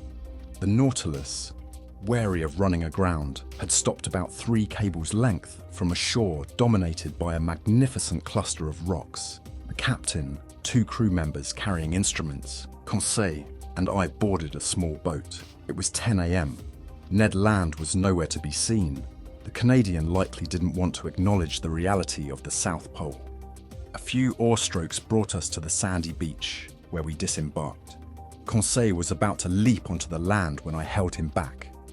"Captain," I addressed Nemo, "the honor of first setting foot on this land belongs to you." "Yes, sir," the captain replied. "And if I don't hesitate to tread on this South Pole, it's because, until now, no human has left a mark here." With that, he lightly stepped onto the sand. His heart swelled with emotion. He ascended a rock, leading to a small promontory, and there, arms crossed, silent and unmoving, he seemed to claim these southern territories with an intense gaze. After 5 minutes of this reverie, he turned to us. "Whenever you're ready, sir." I followed Conseil ashore, leaving the 2 men in the boat. For a considerable distance, the ground consisted of reddish sandstone resembling crushed brick, interspersed with lava flows and pumice stones. Its volcanic origins were unmistakable. In some areas, wisps of smoke emitted a sulfurous odor, evidence that the subterranean fires hadn't lost their vigor. However, even after climbing a high elevation, I couldn't spot any volcano within a radius of several miles. We knew that in these Antarctic lands, James Ross had discovered 2 active volcanoes, Erebus and Terror, on the 167th meridian, at latitude 77 degrees 32. The vegetation on this barren continent seemed sparse. Lichens clung to the black rocks. Microscopic plants, rudimentary diatoms, a type of cell enclosed between 2 quartz shells, were scattered about. Long strands of purple and scarlet seaweed, buoyed by tiny air bladders, washed ashore by the waves. This constituted the meager flora of this region. The shore was littered with mollusks, small mussels, and limpets. I also observed countless northern cleos, about 1.25 inches long, which a whale could easily devour in a single gulp, and delicate sea butterflies fluttering near the water's edge. On the higher ground, some coral formations were visible, the kind that, according to James Ross, thrived in the Antarctic seas at depths exceeding 1,000 yards. There were also small kingfishers and starfish dotting the landscape, but the air was where life truly flourished. Thousands of birds of all kinds fluttered and soared, their cries deafening. Others congregated on the rocks, watching us pass without fear, even approaching our feet with a curious familiarity. There were penguins, remarkably agile in the water, but clumsy on land. They gathered in large numbers, emitting raucous calls, a solemn assembly in demeanor, but boisterous in their vocalizations. Albatrosses glided overhead, their wingspans stretching at least 13 feet, earning them the nickname vultures of the ocean. Giant petrels and skuas, a type of small duck with black and white underbellies, also shared the sky. Then there was a whole array of petrels, some whitish with brown-edged wings, others blue, unique to the Antarctic seas. These latter ones were so oily, as I remarked to Conseil, that the inhabitants of the Faroe Islands could light them with just a wick. "Just a little more," Conseil quipped, "and they'd be perfect lamps. After that, we can't expect nature to have pre-fitted them with wicks." About half a mile further on, the ground was pockmarked with the nests of sheathbills, a sort of breeding colony from which numerous birds emerged. Captain Nemo had several hundred of them hunted. They let out a cry like a donkey's bray, were roughly the size of geese, slate-coloured on top, and white underneath, with a yellow band around their necks. They offered no resistance, allowing themselves to be killed with stones. But the fog persisted, and by 11 a.m., the sun still hadn't shown itself. Its absence worried me. Without it, observations were impossible. How could we confirm we had reached the pole? When I rejoined Captain Nemo, I found him leaning against a rock, silently gazing at the sky. He appeared impatient and frustrated. But what could be done? Even this audacious and powerful man couldn't control the sun as he did the sea. Noon arrived, and as before, the sun remained hidden. It was a cruel twist of fate. We still lacked the necessary observations. If we couldn't obtain them tomorrow, we'd have to abandon any hope of doing so. It was, after all, March 20th. Tomorrow, the 21st, would be the equinox. The sun would vanish below the horizon for 6 months, ushering in the long polar night. Since the September equinox, it had risen from the northern horizon in elongated spirals until December 21st. At that point, the summer solstice in the northern regions, it had begun its descent, and tomorrow it would cast its final rays upon them. I shared my concerns and observations with Captain Nemo. "You're right, Miss Aronnax," he said. "If I can't measure the sun's altitude tomorrow, I won't be able to for 6 months. But precisely because chance has brought us to these seas on March 21st, my calculations will be straightforward, provided we can see the sun at noon." "Why is that, Captain?" "Because at the equinox, the sun traces such long arcs across the sky that accurately measuring its height above the horizon is challenging, and instruments can introduce significant errors." "What will you do then?" "I'll rely solely on my chronometer," Captain Nemo replied. "If tomorrow, March 21st, the sun's disk, accounting for refraction, is precisely bisected by the northern horizon, it will confirm that we're at the South Pole." "I see," I said. "But that's not mathematically precise, as the equinox doesn't necessarily begin at noon." "Likely so, sir. But the margin of error won't exceed 100 yards, and that's sufficient for our purposes. Until tomorrow, then." Captain Nemo returned to the Nautilus. Conseil and I remained ashore, exploring and studying until 5 p.m. Then I retired to bed, not without first, like the Indians, silently appealing to the celestial orb for its favor. The following day, March 21st, I was on the platform at 5 a.m. Captain Nemo was already there. "The weather is clearing slightly," he remarked. "I'm hopeful. After breakfast, we'll go ashore and select a location for our observations." With that settled, I went in search of Ned Land. I wanted him to join us, but the stubborn Canadian declined. His taciturnity and sullenness seemed to intensify with each passing day. Under the circumstances, I wasn't entirely displeased by his obstinacy.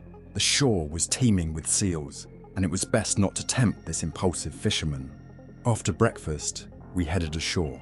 The Nautilus had moved several miles further south during the night. It was a full league from the coast, above which a sharp peak, roughly 500 yards high, loomed.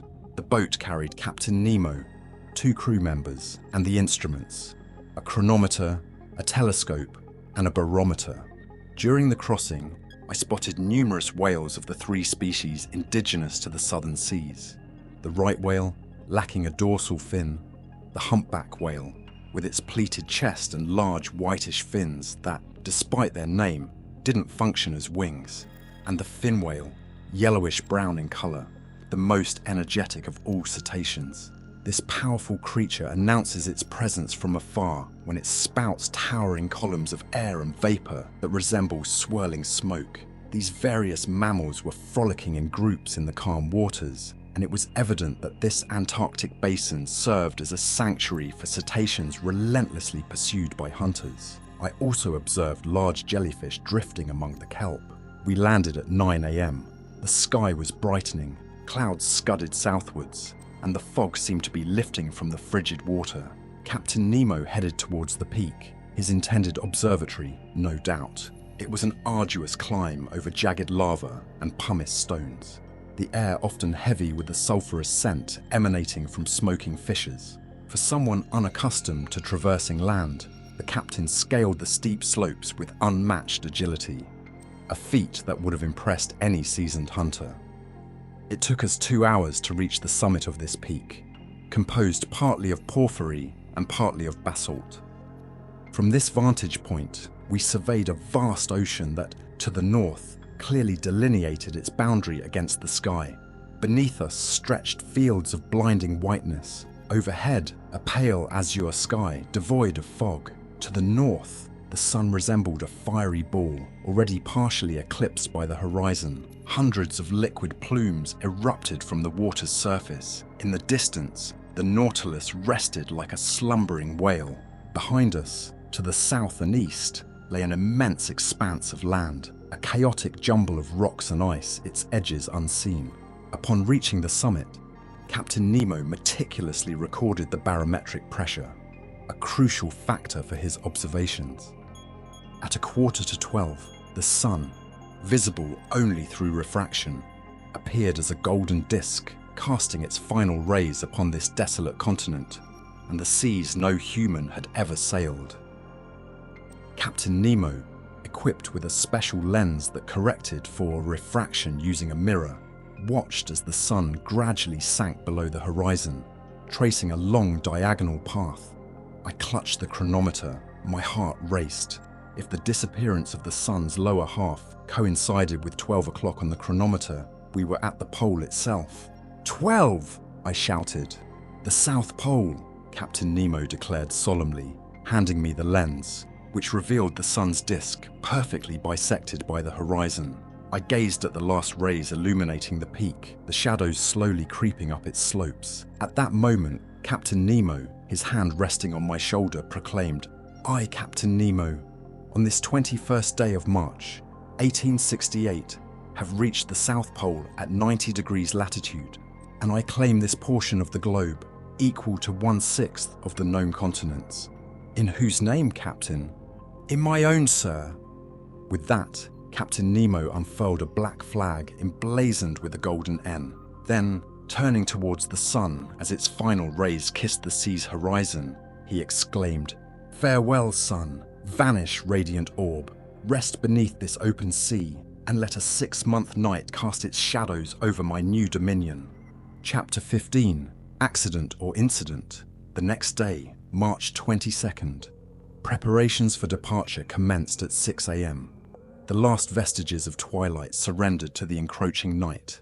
The cold was intense, the constellations blazing with extraordinary brilliance. The magnificent Southern Cross, the polar bear of the Antarctic, dominated the zenith. The thermometer plunged to 12 degrees below zero, and the wind, when it picked up, was brutally biting.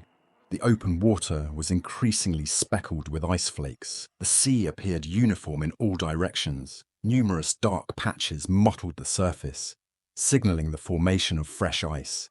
It was clear that the southern basin, frozen solid for 6 winter months, was utterly impassable. Where did the whales go during this time? They likely retreated beneath the icebergs, seeking more hospitable waters. As for the seals and walruses, adapted to harsh climates, they remained on these icy shores. These creatures instinctively carved breathing holes in the ice and kept them open. When the birds, driven away by the cold, migrated north, these marine mammals became the sole occupants of the polar continent. Meanwhile, the Nautilus's ballast tanks were filling, and the vessel slowly descended. At 1,000 feet, it leveled off. Its propeller churned the water, and we began our northward journey at 15 miles per hour. By nightfall, we were already navigating beneath the colossal bulk of the iceberg. At 3 a.m., a violent impact jolted me awake. I sat up in bed, listening in the darkness, then was thrown to the floor. The Nautilus, after striking something, had rebounded sharply. I fumbled my way along the wall and up the stairs to the saloon, illuminated by its luminous ceiling. Furniture was overturned. Thankfully, the windows were securely fastened and had held firm. The paintings on the starboard side, no longer vertical, clung precariously to the wallpaper, while those on the port side hung at least a foot away from the wall. The Nautilus listed heavily to starboard, completely motionless. I heard footsteps and a jumble of voices, but Captain Nemo was absent. As I was leaving the saloon, Ned Land and Conseil entered. "What's happened?" I asked immediately. "I was about to ask you the same, sir," Conseil replied. "Damn it," the Canadian exclaimed. "I know well enough. The Nautilus has hit something, and judging by the way she's tilted, I doubt she'll right herself like she did in the Torres Strait." "But," I inquired, "has she at least surfaced?" "We don't know," said Conseil. "That's easy to determine," I responded. I checked the pressure gauge. To my astonishment, it indicated a depth of over 180 fathoms. "What does this mean?" I exclaimed. "We need to find Captain Nemo," Conseil stated. "But where is he?" Ned Land questioned. "Follow me," I instructed my companions. We left the saloon. The library was empty. No one was at the central staircase or the crew's quarters. I figured Captain Nemo must be in the pilot's cabin. It was best to wait. We returned to the saloon. For 20 minutes we sat there, straining to hear any sound from within the Nautilus. Then, Captain Nemo entered. He seemed oblivious to our presence. His usually stoic face betrayed anxiety. He silently observed the compass, then the pressure gauge. Moving to the chart table, he placed his finger on a point representing the southern seas. I didn't want to interrupt him, but a few minutes later, when he turned towards me, I spoke, echoing his own words from the Torres Strait incident. "An incident, Captain?" "No, sir. An accident this time." "Serious?" "Potentially." "Is the danger imminent?" "No." "The Nautilus has run aground." "Yes." "And how did this happen?" "A whim of nature, not human error. There's been no operational mistake. But we can't prevent the laws of physics from taking effect. We may defy human laws, but we can't resist natural ones." Captain Nemo had chosen an odd moment for philosophical musings. His answer, on the whole, wasn't very illuminating. "May I inquire, sir, as to the cause of this accident?" "A massive block of ice, an entire mountain, has capsized," he explained. "When icebergs are eroded at their base by warmer currents or repeated impacts, their center of gravity shifts, causing them to flip. That's what's happened. One of these blocks, as it overturned, struck the Nautilus, then slid beneath its hull, lifting it with tremendous force and lodging it in shallower waters, where it now rests on its side. But can't we refloat the Nautilus by emptying its ballast tanks, allowing it to regain its equilibrium?" "That's precisely what we're doing at this moment, sir. You can hear the pumps working. Observe the pressure gauge. It indicates that the Nautilus is rising, but the ice block is rising with it. Until something obstructs its ascent, our situation won't change. Indeed, the Nautilus remained tilted to starboard. It would likely right itself once the ice block stopped moving, but at this moment, who knew if we might be crushed between the two icy surfaces? I contemplated the potential consequences of our predicament. Captain Nemo's eyes never left the pressure gauge. Since the iceberg's collapse, the Nautilus had risen about 150 feet, but it still maintained the same angle from the vertical. Suddenly, a slight shift was felt within the hull. It was clearly righting itself, albeit slowly. Objects hanging in the saloon were visibly returning to their original positions. The walls were becoming more upright. No one spoke. With bated breath, we observed and felt the ship leveling. 10 minutes crawled by. "Finally, we're upright," I exclaimed. "Yes," Captain Nemo acknowledged, moving towards the saloon door. "But are we afloat?" I inquired. "Certainly," he replied, "since the ballast tanks aren't empty, and when they are, the Nautilus will naturally rise to the surface." We were in open water, but on both sides of the Nautilus, about 10 yards away, rose a dazzling wall of ice. Above and below, the same wall. Above, because the iceberg's underside loomed over us like a vast ceiling. Below, because the overturned block, gradually sliding, had come to rest against the sidewalls, which held it in place. The Nautilus was effectively trapped within a tunnel of ice, over 20 yards wide, filled with still water. Escaping was simple enough. We could move forward or backward, and then navigate freely beneath the iceberg. A few hundred yards deeper, the luminous ceiling had been switched off, yet the saloon was still bathed in intense light. It was the powerful reflection from the glass partition, violently thrown back by the lantern's beams.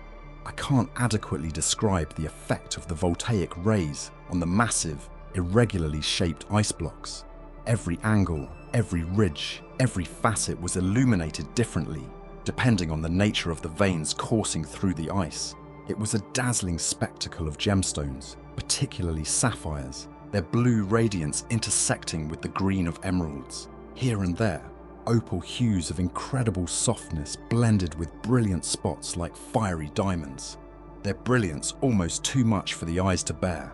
The lantern's power seemed magnified 100-fold, like a lamp through the lenses of a first-class lighthouse. "How beautiful! How breathtaking!" Conseil exclaimed. "Yes," I agreed. "It's a marvelous sight. Isn't it, Ned?" "Yes, damn it." "Yes," Ned Land responded. "It's magnificent. I hate that I have to admit it. No one's ever witnessed anything like this, but the sight might cost us dearly. And if I'm being honest, I think we're seeing things here that God never intended for human eyes." Ned was right. It was almost too beautiful. Suddenly, a cry from Conseil made me turn. "What is it?" I asked. "Shield your eyes, sir. Don't look." With that, Conseil covered his eyes with his hands. "But what's wrong, my boy?" "I'm dazzled, blinded." My eyes instinctively darted towards the window, but I couldn't withstand the fiery glare that seemed to sear them. I understood what had happened. The Nautilus had accelerated to full speed. The serene glow of the ice walls instantly transformed into a strobe of lightning. The brilliance from these countless diamonds was overwhelming. It took a few moments for our vision to recover. Finally, we lowered our hands. "Honestly, I would never have believed it," Conseil remarked. It was 5 a.m. At that moment, a tremor shook the Nautilus's bow. I knew its spur had rammed into an ice block. It must have been a miscalculation, as navigating this submerged tunnel, littered with obstacles, was no easy task.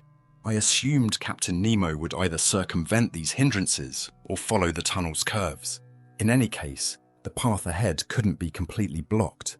But contrary to my expectations, the Nautilus began to reverse course. "We're going backward?" Conseil questioned. "Yes," I confirmed. "This end of the tunnel must be a dead end." "And then," I said, "the solution is simple. We need to turn back and exit through the southern opening. That's all." I tried to sound more confident than I truly felt, but the Nautilus's backward movement was accelerating, and with the propeller reversed, it carried us at a breakneck pace. "This will set us back," Ned observed. "What does it matter? A few hours more or less, as long as we eventually escape." "Yes," Ned Land echoed, "as long as we eventually escape." For a while, I paced between the saloon and the library. My companions remained silent. I soon settled onto a couch and picked up a book, my eyes skimming the pages without comprehension. 15 minutes later, Conseil approached me. "Is your reading material very engaging, sir?" he asked. "Very engaging," I replied automatically. "I should think so, sir. It's your own book you're reading." "My book?" And indeed, I was holding my own work on the great submarine depths. I hadn't even realized it. I closed the book and resumed my pacing. Ned and Conseil stood up to leave. "Stay here, my friends," I urged, stopping them. "Let's remain together until we're out of this predicament." "As you wish, sir," Conseil replied. Hours passed. I frequently glanced at the instruments on the wall. The pressure gauge indicated that the Nautilus maintained a consistent depth of over 300 yards. The compass still pointed south, and the log showed a speed of 20 miles per hour, quite fast in such a confined space. But Captain Nemo knew he couldn't afford to delay. Every minute felt like an eternity to us. At 8:25 a.m., a second impact struck, this time from behind. I paled. My companions were by my side. I grasped Conseil's hand. Our expressions conveyed our fears more eloquently than words. Just then, the captain entered the saloon. I approached him. "Our path is blocked to the south," I asked. Yes, sir. The iceberg has shifted, sealing all exits. So we're trapped? Yes. Chapter 16, Want of Air. An impenetrable wall of ice surrounded the Nautilus, both above and below. We were prisoners of the iceberg. I observed the captain. His expression had returned to its usual stoicism. Gentlemen, he said calmly, there are two ways to die in our current predicament. This enigmatic man had the demeanor of a mathematician lecturing his students. First is to be crushed. The second is to suffocate. I won't even mention the possibility of starving, as the Nautilus's provisions will undoubtedly outlast us. So, let's assess our odds. As for suffocation, Captain, I replied, that's not an immediate concern, as our air tanks are full. True, but they only hold enough air for 2 days. We've been submerged for 36 hours, and the Nautilus's atmosphere is already becoming stale. In 48 hours, our reserves will be depleted. Well, Captain, can we be freed before then? We'll attempt it, at least, by breaching the wall encircling us. On which side? Sound will guide us. I'm going to ground the Nautilus on the lower shelf, and my men will attack the iceberg at its thinnest point. Captain Nemo left. Soon, a hissing sound indicated that water was flooding the ballast tanks. The Nautilus gradually sank, settling on the ice at a depth of 350 yards, where the lower shelf lay submerged. My friends, I said, our situation is dire, but I have faith in your courage and determination. Sir, the Canadian responded, I'm prepared to do whatever it takes for the safety of us all. Excellent, Ned, I said, extending my hand to him. I'll add, he continued, that I'm as adept with a pickaxe as I am with a harpoon. If I can be of service to the captain, he has only to ask. He won't refuse your assistance. Come, Ned. I led him to the room where the Nautilus crew was donning their diving suits. I informed the captain of Ned's offer, which he readily accepted. The Canadian suited up and was ready as quickly as his companions. Once Ned was prepared, I returned to the lounge, where the glass panels were open. Positioned next to Conseil, I examined the layers of ice encasing the Nautilus. Moments later, we saw a dozen crew members step onto the ice shelf. Ned Land, easily recognizable among them due to his height. Captain Nemo accompanied them. Before they started excavating, he took depth soundings to ensure they were working in the correct direction. Long-sounding lines were lowered into the sidewalls, but after 15 yards, they met the impenetrable barrier again. It was pointless to attack the ceiling-like surface, as the iceberg itself towered over 400 yards high. Captain Nemo then took soundings of the lower surface. There, only 10 yards of ice separated us from the water. Such was the thickness of the ice field. We needed to carve out a section equal to the Nautilus's waterline. Roughly 6,000 cubic yards had to be removed to create a hole through which we could descend to the ice field below. The work began immediately, carried out with relentless determination. Instead of digging around the Nautilus, which would have been more challenging, Captain Nemo ordered a massive trench to be excavated 8 yards from the port quarter. The men then simultaneously attacked several points along its circumference with their drills. Soon, pickaxes were vigorously hacking at the dense ice, dislodging large chunks. Due to a peculiar effect of specific gravity, these blocks, being lighter than water, floated upwards, accumulating at the tunnel's ceiling, which grew thicker as the base thinned.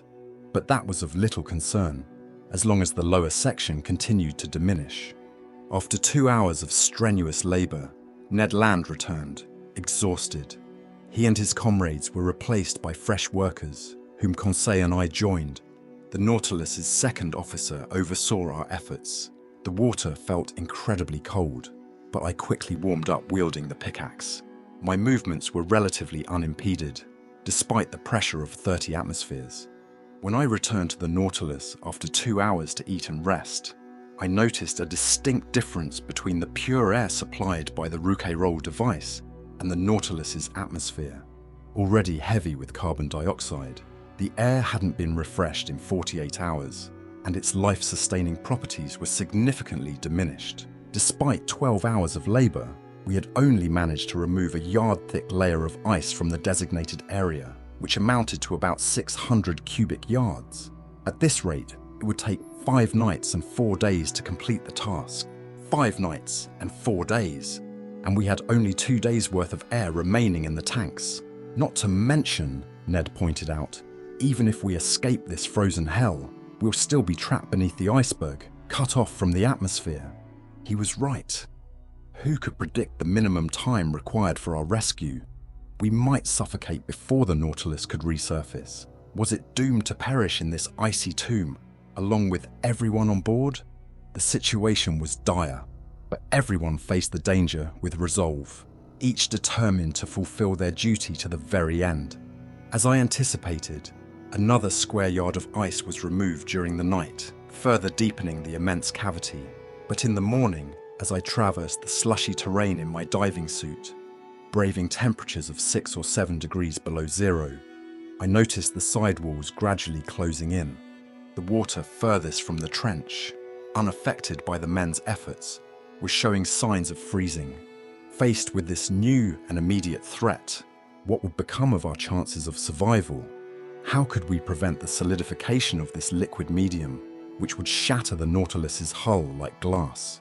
I didn't share this new danger with my companions. There was no point in undermining their resolve as they toiled to escape. But upon returning to the Nautilus, I informed Captain Nemo of this grave development. "I'm aware of it," he said in his usual calm tone, capable of dispelling even the most profound fears. "It's one more peril, but I see no way to avoid it. Our only hope is to outpace the solidification. We must stay ahead of it, that's all." That day, I worked tirelessly with my pickaxe for several hours. The labor kept my spirits up. Besides, working meant leaving the Nautilus and breathing the pure air from the tanks, a welcome change from the stale and contaminated atmosphere inside. By evening, the trench was another yard deeper. When I returned on board, I was nearly overcome by the carbon dioxide-laden air. If only we had the chemical means to eliminate this noxious gas. We had plenty of oxygen. The surrounding water contained a substantial amount, and by electrolyzing it with our powerful batteries, we could replenish the breathable air. I had pondered this, but it was futile, as the carbon dioxide produced by our respiration had permeated the entire vessel. To absorb it, we needed to fill jars with caustic potash and constantly shake them, but we lacked this substance on board, and nothing could replace it. That evening, Captain Nemo was forced to open the valves of his air tanks, releasing some fresh air into the Nautilus. Without this measure, we couldn't escape the feeling of suffocation.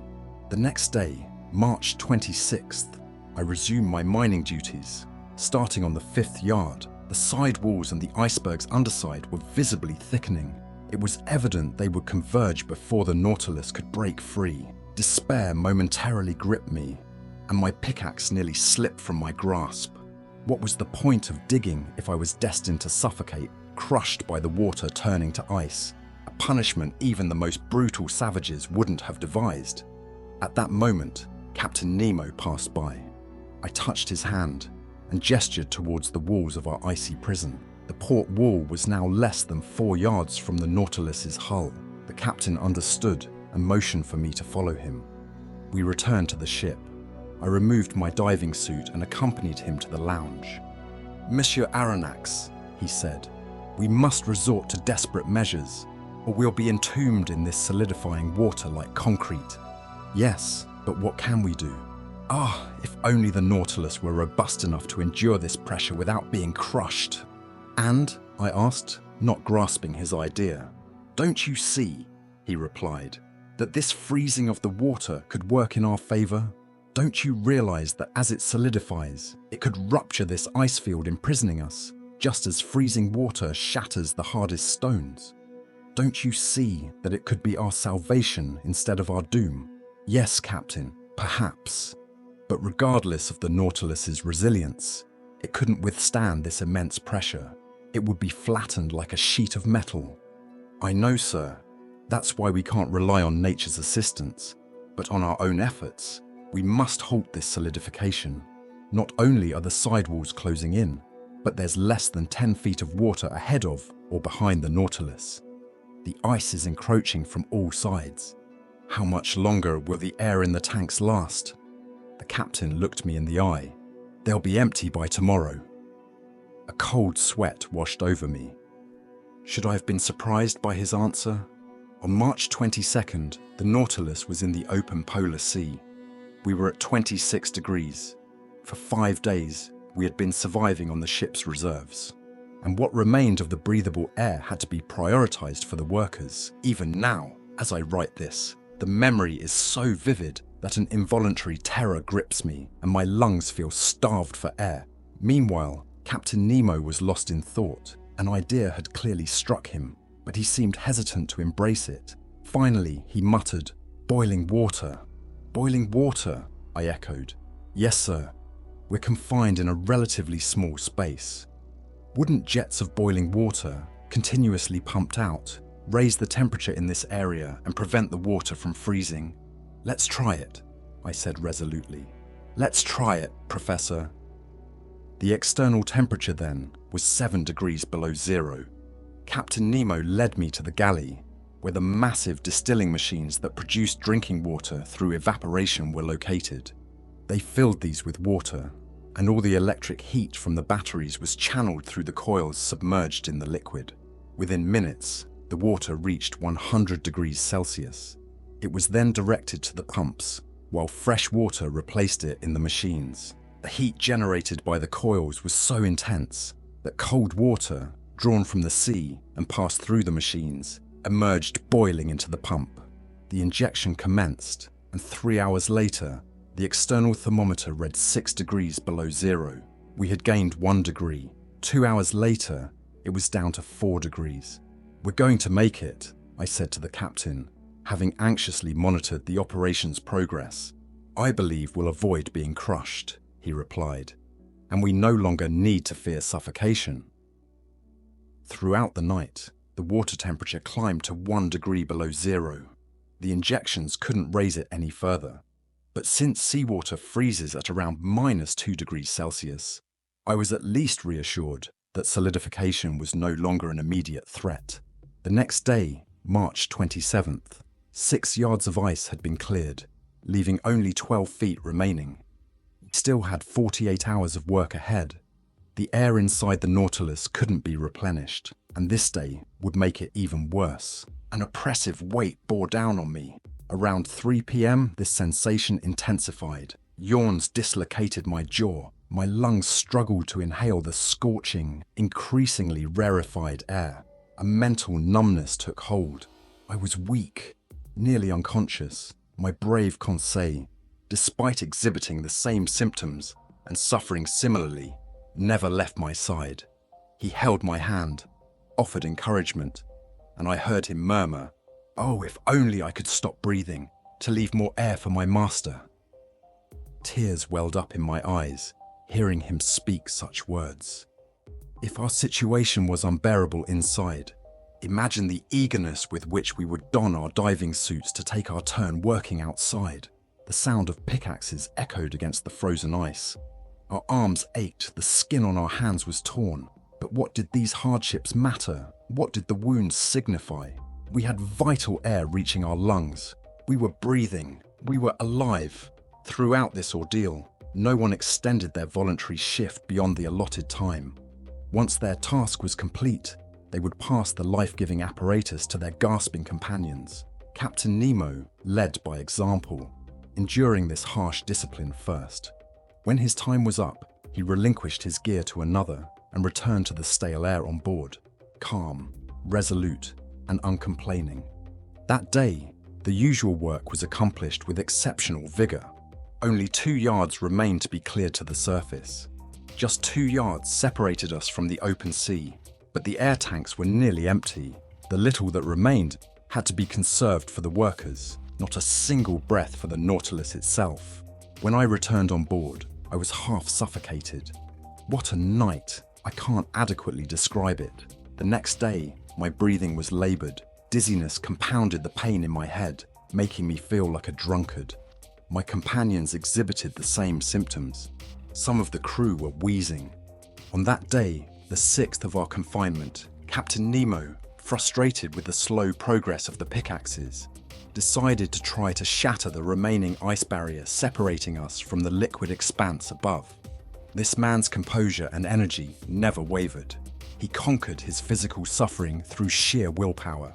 Under his orders, the vessel was lightened, meaning it was raised from the icebed by altering its specific gravity. Once afloat, they towed it to position it directly above the immense trench dug at the waterline. Then, flooding his ballast tanks, he descended and sealed himself within the cavity. At that moment, the entire crew returned on board, and the double communication door was shut. The Nautilus now rested on the icebed, which was less than a yard thick and riddled with holes from the sounding lines. Tank valves were opened, and 100 cubic yards of water poured in, increasing the Nautilus's weight to 1,800 tons. We waited, we listened, our suffering momentarily forgotten in the surge of hope. Our survival hinged on this final gamble. Despite the buzzing in my head, I soon heard a rumbling beneath the Nautilus's hull. The ice cracked with an unusual sound, tearing paper, and the Nautilus sank. "We're free," Conseil whispered in my ear. I couldn't respond. I grabbed his hand and squeezed it tightly. Suddenly, propelled by its immense weight, the Nautilus plunged like a bullet through the water, as if falling through a vacuum. Then, all the electrical power was diverted to the pumps, which rapidly began expelling water from the tanks. Within minutes, our descent halted. Soon, the pressure gauge indicated an upward movement. The propeller, at full throttle, shook the iron hull to its core and pulled us northward. But if this submerged journey beneath the iceberg lasted another day before we reached the open sea, I wouldn't survive. Half collapsed on a couch in the library, I was suffocating. My face was flushed, my lips blue, my senses fading. I could neither see nor hear. All concept of time had vanished. My muscles refused to respond. I don't know how many hours passed in this state, but I was acutely aware of the approaching darkness. I felt death closing in. Then, abruptly, I regained consciousness. A few breaths of air filled my lungs. Had we surfaced? Were we free of the iceberg? No. Ned and Conseil, my two brave friends, were sacrificing themselves to save me. A few precious breaths of air remained at the bottom of one tank. Instead of using it themselves, they had saved it for me. While they were suffocating, they were giving me life, one breath at a time. I tried to push the device away, but they held my hands, and for a few moments I breathed freely. I glanced at the clock. It was 11 a.m. It must have been March 28th. The Nautilus was hurtling forward at a terrifying 40 miles per hour, literally tearing through the water. Where was Captain Nemo? Had he perished? Were his companions dead with him? At that moment, the pressure gauge indicated we were less than 20 feet from the surface. A mere sheet of ice separated us from the atmosphere. Could we break through? Perhaps. In any case, the Nautilus was about to attempt it. I sensed it tilting, the stern lowering and the bow rising. The intake of water had destabilized its equilibrium. Then, driven by its powerful propeller, it attacked the ice field from below like a colossal battering ram. It smashed into the ice, backing up, and then lunging forward repeatedly, the ice gradually yielding. Finally, with a sudden, forceful thrust, it burst through onto the ice field, which crumbled beneath its weight. The hatch was thrown open, practically ripped off, and fresh air flooded every corner of the Nautilus. Chapter 17, From Cape Horn to the Amazon. I have no recollection of how I made it onto the platform. Perhaps the Canadian carried me there. But I was breathing, inhaling the life-giving sea air.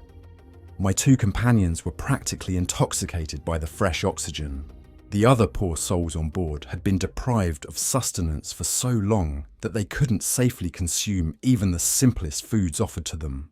We, on the other hand, had no such limitations. We could freely draw this air into our lungs, and it was the breeze alone, that filled us with such intense pleasure. "Ah," Conseil exclaimed, "how wonderful this oxygen is. Master needn't worry about breathing it. There's plenty for everyone." Ned Land said nothing, but he opened his jaws wide enough to terrify a shark. Our strength quickly returned, and as I looked around, I realized we were alone on the platform. The Nautilus's foreign crew was content with the air circulating inside. None of them had ventured out to savor the open air. My first words were expressions of profound gratitude to my two companions. Ned and Conseil had sustained my life during the final hours of that agonizing ordeal. All my thanks couldn't repay such unwavering loyalty. "My friends," I said, "we are bound together forever, and I'm deeply indebted to you." "An indebtedness I intend to exploit," the Canadian declared. "What do you mean?" Conseil asked. "I mean that I'll take you with me when I leave this infernal Nautilus." "Well," Conseil said, "after all that, are we heading in the right direction?" "Yes," I replied, "because we're following the sun's path, and here the sun is in the north." "No doubt," Ned Land agreed, "but it remains to be seen whether he'll steer us into the Pacific or the Atlantic, that is, into populated or deserted waters." I couldn't answer that question, and I feared Captain Nemo would prefer to take us to the vast ocean that bordered both Asia and America. That would complete his circumnavigation of the underwater world, returning him to waters where the Nautilus could roam freely. We needed to clarify this crucial point soon. The Nautilus sped along. We quickly crossed the Antarctic Circle and set a course for Cape Horn. By 7 p.m. on March 31st, we were off the tip of South America. Our past sufferings faded into distant memory. The ordeal of our icy entrapment was erased from our minds. We focused only on the future. Captain Nemo was absent from both the lounge and the platform. The point marked daily on the map by the lieutenant revealed the Nautilus's precise course. That evening, to my great relief, it was evident we were returning north via the Atlantic. The following day, April 1st, the Nautilus surfaced a few minutes before noon, and we spotted land to the west. It was Tierra del Fuego, so named by early explorers due to the numerous smoke plumes rising from the natives' huts. The coast appeared low-lying, but in the distance, I could see towering mountains. I even thought I glimpsed Mount Sarmiento, its peak soaring 6,300 feet above sea level. Its sharp summit, shrouded in mist or clear, was a reliable indicator of impending rain or fair weather. At that moment, the peak stood out starkly against the sky. The Nautilus submerged again, approaching the coastline, now only a few miles away. Through the lounge windows, I observed long strands of seaweed, giant kelp, and other marine algae, abundant in the open polar sea, with their sleek, polished filaments. Some measured nearly 300 yards long, true cables, thicker than a thumb. Their remarkable strength made them suitable for ship ropes. Another seaweed, known as velper, with leaves 4 feet in length, anchored in coral formations, swayed on the seabed. It provided both shelter and sustenance for countless crustaceans and mollusks, crabs and squid. Seals and otters feasted there, indulging in a combination of fish and seaweed, much like the English. The Nautilus swiftly glided over this fertile and vibrant terrain.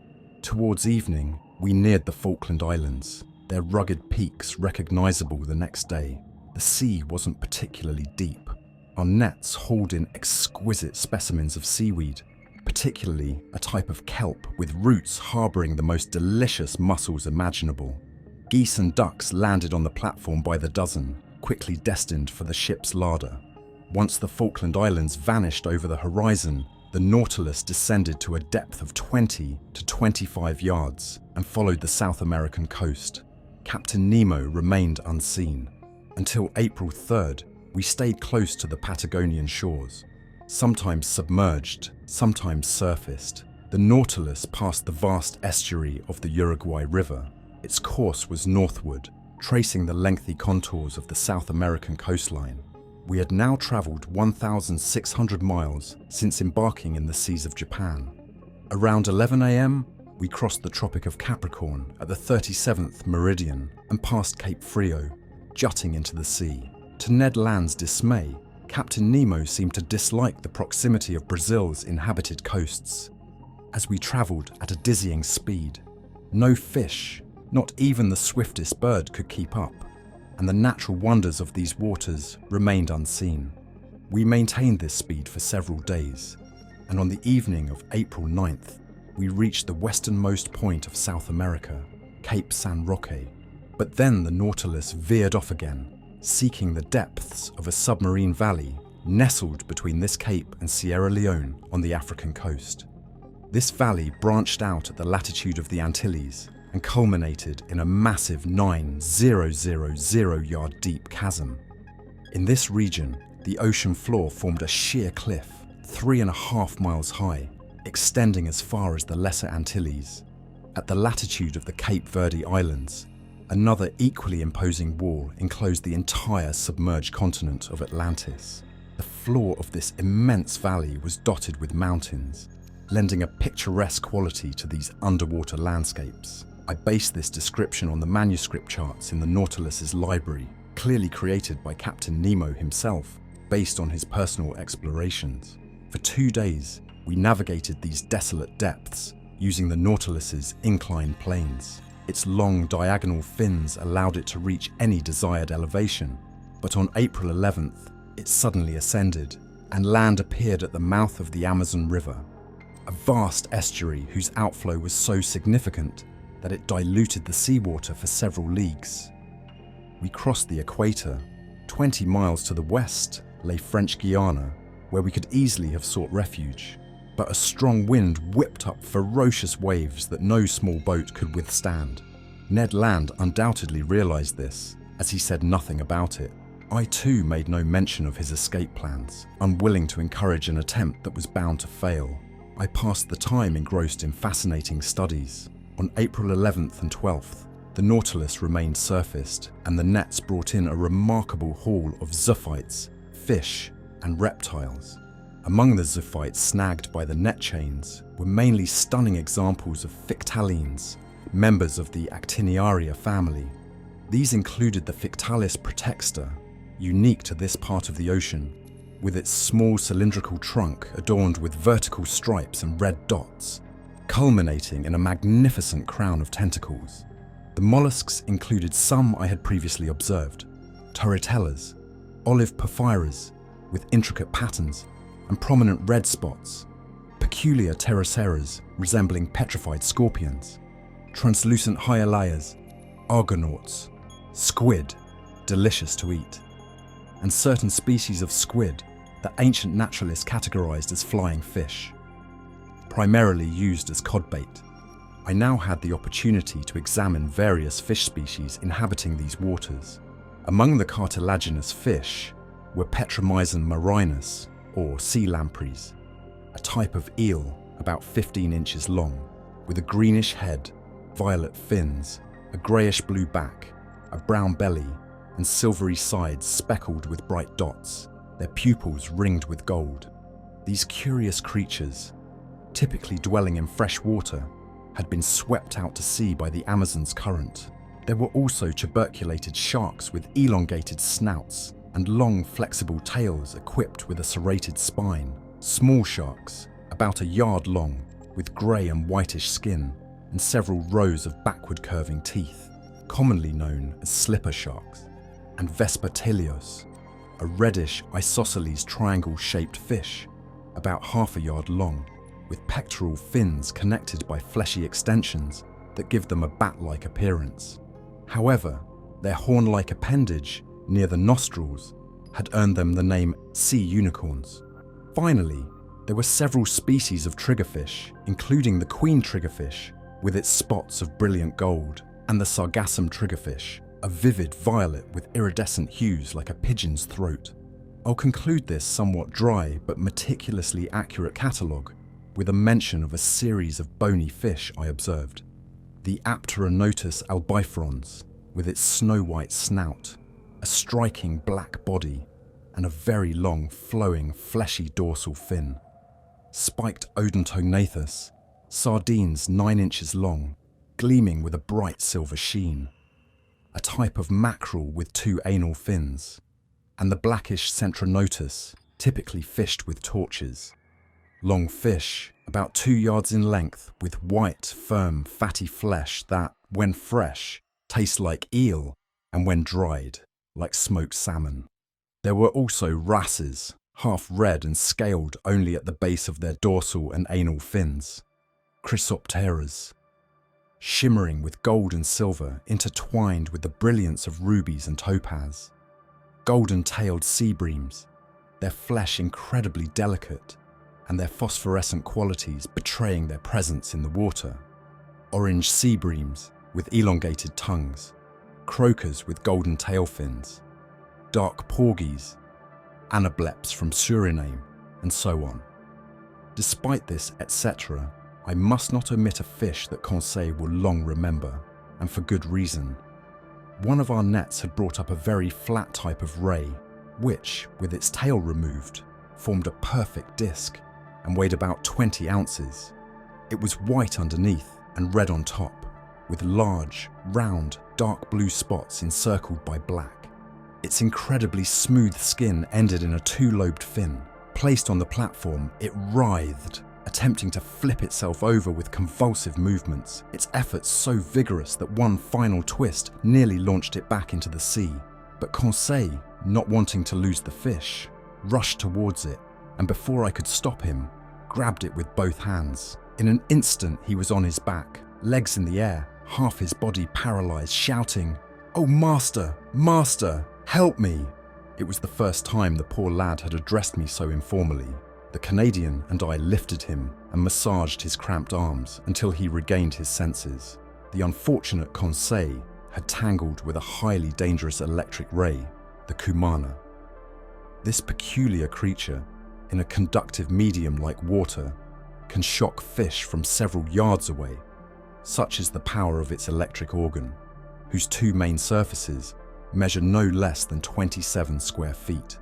The next day, April 12th, the Nautilus approached the Dutch coast, near the mouth of the Moroni River. There, we encountered several herds of sea cows, manatees which, like the dugong and the Steller's sea cow, belong to the Sirenia order.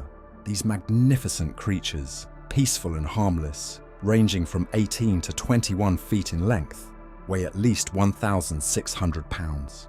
I explained to Ned Land and Conseil that nature had assigned a crucial role to these mammals. Like seals, they are meant to graze on underwater meadows, preventing the excessive growth of seaweed that clogs tropical rivers. And do you know, I added, what has happened since humans have nearly wiped out this valuable species? The decaying seaweed has contaminated the air, and the poisoned air leads to yellow fever, which ravages these beautiful lands. Enormous plant life proliferates in the warm seas, and the problem spreads relentlessly from the mouth of the Rio de la Plata to Florida. If we believe Toussaint, this current epidemic is nothing compared to what it would be if the seas were devoid of whales and seals. Then, teeming with octopuses, jellyfish and squid, they would become vast breeding grounds for disease, as their waves would lack those massive stomachs that God has tasked with purifying the surface of the seas. Chapter 18. The Pulps. For several days, the Nautilus steered clear of the American coast. Evidently, Captain Nemo was hesitant to risk navigating the tides of the Gulf of Mexico or the Caribbean Sea. On April 16th, we sighted Martinique and Guadeloupe from a distance of about 30 miles. I caught a fleeting glimpse of their majestic peaks. The Canadian, who had been counting on executing his escape plan in the Gulf, either by landing or hailing one of the numerous boats plying between the islands, was visibly disheartened. Escape would have been feasible if Ned Land could have commandeered the dinghy without the captain's knowledge, but in the open ocean, it was unthinkable. The Canadian, Conseil, and I had a lengthy discussion on the matter. We had been prisoners aboard the Nautilus for 6 months, travelling 17,000 leagues. As Ned Land put it, there was no reason to believe this would ever end. We couldn't rely on the Nautilus's captain for our freedom. We had to take matters into our own hands. Besides, lately, he had become more somber, withdrawn, and less sociable. He seemed to be avoiding me. Our encounters were infrequent. Previously, He had enjoyed explaining the underwater marvels to me, but now he left me to my studies and no longer joined us in the saloon. What had caused this change in him? And why? As for me, I refused to let my fascinating and groundbreaking research die with me. I now possessed the knowledge to write the definitive account of the sea, and I was determined to see this book published, sooner or later. The nearest land was the Bahamas archipelago. Its high underwater cliffs were draped in thick seaweed. It was around 11 a.m. when Ned Land alerted me to a sharp, stinging sensation, like an ant bite, caused by some large seaweed. "Well," I said, "these are ideal hiding places for giant squid, and I wouldn't be surprised to see some of those monsters here." "What?" Conseil exclaimed. "Real squid. Actual cephalopods." "No," I clarified. "Giant octopuses." "I'll never believe such creatures exist," Ned scoffed. "Well," Conseil said with the utmost seriousness, "I distinctly remember seeing a large ship dragged beneath the waves by a giant octopus's arm." "You saw that?" the Canadian asked. "Yes, Ned. With your own eyes?" "With my own eyes." "And where, pray tell, did this occur?" "In Saint-Malo," Conseil replied. "In the harbour?" Ned inquired sarcastically. "No, in a church," Conseil answered. "In a church?" the Canadian cried out. "Yes, friend Ned, in a painting depicting the octopus in question." "Good one," Ned Land said, bursting into laughter. "He's right," I interjected. "I've heard of that painting, but the scene is based on a legend, and you know how reliable legends are when it comes to natural history. Besides, when it comes to monsters, imaginations tend to run wild. Not only are these octopuses believed to be capable of pulling ships under, but a certain Olaus Magnus even wrote about a mile-long octopus, more akin to an island than an animal. There's also a tale of the Bishop of Nidros building an altar on a massive rock. After Mass, the rock supposedly started moving and returned to the sea. The rock was an octopus. Another bishop, Pontoppidan, also spoke of an octopus large enough for an entire cavalry regiment to maneuver on. An ancient naturalist described monsters with mouths like chasms, too colossal to pass through the Strait of Gibraltar. "But how much truth is there to these stories?" Conseil asked. "None, my friends, at least anything that crosses the line from truth into myth or legend. Nevertheless, there must be some basis for these storytellers' imaginations. We can't deny the existence of large species of octopuses and squid, although they're smaller than cetaceans. Aristotle mentioned a squid measuring 5 cubits, or about 9 feet 2 inches. Our fishermen often encounter ones over 4 feet long. The museums of Trieste and Montpellier even house preserved octopus skeletons measuring 2 yards in length. Furthermore, according to some naturalist calculations, a 6-foot-long octopus would have tentacles 27 feet long. That's certainly enough to make a formidable creature. "Do people still fish for them these days?" Ned inquired. "If they don't fish for them, sailors at least see them. A friend of mine, Captain Paul Boss of Le Havre, often claimed to have encountered one of these colossal monsters in the Indian Ocean. But the most astonishing incident, one that leaves no doubt about the existence of these gigantic animals, happened a few years ago, in 1861. "What happened?" Ned Land pressed. "This is what occurred. In 1861, northeast of Tenerife, at almost the same latitude we're in now, the crew of the dispatch boat Elector spotted a monstrous squid swimming in the water. Captain Bouguet approached the creature and attacked it with harpoons and guns, but with little success, as the projectiles simply glanced off its soft flesh. After several failed attempts, the crew tried to lasso the mollusk's body. The noose slipped down to its tail fins and got stuck. They then attempted to haul it on board, but its weight was so immense that the rope's tension severed the tail from the body, and, minus this appendage, it vanished beneath the waves." "Really? Is that a true story?" "An undeniable fact, my good Ned. They even proposed naming this squid Bouguet's cuttlefish." "How long was it?" the Canadian asked. Wasn't it about 6 yards long? Conseil interjected, peering out the window once more at the jagged contours of the cliff. Precisely, I confirmed. And its head, Conseil continued, wasn't it crowned with 8 tentacles that thrashed the water like a nest of snakes? Precisely. Didn't its eyes, located at the back of its head, appear abnormally large? Yes, Conseil. And wasn't its mouth shaped like a parrot's beak? Exactly, Conseil. Well then, with all due respect, Master, he replied calmly, if this isn't Bouguer's cuttlefish, it's at least one of its close relatives. I looked at Conseil. Ned Land rushed to the window. What a horrifying beast, he cried out. I looked too and couldn't suppress a shudder of revulsion. Before my eyes was a monstrous creature, truly worthy of being featured in tales of the supernatural. It was a gigantic squid measuring 8 yards in length. It swam laterally towards the Nautilus at incredible speed, its enormous, unblinking green eyes fixed on us. Its 8 arms, or rather legs, attached to its head, the feature that gives these animals their name cephalopod, were twice as long as its body and writhed like the hair of the Furies. We could see the 250 suckers lining the inner surface of its tentacles. The monster's mouth, a horned beak resembling a parrot's, opened and closed vertically.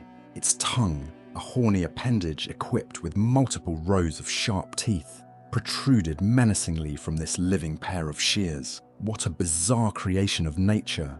A bird's beak on a mollusk. Its spindle-shaped body formed a fleshy mass that must have weighed between 4,000 and 5,000 pounds. Its colour, rapidly shifting with the creature's agitation, changed from a deathly grey to a reddish brown. What was provoking this mollusk? Undoubtedly the presence of the Nautilus, a being even more formidable than itself, and one its suckers or jaws couldn't grip.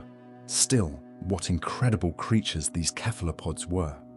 What vitality the Creator had bestowed upon them. What power in their movements. And they possessed 3 hearts. Chance had brought us face to face with this squid, and I didn't want to miss the opportunity to study this specimen closely. Overcoming the revulsion it instilled, I grabbed a pencil and started sketching. Perhaps this is the same one the Elector encountered, Conseil suggested. No, the Canadian retorted. This one's intact, the other had lost its tail. That's not conclusive, I countered. The arms and tails of these creatures regenerate.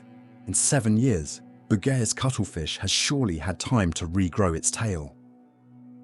By now, more squid had appeared at the port window. I counted 7. They formed a procession behind the Nautilus, and I could hear their beaks scraping against the iron hull. I continued my drawing. These monsters maintained their position in the water with such precision that they appeared motionless.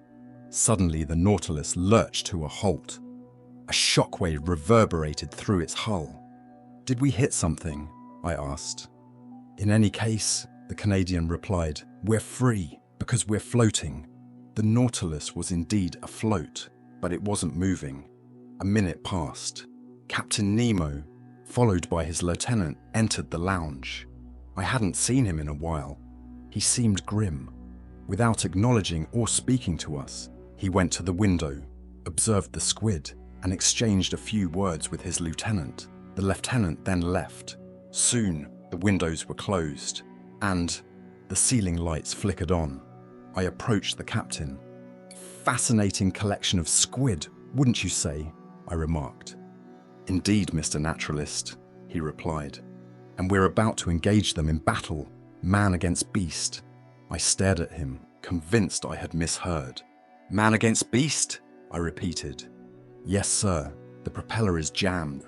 I believe one of the squid's beaks is caught in the blades. That's what's preventing us from moving. What are you going to do? Surface and eliminate these pests. A challenging undertaking. Yes, indeed. Electric bullets are useless against their soft flesh. They don't offer enough resistance to detonate, but we'll attack them with hatchets. And the harpoon, sir, the Canadian interjected. If you'll accept my assistance. I'll gladly take it, Master Land. We'll follow you, I declared, and we trailed Captain Nemo towards the central staircase. There, About 10 men, armed with boarding hatchets, were poised for the attack. Conseil and I each grabbed a hatchet. Ned Land seized a harpoon. The Nautilus had now surfaced. One of the sailors, perched on the top rung of the ladder, began unscrewing the hatch bolts, but no sooner were the bolts loosened than the hatch was violently forced upward, clearly yanked by the suckers of a squid's arm. Immediately, one of these arms snaked down the opening like a serpent, with 20 others looming above. With a single swing of his hatchet, Captain Nemo severed this formidable tentacle, which slithered down the ladder.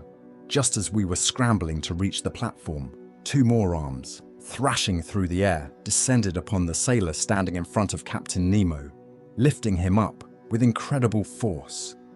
Captain Nemo cried out and lunged forward. We rushed after him. What a scene! The unfortunate man, ensnared by the tentacle and its suckers, was suspended in mid-air, at the mercy of this colossal appendage. He gurgled, suffocating, and cried out, "Help! Help!" These words, spoken in French, shocked me. I had a fellow countryman on board, perhaps several. That heart-wrenching cry would haunt me forever. The poor man was doomed. Who could possibly free him from that powerful grip? But Captain Nemo had charged at the squid, severing one arm with a swift hatchet blow. His lieutenant fought fiercely against other monsters that were crawling onto the Nautilus's flanks. The crew battled with their axes. The Canadian, Conseil, and I plunged our weapons into the fleshy masses. A pungent odor of musk filled the air. It was horrifying. For a fleeting moment, I thought the man entangled with the squid might be torn free from its relentless suction. 7 of its 8 arms had been severed. Only one remained, flailing in the air, the victim dangling like a feather. But just as Captain Nemo and his lieutenant lunged at it, the creature unleashed a torrent of black ink. We were blinded. When the ink cloud dissipated, the squid had vanished, along with my unfortunate compatriot. 10 or 12 more squid now swarmed the platform and the Nautilus's sides. We tumbled headlong into this writhing nest of serpents, thrashing on the platform in a sea of blood and ink. It felt as if these slimy tentacles were multiplying like the heads of the Hydra. Ned Land's harpoon, with each thrust, pierced the unblinking eyes of the squid. But my brave companion was suddenly overwhelmed by the tentacles of a monster he couldn't evade. My heart pounded with fear and horror. The terrifying beak of a squid hovered over Ned Land. He was about to be ripped in two. I rushed to his aid, but Captain Nemo was ahead of me. His axe flashed between the 2 enormous jaws and miraculously saved. The Canadian, springing to his feet, plunged his harpoon deep into the squid's tri-chambered heart. I owed myself that revenge, the captain said to the Canadian. Ned nodded silently. The battle had raged for 15 minutes. The defeated and mutilated monsters finally retreated, disappearing beneath the waves. Captain Nemo, drenched in blood and nearly spent, gazed at the sea that had swallowed one of his companions, tears welling up in his eyes. Chapter 19, The Gulf Stream. None of us will ever forget the harrowing events of April 20th. I initially wrote about it in a state of intense emotion. Since then, I've revised the account and shared it with Conseil and the Canadian. They found it factually accurate, but lacking in its portrayal of the sheer terror we experienced. To truly capture such scenes, one would need the literary prowess of the most celebrated poets, someone like the author of The Toilers of the Sea. I mentioned that Captain Nemo wept as he gazed at the waves. His sorrow was profound. It was the second companion he had lost since we came aboard. And what a horrific death. That friend, crushed, suffocated, mangled by the monstrous arms of a squid, pulverized by its iron beak, wouldn't find rest with his comrades in their tranquil coral cemetery. During the struggle, it was the desperate cry of that unfortunate man that had pierced my heart. The poor Frenchman, forgetting his adopted language, had reverted to his native tongue in a final plea for help. Among the Nautilus crew, united in mind and spirit with the captain, shunning all contact with humanity like him, I had a fellow countryman. Was he the sole representative of France in this enigmatic group, evidently composed of individuals from various nations? It was one of those unanswerable questions that constantly plagued my thoughts. Captain Nemo retreated to his quarters, and I didn't see him for some time, but the ship itself, his vessel, his extension, reflected his melancholic and uncertain state. The Nautilus drifted aimlessly, like a lifeless body at the mercy of the currents. It seemed to wander without purpose. The captain couldn't tear himself away from the scene of the recent battle, from the sea that had claimed one of his men. 10 days passed in this manner. It wasn't until May 1st that the Nautilus resumed its northward course, after sighting the Bahamas at the entrance to the Bahama Channel. We were now riding the current of the mightiest river in the sea, with its own banks, its unique fish populations, and its distinct temperatures. The Gulf Stream. It truly is a river, flowing unimpeded through the heart of the Atlantic, its waters not mingling with the oceans. It's a saltwater river, saltier than the surrounding sea. Its average depth is 1,500 fathoms. Its average width, 10 miles. In some places, the current races at 2.5 miles per hour. The sheer volume of its water surpasses that of all the rivers on Earth combined. It was on this oceanic river that the Nautilus now sailed. I should add that at night, the Gulf Stream's phosphorescent waters rivaled the brilliance of our electric lights, especially during the frequent storms that threatened us. On May 8th, we were still traversing the waters off Cape Hatteras at the height of North Carolina. The Gulf Stream there spans 75 miles wide and 210 yards deep. The Nautilus continued its erratic course. All sense of direction seemed abandoned. I thought that under these circumstances, escape might be possible. The inhabited shores offered numerous potential havens. The sea was constantly crisscrossed by steamers traveling between New York or Boston and the Gulf of Mexico, and teeming day and night with small schooners navigating the various sections of the American coast. We could reasonably hope to be rescued. It was a favorable opportunity, despite the 30 miles separating the Nautilus from the US mainland. But one unfortunate factor thwarted the Canadians' plans. The weather was atrocious. We were approaching a region notorious for its frequent tempests, a breeding ground for waterspouts and cyclones spawned by the Gulf Stream itself.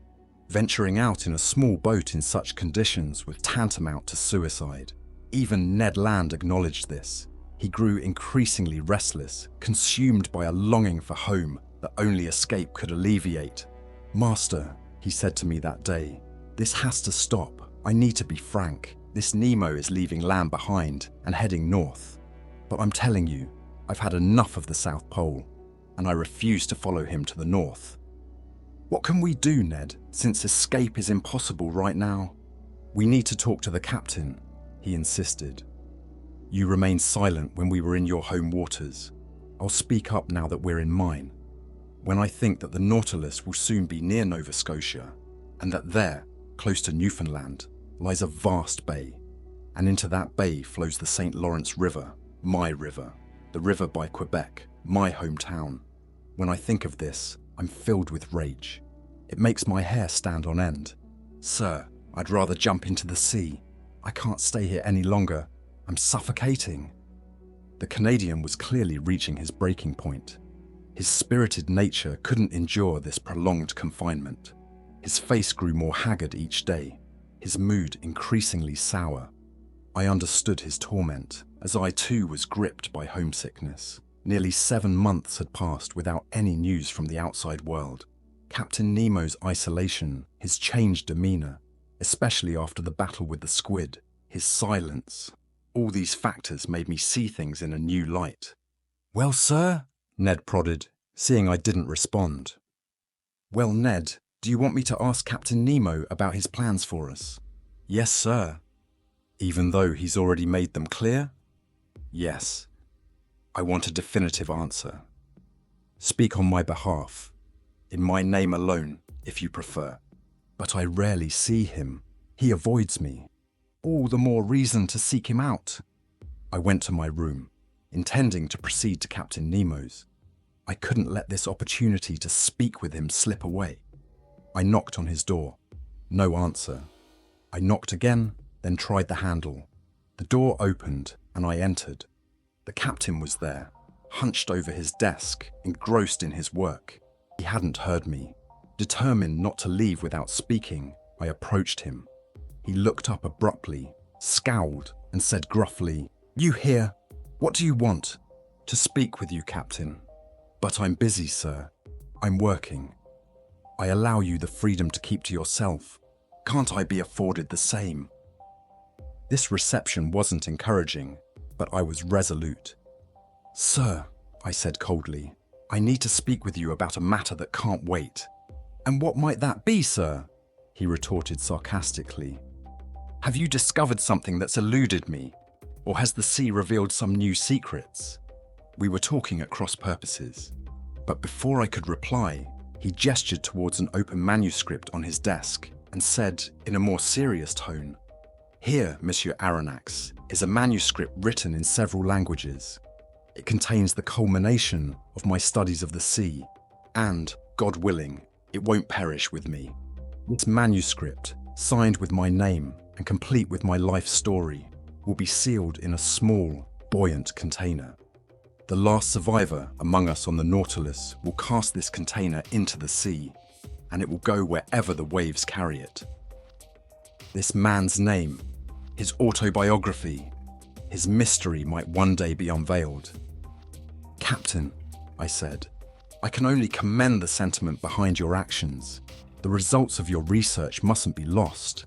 But your chosen method seems rather primitive. Who knows where the winds will take this container, or into whose hands it will fall? Couldn't you employ a different approach?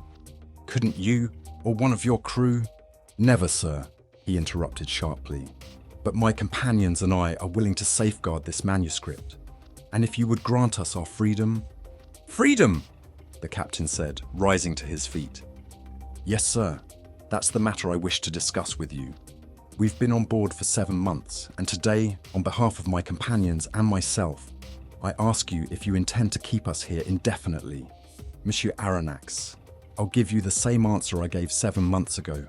Whoever boards the Nautilus never leaves it. You're imposing slavery on us. Call it what you will, but every slave has the right to reclaim their freedom. Who's denying you that right? Have I ever tried to bind you with an oath?"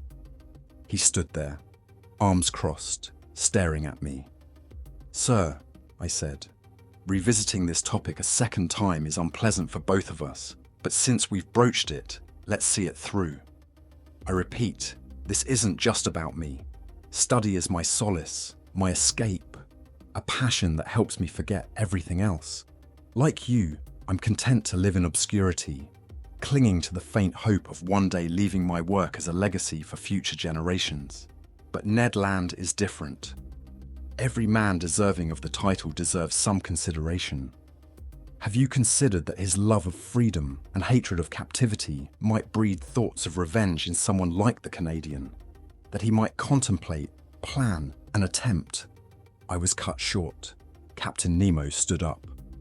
"Whatever Ned Land contemplates, plans, or attempts is of no consequence to me. I didn't seek him out. I don't. Keep him on board for my own amusement. As for you, Monsieur Aronnax, you're one of those who can understand everything, even silence. I have nothing more to say to you. Let this be the first and last time you raise this subject, for I won't entertain it again." I left his quarters, disheartened. Our situation was critical. I relayed the conversation to my 2 companions. "We know now," Ned declared, "that we can expect nothing from this man. The Nautilus is approaching Long Island. We'll escape, regardless of the weather."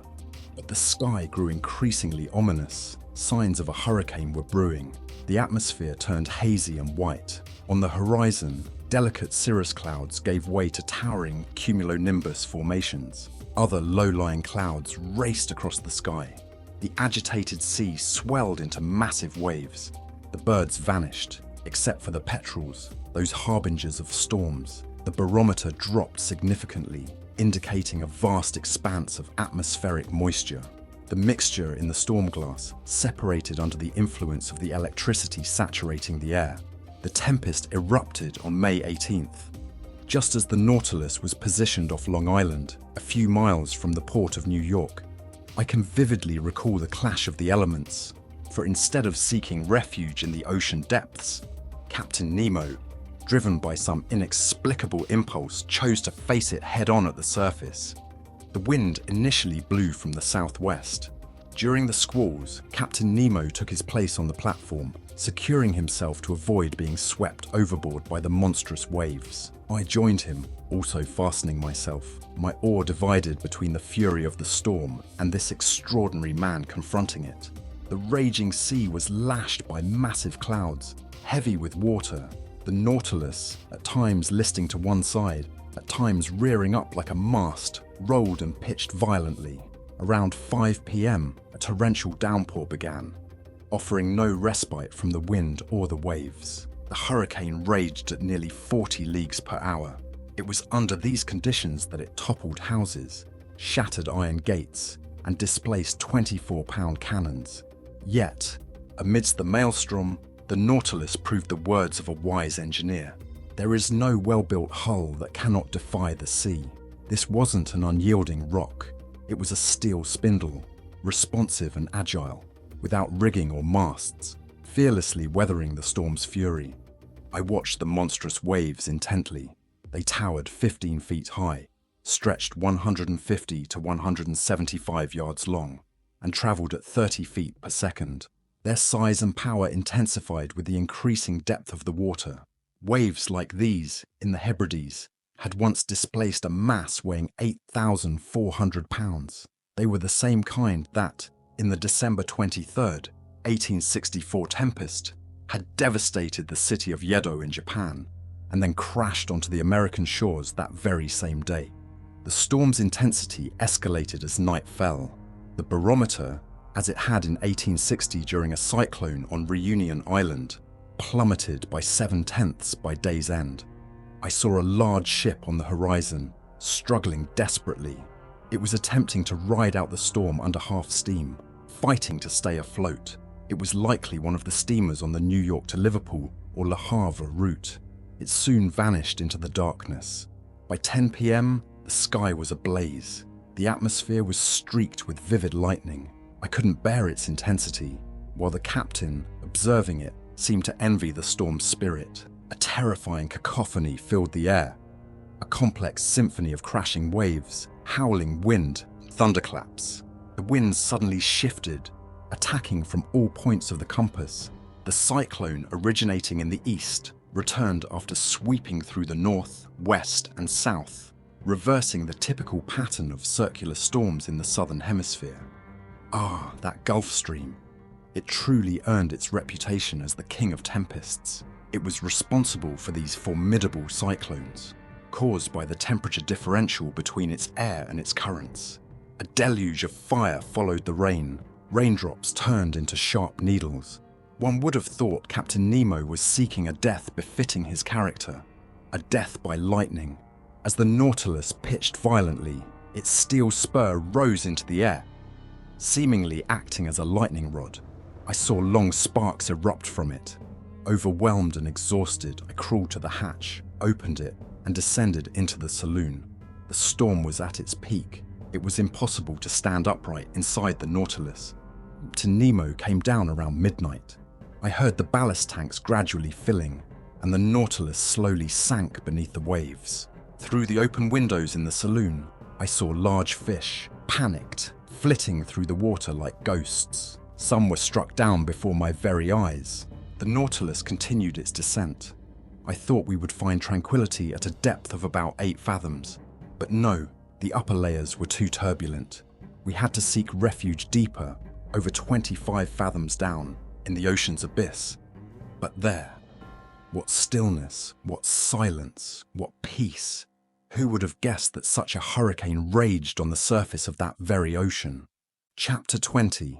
From latitude 47 degrees 24 to longitude 17 degrees 28, the storm had driven us eastward once again.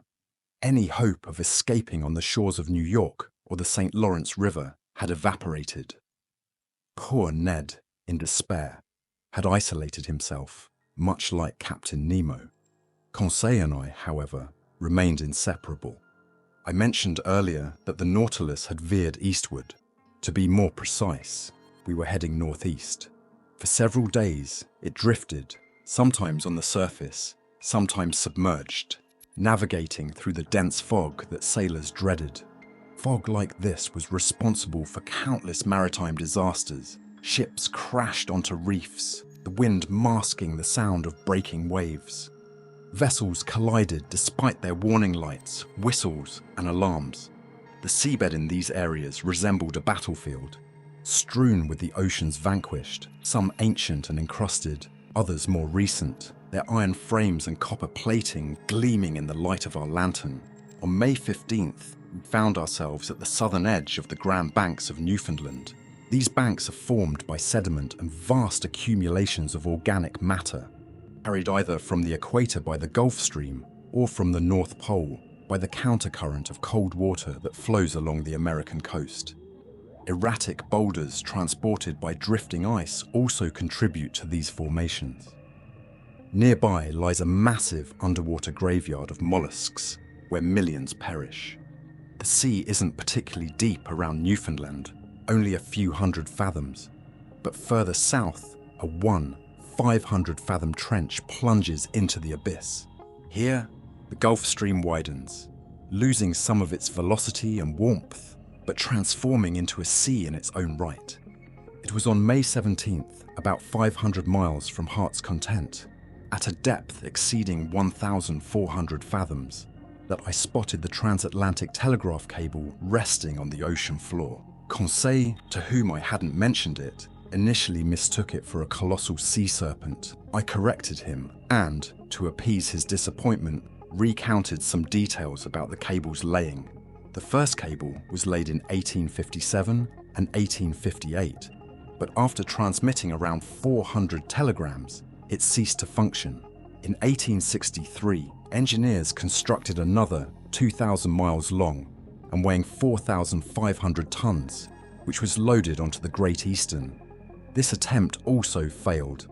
On May 25th, the Nautilus, submerged at over 1,918 fathoms, was precisely at the location where the cable had ruptured, dooming the Enterprise.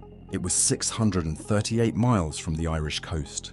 At 2:30 p.m, they discovered that communication with Europe had been severed.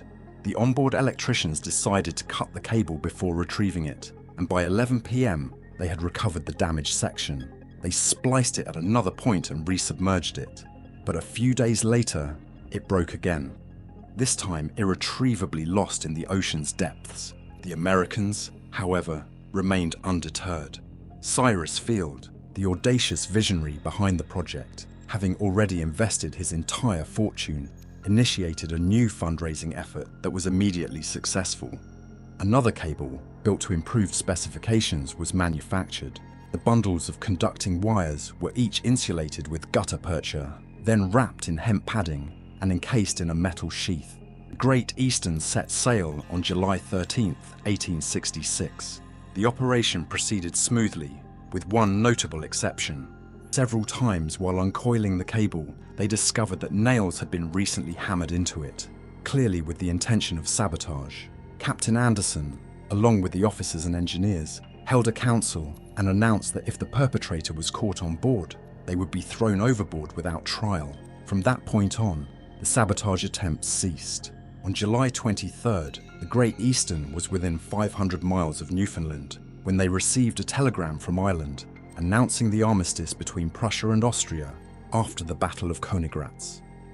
On the 27th, amidst heavy fog, they reached Heart's Content. The endeavour was a triumph, and for its inaugural message, young America addressed old Europe with these wise words, so rarely heeded: "Glory to God in the highest, and on earth peace, goodwill toward men." I hadn't expected to find the electric cable in its original, factory-fresh condition. The long serpent, now adorned with remnants of shells and bristling with foraminifera, was coated in a thick protective layer that shielded it from burrowing mollusks. It lay undisturbed, sheltered from the ocean's movements, under ideal pressure for transmitting the electric signals that travelled from Europe to America in a mere 0.32 seconds. This cable would likely endure for a very long time, as they had discovered that seawater actually enhanced the gutta-percha insulation. Furthermore, at this carefully chosen depth, the cable was never subjected to pressures that might cause it to snap. The Nautilus tracked the cable to its deepest point, over 2,212 fathoms, where it lay unanchored. We then reached the site of the 1863 cable break. The ocean floor there formed a valley about 100 miles wide, deep enough to accommodate Mont Blanc without its peak breaching the waves. This valley was bordered on the east by a vertical wall over 2,000 yards high. We arrived there on May 28th, and the Nautilus was now only 120 miles from Ireland. Was Captain Nemo planning to land on the British Isles? No. To my surprise, he turned south, once again venturing towards European waters. As we rounded the Emerald Isle, I briefly caught sight of Cape Clear and the lighthouse guiding countless ships leaving Glasgow or Liverpool. A crucial question arose in my mind. Would the Nautilus dare enter the English Channel? Ned Land, who had resurfaced as we neared land, bombarded me with questions. How could I answer? Captain Nemo remained elusive. After offering the Canadian a glimpse of the American coast, was he now going to show me the shores of France? But the Nautilus continued its southward trajectory. On May 30th, it passed Land's End, between the southwestern tip of England and the Scilly Isles, which lay to starboard. To enter the channel, we would have to head due east, but we didn't. Throughout May 31st, the Nautilus traced a series of circles on the water, a behavior that intrigued me. It seemed to be searching for a specific location, struggling to pinpoint it. At noon, Captain Nemo himself came to operate the ship's log. He didn't speak to me but appeared even more melancholic than usual. What could be troubling him so deeply? Was it the proximity to European shores? Was he reminiscing about his forsaken homeland? If not, what emotions was he grappling with? Remorse? Regret? This question lingered in my mind, and I had a growing premonition that chance would soon unveil the captain's secrets.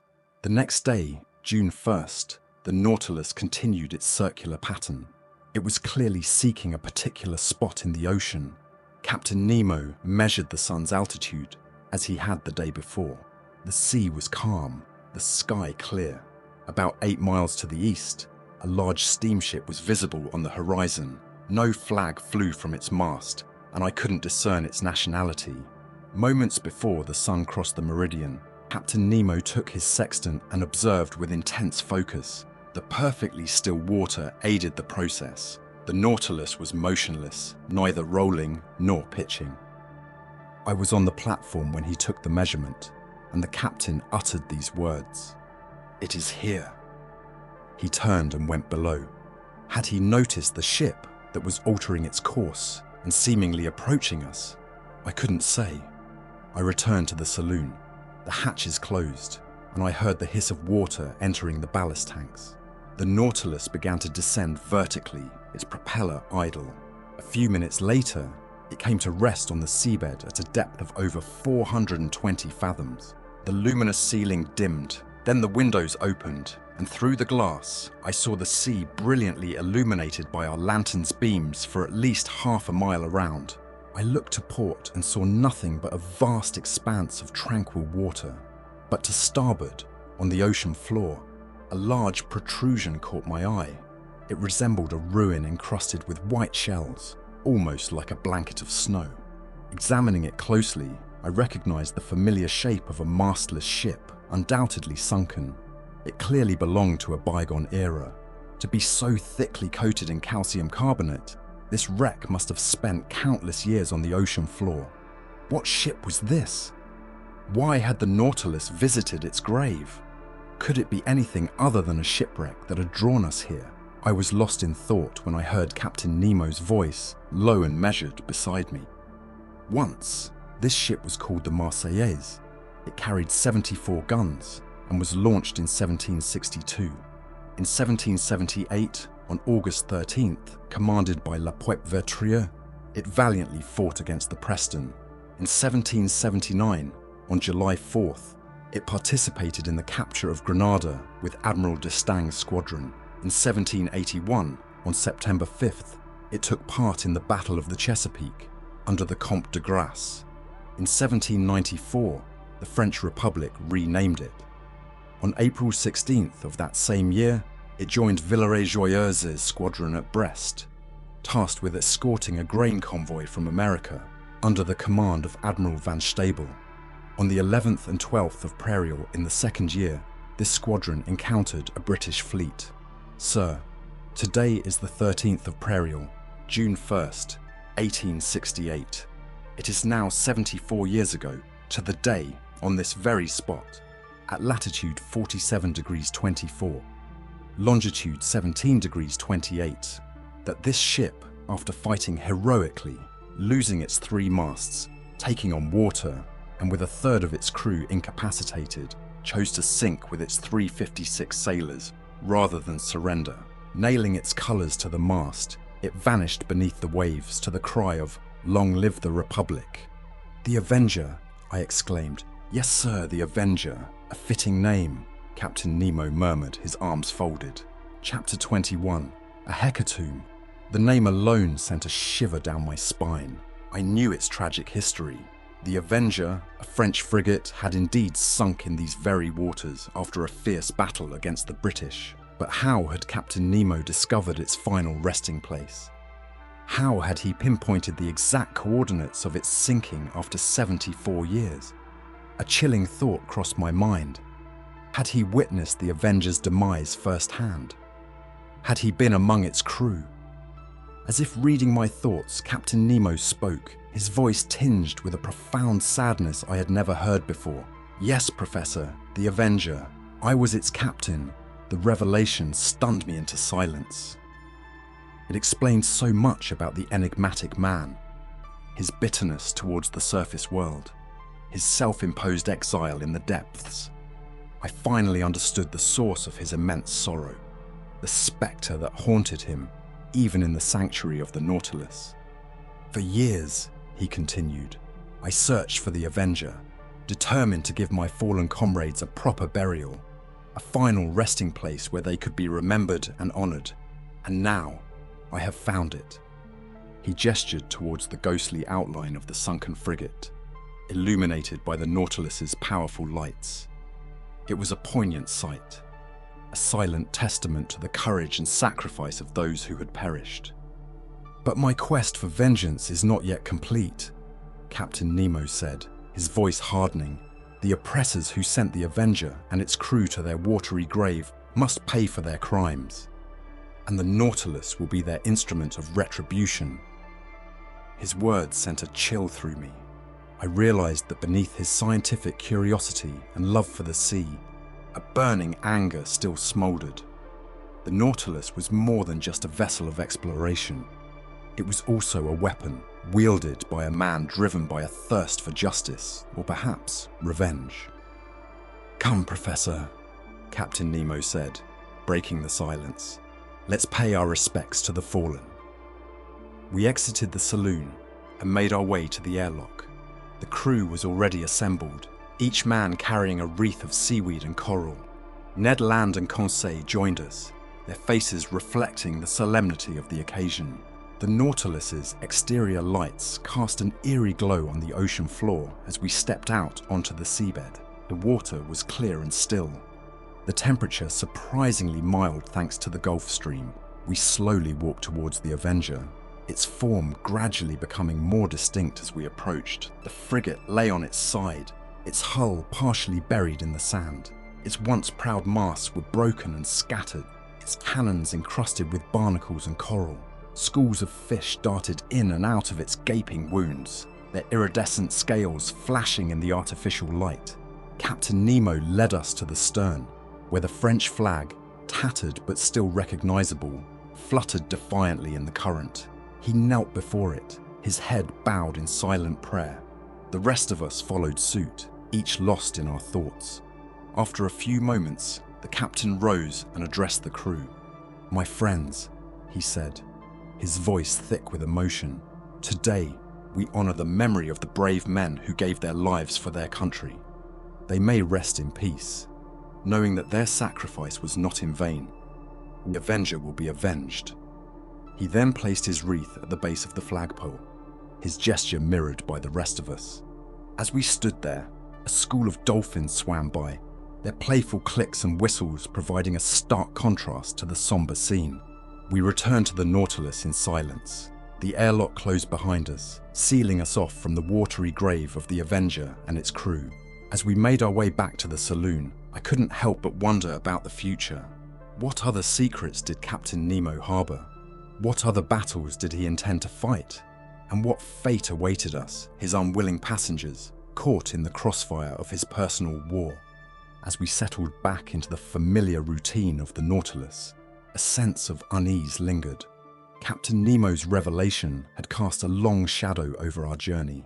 The spectre of the Avenger and its tragic fate served as a constant reminder of the darkness lurking beneath the captain's calm exterior. The Nautilus continued its northward course, the hum of the engines a steady backdrop to our unspoken anxieties. Ned Land grew more restless with each passing day, his frustration palpable. He paced the corridors, muttering under his breath, his eyes filled with a desperate longing for freedom. Conseil, ever the optimist, tried to lighten the mood, but even his cheerful chatter couldn't dispel the gloom that had settled over us. I found myself spending more time alone, lost in my thoughts, trying to reconcile the captain's brilliance and compassion with his relentless pursuit of vengeance. One evening, as I sat in the saloon, staring out at the endless expanse of the ocean, Captain Nemo unexpectedly joined me. He seemed to have regained some of his composure, but his eyes still held a trace of sadness. "Professor Aronnax," he said, breaking the silence, "I apologize for my outburst the other day. I allowed my emotions to get the better of me."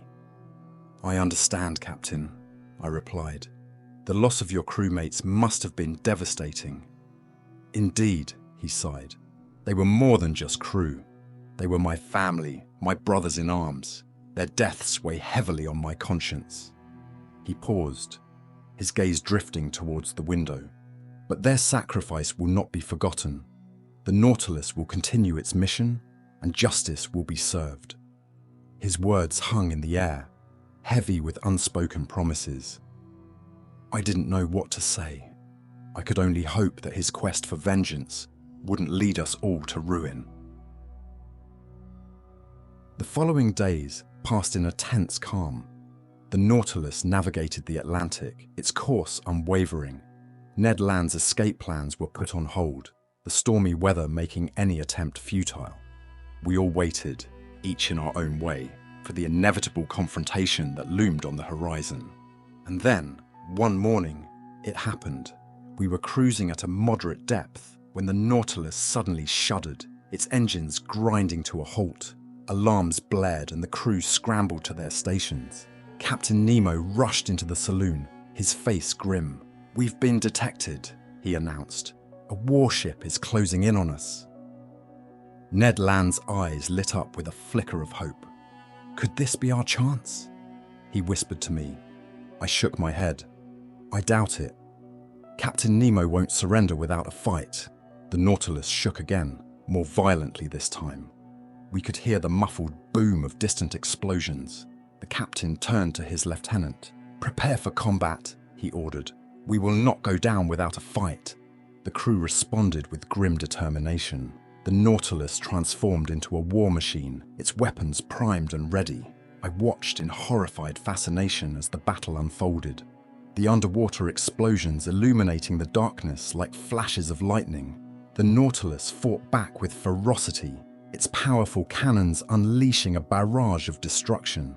But the enemy ship was relentless, its depth charges relentlessly pounding our hull. The Nautilus creaked and groaned under the onslaught, its once impenetrable armor beginning to buckle.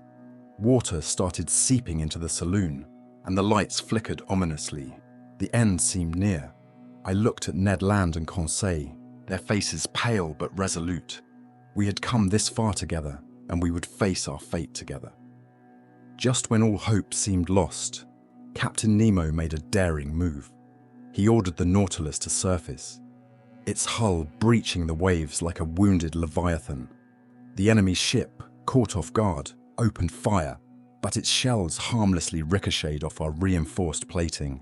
The Nautilus retaliated, its cannons roaring, its steel spur tearing into the enemy's hull. The warship listed heavily, its crew scrambling to abandon ship. Within minutes, it sank beneath the waves, its screams and cries swallowed by the ocean's depths. The Nautilus, battered but victorious, slowly descended back into the depths. Captain Nemo stood on the platform, his silhouette outlined against the setting sun. He had won this battle, but at what cost? How many more lives would be lost in his relentless pursuit of vengeance? As I watched him, I couldn't help but feel a sense of pity for the man. He was a prisoner of his own past, trapped in an endless cycle of violence and retribution. The Nautilus, his sanctuary and his weapon, was also his cage, isolating him from the world he both loved and despised. Chapter 22. The last words of Captain Nemo. The hatches sealed us off from that horrific scene, but the saloon remained shrouded in darkness and silence. The Nautilus, 100 feet beneath the surface, was fleeing that desolate place at incredible speed. Where was it headed? North or south? Where was the man escaping to after such a devastating act of retribution? I had returned to my room, where Ned and Conseil sat in stunned silence. An overwhelming sense of dread washed over me as I thought of Captain Nemo. Whatever he had endured at the hands of those men, he had no right to inflict such punishment. He had made me, if not an accomplice, then at least a witness to his vengeance. At 11, the electric lights flickered back on. I went to the saloon. It was empty. I checked the various instruments. The Nautilus was racing northward at 25 miles an hour, sometimes surfaced, sometimes 30 feet below. Consulting the chart, I saw we were passing the mouth of the English Channel, our course propelling us towards the northern seas at a terrifying speed. We had traversed 200 leagues of the Atlantic that night. Darkness enveloped the sea as shadows lengthened, till the moon's ascent. I retreated to my room, but couldn't sleep. Nightmares plagued me. The gruesome scene of destruction replayed endlessly before my eyes. From that day forward, who could predict where in the North Atlantic basin the Nautilus would take us? It maintained its inexplicable speed, shrouded in the northern mists. Would we reach Spitsbergen or the shores of Novaya Zemlya? Would we explore those uncharted waters, the White Sea, the Kara Sea, the Gulf of Ob, the Likovsky Islands, and the mysterious Asian coast? I had no answers. I could no longer gauge the passage of time. The clocks on board had been stopped. It felt like we were in the polar regions, where day and night no longer followed their natural rhythm. I felt myself drawn into that eerie realm where Edgar Allan Poe's tormented imagination once roamed. Like the fictional Arthur Gordon Pym, I half expected to see at any moment that shrouded human figure, vastly larger than any dweller on Earth, cast across the cataract that guards the approach to the pole. I estimated, though I could be wrong, that this perilous voyage of the Nautilus had lasted 15 or 20 days, and I have no idea how much longer it might have continued had it not been for the catastrophe that brought our journey to an end. Captain Nemo was nowhere to be seen, nor was his second in command. Not a single crew member was visible. The Nautilus remained almost constantly submerged. When we surfaced for air, the hatches opened and closed automatically. There were no new markings on the map. I was lost, adrift in a sea of uncertainty. The Canadian, too, his strength and patience exhausted, had withdrawn. Conseil couldn't get a word out of him. Fearing that in a fit of desperation he might harm himself, Conseil watched over him with unwavering devotion. One morning, I couldn't say what date it was. I had fallen into a heavy slumber in the early hours, a sleep both troubled and unsettling. I suddenly awoke to find Ned Land leaning over me, whispering urgently, "We're escaping." I sat up. "When?" I asked. "Tonight. All surveillance on board the Nautilus seems to have ceased. Everyone appears to be in a daze. Will you be ready, sir?" "Yes," But where are we?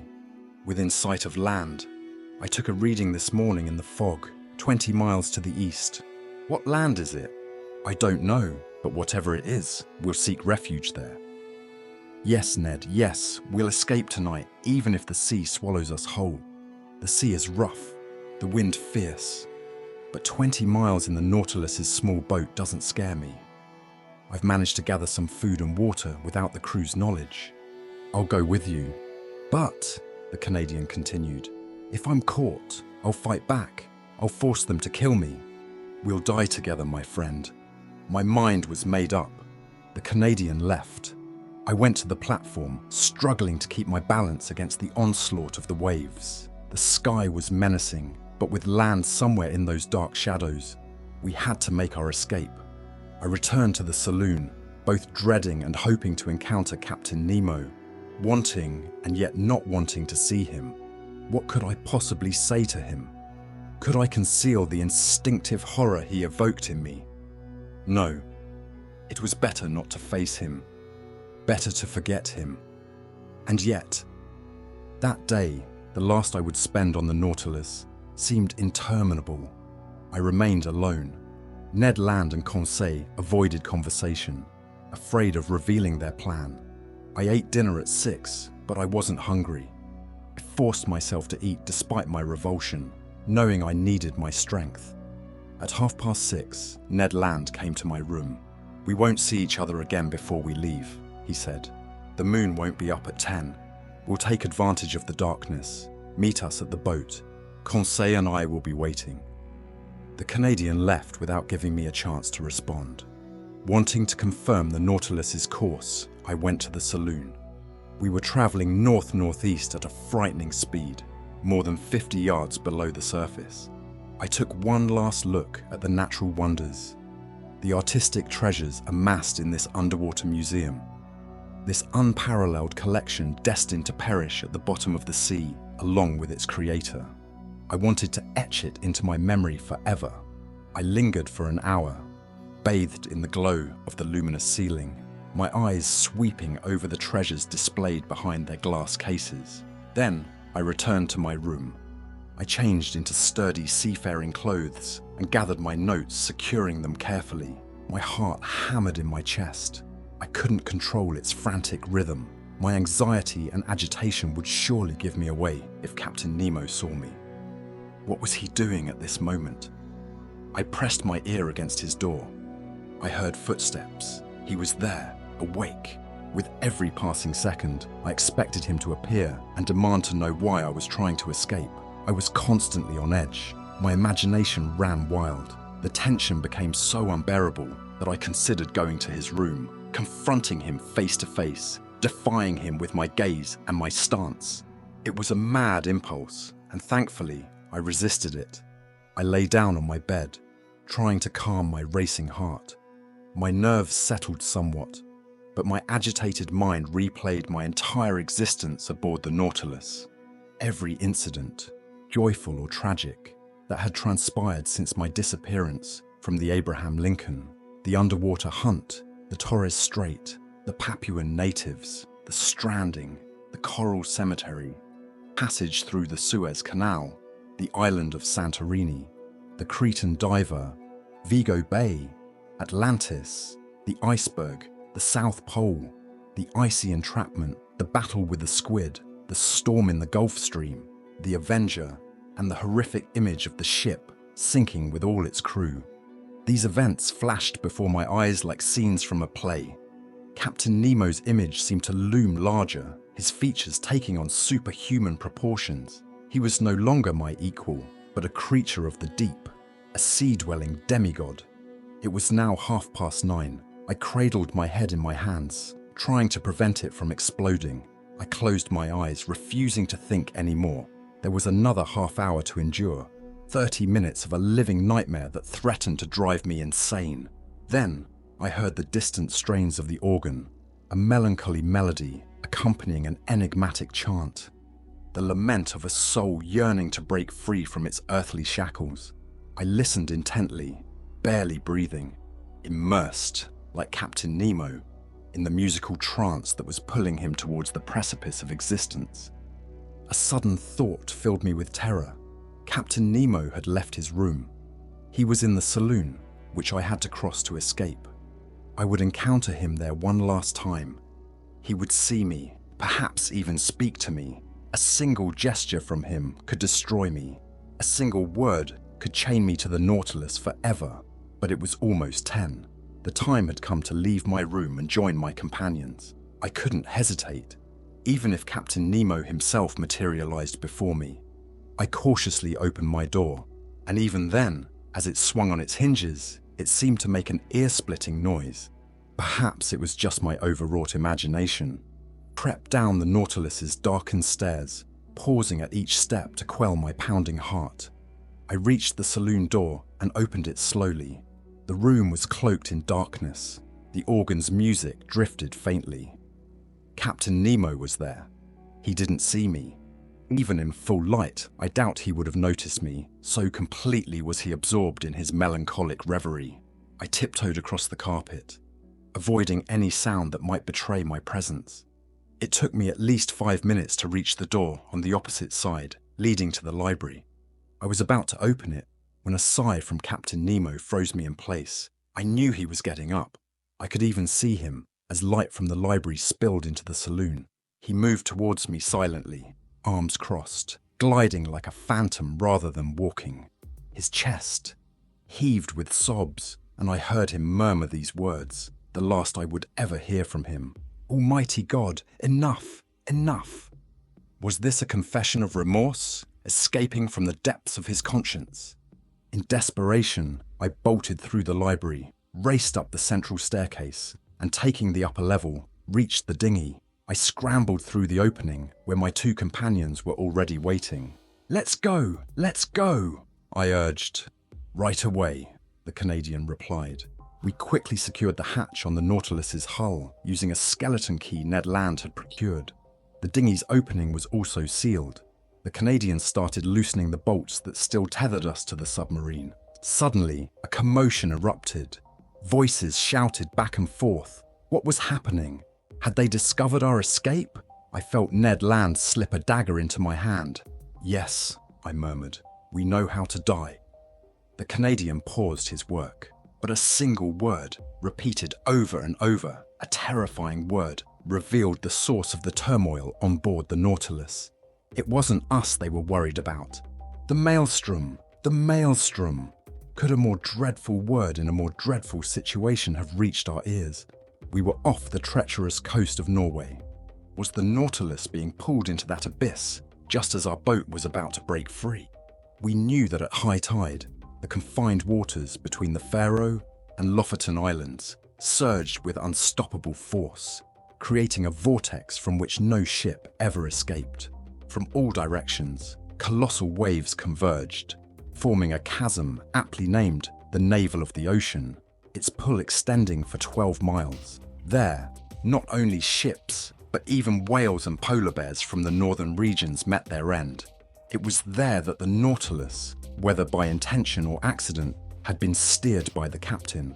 It was caught in a spiral, its circumference shrinking relentlessly. The dinghy, still attached to its side, was dragged along at a dizzying speed. I felt that sickening vertigo that comes from prolonged spinning. We were paralyzed with fear. Our terror reached its peak. Our blood ran cold, our nerves numb, and we were drenched in a cold sweat. The sweat of impending doom. And the noise surrounding our fragile vessel, the deafening roars echoed for miles, the tumultuous uproar of water crashing against the jagged rocks below, where even the sturdiest objects were pulverized and trees were stripped bare, with all the bark rubbed off, as the Norwegians say. What a predicament. We were tossed about mercilessly. The Nautilus fought back like a living creature. Its steel frame groaned and strained. At times, it seemed to stand upright, and we with it. We have to hang on, Ned shouted, and secure the bolts. We might still be saved if we stay with the Nautilus. He hadn't finished speaking when we heard a shattering sound. The bolts snapped, and the dinghy, torn from its moorings, was hurled like a stone from a slingshot into the heart of the maelstrom. My head slammed against something metal, and the violent impact knocked me unconscious. Chapter 23, Conclusion. And so concludes the voyage beneath the seas. What transpired that night, how the dinghy escaped the maelstrom's vortex, how Ned Land, Conseil, and I survived that hellish abyss, I cannot say. But when I regained consciousness, I found myself lying in a fisherman's hut on the Lofoten Islands. My two companions, safe and sound, were beside me, holding my hands. We embraced, overwhelmed with relief and gratitude.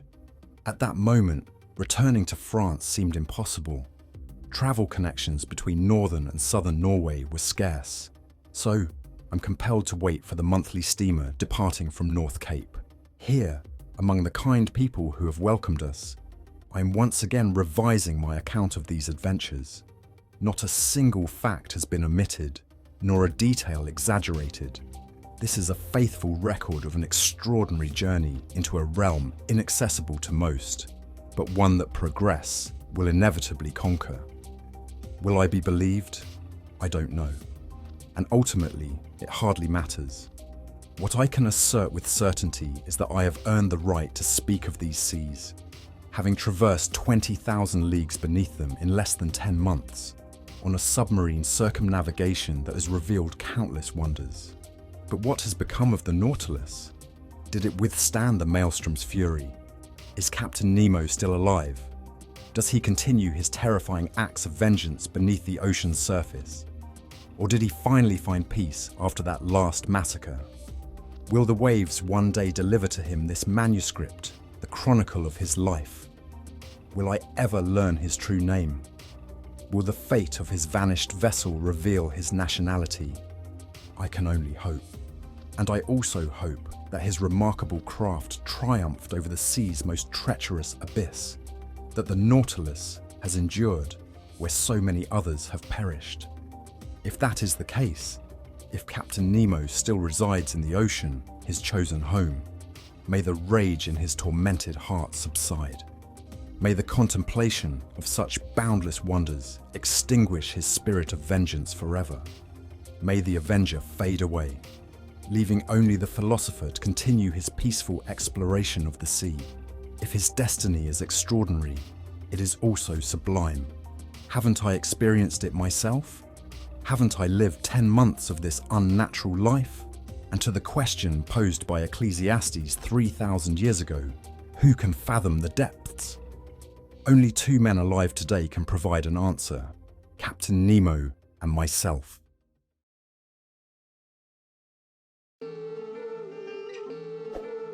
We hope you have enjoyed this episode of Quantum Dispatches, and stay tuned next week for another thrilling adventure. Thank you for listening.